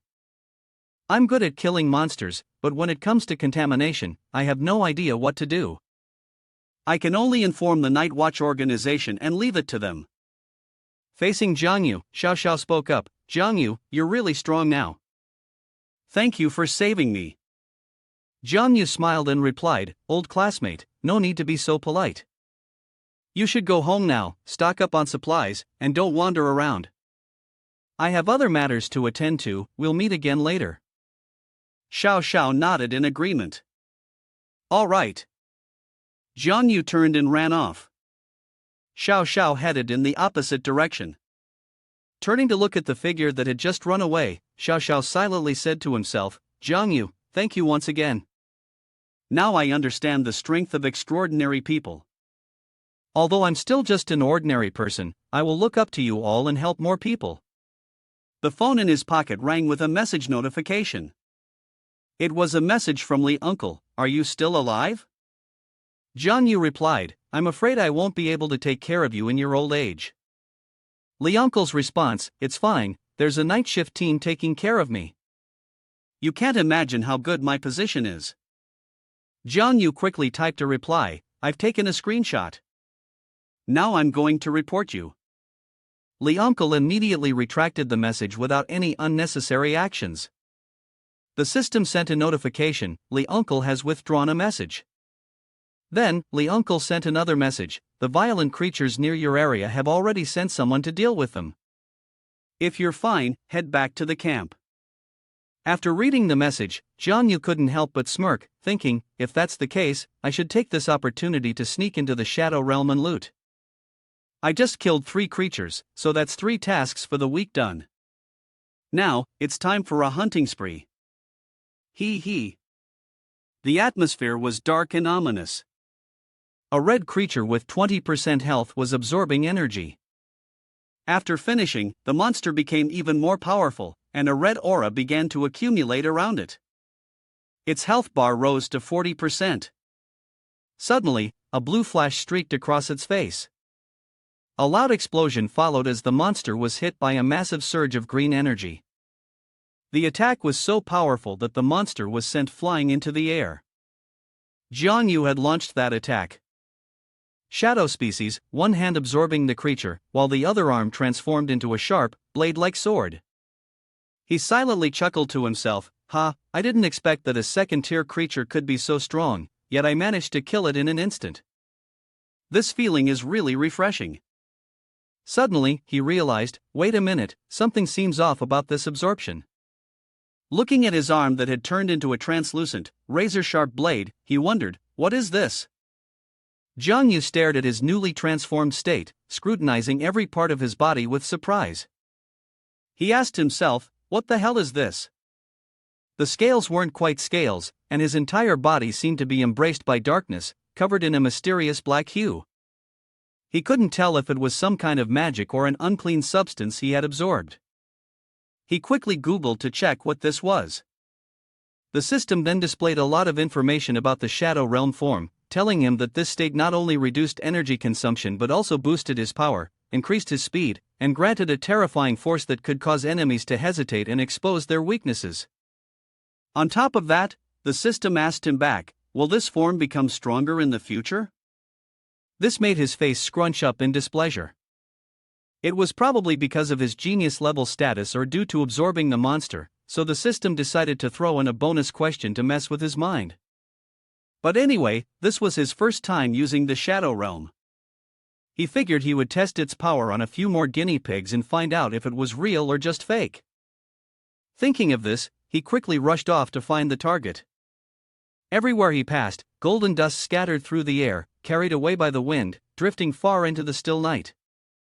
In that night, glowing brightly, a rooster sat quietly, its feathers glowing with a fiery golden red hue.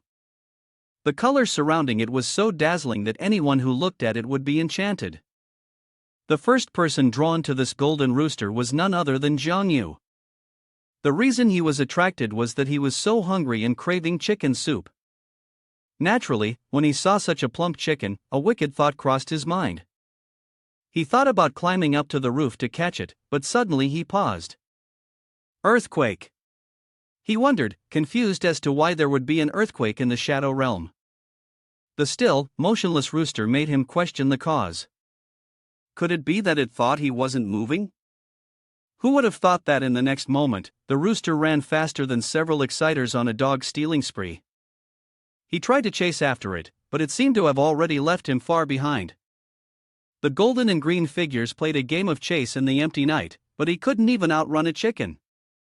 Suddenly, he stopped, his expression signaling that something was amiss. The golden light from the rooster intensified. It illuminated the area where he stood, forming a beautiful golden sphere, making him feel tiny before such immense power. Not only did it emit a dazzling glow, but the force also unleashed powerful gusts of wind strong enough to blow him away. Fortunately, he managed to resist. From that light, other things began to appear, once again astonishing him. The green energy spheres carry the power of lightning. A monstrous red-skinned foot sinks into the purple magic, creating an extremely eerie sight. It is now manifesting right before his eyes. The purple Susanna version appeared one after another. A long line of skeletal monsters emerged from the energy sphere, exuding an aura so menacing that it made anyone around wary and cautious. For someone well versed in knowledge, he would be able to identify this for what it was, but it seemed that his worry outweighed the necessity of understanding. That swirling magical force was exactly the tide of the Shadow Realm's current. His attention was suddenly drawn to something else. It landed right behind him, glowing with the same golden light as the rooster he had seen earlier. But this time, it felt different, possibly something far more terrifying. From it emerged a golden skeleton, holding a blazing hot golden weapon in its hand, as if to be extra cautious. Without a word of greeting, it charged straight at him, demanding a fight. The hand, blazing with hatred, reached out, intent on crushing the man before it. Two great powers collided, both performing their martial arts moves under the serene night sky. Jiang Yu and the skeletal monster are engaged in a fierce battle. Wherever it struck, he stepped back, minimizing the damage to the smallest possible extent. If not, a single blow could send him straight to his ancestors. No matter how he tried to avoid it, he was cornered, forced to press himself against a nearby car. The golden magical force continued to close in. It raised its sword, aiming to send him to the afterlife. With its red eyes burning with malice, he immediately activated his clairvoyant vision, leaping over the creature and narrowly dodging its deadly strike. Jiang Yu jumped backward, using his skill to strike from behind without the creature noticing. It was hit and let out a painful scream. A critical blow landed right on its neck, but it remained unharmed. So it's only lost 7% of its strength. Even though I hit its weak point, it's like scratching its back for it. This skeletal monster has surpassed level 3, and its defensive abilities are far from ordinary. He activated a continuous attack skill, not stopping until its bones were shattered and its flesh pulverized. Each strike targeted its weak points. After enough blows had been landed, it was time to initiate the killing blow. The skeletal monster stood still, unable to retaliate. Jiang Yu smirked with disdain. You, a mere weakling, dare to challenge a master? The only outcome for you is death. In the midst of his smug boasting, he suddenly took a direct hit through the chest from the monster. His strength began to drain away. Those who laughed yesterday will find themselves laughed at today. The one who reversed the situation now forced him to retreat to a corner, observing cautiously. It was the very same skeletal monster he had once looked down upon. It had evolved to a whole new level, taking on a form beyond any description. A large eye surrounded by smaller eyes formed a magical purple orb, radiating immense, overwhelming power. Despite his extensive knowledge, Jiang Yu couldn't begin to understand what stood before him, unsure where this creature had come from. As if that wasn't enough, several other entities flew around, resembling eerie specters hovering above the ground. Multiple versions of Susanoo and all the colors of the rainbow flickered in front of him. Thousands of friendly eyes were fixed on him, like hungry tigers waiting for their prey. The precarious situation was incredibly difficult to handle, especially since the Shadow Realm was in a state of tide, making escape impossible. Was there no choice but to fight each monster one by one? It seemed like a strategy with no retreat. In the midst of the chaotic situation, a large group of people appeared behind him. The leader, holding an eternal torch that could repel the Shadow Realm, was truly captivating. Despite the potential cost of losing his powers, he still led the way for everyone. Reinforcements had arrived. The hope for survival had come. The light from the torch spread everywhere the group passed. It was sustained by the strength and stamina of the bearer. The young man with golden hair led, his gaze stern as he raised the blazing torch high. One by one, the others followed this young man in unison. The brilliant, fiery glow heralded the start of the operation. Everyone around nervously watched Jiang Yu as the monsters began to slow their movements. He silently thought, the sound of the drum seemed to enhance the combat strength of our forces, weakening the monsters. At that moment, the monsters suddenly howled in unison. Jiang Yu. The monsters screamed, their eyes bloodshot.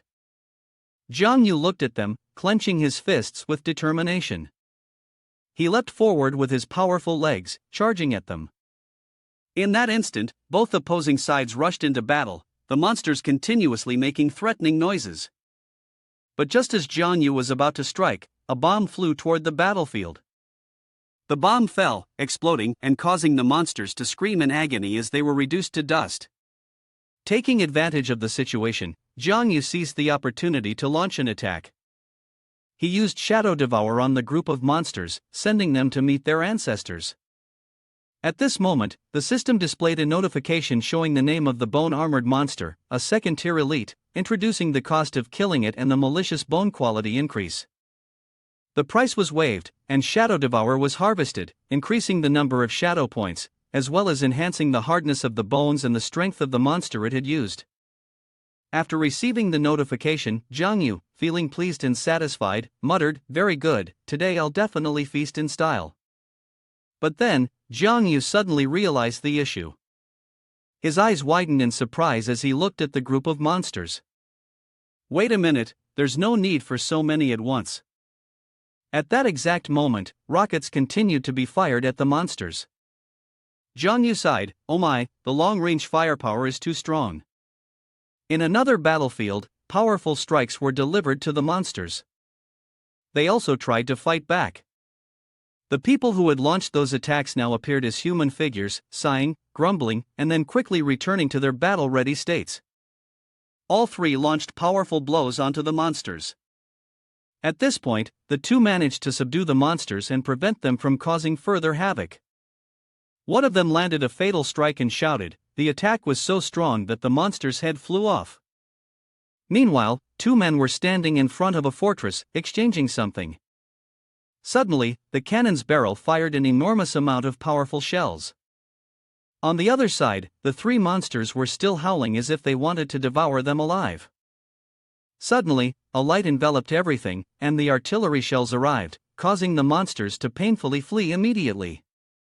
The instructor ordered them to chase after them, and quickly, they arrived to subdue these ugly and vicious creatures. At this moment, Jiang Yu stood aside, watching the monsters gradually lose their health. He silently thought, "Oh my, these creatures are almost out of health before I even had a chance to strike." Then he ran forward, his eyes shining brightly with excitement. "If I don't take advantage of this opportunity, it'd be a real shame. This is definitely the most opportunistic youth of the year." He quickly rushed to defeat all the monsters blocking his path. The two people who saw him coming were instantly confused. "Whose is that? He's so strong, doesn't he fear the consequences?" They too quickly ran out, not wanting to fall behind. "Keep going, I'll pay the price to kill the next monster." The monsters were gradually piling up and vanishing. Jiang Yu froze, wiping the sweat from his forehead. In just half an hour, he had already dealt with quite a few. The combat strength of the Night Watch organization was truly frightening. Then he froze when he saw a red string wrapping around his arm, contaminating the blood source. Before he could fully recover from his shock, a voice called out from behind. "Hey, cheer up." A girl was using her power to transfer energy to the two people lying on the ground. They seemed severely injured. The girl was extremely worried. "It's blood contamination, we need to get them to the hospital immediately." The person quickly responded, his face equally panic-stricken. "I know, inform all team members to retreat immediately." The two guards immediately rushed toward Jiang Yu and pulled him away. He was confused, not understanding why they were acting so urgently. "Don't just stand there in confusion," the boss spoke, "hurry up and retreat." He immediately snapped out of his stupor, "But there are still so many monsters I haven't absorbed yet. There are hundreds of them, the experience. Let me go." At this moment, the person who had been contaminated by blood was promptly transported to the hospital. His body was covered with numerous bloody lines, looking horrifying. He screamed in pain, his flesh feeling as if it were being dissected piece by piece. The nurses and doctors had to hold his limbs down to prevent him from thrashing. The doctor shouted loudly, "Quick, bring the ventilator, everything is becoming urgent." The doctor continued, "Prepare to inject the anti-contamination serum intravenously, and bring the contamination treatment machine here." While everyone was busy, from behind, a green gas rose from the ground, revealing Jiang Yu's head. He was using magic to observe the situation. After listening for a while, he left. He passed through the wall, thinking to himself, "This blood contamination is stronger than I thought. Even a seasoned night watchman, who has been through hundreds of battles, can't withstand it." At this point, he had reached the street and exhaled a deep breath. "It seems that the thing on my body is related to the contamination of my blood source, caused by absorbing the creature, right?" He looked down at his hand and saw a blood vein emerging, but the system had already reminded him that he had been exempted from paying the price. What exactly is this blood vein? Suddenly, he saw someone rush by in a hurry, and then a series of notifications appeared on his phone, indicating signs of creature and monster activity. He frowned, "What's going on? Why are there suddenly so many creatures?" Another notification came up, "Superhuman individuals, please be aware. A large number of creatures and blood system contamination phenomena have appeared in the Eastern Zone too. This situation may harbor hidden dangers and pose a high risk of spreading contamination. After an emergency meeting, Zone 2 East is now under lockdown." He was completely stunned. Locked down? Normally, we would just send night guards and gather the scavengers. Why the lockdown? At that moment, the eastern sky lit up with countless flashes of lightning. Jiang Yu was anxious, wondering what had really happened in Zone 2 East. He stared blankly in that direction. Meanwhile, alarm vehicles were driving around the city, broadcasting messages. Residents of the XIN high concentration area, please be advised. We have detected signs of monster activity in the eastern zone too. All city residents are advised to stay indoors and avoid staying outside for too long. All entertainment zones will immediately suspend operations. At this time, in Eastern Zone 2, Dengku appeared fierce and imposing, his gaze sharp like a blade that could kill anyone who crossed his path. In front of him were two eagle-shaped monsters. He wasn't afraid, this time. He feared it would be hard to escape from this predicament. Suddenly, two powerful strikes came out of nowhere, causing the two monsters to scream in pain before vanishing. At that moment, Jiang Yu appeared. It turned out that he had killed the two monsters. He stood up coolly and asked Dengku, "Are you okay?" Dengku saw him full of excitement, like a child seeing his mother return from a trip, his expression bright as he greeted Yuzi. Suddenly, a wound appeared on Jiang Yu's arm, and a wisp of black smoke rose from it. Dengku, worried, asked, "Are you injured?" Jiang Yu was also surprised by the wound but remained calm. He had encountered many things on his way here, but nothing serious. "By the way, how did you end up here?" Dengku patted his chest and laughed. "Wasn't I here to make money? This time, I want to make a lot." Jiang Yu fell silent. "It's for your daughter, isn't it?" Dengku was stunned, realizing Jiang Yu knew about his daughter. Jiang Yu continued, "Your daughter's bloodline was tainted, right?" Dengku, his lips trembling in anxiety, glanced at Jiang Yu's shadow species. "How do you know?" He paid little attention to the expression on Dengku's face, calmly asking, "How is she doing now?" Dengku shook his head. "She's fine. The surgery to eliminate the contamination was successful, but to get the blood source tube, I've basically gone bankrupt." Jiang Yu's shadow species furrowed its brow and added, "So you risked coming here to make money?" The other sighed deeply, his voice full of sorrow. "There's no other way. After all, I have a family to support. The little daily salary is barely enough." A while later, Jiang Yu moved forward and placed his hand on Dengku's shoulder. "Go back, this action makes you look clueless, huh?" He chuckled. "Don't let your daughter worry. The money I earned hunting today will count as your share." Dengku was stunned, touched, and called out to him, "Yuzi, I'm out of options, I can only obediently nod and follow along." As Jiang Yu was about to leave, he didn't forget to wave back, still worried. "All right, then I'll head back first. Be careful, okay?" Jiang Yu stood at a distance, flexing his biceps. "Don't worry, how can you not know how capable I am?" As he watched Dengku's figure fade away behind the smoke, Jiang Yu returned to his original posture. He fell silent, and the blood on his head suddenly dropped by several percentage points. He groaned, "Headache, it's hurting, the wound's splitting open. I can't go back to the Shadow Realm level for now. Really a headache." He raised his hand, and the warmth from his palm began to spread, emitting a faint green light, absorbing so many creatures. The system still didn't respond. After saying that, the word rations appeared before his eyes. Jiang Yu shook his head, shouting, "What rations? What is this?" As if remembering something, he turned to look at the chicken blood lying unconscious nearby.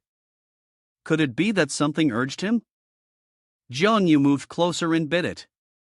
His blood dropped rapidly to 66%. The result was his own front tooth. "Oh heavens, why is the fur of this chicken blood so hard, like iron? How is this even possible?" Angry beyond measure, Jiang Yu drew his sword and clenched his other fist, fuming, "I'll smash you to pieces." The moment the sword struck, the blue light became even more vivid. This sensation was as if it was absorbing its nutrients. The bloodline on the head returned to its full state, reaching 100%. Jiang Yu licked his lips, a satisfied smirk crossing his face, extremely pleased. So this is what rations mean. Absorbing the blood of creatures to recover. That means I also have a way to recover in the present world. It makes up for the shortcomings of the shadow realm form. After finishing his sentence, Jiang Yu immediately grabbed his phone and began searching. His fingertips skimmed over the marked spots on the screen as he muttered, "Let me find some more creatures and try again. Who knows, maybe I can awaken even stronger abilities." Jiang Yu lowered his head to look at the screen, and the familiar ringtone of an incoming call sounded. He pressed the call button and then held the phone to his ear, saying, "Lee uncle, what's the matter?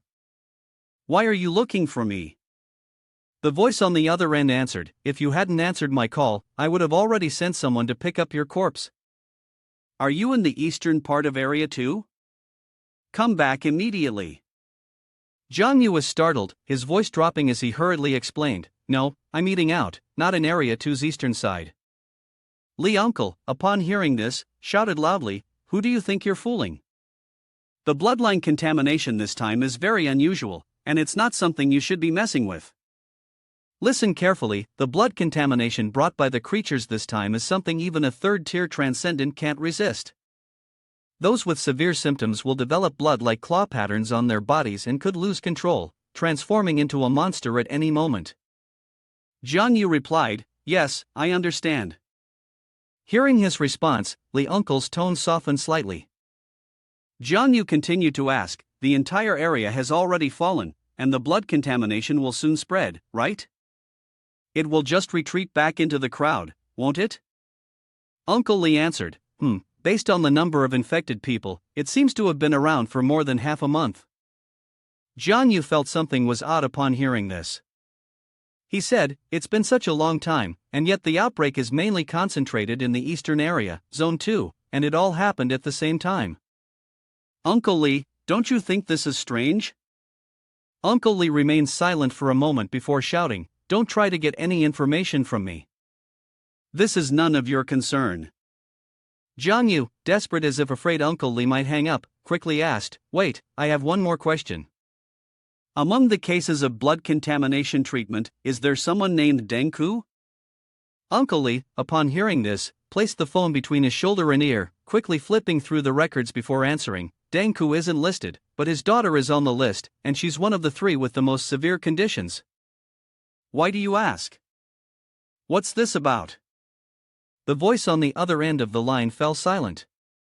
Uncle Lee sensed something was wrong and urgently asked, "Jiang Yu, hello? Jiang Yu?"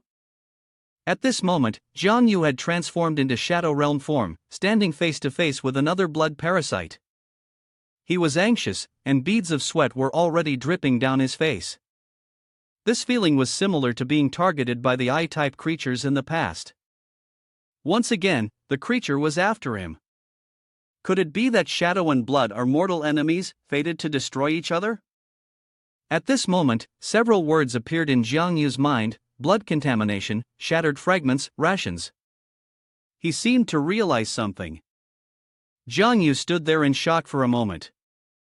Jiang Yu looked down from the sky at the 3 creatures below, and he was surprised as he thought to himself, "Blood pollution, blood veins, rations. Could it be that the creatures are food for him in Xinyuan?" One of the creatures, its body glowing red, with sharp crab-like claws, swiftly lunged toward him. Jiang Yu hovered in mid-air and quickly dodged to the side, avoiding its sudden attack. Its strike hit the ground, causing the road to crack open. Next, a purple creature with long horns on its head appeared, and countless octopus-like tentacles sprouted from its arms, reaching out toward Jiang Yu. The attack startled him, and he immediately controlled the tentacles, forcing them to slam into the ground. Sure enough, 3 against 1, even a blind man would be crippled. It felt as though half of his body had liquefied, and he quickly slipped away.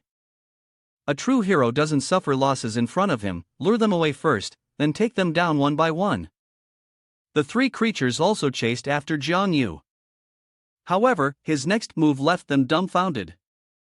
He leapt backward, landing on one hand. But when he turned around, 2 people with star-shaped masks on their foreheads aimed guns at him, forcing him to raise his hands to shield his head and exclaim in fear. "People from my side, don't shoot." 2 gunshots rang out, but the pain never came. Jiang Yu cautiously opened his eyes to assess the situation and realized the bullets had been aimed at the 2 creatures behind him. Another person suddenly appeared, holding a heavy gun in his right hand, while his left hand pointed at Jiang Yu, asking, "Are you okay?" Behind him, a military force of over 100 people raised their guns, ready to fight. Jiang Yu stared at the person in front of him in surprise. It was a level 4 night watchman. He never expected the regular army to show up this time. The creatures that had just aggressively chased after Jiang Yu were now dead, their heads blown off by the gunfire. Indeed, times were changing. With a done and dusted mentality, he shrugged indifferently and tiredly said, "Let's just shower and sleep, there's nothing more for us to do now." The tanks fired their artillery at the monsters, causing them to scatter in all directions. Above, bullets rained down, ensuring no monster had a chance to escape. When the battle ended, everywhere was in ruins, with smoke rising from the buildings. A citywide announcement echoed, "Residents, please remain calm. The monsters have been dealt with. The eastern part of District 2, Xin High, is now safe. Please stay calm and do not panic in public." At Xin High University Library, a notebook was slammed onto the table with some force. A voice rang out, "Finally found it." Jiang Yu opened the book and said, "This time, we must get to the bottom of the relationship between the monsters and Xin Yuan, to see just how many deadly opponents there really are." At this moment, the book described Xin Yuan, a dimension vastly different from our blue star.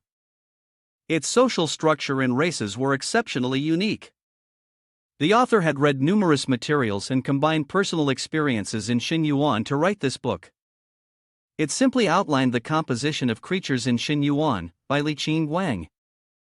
Jiang Yu pondered. The book had been written by Uncle Li, and then an image appeared of a person, terrified of something in a place entirely bathed in a terrifying green. Suddenly, it reminded him of the phrase, "Those who are afraid should leave." He continued reading. "Xin Yuan, it's not that there's no sun there. On the contrary, there were 3 suns in the sky. In Xin Yuan, pollution was rampant, and those with extraordinary abilities below level 3 either had weak willpower or were below level 4. When entering, it means that death is not far away." Then came the image of various monsters facing off against each other. Once again, Jiang Yu continued reading. The monsters living here would gradually form relationships based on their bloodline hierarchy. The attributes of each species are large clans, and between these clans exist many types of relationships, such as dependence, alliance, and deadly enemies. After finishing the book, Jiang Yu understood something so clearly that his mouth formed an A. He said somewhat happily, "So, it turns out that monsters also have relationships. Allies, huh? Maybe I have some too." He flipped to the next page, and an image of another monster appeared. It was known that the superior species in Xin Yuan were extremely large in size, often lacking special abilities, relying solely on their bodies to wreak havoc on the world. The young ones could reach a height of 3 to 5 stories, and their numbers were extremely few because, due to their size, it was hard for them to slip through cracks and make their way through. After reading this, he said, "If this really appeared in the real world, I'm afraid only one could deal with it." At that moment, while reading, he flipped to the next page, and suddenly his gaze changed. "So this is an image of a group of beautiful girls," he said with an awkward tone. "Did Uncle Li make a mistake? Why are there beautiful women in a monster book? What does this mean?" Then the book stated that the demon enchantment seed, a mid-tier species in Xin Yuan, survives by using its natural seductive abilities. Its combat power is rather weak. In terms of fighting skills, it might not even be on par with some of the lower-tier species. The demon enchantment seed resembles a human form, possesses high intelligence, and can use various tactics to sneak into human society and approach high-ranking individuals. After reading it, Jiang Yu was a little surprised. He thought to himself, "So this is also a monster? Disguising itself to infiltrate the upper levels. This monster is really dangerous." But as soon as he finished thinking, blood started flowing from his nose. He firmly resolved, if I ever encounter this demon enchantment seed in the future, I must defeat it by all means. He continued, bone species, a mid-tier race of Xinyuan, uses bones as the source of power. Grudge species, a lower-tier race, absorbs resentment as food, with very weak combat power. Interesting. If there's grudge species, then could there also be sword seed and sovereign seed? Suddenly, he realized something. The book stated, shadow species, also known as evil shadow seed, is a high-level race. In Xinyuan, it has the potential to become one of the 3 strongest races, alongside ancient demon seed and ghost seed. But the image on the page was missing.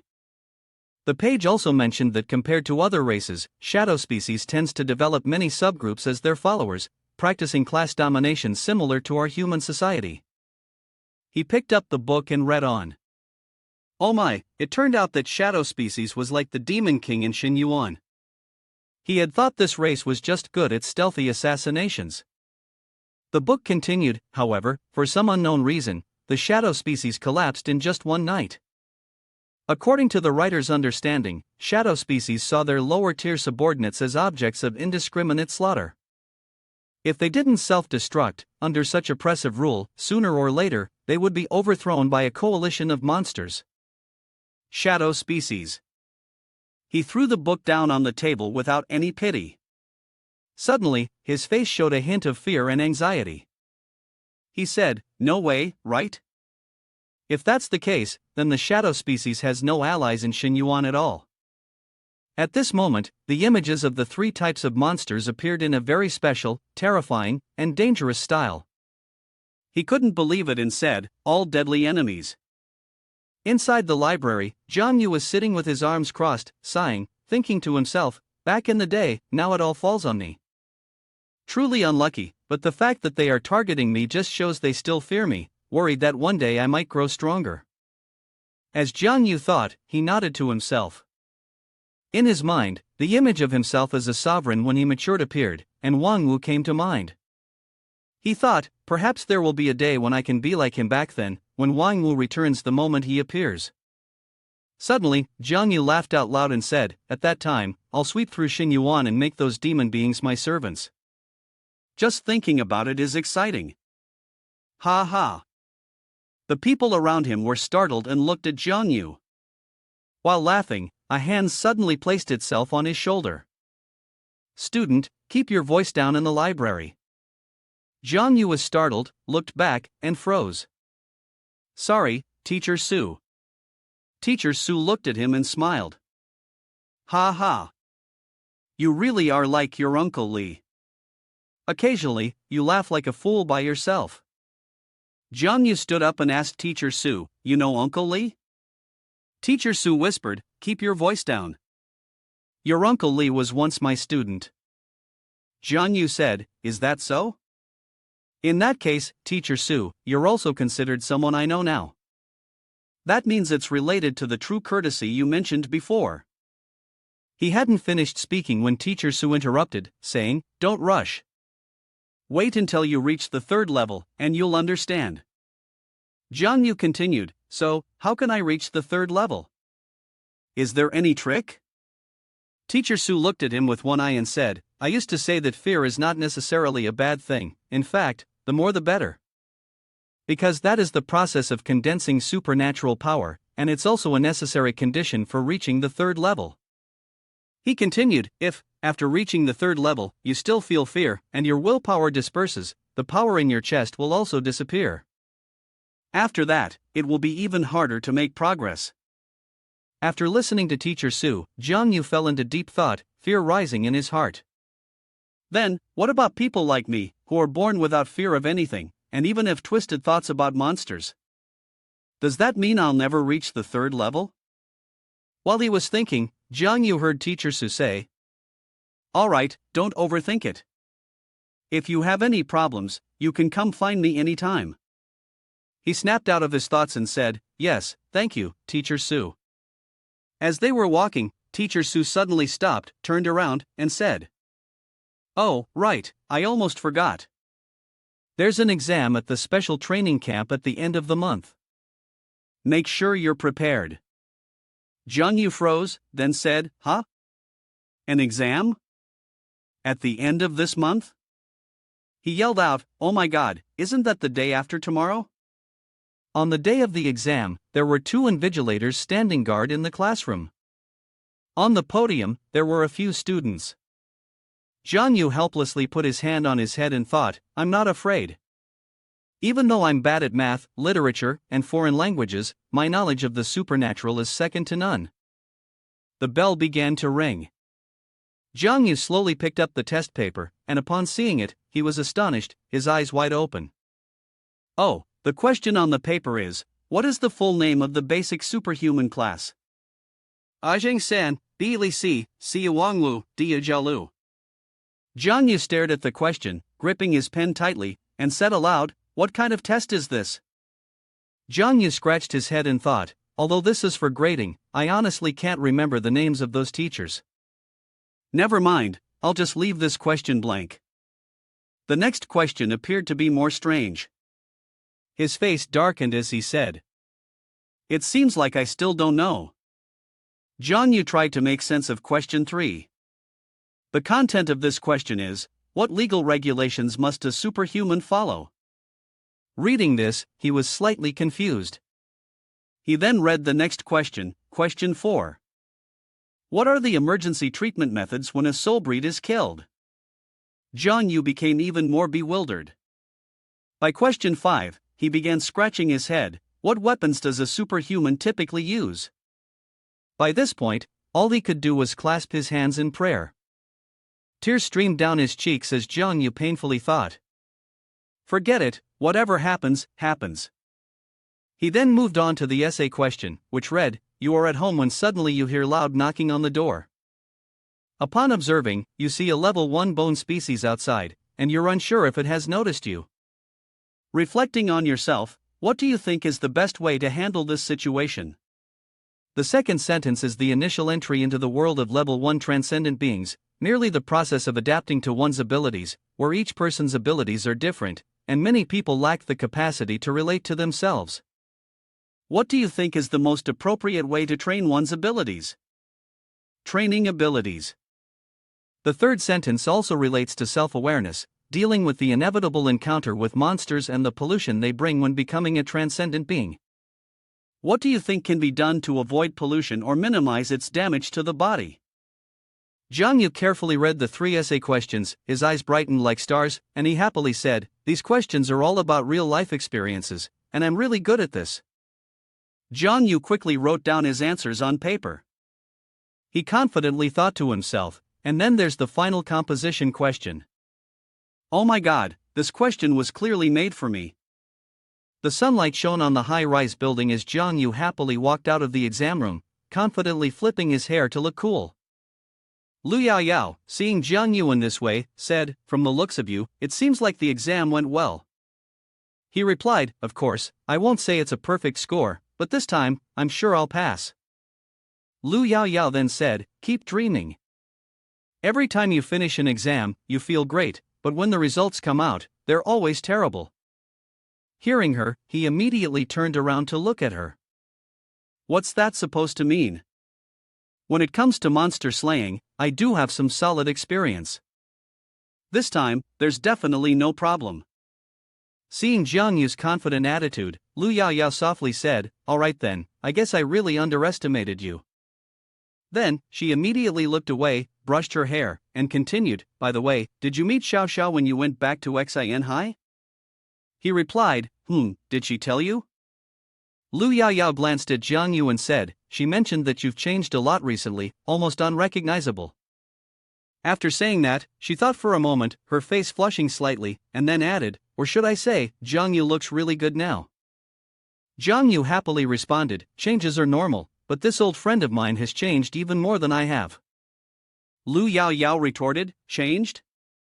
What changed? Then, he walked away. Lu Yaoyao followed him, persistently asking questions. Jiang Yu said, It's just a bit unusual. Curious, she asked, What's unusual? Jiang Yu, explain clearly. He laughed loudly, You should ask him yourself. She chased after him, calling, Jiang Yu. On the other side, the teacher grading Jiang Yu's papers was so furious that her hands trembled. Every answer was marked with a C. Not even one of the essay questions was answered properly. The answers to the 3 essay questions were, open the door and directly started down, killing monsters gradually becomes stronger while hunting, and not becoming a masterpiece. Then, the teacher muttered, choosing C for everything in the multiple choice questions is one thing, but this is just nonsense. Her essay answers were equally random. She sighed deeply as she read through the composition section. Upon reading his work, the teacher became so angry she was trembling, grinding her teeth, and muttering, Jiang Yu. Song Chengen, sitting nearby with his arms crossed, was furious, glaring at Jiang Yu, who was happily grinning back at him like a fool. When Song Chengen reached his breaking point, he shouted, Do you know why I called you here? Jiang Yu chuckled, looking clueless, and asked, Why? Song Chengen, frustrated, slammed his hand on the table, his face filled with anger as he glared at Jiang Yu, saying loudly, You really dared to write that, huh? What nonsense are you spouting? What if someone else sees it? You don't know anything about knowledge or theory, and your reasoning is all over the place. Jiang Yu, feeling awkward, scratched his head and started to defend himself, but I was just being honest, I'm in middle school now, after all. Song Chengen looked at Jiang Yu, unable to contain his anger, and said, Lately, you're just making everyone else angry. You said you saw a monster, so of course, you should have just charged straight at it.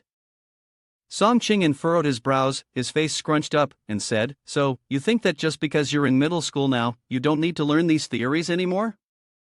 Do you think when dealing with strange beasts, strength is all that matters?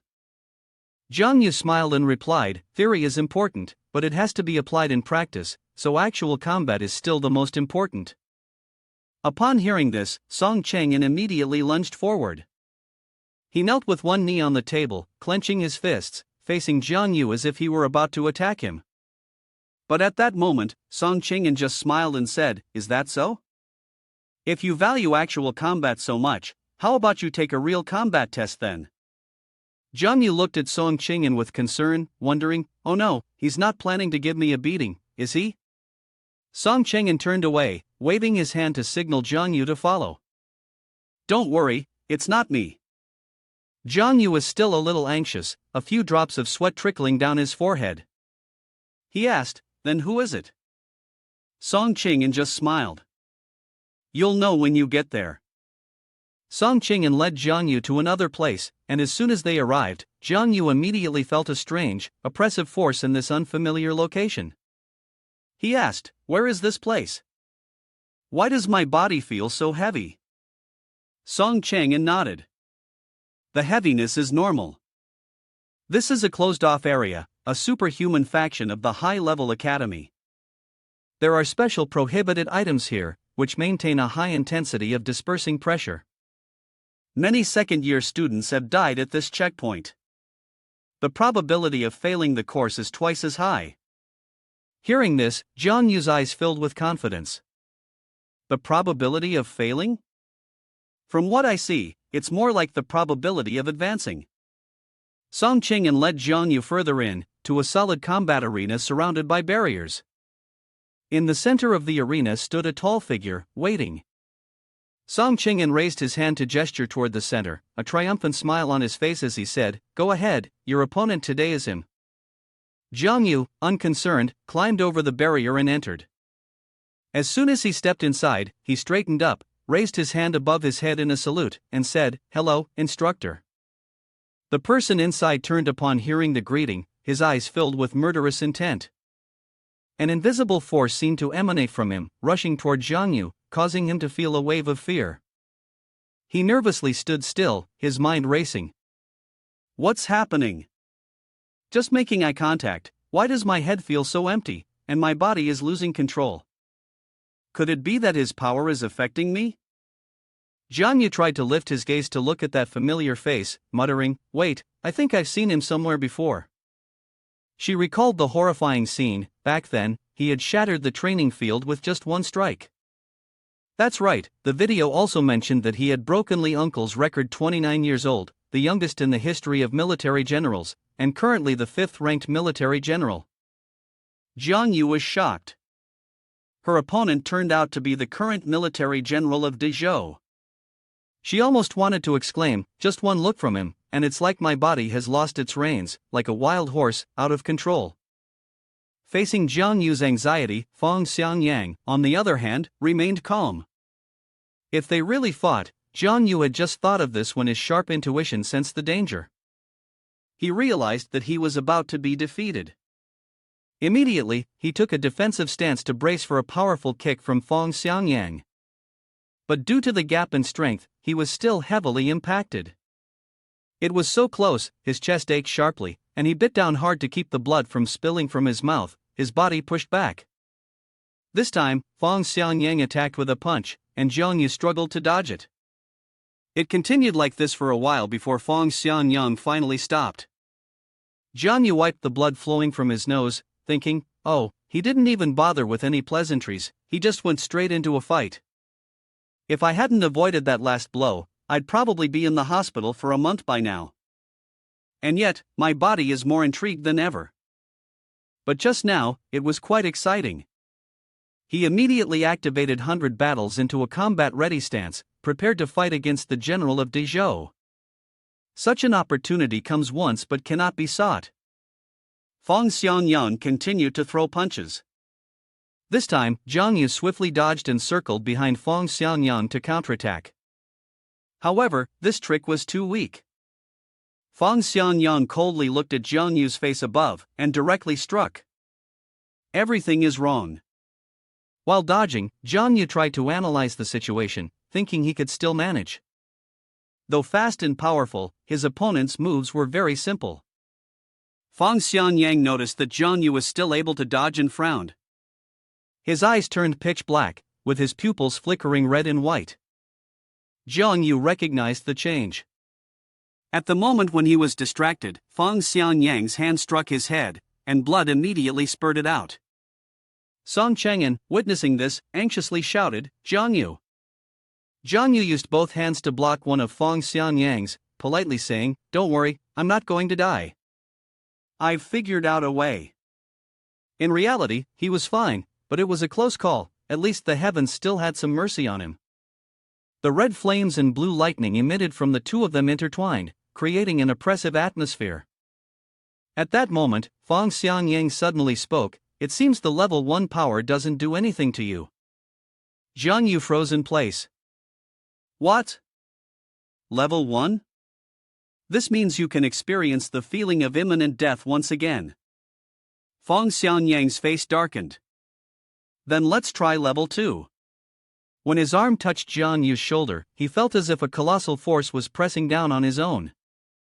At that moment, he helplessly knelt beneath him, unable to speak, his mind racing with thoughts. It was too heavy for such a skinny person to possess such astonishing strength, and yet he wasn't even exerting himself. It seemed that he wasn't boasting. What he had demonstrated earlier was indeed only his first-level strength. While Jiang Yu was thinking, the instructor quickly kicked him aside, sending him crashing into the wall, creating a large hole. Song Chang'an, looking worried, said, "You really don't hold back. What if you end up killing him?" The instructor sneered, "I held back. He's just too weak. I heard there was a genius who had reached the entry-level stage before turning 18, so I came to see for myself. Looks like I had too high expectations." Song Chang'an shrugged and shook his head, "You can't judge him by your standards. The kid's talent isn't bad, but he still needs time to hone his skills." The instructor turned and began to walk away, saying, "Then you can just take your time polishing him." Song Chang'an chased after him, "Leaving so soon?" The instructor replied, "Just visiting an old acquaintance. I'll be back in Beidou at the latest the day after tomorrow. As for the little genius, don't hold your hopes up too much." The instructor waved his hand as he walked away, while Jiang Yu, now in his shadow realm form, followed behind. Seeing this, Song Chang'an called out to Jiang Yu loudly, but Jiang Yu didn't respond. Lowering his voice, he said, "If you want me to teach you, fine, but you'll have to take a punch from me first." Then, he charged forward like an arrow, delivering a strong punch to the instructor. The instructor, however, was not in a hurry. As Jiang Yu drew close, he placed one hand on his back and, with a smooth motion, sat on top of him. Jiang Yu, lying helpless beneath him, shouted in frustration, "Damn it, again! I don't believe I can't beat you." The instructor smiled at Jiang Yu, "Not bad, would you like to come to Beidou with me?" Hearing this, Jiang Yu stopped struggling and looked at him in shock. Feng Xiangyang reached out and helped Jiang Yu up. He looked at Feng Xiangyang in confusion and asked, "Go to Beidou?" Seeing his confusion, the young general slowly explained, "You're about to enter university, Beidou, Lindong, and Changyang are all great options. By the way, I've just started a new position in Beidou, so it'll be convenient for me to look after you." Hearing this, a series of questions arose in Jiang Yu's mind, leaving him perplexed. He thought to himself, "We've only just met, we aren't even close, isn't it too casual to pull strings like this?" Meanwhile, Feng brother began recalling his childhood memories, the moment he fell off a cliff. Below, the Xinyuan's murky, excited eyes were eagerly watching the prey in distress. But fortunately, he had been saved by the strong hand of General Li. Back in the present, Feng brother smiled faintly as he reminisced, "I used to be a student of General Li. 7 years ago, I almost fell into the Xinyuan. At that time, I was infected with an unusual condition, losing all my abilities. Fortunately, General Li pulled me back." Jiang Yu heard this and couldn't help but smile slightly. Li uncle, in my previous life I couldn't inherit the family business, but in this life, you've at least allowed me to experience this feeling." Suddenly, he had an unsettling premonition. Jiang Yu immediately became serious, rummaging through his memories. His mood worsened as he hesitated, recalling. 7 years ago, coinciding with the riots in the Chongming detention area, Li uncle had been sent on a mission. When he returned, he had lost an arm. Son uncle had once mentioned that Li uncle had made a huge mistake back then, and it was probably related to this. Meanwhile, seeing the serious expression on Jiang Yu's face, Feng Xianyang thought he might have been too hasty in suggesting something so significant. He spoke up, "You don't need to give me an answer right away. After all, you haven't fully adapted to the special training camp. Suddenly heading to Beidou could easily make others criticize you. Li uncle's old enemies are still waiting for a chance to catch him off guard." Jiang Yu was taken aback, feeling a sense of helpless fear. "Oh my god, how could I have forgotten that Li uncle's personality often leads him to offend others?" He raised his finger to rub his eye corner and asked, "If I go to Beidou, won't I get caught up in a fight, will I?" Feng brother almost laughed out loud, slapping Jiang Yu on the shoulder with a hearty gesture, reassuring him, "Don't worry, you won't die. You have great talent in this area, so you must keep practicing. 2 months from now, I'll come check on your progress." Feeling trusted like this, Jiang Yu, of course, was pleased. "Okay," he replied. Feng brother felt that the matter was settled. After Jiang Yu walked away, Feng Xianyang finally opened the search system to gather information on the talented young man. The results were as expected: name, Jiang Yu, willpower rank, yellow, unknown rank, suspected to be level 8, ability, shadow pupil. The profile also displayed details about his background. He had been adopted by Li Qingguang from the battlefield, with no information available on his biological parents. After joining his special training camp, he demonstrated a level 2 ability, mastering the skill of entry and formation within half a month, creating his own unique style. The profile also mentioned the line potential, candidate for general. Looking at the biography and the portrait of Jiang Yu, Feng Xianyang recalled today's match. This kid's profile needs an update, he thought, should add the fight with Yang Yi. For the first time, he obtained 3 skills, lock, roll, and pressure pulse, a remarkable improvement. General Feng's facial muscles relaxed even more, his emerald green eyes shining with interest as he thought further. To have the potential to be a general candidate is already unprecedented in history, he muttered to himself. That means this person will be invincible. I wonder if Jiang Yu can reach that high a level in a few years? Meanwhile, in the hallway, Jiang Yu walked leisurely with his hands in his pockets. He silently assessed, Feng brother is really a good person, polite and courteous, but when it comes to fighting, he's way too fierce.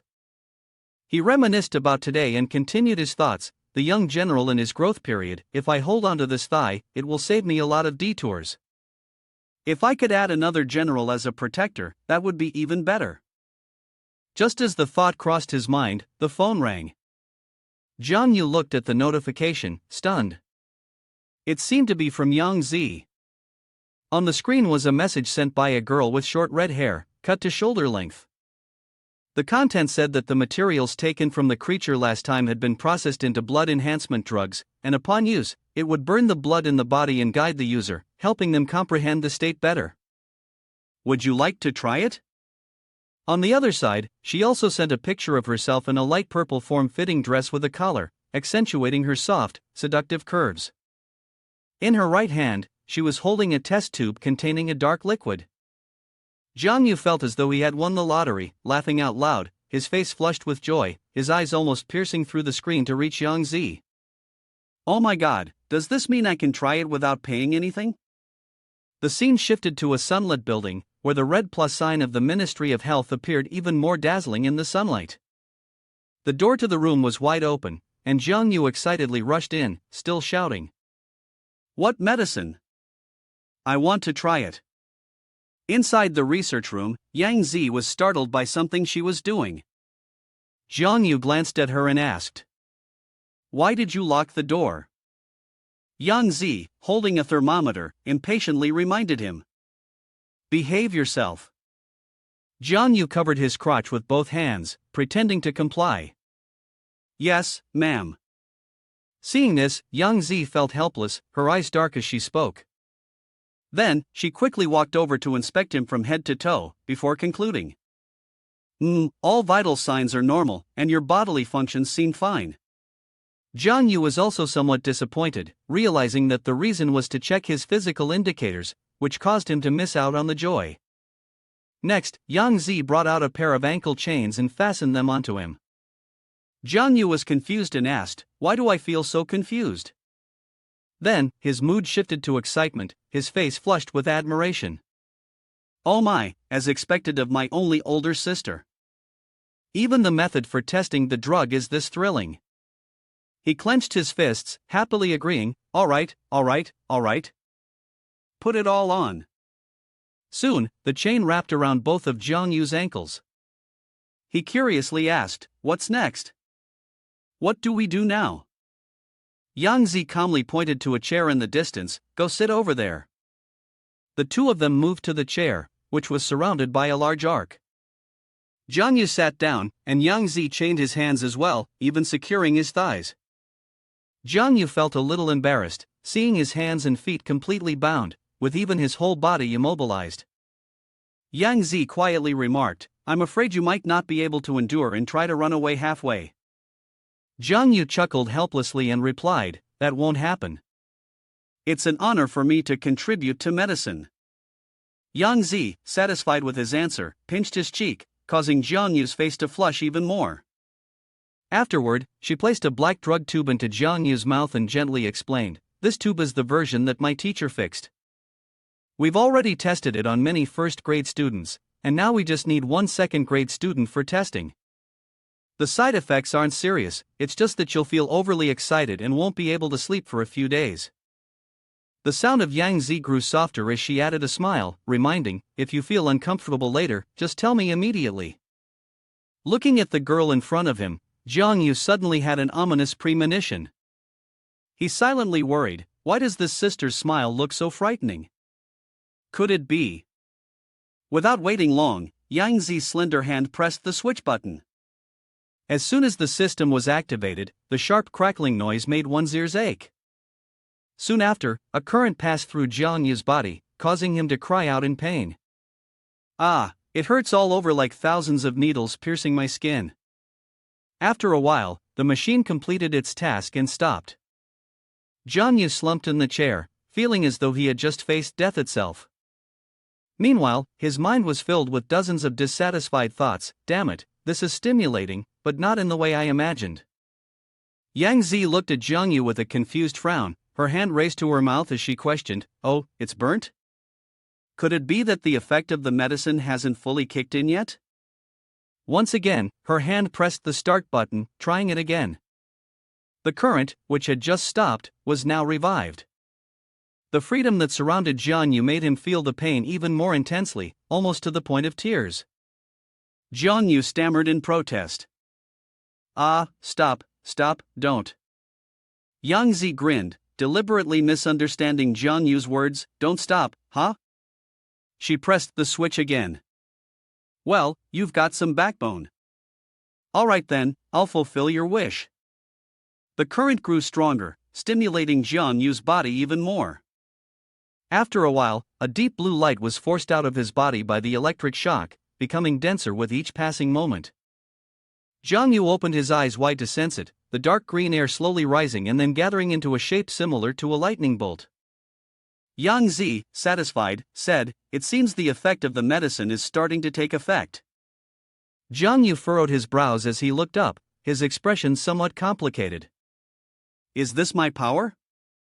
Since the moment I gained enlightenment, this is the first time I've felt the existence of my power so clearly. The energy flows out more and more, wrapping around my body. Jian Yu extended his hand to control the energy, silently calculating. Moreover, this power had turned into a form of energy that could be seen and controlled. In future battles, he would be able to do whatever he wished with it.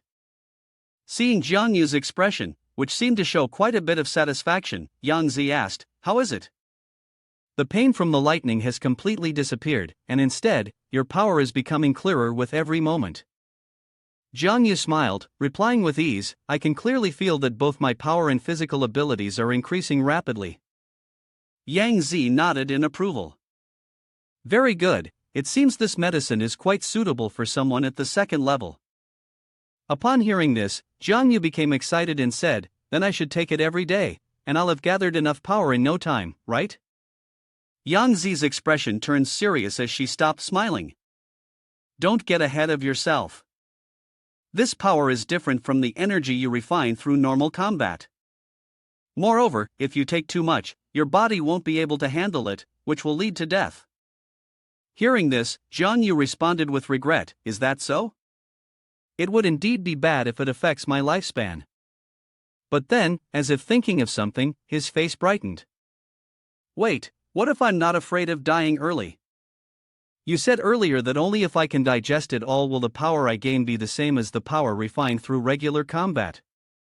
But the price for that is a shortened lifespan. Yang Zi complicatedly looked at Jian Yu, who was smiling. She frowned and said, "Your expression is very dangerous. Don't ever think about me giving you the blood enhancement drug again." Jian Yu seemed to ignore her words, still nonchalantly pondering in his head. "If you don't give it to me, I can get it by other means." The loud chatter of the people in the restaurant kept echoing. They were all gossiping, excitedly exchanging rumors about the loud sounds from last night in the outskirts. "Did you hear that?" "I heard it. I thought it was an earthquake. It was so loud that I even thought some big shot was fighting." Li Qingguang sat at the dining table with Feng Xianyang, laughing and chatting casually, not paying attention to the elderly man slowly lifting a plate of food. The old man, with a kind face, only said a few words upon seeing Li Qingguang. "Old Li, it's been a while since you've been here. What happened to the scar on your face?" The scarred man smiled broadly. "Recently, the cats have been quite aggressive. Getting scratched and hurt is just a normal thing." Old Wu scratched his head. "Then don't mess with them in the future. You all take your time eating. If you need anything, call me." Li Qingguang poured wine for the cold-faced red-haired man while speaking with familiarity. "It seems that after you became a general, your wings have grown. You even dare to let your teacher pour you wine." Li Qingguang raised his glass, already having struck and drunk, so what more was there to do? Xian Yang expressed some discontent. "Teacher, you're too kind to me." Li Qingguang slowly sipped the strong liquor in his cup before continuing his explanation. But it seemed more like an excuse to protect the pride of his student rather than a genuine explanation. "That's just an illusion on your part. You always feel that when I fight with you, I don't use my full strength, but the truth is, I'm getting old. Fong Xiangyang became a little downcast, but calmly countered. I'm not stupid. Getting old means losing strength while maintaining one's abilities. I can tell the difference very clearly. Qin Guang knew he couldn't hide it any longer, so he just vaguely deflected the conversation. Well, even God spares a man during his meal. He continued to move his chopsticks, preparing to fill his stomach. Maybe that was true, but it didn't matter much. While eating, Qin Guang steered the conversation in another direction. But you've already arrived at the training camp, right? How's that kid Jiang Yu doing? Interested in taking him on as an apprentice? Fong Xianyang answered honestly. Exceptional potential. He's been in the camp for just over a month and has already mastered 4 extraordinary skills. Why isn't the teacher teaching him yourself? Li Qingguang explained. I'm old. I can't compare with all you young folks. After thinking it over, you're the one most suited for this. If I hand him over to you, I'll be at ease. Fong Xianyang's face remained cold, but his heart was already boiling with anger. He slammed his cup down onto the table, clearly upset, as if everyone else didn't want to be involved with the teacher, right? Also, don't make it sound like you're handing him over on your deathbed. A child belongs to the one who raises him. Seeing his student getting more frustrated than sulking, Li Qingguang broke into a cold sweat, quickly attempting to smooth things over. All right, let's stop talking about that. Recently, that guy from Beidou hasn't been keeping a low profile. It hasn't affected you, has it? He still kept his face 3 parts cold, 7 parts as expressionless as a mannequin, and continued speaking. Nothing much for now, but it seems like that guy is looking for something. As he spoke, Fong Xianyang frowned and grimaced. I just have this feeling that a storm is about to hit. The 6th level path just gave us some hope, but how many years will it take for it to really become widespread? I'm afraid we won't be able to wait that long. Just then, Jiang Yu popped out of nowhere. Damn, you guys didn't even wait for me and already started eating. Li Qingguang, acting all senior, explained. We've been waiting for you for half the day. Are we supposed to starve? Stop chatting and sit down to eat. Jiang Yu, with sharp eyes, quickly noticed something was off and said. Hey, you guys didn't just have a fight, did you? His face was dirty, with bruises and swelling. Li Qingguang gave a faint smile and said nothing, as if tacitly admitting that he and his student had just fought each other to the point of bruises and cuts. Fong Xianyang also kept the same expression. Li Qingguang spoke again, smoothly changing the subject. Old Wu, come over here, could you take a picture for us? Old Wu raised his new 3-camera iPhone and snapped a few pictures. In the frame, the two of them were all smiles for the photo, while Jiang Yu was still eating like a starving tiger, his mouth full and chewing. After the picture, Li Qingguang praised. Nice shot, I'll send you the original image. Jiang Yu shot a glance at Li Qingguang, looking slightly suspicious. What's up with you today, old man? You, who normally hates taking photos, are the one asking for one now and even smiling so widely. He quickly finished eating and hurried to sneak away, waving his hand to bid farewell. Li uncle, Fong brother, you all keep eating. Since I'm finally out of the camp today, I have to go carry out my weekly mission. The other two also bade him farewell. Go ahead, be careful. Jiang Yu stretched, feeling delighted after having a full meal. Time to work. Jiang Yu shoved his hands into his pockets, exuding a cool demeanor as he glanced around, his eyes scanning the crowd. His expression seemed indifferent, but his mind was racing with thoughts. He hadn't expected this minor 2nd-level creature mission to attract so many people from Nation N and as was Night Watch officers. The creature had been spotted since last night. Logically speaking, with so many people involved in the hunt, it should have been caught by now. He hid in a dark corner and sneakily peered out at the imposing group of people. Could it be that as was nighttime positioning was faulty? Jiang Yu pondered, maybe I should go check the Shadow Realm level, there might be a new clue there. With that thought, a strange, dark blue energy wrapped around his consciousness. He entered into another mysterious space. Ever since his strength had risen to level 2, although his ability to see the health bar hadn't increased, the range of his vision had expanded significantly. Jiang Yu widened his eyes in shock, then noticed a dazzling, colorful mist entering his sight. Over there, a terrifying figure was baring its fangs and claws, hidden behind metal bars, looking like a moving skeleton covered in glittering dust.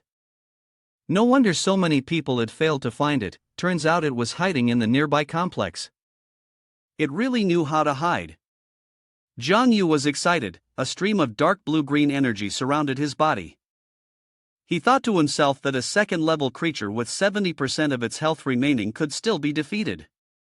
He heard a thud sound and immediately rushed towards the ugly creature, so hideous that even a blind person would be repulsed by it. The green creature had its mouth wide open, surprised and bewildered, its mind filled with question marks as it still didn't realize it was about to be beaten to death by Jiang Yu. A painful blow landed on its head, and the brainless skeleton creature snarled. Jiang Yu remained unfazed, as the monstrosity in front of him was as weak as a mosquito. The creature was knocked out and now on its way to meet its maker. Jiang Yu braved the cold, and with his other hand, took out a syringe. The syringe was plunged into the glowing creature's body, extracting a mass of dark purple liquid, collecting some blood for Yang Zi and the others. This way, he could use the blood enhancement drug again. It turned out the creature wasn't dead yet. It screamed in agony from the beating Jiang Yu had given it. Its howls echoed, startling those outside, making them shudder in fear. The sound was coming from the neighboring district. Jiang Yu curled his lips in disdain, looking as if he were pouting, completely uninterested. Ah, I almost went deaf from its screaming. Immediately, the guards outside burst in.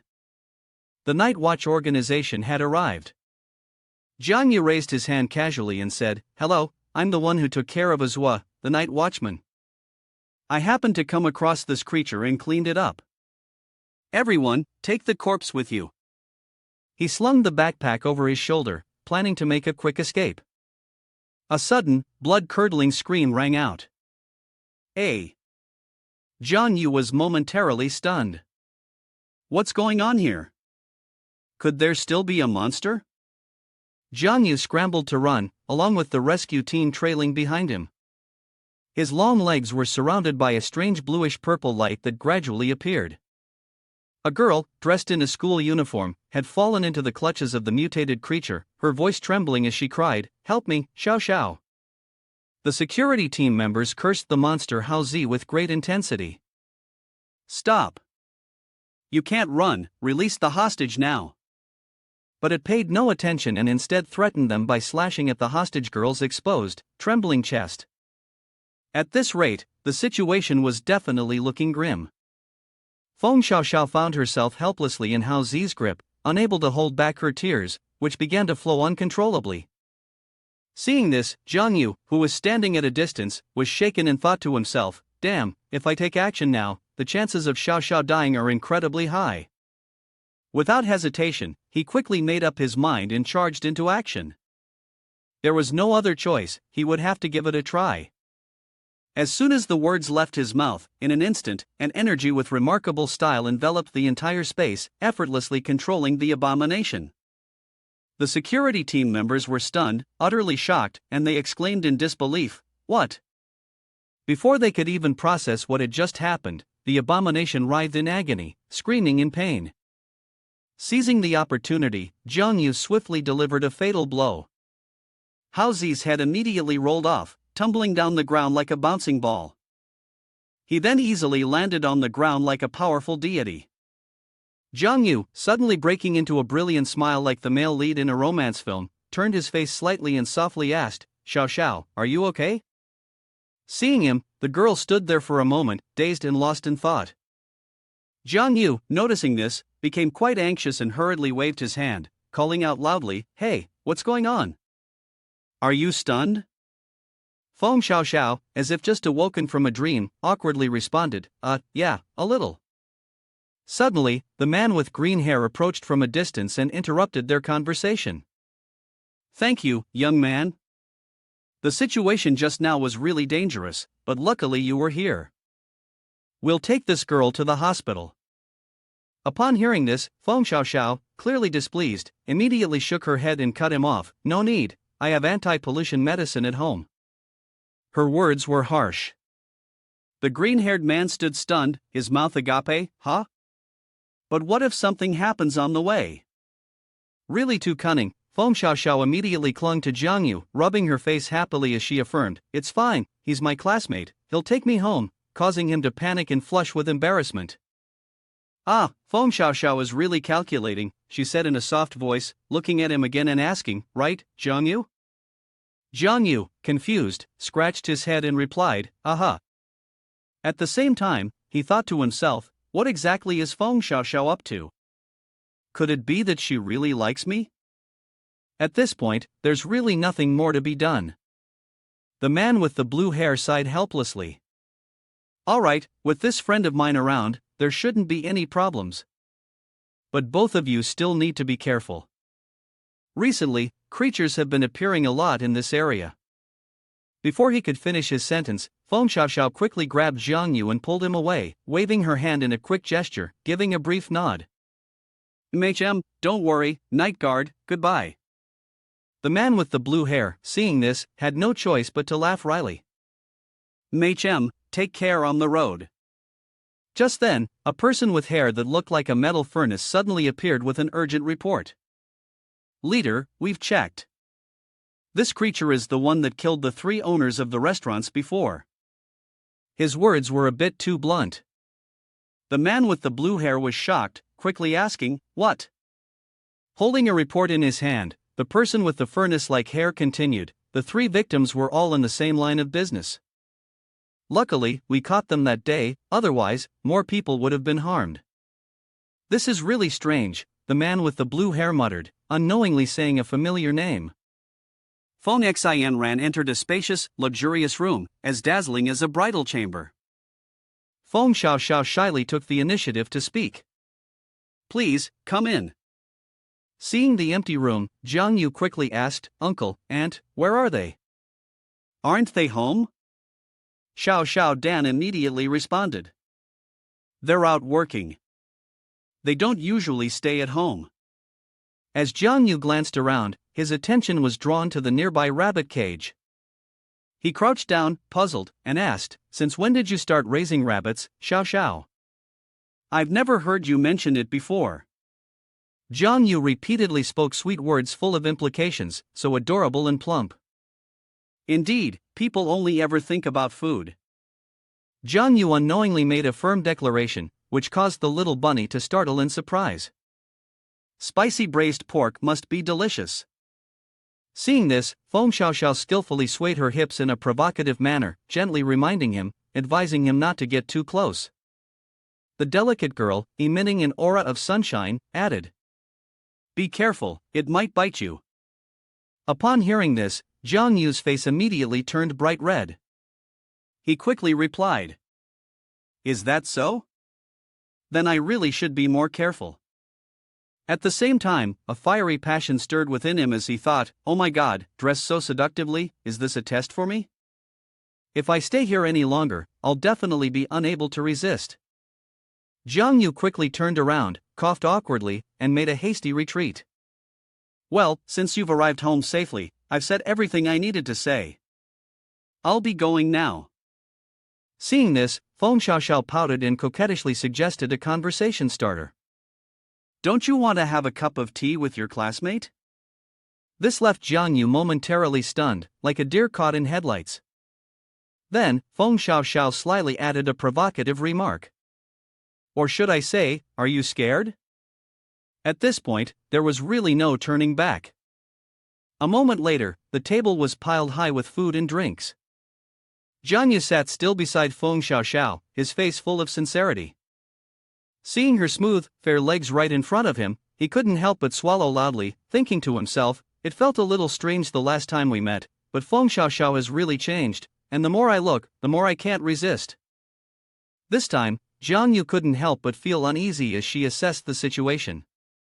Not only was her face more beautiful, but her figure had also improved. Could this really be the transformation of a woman after maturing, as described in legends? Unconsciously, Feng Xiaoxiao awkwardly broke the silence. This is the second time you've saved me. Jiang Yu immediately flinched, breaking into a cold sweat, and awkwardly nodded in response.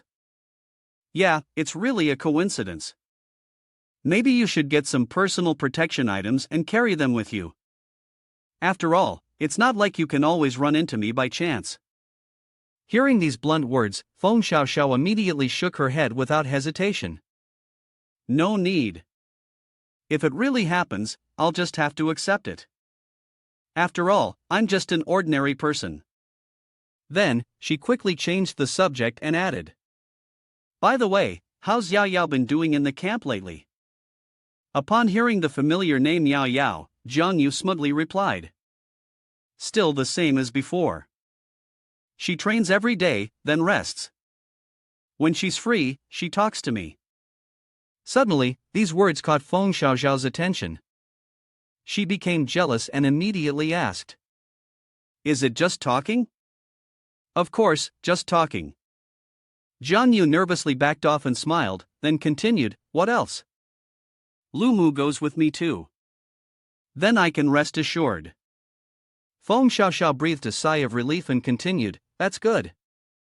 If I had checked and found out that she had the potential, she would have been staying with you guys by now. Upon hearing this, Jiang Yu, helpless, could only console her. It's not that you can't meet her. We're still old classmates, after all. She said, Stop thinking nonsense, after you finish your exam, we will also leave the barracks. At that time, we can go shopping, eat, and talk together. But Feng Xiaoxiao didn't want everything to just end there. Overcome with emotions, she suddenly hugged Jiang Yu tightly, catching him off guard.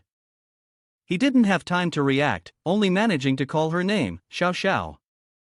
Jiang Yu's heart thudded violently, beating rapidly as if it was about to burst out at any moment. Feng Xiaoxiao, unable to control herself, used her soft legs to continuously rub against Jiang Yu.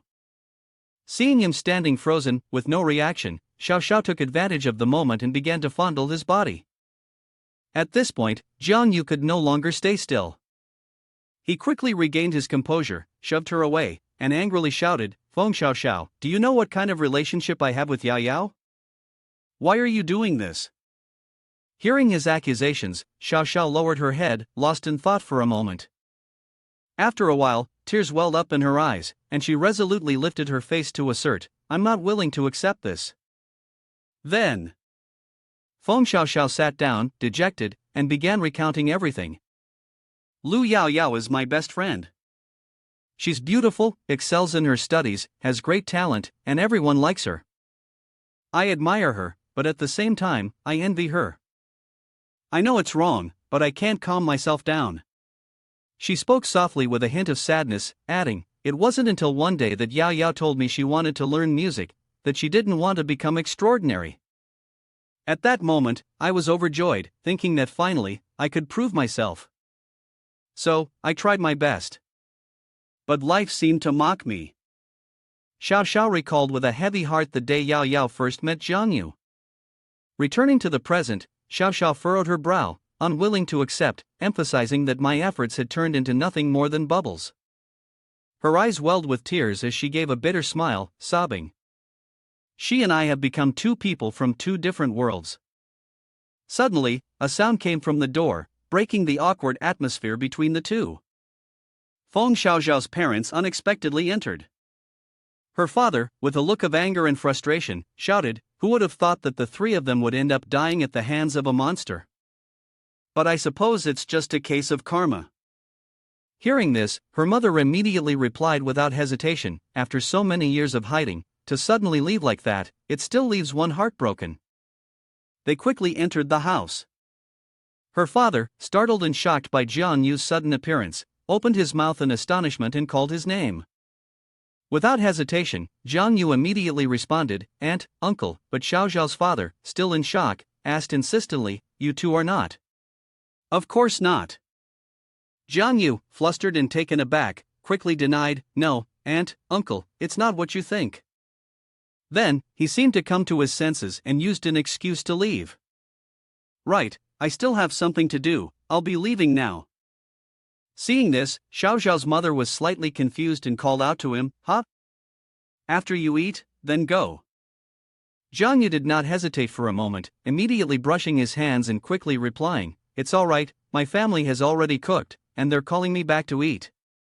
Watching his hurried figure disappear, Xiao Xiao's father suddenly seemed to remember something and raised his voice to call him back. That's right, I almost forgot. He had just received a phone call, saying that the residential complex where his uncle lived had been sealed off. This news hit Jiang Yu like a bolt from the blue, and he turned around in shock, asking urgently, Sealed off? Soon after, the scene shifted outside. The security team had surrounded the area, appearing very professional as they coordinated their tasks. Seeing a familiar face, Jiang Yu hid behind the wall, his heart racing as he thought to himself, Uncle Lu really did lead the team here himself, this doesn't look like a simple neighborhood lockdown. He was alarmed and seriously speculated that they were likely after something specific. One member of the team immediately stepped forward and reported clearly, Lu Circuit Commissioner, the pollution levels here are higher than in other residential complexes. We can confirm that the target is inside this complex. Upon hearing this, Captain Lu immediately said, Alright, all units, move out. The target was inside this residential building, the person with the special bloodline was indeed here. After hearing their conversation, Jiang Yu was puzzled. Suddenly, something caught his attention, and he quickly turned his head to look. The target had flown out from a house over there, and it was clear that the target had wings and a tail, soaring through the sky at high speed, with energy trails surrounding it. Jiang Yu saw it and thought, it really appeared, but isn't that the building where Feng Xiaoxiao lives? Jiang Yu was puzzled, and immediately transformed into a shadow, with blue energy radiating from her body. Looking up at her target, Jiang Yu thought for a moment before remembering that the creature had previously rushed toward Xiao Xiao's area. Could it be targeting her? Suddenly, more and more targets appeared, splitting into hundreds, even thousands of identical ones. Jiang Yu was taken aback by the sight. As she merged with the ground, she exclaimed, Oh no, it's using the clone technique on me, so many of them. Which one should I chase? Out of nowhere, beams of blue light shot towards the targets, instantly enveloping them in a powerful glow. It turned out that the team had started attacking. Blue energy sources continuously shot towards the target, which was floating in mid-air. One member of the team shouted, Don't move, stay still. Surprisingly, the targets weren't controlled and instead started moving in different directions, catching the team off guard. Jiang Yu kept her eyes on that, watching as the target shot upwards into the sky with her sharp intelligence. Spotting a shadow, Jiang Yu gritted her teeth and immediately thought, No, these are all fake, the real one isn't here. As she finished thinking, Jiang Yu's shadow looked stunned as it turned to look in another direction. The real target she had been searching for appeared right before her eyes. Seeing that the target was about to enter a self-created door, Jiang Yu's shadow shot toward the door like lightning and yelled, Don't even think about running. The energy was like a lightning bolt enveloping Jiang Yu. How lucky! Just as the door was about to close, Jiang Yu's figure had already rushed halfway inside. In the blink of an eye, the door quickly vanished, and Jiang Yu's shadow leapt down. A streak of red appeared before his eyes, causing Jiang Yu's shadow to look up. Suddenly, there was a loud boom, and a thick red smoke appeared, almost like an explosion. The smoke began to dissipate. Feng Xiaoxiao immediately appeared, her deep black eyes glaring at Jiang Yu's shadow, and she said, Are you looking for me? Jiang Yu's shadow was holding one of his arms, his brows furrowed as he stared intently at Feng Xiaoxiao, with smoke swirling around his figure. At that moment, a thought crossed his mind. Feng Xiaoxiao began to wonder, is this the person who possesses the bloodline of the bloodline technique? But why does it seem so similar to my own shadow form? The flames surrounding Feng Xiaoxiao somehow grew larger, and weapons began to materialize in her hands. Jiang Yu's shadow also looked puzzled as he observed Feng Xiaoxiao. Strange, why couldn't he see her bloodline? Jiang Yu's shadow thought in surprise. Just as he had gotten to his feet and hadn't had time to react, Feng Xiaoxiao charged toward him. Feng Xiaoxiao, in the form of an evil spirit, relentlessly attacked Jiang Yu. He was stunned as his own strikes easily passed through her body. Overcome with fear, Jiang Yu instinctively withdrew his hand.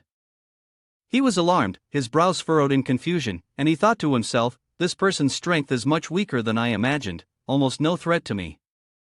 But it seems that the attack just now didn't affect her at all. If that's the case, he immediately gathered his spiritual energy, poised to deliver a decisive and stylish strike. But Feng Xiaoxiao had already anticipated this, easily dodging it with a nonchalant ease. Xiaoxiao landed gracefully before the stunned and astonished gaze of Jiang Yu, who was left in disbelief. Seeing this, Jiang Yu once again shot forward to attack, his anger evident as he barked, "Are you the one who possesses the bloodline ability? Did you contaminate Xin Hai's blood source?" Faced with this accusation, Xiaoxiao remained unfazed, casually dodging the strike and smugly replying, "Guess." In an instant, she had appeared behind Jiang Yu, leaving him shocked and frozen for a moment. Seeing this, Xiaoxiao couldn't resist mocking him, her tone dripping with sarcasm, "Too slow. When you hunt monsters, you're not nearly as decisive as in the videos. Is it because you feel guilty about that creature couple from before?" Hearing this, Jiang Yu couldn't hold back his confusion any longer, furrowing his brow and asking, "What, are they just small-time traders? Why would you want to harm them? That sounds pretty selfish to me." Xiaoxiao smirked and responded with a sense of pride, "Harm them? Clearly, I saved them." In the face of her heartless indifference, Jiang Yu could no longer contain his anger, unleashing a powerful move that shook the air. He yelled, "Nonsense! Turning them into creatures and calling that saving them? You only turned that couple into monsters. But do you even know how their business was doing?" Immediately, she confidently and shamelessly responded. The boss's younger sister was harassed by a bunch of thugs, leading to a conflict. Thugs. Thugs who called upon a group of self-proclaimed superhumans to come, causing years of effort to be destroyed in an instant. Because of this, Xiaoxiao firmly emphasized that the monster never killed them, but the superhumans were the ones who brought them to despair. Faced with this undeniable accusation, Jiang Yu was severely hurt in his pride. He angrily retorted, "Shut up! You are simply exploiting their hatred to turn them into your subordinates." Then, he immediately unleashed his ultimate skill, determined to settle everything. "And you are the mastermind behind all of this. I will never forgive you." Upon hearing this, Xiaoxiao immediately flashed a sinister smile. She softly asked in return, "Then who exactly is the monster? Who exactly is the superhuman? Can you really tell the difference?" As soon as Jiang Yu finished speaking, she swiftly transformed, revealing her true identity. In the face of this awkward situation, Jiang Yu was left stunned, gaping in shock and amazement. In an instant, Xiaoxiao transformed into Yao Yao. Realizing this, Jiang Yu immediately stopped and no longer made a move. Seeing this, she couldn't help but question him, pressing on. "What's wrong? Now that you know my identity, you don't dare to strike?" Immediately, Xiaoxiao gently raised her slender arm, softly touching Jiang Yu's muscular, hot chest, and delicately said, "Monster or superhuman, it doesn't matter, neither is important." Having said that, she quickly put on a seductive expression, gazing at him with a lovesick look, then confirmed, "The important one is me, isn't it?" However, Jiang Yu remained unfazed, calmly yet strangely composed. Seeing this, Xiaoxiao, seizing the opportunity, stood on tiptoe, ready to plant an unexpected kiss on him. It seemed like everything was about to conclude with this move, but no, Jiang Yu had already reacted in time, swiftly blocking her lips with his hand. He furrowed his brows and coldly proposed, "That's enough, Xiaoxiao." Hearing this, she suddenly felt a sense of guilt, indignantly protesting with a fake innocence, her words tinged with resentment, "What are you talking about? What do you mean by Xiaoxiao? I am Lu Yao Yao." Of course, Jiang Yu remained clear-headed and immediately retorted, "Lu Yao Yao has no idea about my true identity in the shadows, only you know. When I saved you before, you were shocked to see me. Of course, you've seen me." He remained firm and resolute, adding, moreover, the only person who could resemble Lu Yaoyao as much as you, Feng Xiaoxiao, is no one else but you. These words immediately provoked Feng Xiaoxiao's anger. She rushed forward, attempting to strike Jiang Yu with all her might. However, this time things were different, and Jiang Yu easily severed her arm with one swift motion. In such a dire situation, Xiaoxiao froze, clutching her arm. She glared at Jiang Yu, gritting her teeth, and muttered, "Humph, I never expected that the difference between the two of us with the same personality would be this huge." Then, she unexpectedly let out a bitter laugh, returning to her truly heart-wrenching form, and said, "As for me, I am the culprit you mentioned, the one who has caused Xin Hai no peace. So? Kill me then." It should have been like that, but in the face of this situation, Jiang Yu hesitated for a moment. He remained calm, saying nothing, just coldly staring at her. Seeing this, Xiaoxiao didn't hesitate at all and proactively made a suggestion. "I have committed so many wrongs, killed so many people, go ahead, kill me." She laughed bitterly, helplessly uttering her final words, putting a lot of force behind it, making a sharp sound, as though it could snap at any moment. But to her surprise, Jiang Yu did not kill her right away. Instead, he immediately struck her with a painful, thunderous punch. In the blink of an eye, he quickly grabbed her leg. With one strike, Jiang Yu sent Xiaoxiao flying to the ground. He swiftly turned her around, causing Xiaoxiao to be caught off guard, her eyes rolling up, her mouth screaming in panic. Jiang Yu showed no hesitation or mercy. He decisively built up force and threw Feng Xiaoxiao violently into the wall, with brutal force. The ground shattered, rocks flying, dust filling the air. After receiving a few blows from Jiang Yu, pieces of flesh fell onto the burning ground. Feng Xiaoxiao slightly stirred, letting out a dim, mournful groan, like the crying of a child. The wounds, like the amputated hand, had completely healed. "Jiang Yu, you're not that kind of person, why are you being so harsh on a fellow student like this?" she said. Seeing her limbs, which had been shattered, now reassembled, Jiang Yu felt a bit of fear, breaking out in a cold sweat. "You're nothing more than a split body formed from chunks of flesh. Even if I killed you, it wouldn't mean anything." Feng Xiaoxiao stared at him with wide eyes in surprise. "How did you know this was a clone? Is this one of your abilities too?" Jiang Yu found it somewhat amusing. He pointed at her, "Don't worry about that. The person you are now is completely different from the Xiaoxiao I remember." He furrowed his brows and asked sternly, "Why have you turned out like this?" Her expression darkened, and she gently shook her head, moving as though she were a broken machine. "Ah, it seems you still don't understand. I've never changed." Feng Xiaoxiao slightly raised her head, revealing her sparkling, tearful eyes hidden behind her glasses. "My father is in the restaurant business. For years, he's been oppressed by 3 competitors in the same industry." She recalled the dark road on that fateful day, when she and her mother hugged each other in fear, huddling in a corner, tears streaming down their faces, while her father was beaten mercilessly by those people, his face bruised, spitting blood. She spoke with a voice full of resentment. "They contacted the local mafia, constantly threatening and harassing my father. They didn't even spare me or my mother." Upon hearing this, Jiang Yu seemed to finally understand the situation. He hesitated before asking, "So you sent a creature to kill those 3 people, and in order to avoid suspicion, you intentionally made it attack you?" Feng Xiaoxiao extended her blackened hand, and the tips of her fingers glowed with a small flame. She bluntly admitted, "That's right. When I saw those 3 scumbags die before my eyes, I felt no fear at all. On the contrary, I felt incredibly satisfied because, in the end, I was finally able to control the power I had always longed for." The two stood a great distance apart. He looked at her hand and then asked, "How did you actually get this power?" She pulled her hand back, placed it over her chest, half jokingly and half seriously repeating, "How did I get it? Would you believe me if I said I picked it up off the street?" Jiang Yu, losing patience, spoke irritably, "I'm not in the mood for jokes right now."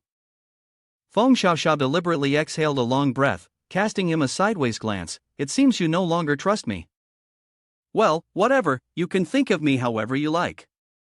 Her gaze suddenly softened, and she smiled for the last time before vanishing into a sea of flames. Old classmate, see you next time.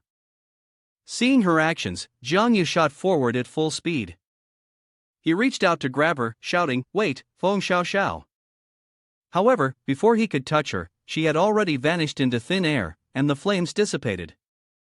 His hand grasped only a few glowing fragments still burning brightly. Jiang Yu stared at his hand in silence, the emptiness within it reflecting his inner turmoil. His face relaxed as he gazed up aimlessly at the dark sky. Feng Xiao Xiao.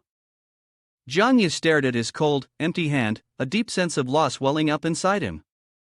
Feng Xiao Xiao, watching the fragments she left behind soar freely into the sky, was still trapped in a maze of thoughts with no way out.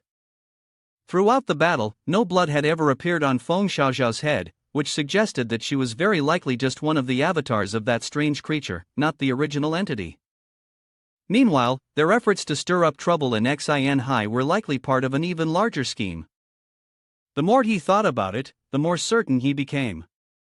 It seemed like he needed to train harder to improve his strength, or else he would just end up being a fish on the chopping block for others to cut. Suddenly, his phone in his pocket rang. He answered it. Li Qingguang quickly blurted out. "Where's that kid of yours? Why hasn't he replied to the message?" He wasn't too surprised and replied casually. "I'm on a mission. Have you guys figured out the source of the blood system contamination yet?" Upon hearing that, Li Qingguang's tone shifted back to seriousness, his voice deep. "Yeah, it's related to your classmate Feng Xiao Xiao. We're launching a full-scale manhunt. In the next few days, Xin Hai will conduct a large-scale contamination check. Don't run off too far." Jiang Yu held the phone away and obediently listened. "I got it. I'll head back to the camp after I finish eating." The conversation left his mind in a state of confusion. Even the night patrol team couldn't catch Feng Xiao Xiao. It seemed his guess was right. The kid and the forces behind him were very well hidden.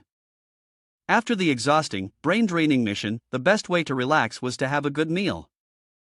Jiang Yu stuffed his mouth with food and grabbed a piece of meat with his hand. He figured he wouldn't be able to leave the camp for a while to enjoy a decent meal, so he might as well eat as much as he could now. Suddenly, a staff member walked over and placed a plush doll with short light pink hair cheerfully on the seat across from him. "Hello. Since you're by yourself, we've prepared a bear for you." Seeing the stuffed doll in front of him, he almost choked, silently sighing. This little girl looks so much like Xiao Yao, and immediately shared the news with her. "Doesn't she look like you?" The mood on the other side seemed less than cheerful, responding curtly, "Looks like your head." Jiang Yu couldn't understand what he had done wrong to upset Lu Yao Yao, and, feeling unfairly treated, he replied, "Why are you talking like that, a girl like you?" Lu Yao Yao quickly responded, sending a photo of Jiang Yu looking at something, his face embarrassed, and from the camera angle, his fair, smooth thighs were also visible. "Tell me why." "Xiao Xiao sent me this photo and then blocked me, explain." Seeing the message, his eyes widened, and his fingers swiped across the screen in disbelief. Jiang Yu's face turned pale as he quickly texted Tan Min, "The photo isn't real, wait for me to explain it to you in person when I get back." In his heart, he was sending countless compliments to Feng Xiao Xiao. "Good for you, Feng Xiao Xiao, the green tea queen. I spared you once, and yet you still caused trouble behind my back." In the midst of his mess with Lu Yao Yao, a voice suddenly spoke, "Dad, that doll is so cute." His actions on the phone froze. That voice seemed familiar. He looked toward the source of the voice. "It's a family of 3, with the mother comforting, and that doll of yours is also very cute." The child pushed the panda stuffed animal aside and pointed at another bear, whiny, "But I like that girl doll more." The man placed the cup down on the table. Jiang Yu immediately realized that it was Deng Ku. Wasn't his daughter severely infected before? How could she have been discharged so quickly? Remembering the call from before, he was suspicious. Could it be that he had really obtained the blood source vial from that mysterious person? Deng Ku gently coaxed his daughter, his gaze soft. "Just eat your food first, and once you're done, I'll let you go pick a teddy bear. You can take as many as you want then." The child, fond of being spoiled, followed along, puffing her cheeks and replying with a small nod.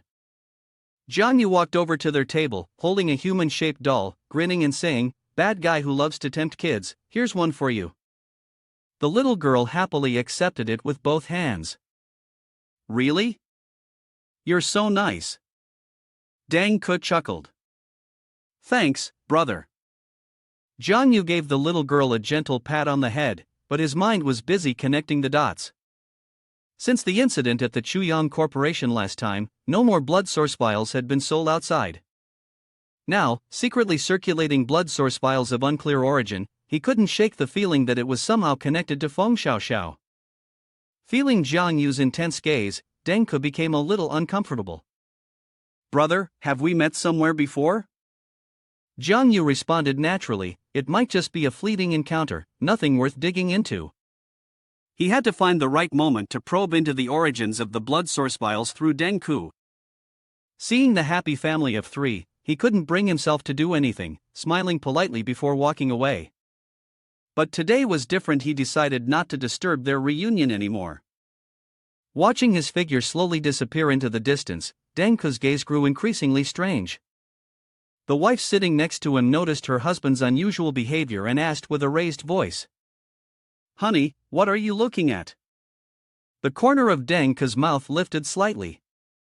"It's nothing, maybe I was just mistaken." At the night shift verification organization, Jiang Yu, wearing a mask to cover his face, looked helpless as the staff observed his foolish appearance. Holding the score sheet in his hand, she carefully read it aloud. They had been waiting for a long time, and the verification here was already done. Your current score is 40 points. Upon hearing his score, he felt a pang of disappointment. Previously, when he saw the Extraordinary Skills Handbook in the commercial city of Azua, he knew that the night shift guard role required 100 points to exchange for it. It seemed he had to work harder. The staff members smiled awkwardly, still needing to remind him. If you keep grinding monsters at such a high frequency, you might seriously get infected. He courteously bowed his head and thanked her. After leaving the verification area, the yellow mouse mask was removed, and his mood was exceptionally joyful. This matter was taken care of, so it was time to head back. After taking 3 steps, his stride suddenly froze, and his body stiffened. Lu Yaoyao and Yang Zi were sitting together on the same bench. Both were lazily leaning back, playing on their phones. At the sight of this unexpected scene, Jiang Yu exclaimed, "What's going on with you two? Still sitting next to each other?" Hearing his voice, they quickly put away their phones and sternly called out to Jiang Yu. Yang Zi suddenly glanced at the girl beside her and softly said, "Lu Yaoyao, go pick up Jiang Yu." Coincidentally, the other person made the exact same move. Yang Zi, indeed, the atmosphere between the two women suddenly became tense, as if an electric current was running through the air.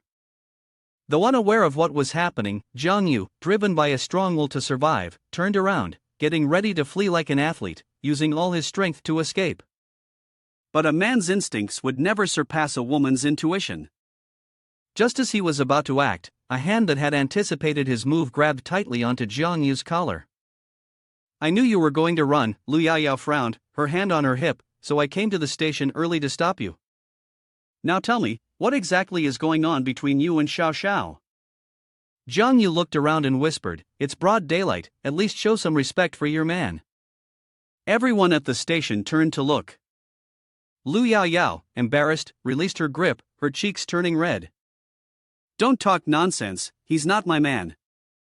At that moment, Yang Zi ran up, seemingly waiting for the perfect opportunity, and she put on a polite expression. "Sorry, but I'm afraid your man has to lend himself to me for a bit." Yang Zi straightened her back, crossed her arms, and cleared her throat. "You're quite something, kid killed 12 second-level monsters in 3 days but refused to treat the contamination. The Night Watch organization has been calling us, insisting we bring you in for treatment immediately."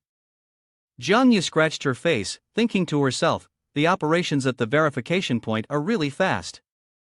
It was only then that she remembered Lu Yaoyao standing next to her, wanting to signal for help. "Yaoyao, look," but was ignored by the other party. She lowered her eyes and snorted coldly, "Hurry up and go treat the pollution, just seeing you is annoying." Anyway, there's nothing else to do. Jiang Yu had no choice but to obediently comply. As she lay on the pollution detection scanner, she thought of the outfit that resembled a nurse wrapping up a human body, and said, "Hey, miss, can you not wear that next time? It's not good for you." Yang Zi crossed her arms and looked up, casually replying, "It's fine, I'm not wearing it for others."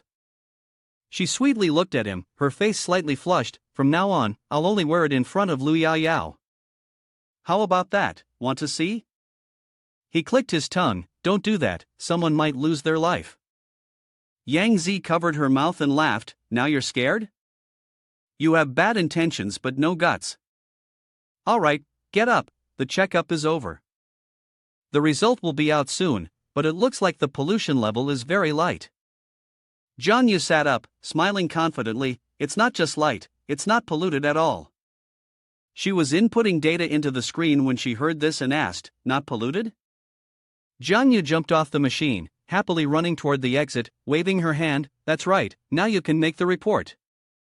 My innate level is high, it's just a tiny level 2 monster, it can't pollute me." Seeing the opponent so smug, she blinked, sweating beads, her natural talent high, and wondered to herself, "I heard there was someone in this year's group of students who has an unclear rank, very extraordinary, could it be him?" A man walked up to Jiang Yu, surprising him and making him wonder, "Isn't this the ophthalmologist who examined me before? Why is he here now?" In contrast to his reaction, Yang Zi addressed him as teacher and even inquired about his well-being. The teacher, in turn, naturally asked about his student's situation. Upon hearing this, Jiang Yu immediately understood it was him, the medical teacher in the training camp, a man of immense power and status. The teacher looked up at the beautiful sky, as if about to say something to his student, but for some reason, he hesitated repeatedly. Realizing it wasn't the right time to talk since his name had already been called for work, he quickly bid Yang Zi goodbye, and she politely returned the farewell. She then introduced the teacher's background to Jiang Yu. His name was Zhao Qi, the one who created the blood enhancement drug that saved hundreds of lives. His profile sounded impressive, but no one understood why he chose to work as an ophthalmologist at a small, obscure hospital.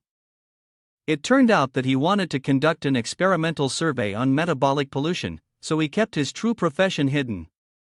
He worked as a doctor to conveniently observe the situation. Besides this reason, there seemed to be no other reasonable explanation. Suddenly remembering the deadline, she quickly said to him, "It's true, there's no pollution."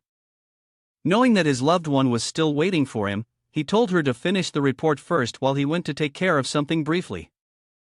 The timing was just right, so he took the opportunity to ask her for an additional tube of blood enhancement drug, but she refused to give it to him. "You've been using the drug for 4 days already, do you want to die early or something?" He shamelessly argued, believing that since he was strong, a little bit of this drug for 4 or 5 days would have him feeling perfectly fine, as if nothing had happened.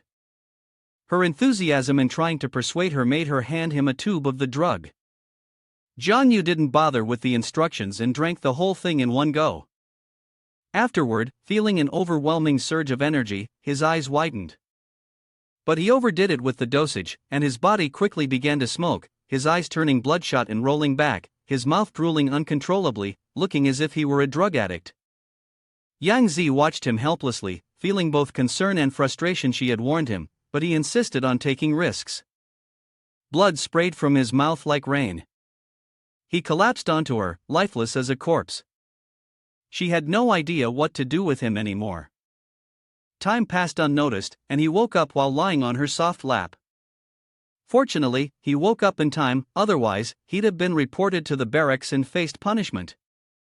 He urged her not to tell anyone, to avoid making a big deal out of it, since he had already absorbed the drug. "The drug has truly seeped into my bones," he said, "but my body is weak, I can barely stand, let alone." When he heard her criticism, he immediately jumped up, trying to showcase his strength as a member of the Night Watch organization. The scene shifted to a corner of a city building sparkling under the night sky, where Jiang Yu had finally returned home after all the hardships. He feared Go Dao might be angry for not replying to her messages. At that time, Yao Yao was preparing to sleep. When she saw him return, she immediately sat up to greet him, not a word of complaint. He was concerned for his girlfriend and asked with care. She also wanted to know if the pollution treatment he had been working on was successful. Fortunately, everything went smoothly. The couple continued to pat each other's heads, looking at each other affectionately in this romantic, bubble heart atmosphere. She waited for his attention to shift to the monster pollution on her leg, which she hadn't told him about.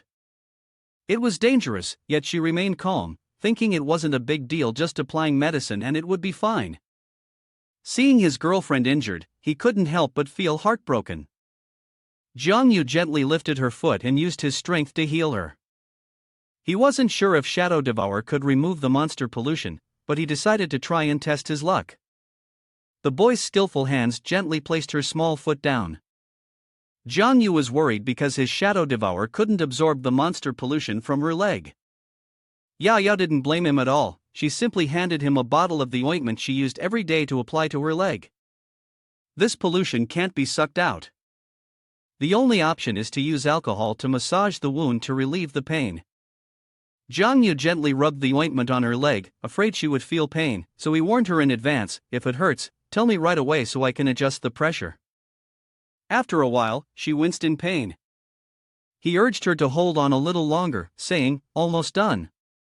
When his girlfriend spoke sweetly, he was very pleased, though she shyly turned her face away, letting him do whatever he wanted. He didn't know why, with such a severe wound, she still insisted on going to the train station to pick him up.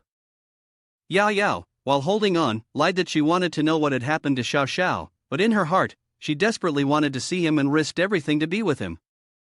Suddenly, the atmosphere became quiet when Xiao Xiao's name was mentioned. Perhaps it would be difficult to meet him again now. She feared that something terrible had happened to her close friend, and immediately asked him for details. After recounting the events, Xiao Xiao had already chosen to walk down the wrong path. Now, turning back seemed impossible.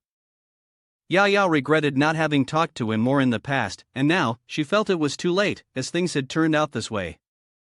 He gently laid her down and covered her with a blanket.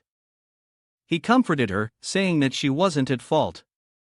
The blame lay with their mutual friend, who had been too stubborn, but he hoped that there was still a bit of kindness left in his heart. Jiang Yu advised her to sleep early to forget her sorrow, while he would go and enrich his knowledge for a while. Just as he was about to leave, her hand grabbed his.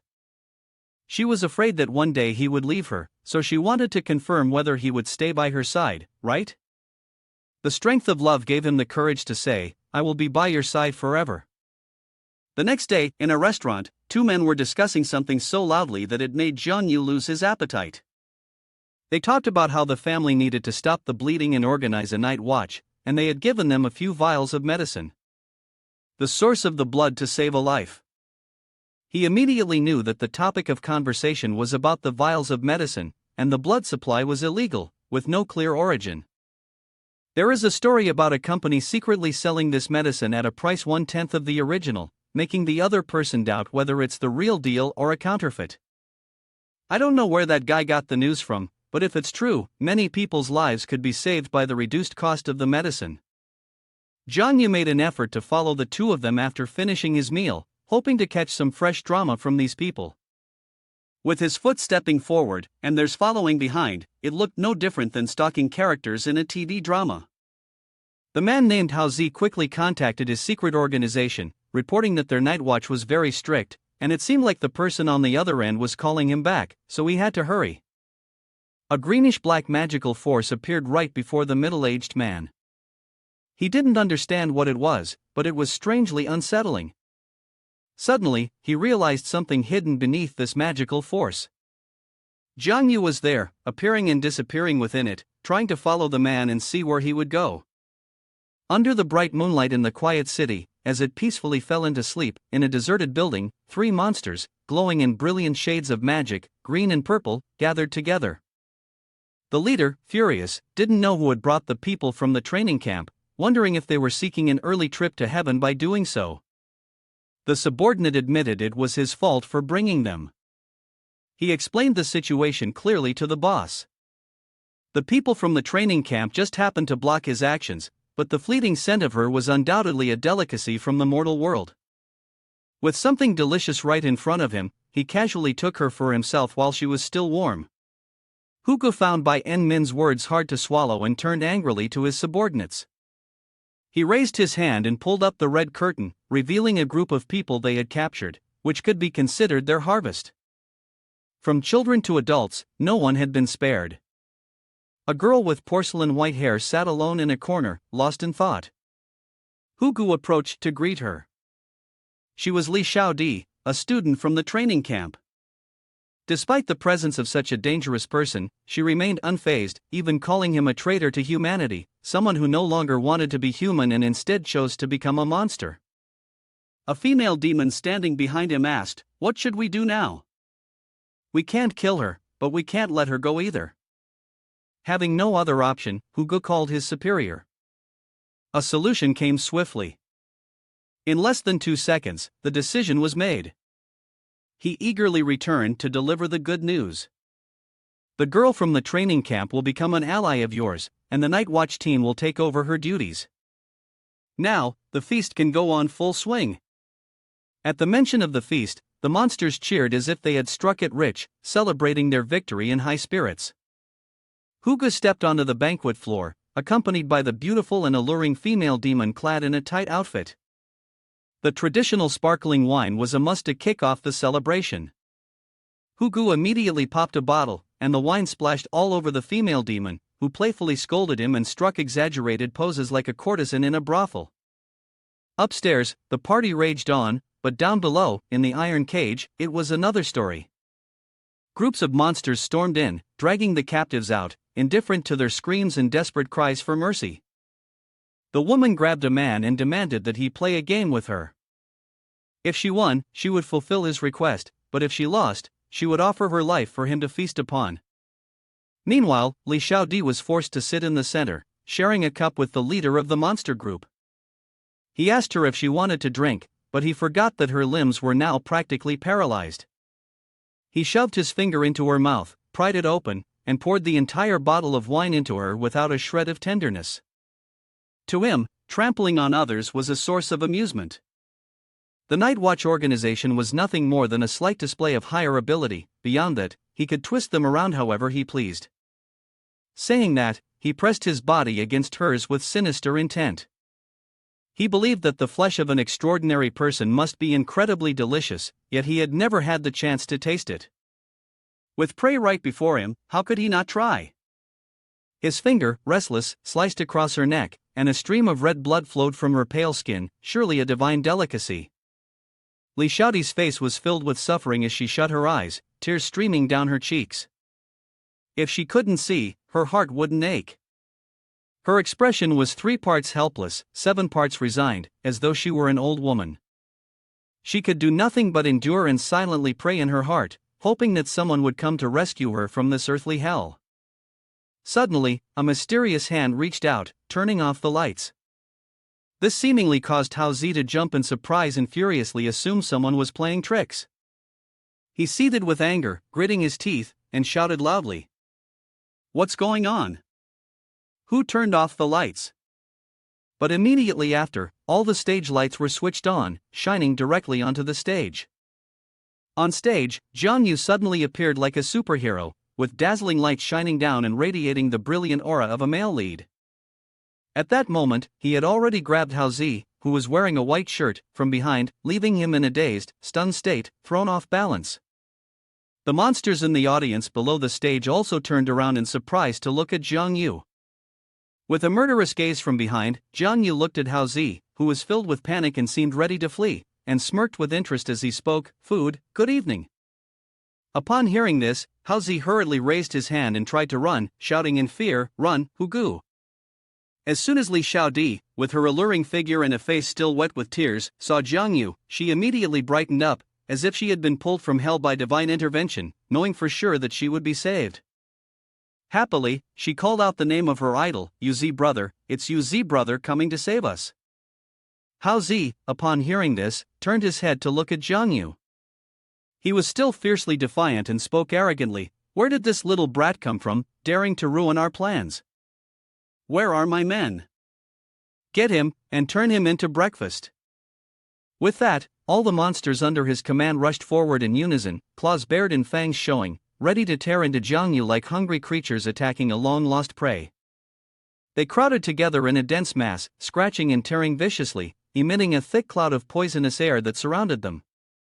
Seeing this, Haozi thought victory was in his grasp, and he smiled smugly, speaking in a taunting tone, "Humph, let's see how crazy you all get."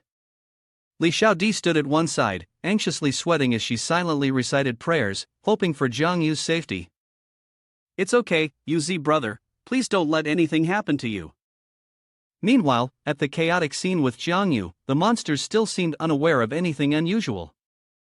The green energy waves were blowing into their bodies. Without hesitation, Jiang Yu made a swift move, his arm sweeping decisively, sending powerful electric currents rippling out like massive tornadoes, knocking all the monsters away.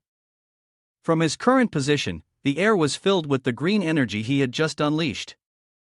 Jiang Yu's eyes were filled with killing intent, his face confident, surrounded by a powerful aura and misty smoke. At this moment, Li Xiaodi rushed forward and directly embraced Jiang Yu. Her face turned red as she looked at him from such a close distance and expressed her feelings. "That's great. I knew with Yu brother's strength, we would definitely be fine." Jiang Yu, caught off guard by the sudden hug, looked at Li Xiaodi with a surprised and awkward expression, then asked, "Li Xiaodi, why are you here too? Did they capture you?"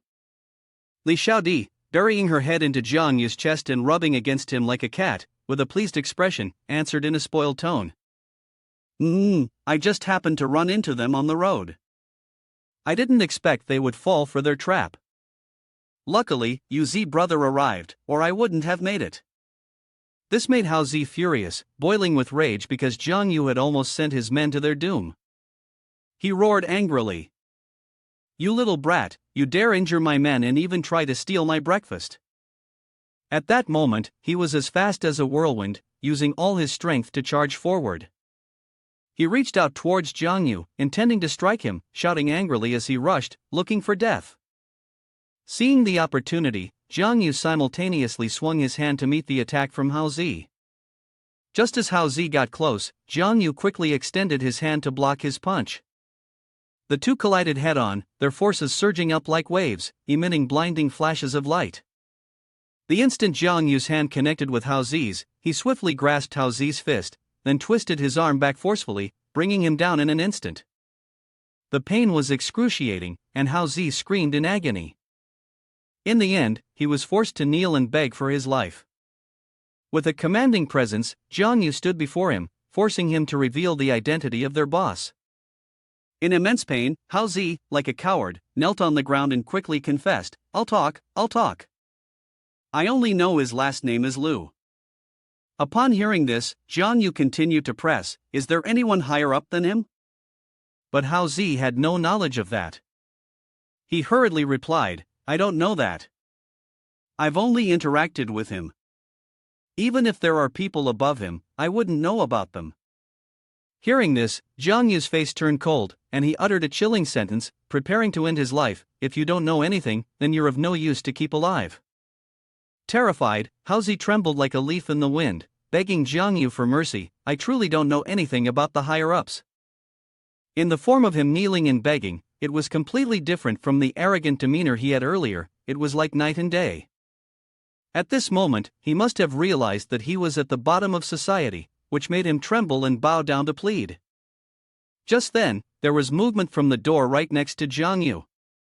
Strange sounds came from that direction, as though someone was about to arrive, which made Jiang Yu slightly startled and pay attention to it.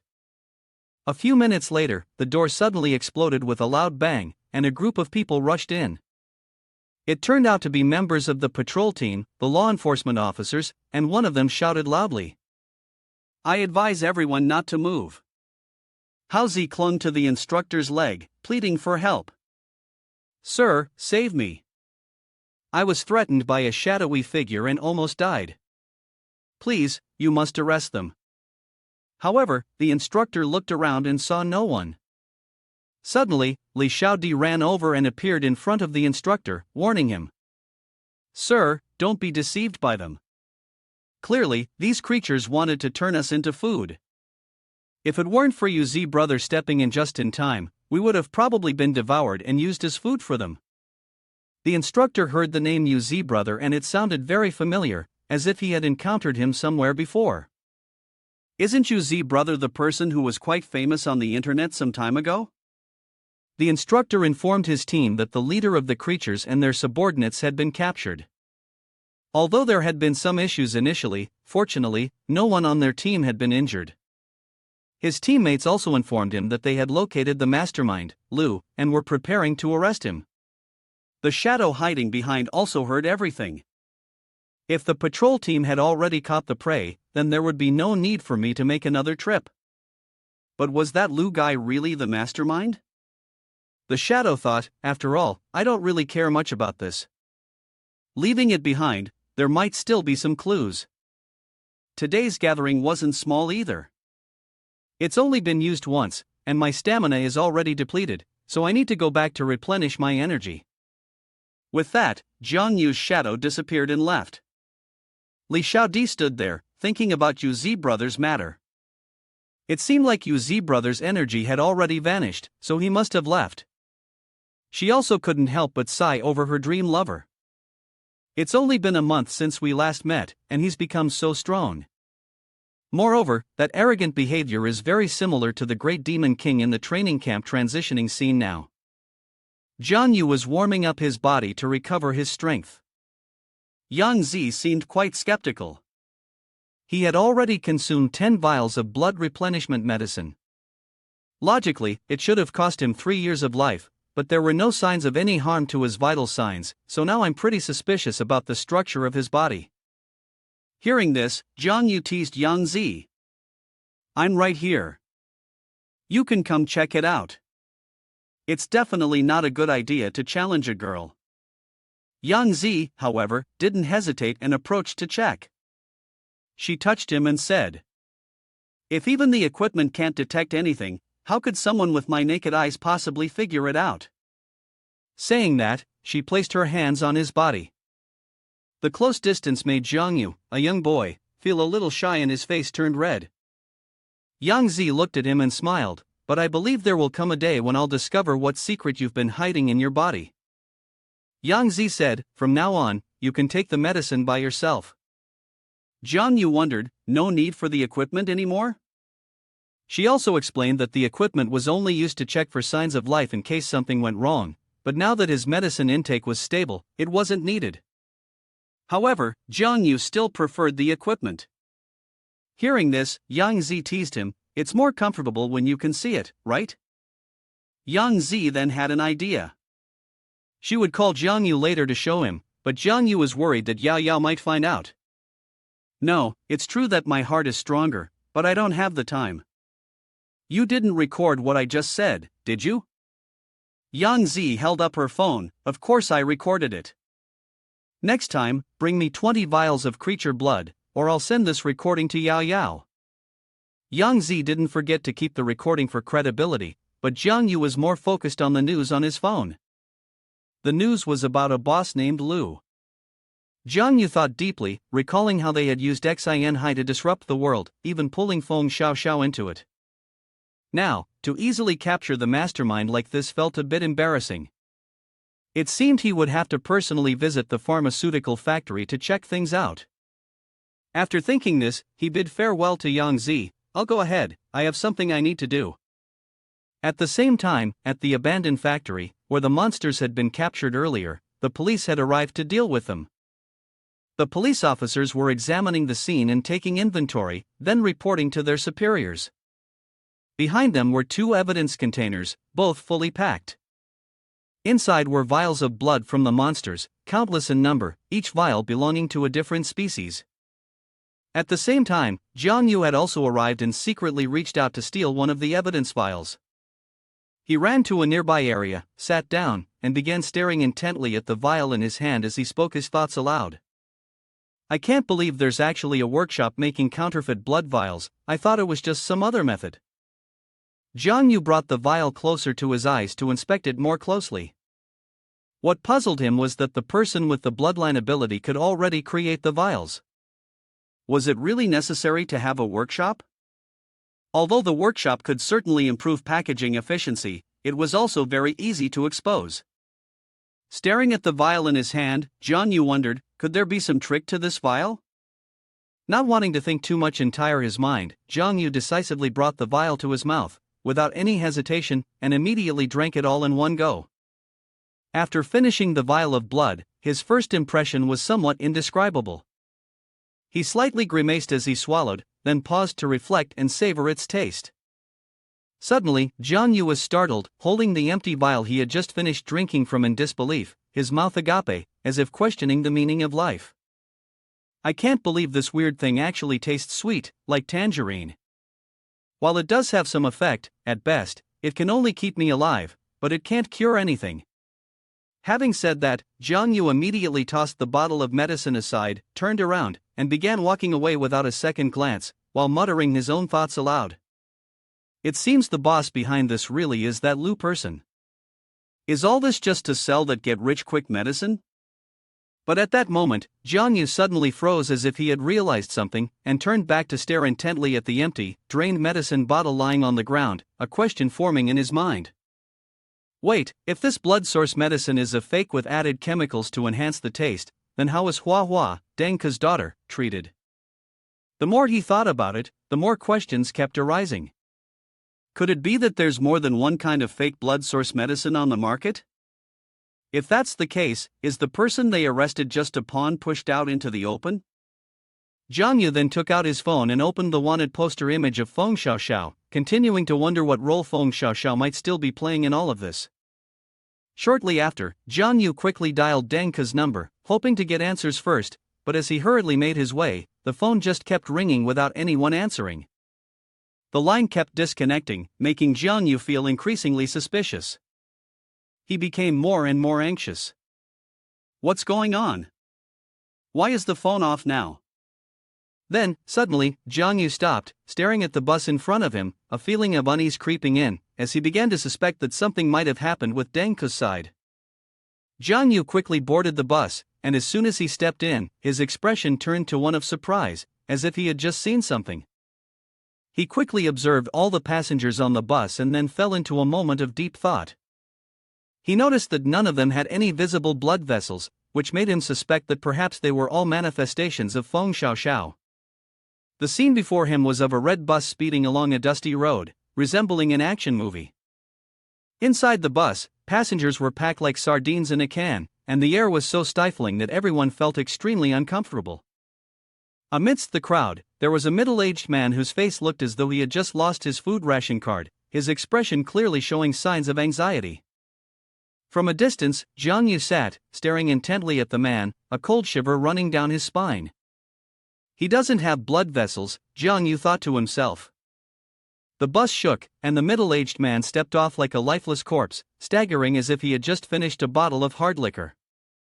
He continued forward with a frustrated expression, his appearance making anyone who looked at him feel nauseous, as though they were seeing a zombie half dead and half alive, which unsettled those around him. Suddenly, a black, round object appeared on the ground, resembling a black hole about to swallow up all light. A strange, eerie glow emanated from it, like a scene from a science fiction film. The man flinched, panic evident in his eyes as he darted them around before shouting out. Then the strangest thing happened, his body gradually began to vanish, part of it turning translucent like a soap bubble about to burst. In just a few seconds, the old, unattractive man transformed into a young man with flowing long hair, wearing a crisp white shirt, though his expression remained as cold as money falling into a drain. Jiang Yu stuck his head up from the black hole, clearly seeing everything. Shape-shifting, huh? No wonder the Night Watch organization couldn't find any clues about him. He walked over to open the door of a room and nonchalantly kicked away some of the scattered items on the floor.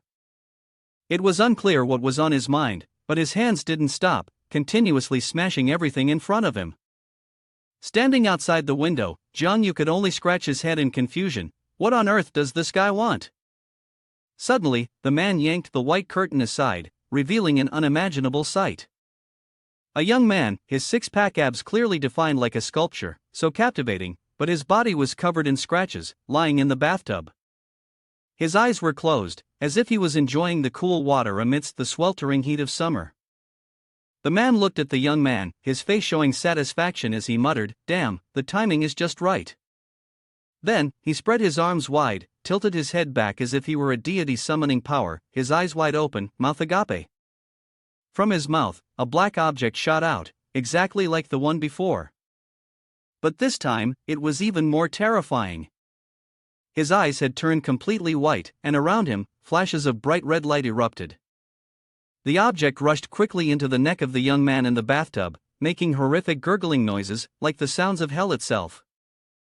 Suddenly, the young man opened his eyes, as if resurrected from death. He shot up as fast as lightning, his body enveloped in a strange red light. He swung his arms back and forth, causing a series of dazzling red rays to appear, with red light explosions surging around him, creating a grand light display. The rays of light collided, emitting a faint popping sound. One of the beams shot out from the spot and sped off in an unknown direction. But he quickly regained control of the force. He dripped a few drops of blood into a small vial and smiled in satisfaction. It's a success. The fresh blood serum. In an area filled with towering, luxurious buildings, a man with green hair, dressed in matching green attire, stood. He wore an elegant green coat and a pair of formal trousers, looking incredibly refined. He gently knocked on the wooden door in front of him. Inside, a face that had begun to show signs of age looked back. It was an older woman with brown hair and blue eyes, dressed simply in a brown outfit. She spoke to the man standing outside. "You're here." The man nodded slightly. Dang, he eagerly ran out to show him. "Uncle, look. This is my new house. It's so beautiful and spacious." The man smiled, seeing how much the little girl liked the new house. It was a pity that her father was away on business, so he had come to help the mother and daughter. "Here, I've brought a lot of delicious water for you." He handed over 2 bottles of water to the little girl. She happily thanked him. Denghi's mother, from the other side, asked if everything had been handled. He nodded gently. "It will be finished very soon." After stepping outside, he tilted his head back to look at the sky, gazing into the distance, and then sighed deeply. Suddenly, a voice echoed, and the feeling of doubt lifted, as if a weight had been relieved. The unexpected voice startled him greatly, causing him to look around frantically, glancing left and right before speaking in suspicion. "Who?" A shadow appeared, and the voice from earlier continued to resonate. Having just read the latest news, young people from the community often bullied university students. In the end, they died due to blood pollution, only to be metabolized in the hands of the students, who also perished because they couldn't withstand the contamination. The shadow of Jian Yu gradually became clearer as he continued speaking. But no one knew that this person had long since died. All of this was nothing more than his own self-scripted performance. His gaze turned even more frightening. The retort, "Your only goal was to obtain their blood to create blood source tubes. Am I wrong?" Every word and phrase pierced into him. He called out loudly, "Dang Ku." The true image of the man appeared, causing him to sigh. "I never thought, after hiding it for so long, it would still be exposed." The face of Deng Ku. He continued to ask Jian Yu, "When did you start suspecting me? Was it when we first met in the Eastern Zone too, or was it earlier?" Jiang Yu quickly countered, "I had suspicions when Hua was contaminated by the bloodline, and during that time in the Eastern Zone too, you were the first to arrive at the scene." He shrugged slightly, "Is that so?" "At that time, I was still focused on the creature surrounding me, trying to attack me. Turns out, I couldn't fool you." Jiang Yu shouted angrily, "No, although I had doubts, I never truly believed it was you. Deng Ku, you shouldn't be like this. What exactly happened?" Deng Ku lowered his head in acceptance. "Indeed, I'm not that kind of person, but when the image of my family flashed in my mind, I was engulfed by that blinding red aura." He screamed, "Even if I become a monster, what's there to regret?" A Susanna body was charging toward him, delivering a fiery punch filled with immense power. Jiang Yu barely managed to block the blazing punch, his body swaying and instinctively falling backward. The collision of their powers was truly terrifying. He advised the man in front of him to surrender to the Night Watch organization to receive leniency from the law, or else things would escalate. But the man scoffed at that organization. If that organization could really help me, do you think I would be putting on this show of fighting like this? As he spoke, he kicked at Jiang Yu, but luckily, Jiang Yu managed to leap out of the way just in time. His family, his wife and daughter had all been subjected to the torment of bloodline contamination. There was no cure except for the use of a bloodline treatment tube, but he didn't have the luxury to afford such a thing. The only way left was to use fresh blood from a healer to prolong their lives. At this point, tears fell from the man's eyes. As he attacked relentlessly, he couldn't bear the thought of watching his wife and daughter die right before him. It was too agonizing. He had to protect them at all costs. No one could stop him, not even him. The blow that landed created a huge shockwave. He had blocked his opponent's deadly strike. The words spoken were a tangled web of truth and lies. He couldn't believe they were real. So what exactly is the house? It seemed like he had struck a nerve, for the man's face showed signs of hesitation, sweat dripping down his face. Jiang Yu had uncovered the dark truths behind H's theatrical performance. The house wasn't cheap at all, and from selling the medicine, a great deal of money had been made. His words were clearly fabricated. The family was just an excuse to cover up his own actions. The expression on his face showed clear anger and disdain for the deceitful man in front of him. Evil power red clashed with evil power blue. He believed the man craved money, power, and fame, not the well-being of his family. His cunning tongue was contemptible, but what was even more contemptible was the insatiable greed of someone willing to use their wife and children as shields for their own wicked intentions.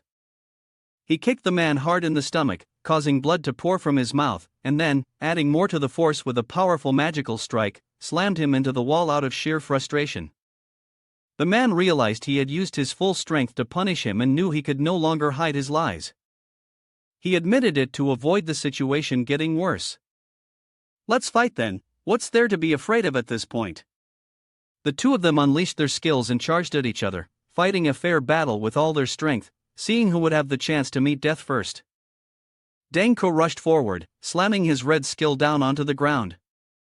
However, his attack was blocked by Jiang Yu, who created an X-shaped gesture with his hands, causing Dengko to look extremely displeased. Dengko shifted his attack to the side, intending to corner Jiang Yu. Previously, he had actually managed to make Jiang Yu change his direction, so Dengko looked visibly pleased. Dengko leapt up, preparing to send Jiang Yu off. His monsters wrapped around like tentacles, attacking Jiang Yu. They were both large and numerous, making it quite difficult for Jiang Yu to dodge the onslaught. Thinking he had the upper hand, Dengko sneered, "What's wrong, Yuzi? Is this all you've got?" The shadow species at the upper level is nothing more than this. His eyes gleamed with excitement and a hint of malice. The situation was tense, with Dengko's monsters almost piercing through Jiang Yu's shadow. Jiang Yu quickly raised his hand to block. The monsters coiled around Jiang Yu's sword like snakes. Once they got a hold of one of his hands, Dengko yanked his monsters, swinging Jiang Yu around as if playing a game. Suddenly, a cloud of red smoke obscured Dengko's vision. He withdrew his monsters and looked around, his eyes darting nervously, before asking about Jiang Yu's whereabouts since he couldn't see him. At that moment, Jiang Yu appeared from behind him, like a sudden ambush. However, to his surprise, Jiang Yu's attempt at a sneak attack was still noticed by Dengko, as if he had eyes on the back of his head. Dengko crossed his arms, watching Jiang Yu, who was momentarily blinded, and mocked him for being naive. "I only exposed a slight opening, and you've already fallen for it." Dengko said he understood Jiang Yu too well, from his moves, his methods, and his fighting habits. He was completely clear about it all. Dengko arrogantly believed that if he wanted to kill Jiang Yu now, it would be as easy as flipping his hand. However, that wasn't the case yet. He didn't know who was superior to whom. Jiang Yu smiled dangerously and said, "The one being deceived is Dengko." Then, he told Dengko to look at his feet. Dengko was shocked, momentarily frozen by Jiang Yu's words. He was slightly disoriented by the current situation. He was struck by a bolt of green lightning, despite trying to defend himself. Denko was sent falling down to the Shadow Realm level. Although somewhat confused, Denko still had to maintain his pride. You think falling into the Shadow Realm will let you defeat me? What nonsense is that? Denko couldn't see Jiangyu, but he shouted loudly, "You think that if you hide in the Shadow Realm, I won't be able to find you? I'm from the bloodline, even if I can't see you, I can still smell the fresh blood in your body." His red techniques slashed aimlessly through the air. After hearing his yelling for a while, Jiangyu appeared through the smoke in front of Denku. "Indeed, you understand my fighting style very well," Jiangyu said. He raised his sword confidently, positioning himself in a way that would guarantee a hit on the person in front of him. At the same time, he wanted to remind him that this was the Jiangyu of the past. The current Jiangyu had undergone training under Xin Hai and had long since transformed. When dealing with Denku, he didn't even need to resort to sneak attacks. Mocked and irritated, Denku charged forward as if he didn't care if he saw the sun the next day. He criticized Jiangyu for his arrogant words and looked down on his shadow seed, yet still wanted to challenge his bloodline head-on. Jiangyu, having just learned the speed technique, instantly appeared right in front of Denku, daring him to face it. And so the two of them rushed at each other, looking like water and fire from a tube of toothpaste. Seeing that he was losing the advantage, Denku became frantic. If physical strength was not up for debate, then the shadow seed could not suppress him. This was when Denku's eyes widened in realization. Jiangyu's sword turned from green to red, slicing into his monster. That was the power of the bloodline. Denku screamed like a pig being slaughtered. He was knocked down by Jiangyu with a single green move. The previous strike had injured Denku's hand, making him clutch his arm. After that, Jiangyu's sword continuously swept across his chest, then like a snake, it coiled around his leg, as sharp as a sword, slashing through his entire body. At this moment, Denku's limbs were severed, lying helplessly on the ground. He coughed up blood, his eyes glazed over as he struggled to say, as expected of Brother Yuzi. "I thought that after gaining power, I would have a chance, but this is fine too, at least I'll die at Jiangyu's hands." He urged Jiangyu to finish him off, much to Jiangyu's surprise. Jiangyu looked at Denku lying on the ground, speechless, unable to say a word. Denku taunted, "You can't bring yourself to do it?" At this point, Denku confessed his crimes. In fact, the pollution of Huahua's bloodline and that of her mother was caused by him. This revelation shocked Jiangyu, and it seemed to make him recall his own sins, causing him to sigh deeply. Denku explained that he had brought a fragment of a person's blood home. From that day on, the contamination of the bloodline slowly infected them. They had originally been a happy family of 3.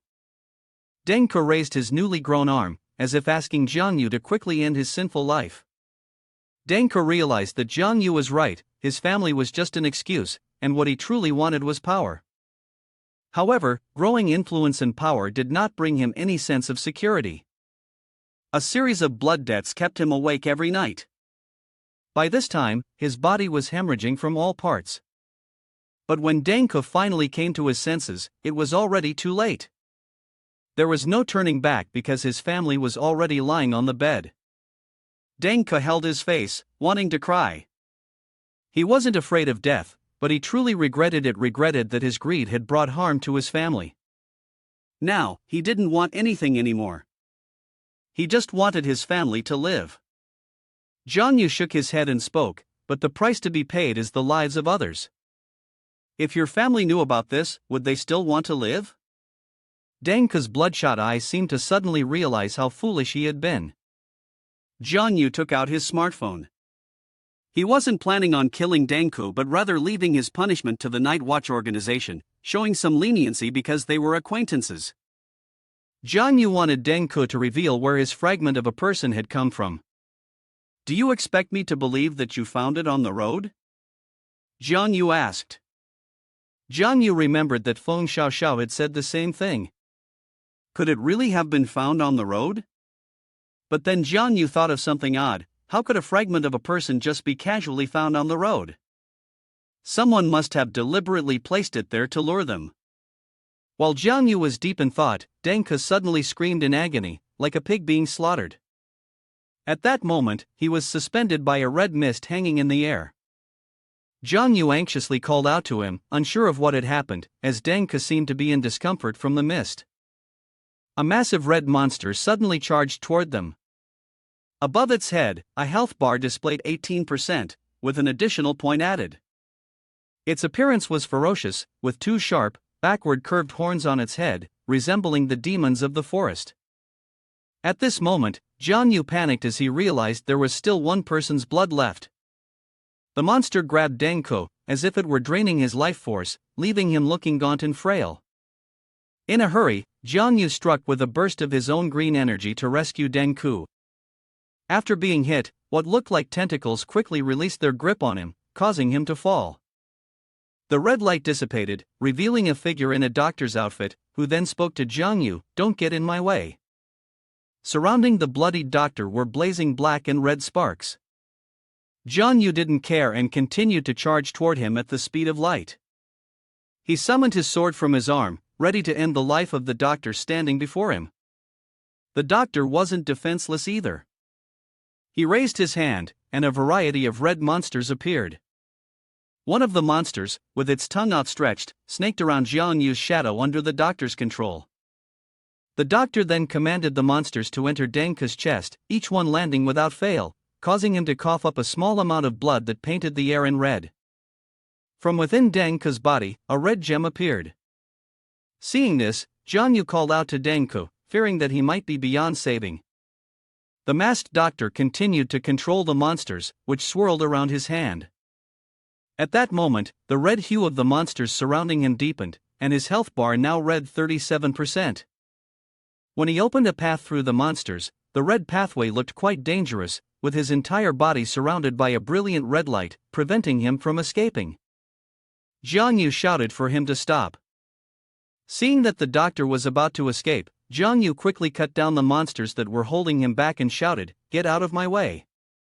His sword technique surged like flowing water, sending the red monsters flying into the sky. Immediately, Jiang Yu shot out spider silk like Spider-Man. The thread hit the mask, causing it to fall off. The face hidden behind the mask surprised Jiang Yu. It was Zhao, the doctor, with a gentle face and glasses, though not particularly charming. Zhao stood in front of Jiang Yu, surrounded by a massive green aura, watching him with a suspicious look. His face was half shadowed, half lit, and he asked, "Do you know me?" Jiang Yu remained on guard, his sword held silently in his hand, unsure how to respond. Two red monsters, horrifying in appearance, had returned behind Zhao. Zhao, not wanting to fight, reminded Jiang Yu, "You and Deng Ke have already talked things over. I've given you both time, and now, you'd better withdraw as though you were never here." The two red, six-packed monsters seemed ready to attack if Jiang Yu refused to leave. Jiang Yu, however, refused to back down. He didn't want to let the mastermind behind all of this off so easily. Zhao put on an innocent, guilt-ridden expression, his white doctor's coat fluttering in the wind as he said, "You're mistaken. Everything about eliminating people and poisoning was done by Deng Ke. I didn't do anything." Jiang Yu saw him brushing off all his sins, which felt as sharp as biting into a chili pepper. "What do you mean you didn't do anything? Who was it that gave Feng Xiaoxiao and Deng Ke the fragment of a person's blood?" Jiang Yu gripped the sword tightly in his hand, thinking that Deng Ke and Feng Xiaoxiao were just pawns in his game. He had exploited them, causing repeated contamination of the bloodline system. Jiang Yu raised his sword and interrogated Zhao, "Doctor, you dragged innocent people into this, transforming them into creatures. To acquire more creature samples, you conducted the blood wastage research. Am I wrong, Zhao Doctor?" "You're being questioned with the sword pointed at your face." Zhao Doctor, who had been caught at his core, no longer wore a fake smile. He immediately turned hostile and ordered the monsters to attack Jiang Yu for knowing too much. The massive monsters charged forward at his command. Seeing this, Jiang Yu prepared for battle. Two monsters rushed at Jiang Yu, only to be swiftly dealt with by him. Afterward, Jiang Yu appeared behind Zhao Doctor, leaving him dumbfounded. Jiang Yu had intended to strike from behind, but Zhao Doctor's monster had appeared just in time to block his attack. Zhao Doctor raised his hand in praise. That was quick. It seems you didn't use all your strength when you fought Dengko, but still, it's not enough to make me take you seriously. As he finished speaking, the monsters around him became even more terrifying, their redness intensifying. To Zhao Doctor, Jiang Yu's actions were nothing more than a death wish. Zhao Doctor's monsters, like two fire snakes, attacked Jiang Yu's shadow, and he screamed in agony. Jiang Yu was forced back, unable to believe that he had been struck so hard that it made a sound, but he quickly regained his composure and charged forward to attack Zhao Doctor. He moved like a flash of lightning. Jiang Yu quickly closed the distance to Zhao Doctor, rushing towards him, shouting, "You're the one looking for death." Zhao Doctor was surrounded by monsters that acted as his shield. He watched Jiang Yu through half-closed eyes, looking at him through the lens of his glasses. Zhao Doctor raised his hand, and the monsters charged at Jiang Yu. Seeing this, Jiang Yu thought he was going to play the same game of hide and seek as before. He lightly jumped into the air, and Zhao Doctor also made a move with his hand to flee. The monsters, now glowing with red light, were also tinged with pink lightning. Seeing that Zhao Doctor wanted to escape, Jiang Yu tensed up and sprang into action. Jiang Yu rushed forward, slashing continuously. His shadow seemed to be able to split into multiple figures, as if he had mastered a cloning technique. Then, Jiang Yu launched an energy sphere at Zhao Doctor. The ball of green energy flew toward him, and as it reached Zhao Doctor, it expanded like Spider-Man's web, the green strands ensnaring his hands. "Now, let's see you try to escape," Jiang Yu sneered. "Even if he grows wings, he won't be able to fly now." Though Zhao Doctor's entire body was protected by the red monsters, Jiang Yu still activated his deadly technique, striking him as if cutting through an egg with knives. The red monsters, under the impact of Jiang Yu's strike, were gradually cut apart. The monsters, writhing in pain, couldn't protect Zhao Doctor anymore. Seizing the opportunity, Jiang Yu punched straight into Zhao Doctor's chest, causing him to cough up a bowl of syrup. His gaze was dark, full of rage. Zhao Doctor, who had been enduring the assault, finally couldn't hold back and exploded. He shouted, "Go!" His body glowed a fiery red, and a massive surge of power erupted, sending Jiang Yu flying 800 meters away. Though now just a shadow, Jiang Yu still felt the sharp pain as the strike hit him, his throat spasming painfully. Zhao Doctor straightened his tie and warned Jiang Yu. "I admit I underestimated you, but sadly, you are still no match for me." Jiang Yu raised his hand to his mouth, wiping it as he sneered. "Oh really?" Then he raised the pink stone in his hand, which he had swiftly snatched from Zhao Doctor's chest, and asked him, "What if I don't have this?" Zhao Qi's expression changed. He quickly touched his chest and hesitated, replying to Jiang Yu.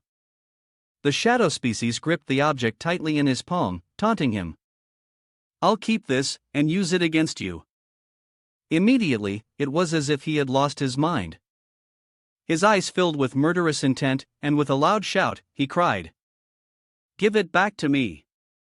Several bright red tendrils shot out from behind him as he moved, with sharp, dagger-like tips that could kill a man in an instant. However, every attack was completely blocked by the shadow. He darted to Zhao Qi's side, and, as Zhao Qi stared in shock, Jiang Yu once again taunted. "Want it?"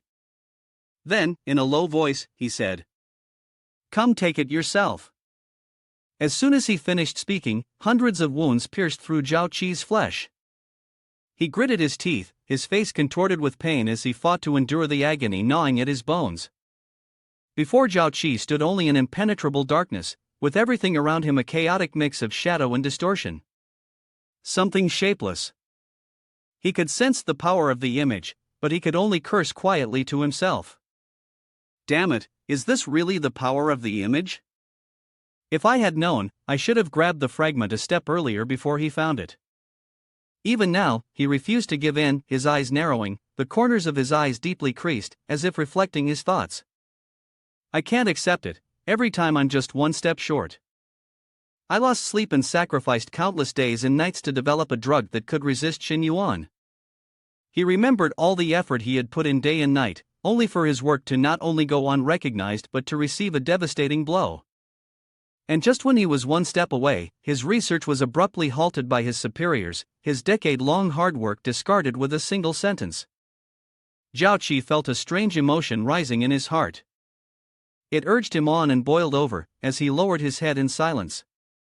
His mind kept repeating that he was unwilling, that he was desperate, that he hated it, and that he couldn't just fail like this.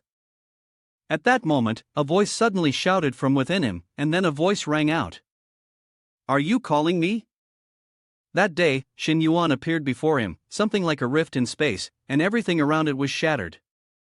Deep inside the rift, there were several mysterious streams of bright red light. Then it gave him a fragment of a person's blood.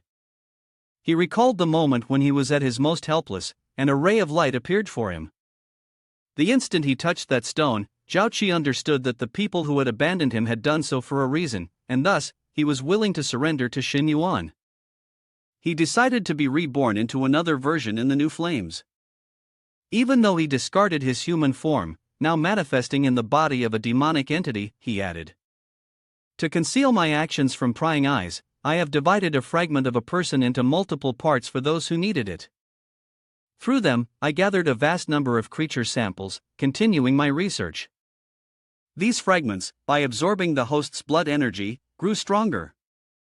He had committed countless crimes, which he believed were achievements that he alone recognized. In the end, I was able to reclaim all the fragments of a person's blood, standing at the pinnacle of this world. Suddenly, Zhao Qi's body stiffened.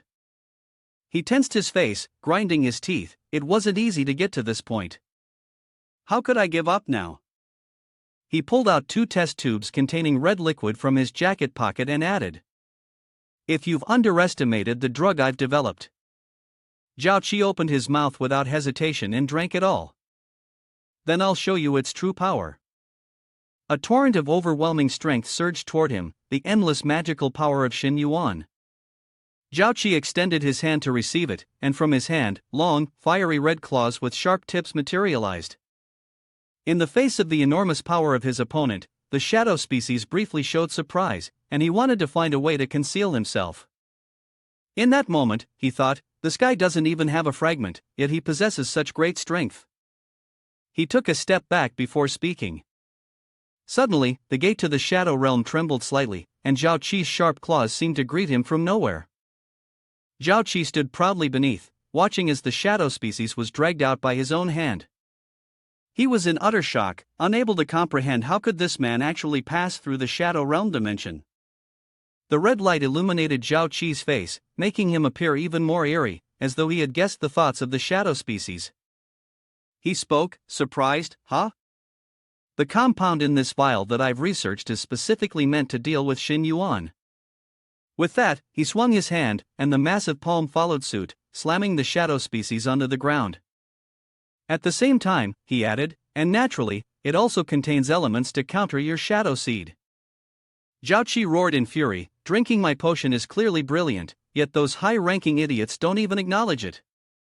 He began to grow even more ruthless. The shadow species was gripped tightly by the hand, continuously slammed to the ground with extreme force, leaving no time to breathe. In the face of death, he shrank, his gaze bloodthirsty like a wild beast, his face cracking with red lines like blood veins. His voice rumbled, carrying countless malicious intentions. "What's all this talk about causing horrific pollution to the human body? It's all nonsense. If you want to talk pollution, aren't the transcendent beings the same? My vial can activate power greater than that of the transcendent." Zhao Qi suddenly clasped the shadow species in his palm, toying with it as though playing with an ant. He tossed the opponent far away, laughing loudly. "And this is the proof." Back in the real world, his back slammed against the wall, and his body ached to the point of paralysis. After the shattering, it seemed like he had ascended to the altar to gaze at the naked chicken, but fortunately, the shadow species struggled to sit up. His body was covered with numerous large and small wounds. He hesitated, muttering to himself, "No, after fighting several continuous battles, my energy is nearly depleted." He looked over at Zhao Qi, who was completely enveloped in flames. He landed gracefully on the ground, both hands conjuring two spheres of magical power, not even a speck of dust on him, let alone any injuries. The shadow species felt disheartened as the other's combat strength continued to rise. Am I really out of options? Zhao Qi furrowed his brows, looking at the other, who was lamenting. Is my transcendent path going to end here? The shadow species clutched his injured arm. When he saw Zhao Qi extend his hand, he looked up and said, "Hand it over, and I won't have to make a move." Driven to a dead end both figuratively and literally, he silently lowered his head. After several minutes of mental struggle, he reached into his shirt and finally yielded. The shadow species pulled out a large red stone, bigger than his hand, a fragment of a person's blood. The other let out a cold snort, looking satisfied. That's more like it. But as Zhao Qi reached out, the shadow species played the cat and mouse game. He quickly retracted his hand, then narrowed his eyes, determined. I'd rather die than hand it over to you. Yet, true to the role of the protagonist, he caught Zhao Qi off guard with his next move. He placed the fragment into his mouth, his throat moved, and it seemed like he had swallowed it whole. Zhao Qi immediately turned pale, sweat pouring down like a torrential rain. He was at a loss for words, stunned. You've gone crazy. At that moment, the shadow species felt the discomfort brought on by a fragment of a person's blood from within and collapsed to the ground, coughing violently. Zhao Qi maintained a calm expression, his face icy cold, speaking with an air of superiority. The danger of fusing with a fragment of a person was immense, swallowing it directly was a sure way to court death. Then, he extended his hand, and suddenly a wave of heat surrounded him, a faint light materializing. He was 3 parts helpless, 7 parts like a prophet. Forget it, after all, I am a doctor. He then showed his compassionate side and spoke to him. I will generously release you from this suffering as soon as possible. As soon as he finished speaking, the shadow species' entire body seemed to be sucked into something. He grimaced and frantically waved his hand, feeling the magical force of the blood fragments suddenly dissipate. Zhao Qi's eyes widened in shock, he could no longer maintain the calmness he had before. His shoulders trembled, and he was filled with panic. How could he not sense the presence of the fragment anymore? Finally, like someone hiding their skill, the corner of the shadow species' mouth slightly lifted. He smiled smugly, swallowing with a slight choking sensation. It's much better now. Then he stood up, nodded in satisfaction, and remarked that the taste wasn't bad, somewhat resembling dragon fruit. Zhao Qi was immediately enraged. He extended his claws and tried to act calm. Do you think a fragment of a person is food? After the stone was sealed, the wounds on his body were significantly healed, and his strength also improved. He raised his hand to gather energy and smiled triumphantly. Then, both of them struck at each other. The impact caused a huge explosion, and the surrounding area was filled with either smoke or dust, a complete chaos. The towering figure of the shadow species gradually appeared through the smoke. He suddenly spoke, "It seems you don't know that creatures are the food of shadow species." His steps carried immense power, each one causing the earth and rocks beneath to shatter. Along with the force he emitted, he flexed his own knowledge, and a fragment of a person's blood that Mr. A. Ching had long desired had been completely absorbed by me. Not only his strength, but his external appearance also changed. His physique grew taller, with solid, muscular arms. His hands seemed as if they had been fitted with giant curved blades, ready to sever anything that approached with malicious intent. Zhao Qi's inner world collapsed in an instant. His eyes widened, showing nothing but the whites of his eyes, mixed with bloodshot veins. Sweat poured down like a waterfall, and his sense of his brain's hemisphere gradually numbed. Zhao Qi bent over, looking at his hands, murmuring, "Impossible, this can't be happening." He laughed, and more than anyone, he knew this was a self-mocking laugh. I've done so many things, and in the end, I was made a fool by you. Are you joking? He screamed, his face tilted towards the sky. At that moment, something like test tubes emerged from his throat and slowly began to crawl out. The tubes fell to the ground and shattered into 2 pieces, making a piercing, sharp sound. From there, another entity began to emerge, or rather, a monster with a massive, slimy appearance, its body scattered with various other parts such as eyes and mouths, haphazardly placed across it. It let out a few growls, kill, kill, before moving towards him. The obsession and malice of Zhao Qi were still present, now taking on a new form. Zhao Qi, with his monstrous shape, rushed forward, his dark red form as intense as blood, aiming to capture the shadow species. However, despite his increased size, he could not match the speed of the other. He tried desperately to keep up with the movements of the shadow species, but all he saw was a flash of black streaking across his vision, the shadow species swiftly dashing forward, tearing through anything in its path. Confident in his own speed, he smirked to himself. After absorbing a fragment of a person, his speed and reactions had greatly improved. He then lifted his gaze to evaluate the grotesque monster, and moreover, he could feel the blood running within it, anticipating its every move. As the shadow species gleamed with confidence, its cloak fluttered with its movements, enhancing its already striking appearance. He drew both his large swords, running in a straight line, and declared, "Let me try using a sword." With that, the red tendrils of his opponent were severed by the shadow species. The sword seemed to act like a magnet, pulling the drops of blood from the wounds of his foe. The shadow species was exhilarated, licking the edge of its blade as the fresh taste of blood quickly filled its mouth, not forgetting to remark, "Interesting, this sword has a blood-sucking effect." Then, standing before Zhao Qi, he saw the monster gritting in pain, blood still dripping from its wounds, and he felt an overwhelming excitement.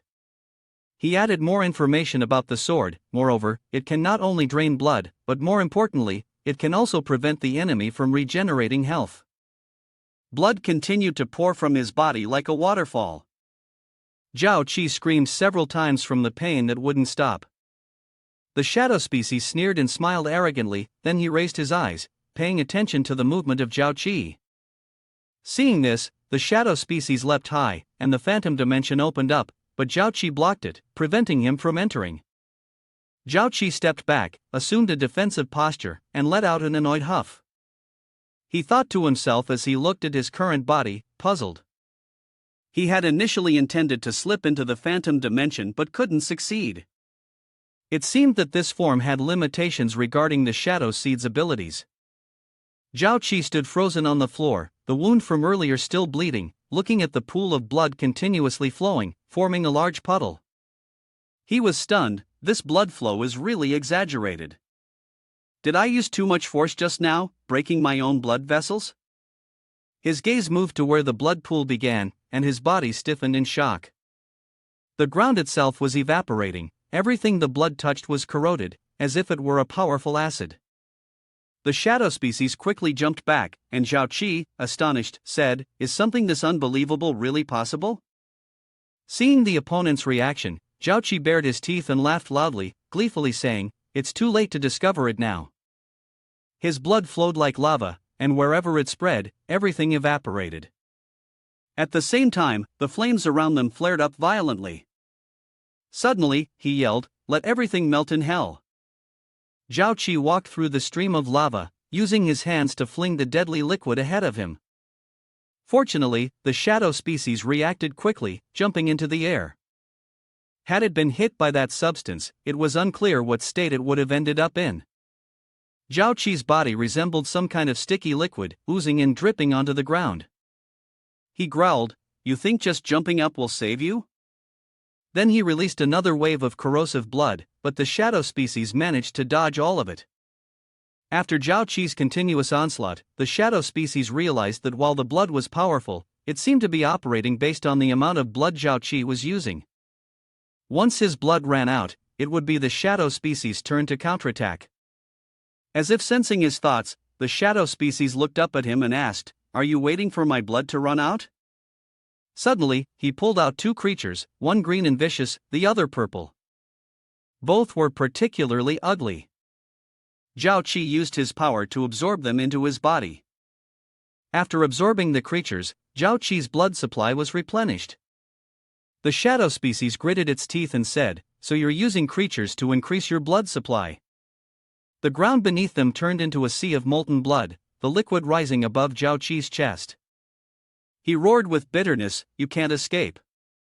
My hellish blood will keep devouring your flesh and blood, spreading endlessly. Outside, chaos still reigned. Zhao Qi grinned, saying, and the Night Watch organization is still using all their strength to deal with the prey I've released. By the time they realize what's happening, it'll be too late. The road outside was drenched in a blood-red hue, and everything it touched instantly evaporated into smoke. Zhao Qi Yang, feeling triumphant, said, first, it was the street, then the entire area, and now even Xian Hai is submerged by my blood. Even if you kill me, it's useless, the blood will still devour everything. The more he spoke, the more smug he became, laughing victoriously, while he could only watch everything unfold. The expression of the shadow species darkened further, and it remained silent. Moments later, he jumped into the pool of blood beneath his feet and vanished within it. Zhao Qi stared in disbelief, his mouth agape. He muttered, has he gone crazy? How could he jump into the blood himself? Then, his gaze shifted, frozen for 5 seconds at the scene before him. It was something he had never witnessed. The blood water began to boil. From beneath the surface, the shadow species slowly emerged, surrounded by a terrifying source of magical power mixed with a few drops of blood. He stood stunned, unable to accept it. How could he possibly burn his own blood to boil my blood? At that moment, Zhao Qi collapsed, helplessly shouting, is this even possible? Like a flash of lightning, he charged forward, running his hand over the blade in his grip, his eyes gleaming like a predator on the hunt as he said, it's time to end this. A red liquid shot up, enveloping his body. Amidst the mass of liquid, a voice rang out, Zhao Qi, with a smile, has managed to push my bloodline fragment to this extent. Truly, it's quite a surprise. His eye sockets were pitch black, staring fixedly at the shadow species rushing towards him, grinning wickedly, your blood can't burn forever, but mine is endless. In the end, I'll be the one who wins. Now, in his eyes, a blood-red gleam appeared, and 2 fangs protruded from his mouth. The shadow species charged forward, locking eyes with him. Zhao Qi extended his claws and shouted loudly, surrender your life. He was not shaken by his opponent's actions, flying straight towards him. The two collided, and the surrounding air shattered to both sides, everything nearby breaking apart under the overwhelming force. Blood splattered outward, and the wicked red light grew stronger, overpowering the shadow species. His blood level dropped to less than 30%. All around was a foul stench, and evil had truly triumphed. Zhao Qi hovered in midair, and a rain of blood poured from the sky, casting a sorrowful and mournful shade everywhere. He curled his tongue and laughed madly. I've won. Do you see? This is my power, no one can stop me, no one. Suddenly, a sword pierced through his heart, fast as lightning, blood pouring out. Before his brain could even process the pain, he didn't understand what was happening and spat out a mouthful of blood. The blue light from the sword reflected on his body. Zhao Qi turned his head weakly and questioned him, You actually played dirty? The shadow species Jiang Yu breathed heavily, his body covered in mud and dirt. I am a shadow, if I don't play like this, then how should I play?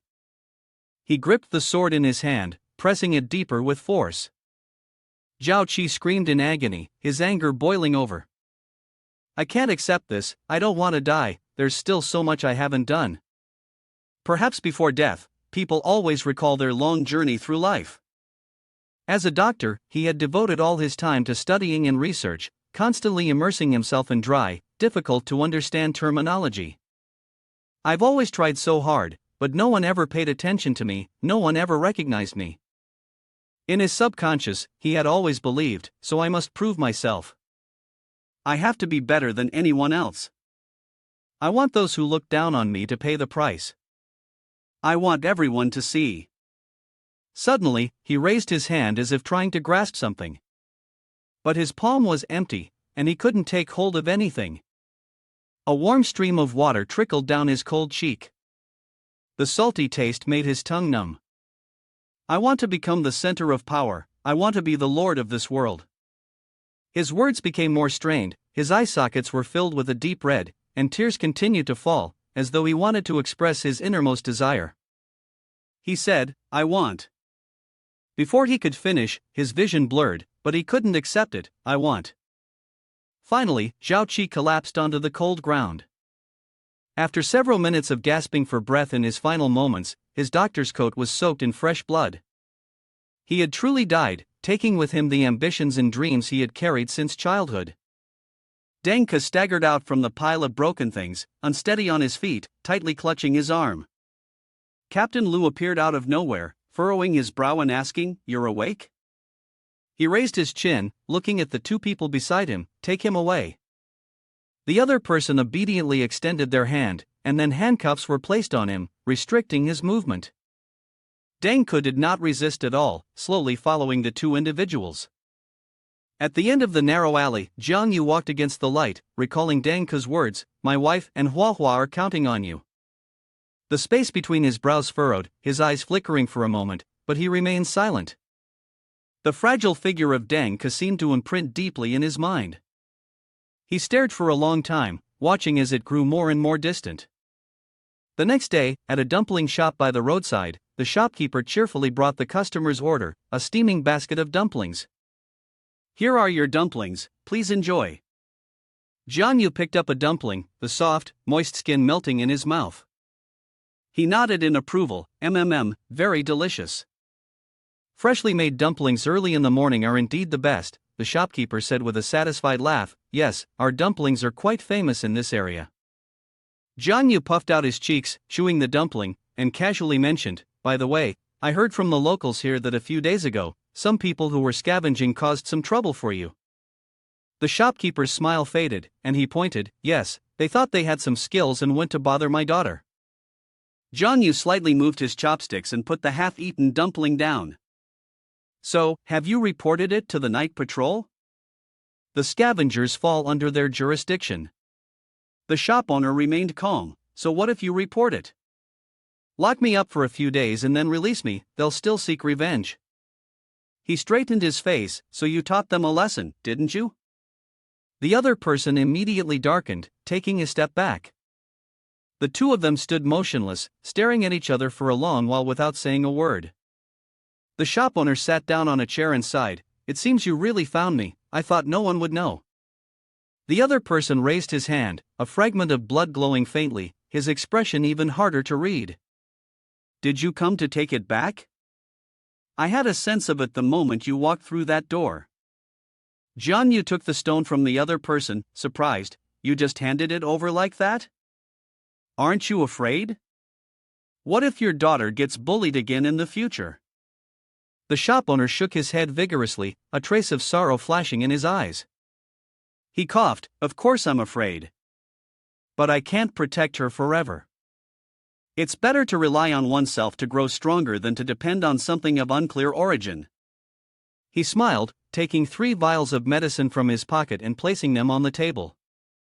"Take these vials, they might help rid you of the contamination inside." The other person hesitated, looking at him. "Aren't you here to arrest me? Aren't you the night watchman of Zhua?" Jiang Yu calmly turned toward the door. "There's no need to do that anymore. You're the last one, the only one who passed the test." His voice was deep, as if carrying a trace of warmth with it. Uncle's eye sockets burned with emotion as he broke down in tears. Seeing the scene before him, Jiang Yu couldn't hold back his own tears. Looking at the people lying motionless not far away, Jiang Yu couldn't understand why this was happening. Before him were images of Uncle Li, Captain Lu, Fat Lu, and everyone else who had been attacked to the point of being unrecognizable. Jiang Yu didn't even realize that his voice was trembling, unable to form coherent words. What on earth happened? Suddenly, he noticed something. It was Yao Yao, who seemed to be the least harmed among them. Jiang Yu hurried to move quickly toward her, but before he could reach her, someone who looked exactly like him approached, wrapped his arm around her waist, and flashed a dangerous smile at the person in front of him. Jiang Yu wasn't completely sure, and hesitated, unsure whether this person was truly him. Anxiously, Jiang Yu raised his hand, wanting to grab Yao Yao, as if afraid she would disappear. But how in the world had his hand landed in such a perilous place? At that moment, Jiang Yu realized he was in a life-threatening situation, more dangerous than any mission he had ever undertaken. Jiang Yu's hand remained where it had landed for some time, and Yao Yao, unable to tolerate it, called out his name with a growl before swatting his hand away. But her flushed face was clear proof that she was enjoying it more than she let on. Even so, there was always a price to pay for a hot stir-fry. Yao Yao quickly grabbed a small handful of his hair, her words scolding him, but it was clear that even in anger, she couldn't change her feelings. Jiang Yu, helpless, wanted to explain and free his hair from her grasp, but of course, he didn't get the chance. All he could do was leave behind a pitiful scream as a legacy. Unconsciously, a month had passed. Today was the last day at the Xin High Special Training Camp. Jiang Yu and Yao Yao had graduated with outstanding achievements and were invited to the stage to give speeches. However, Jiang Yu didn't like such scenes, so he secretly sneaked away to have a meal with the chubby one. Afterward, bidding farewell to Uncle Li and Uncle Lu, Jiang Yu and Yao Yao boarded a plane to Beidou, much to Yao Yao's surprise. Jiang Yu drifted off in thought, and seeing him as if he were in another world, Yao Yao asked, "Did a fox spirit steal your soul or something?" Jiang Yu explained, "I was thinking about what Xin Yuan really is in this world." Yao Yao, confused, asked back, "Are you talking about the fragments of Xin Yuan? We already learned about that in class. It's everywhere around the world. Didn't the teacher already explain it?" But what Jiang Yu meant was actually Xin Yuan itself. He had always thought Xin Yuan was some distant corner of the universe, far away from them. It wasn't until a few days ago that he realized Xin Yuan was actually very close. Yao Yao, still confused, asked, "Why do you say it's very close?" Jiang Yu pointed to his chest and said, "It's in everyone's heart." Jiang Yu's serious expression made Yao Yao's heart race, her face turned bright red, but her tone remained composed. "What are you talking about? Why are you suddenly acting so scholarly? Is your head okay?" Jiang Yu smiled it off, saying it was just a feeling. "Just treat it as me joking." At that moment, Yao Yao asked Jiang Yu cautiously, "So, according to you, if one day Xin Yuan bites and swallows me, what would you do?" Unexpectedly, Jiang Yu suddenly clenched his fist. Yao Yao's face, which had just started to return to normal, turned red again, like a tomato. Jiang Yu looked at her seriously and confidently stated that he would rush into Xin Yuan, without hesitation, and fight with all his might to rescue her, even if it meant facing off against himself. Well, there it was. Jiang Yu was flirting like this, how could any girl resist? "I'm scared of you now."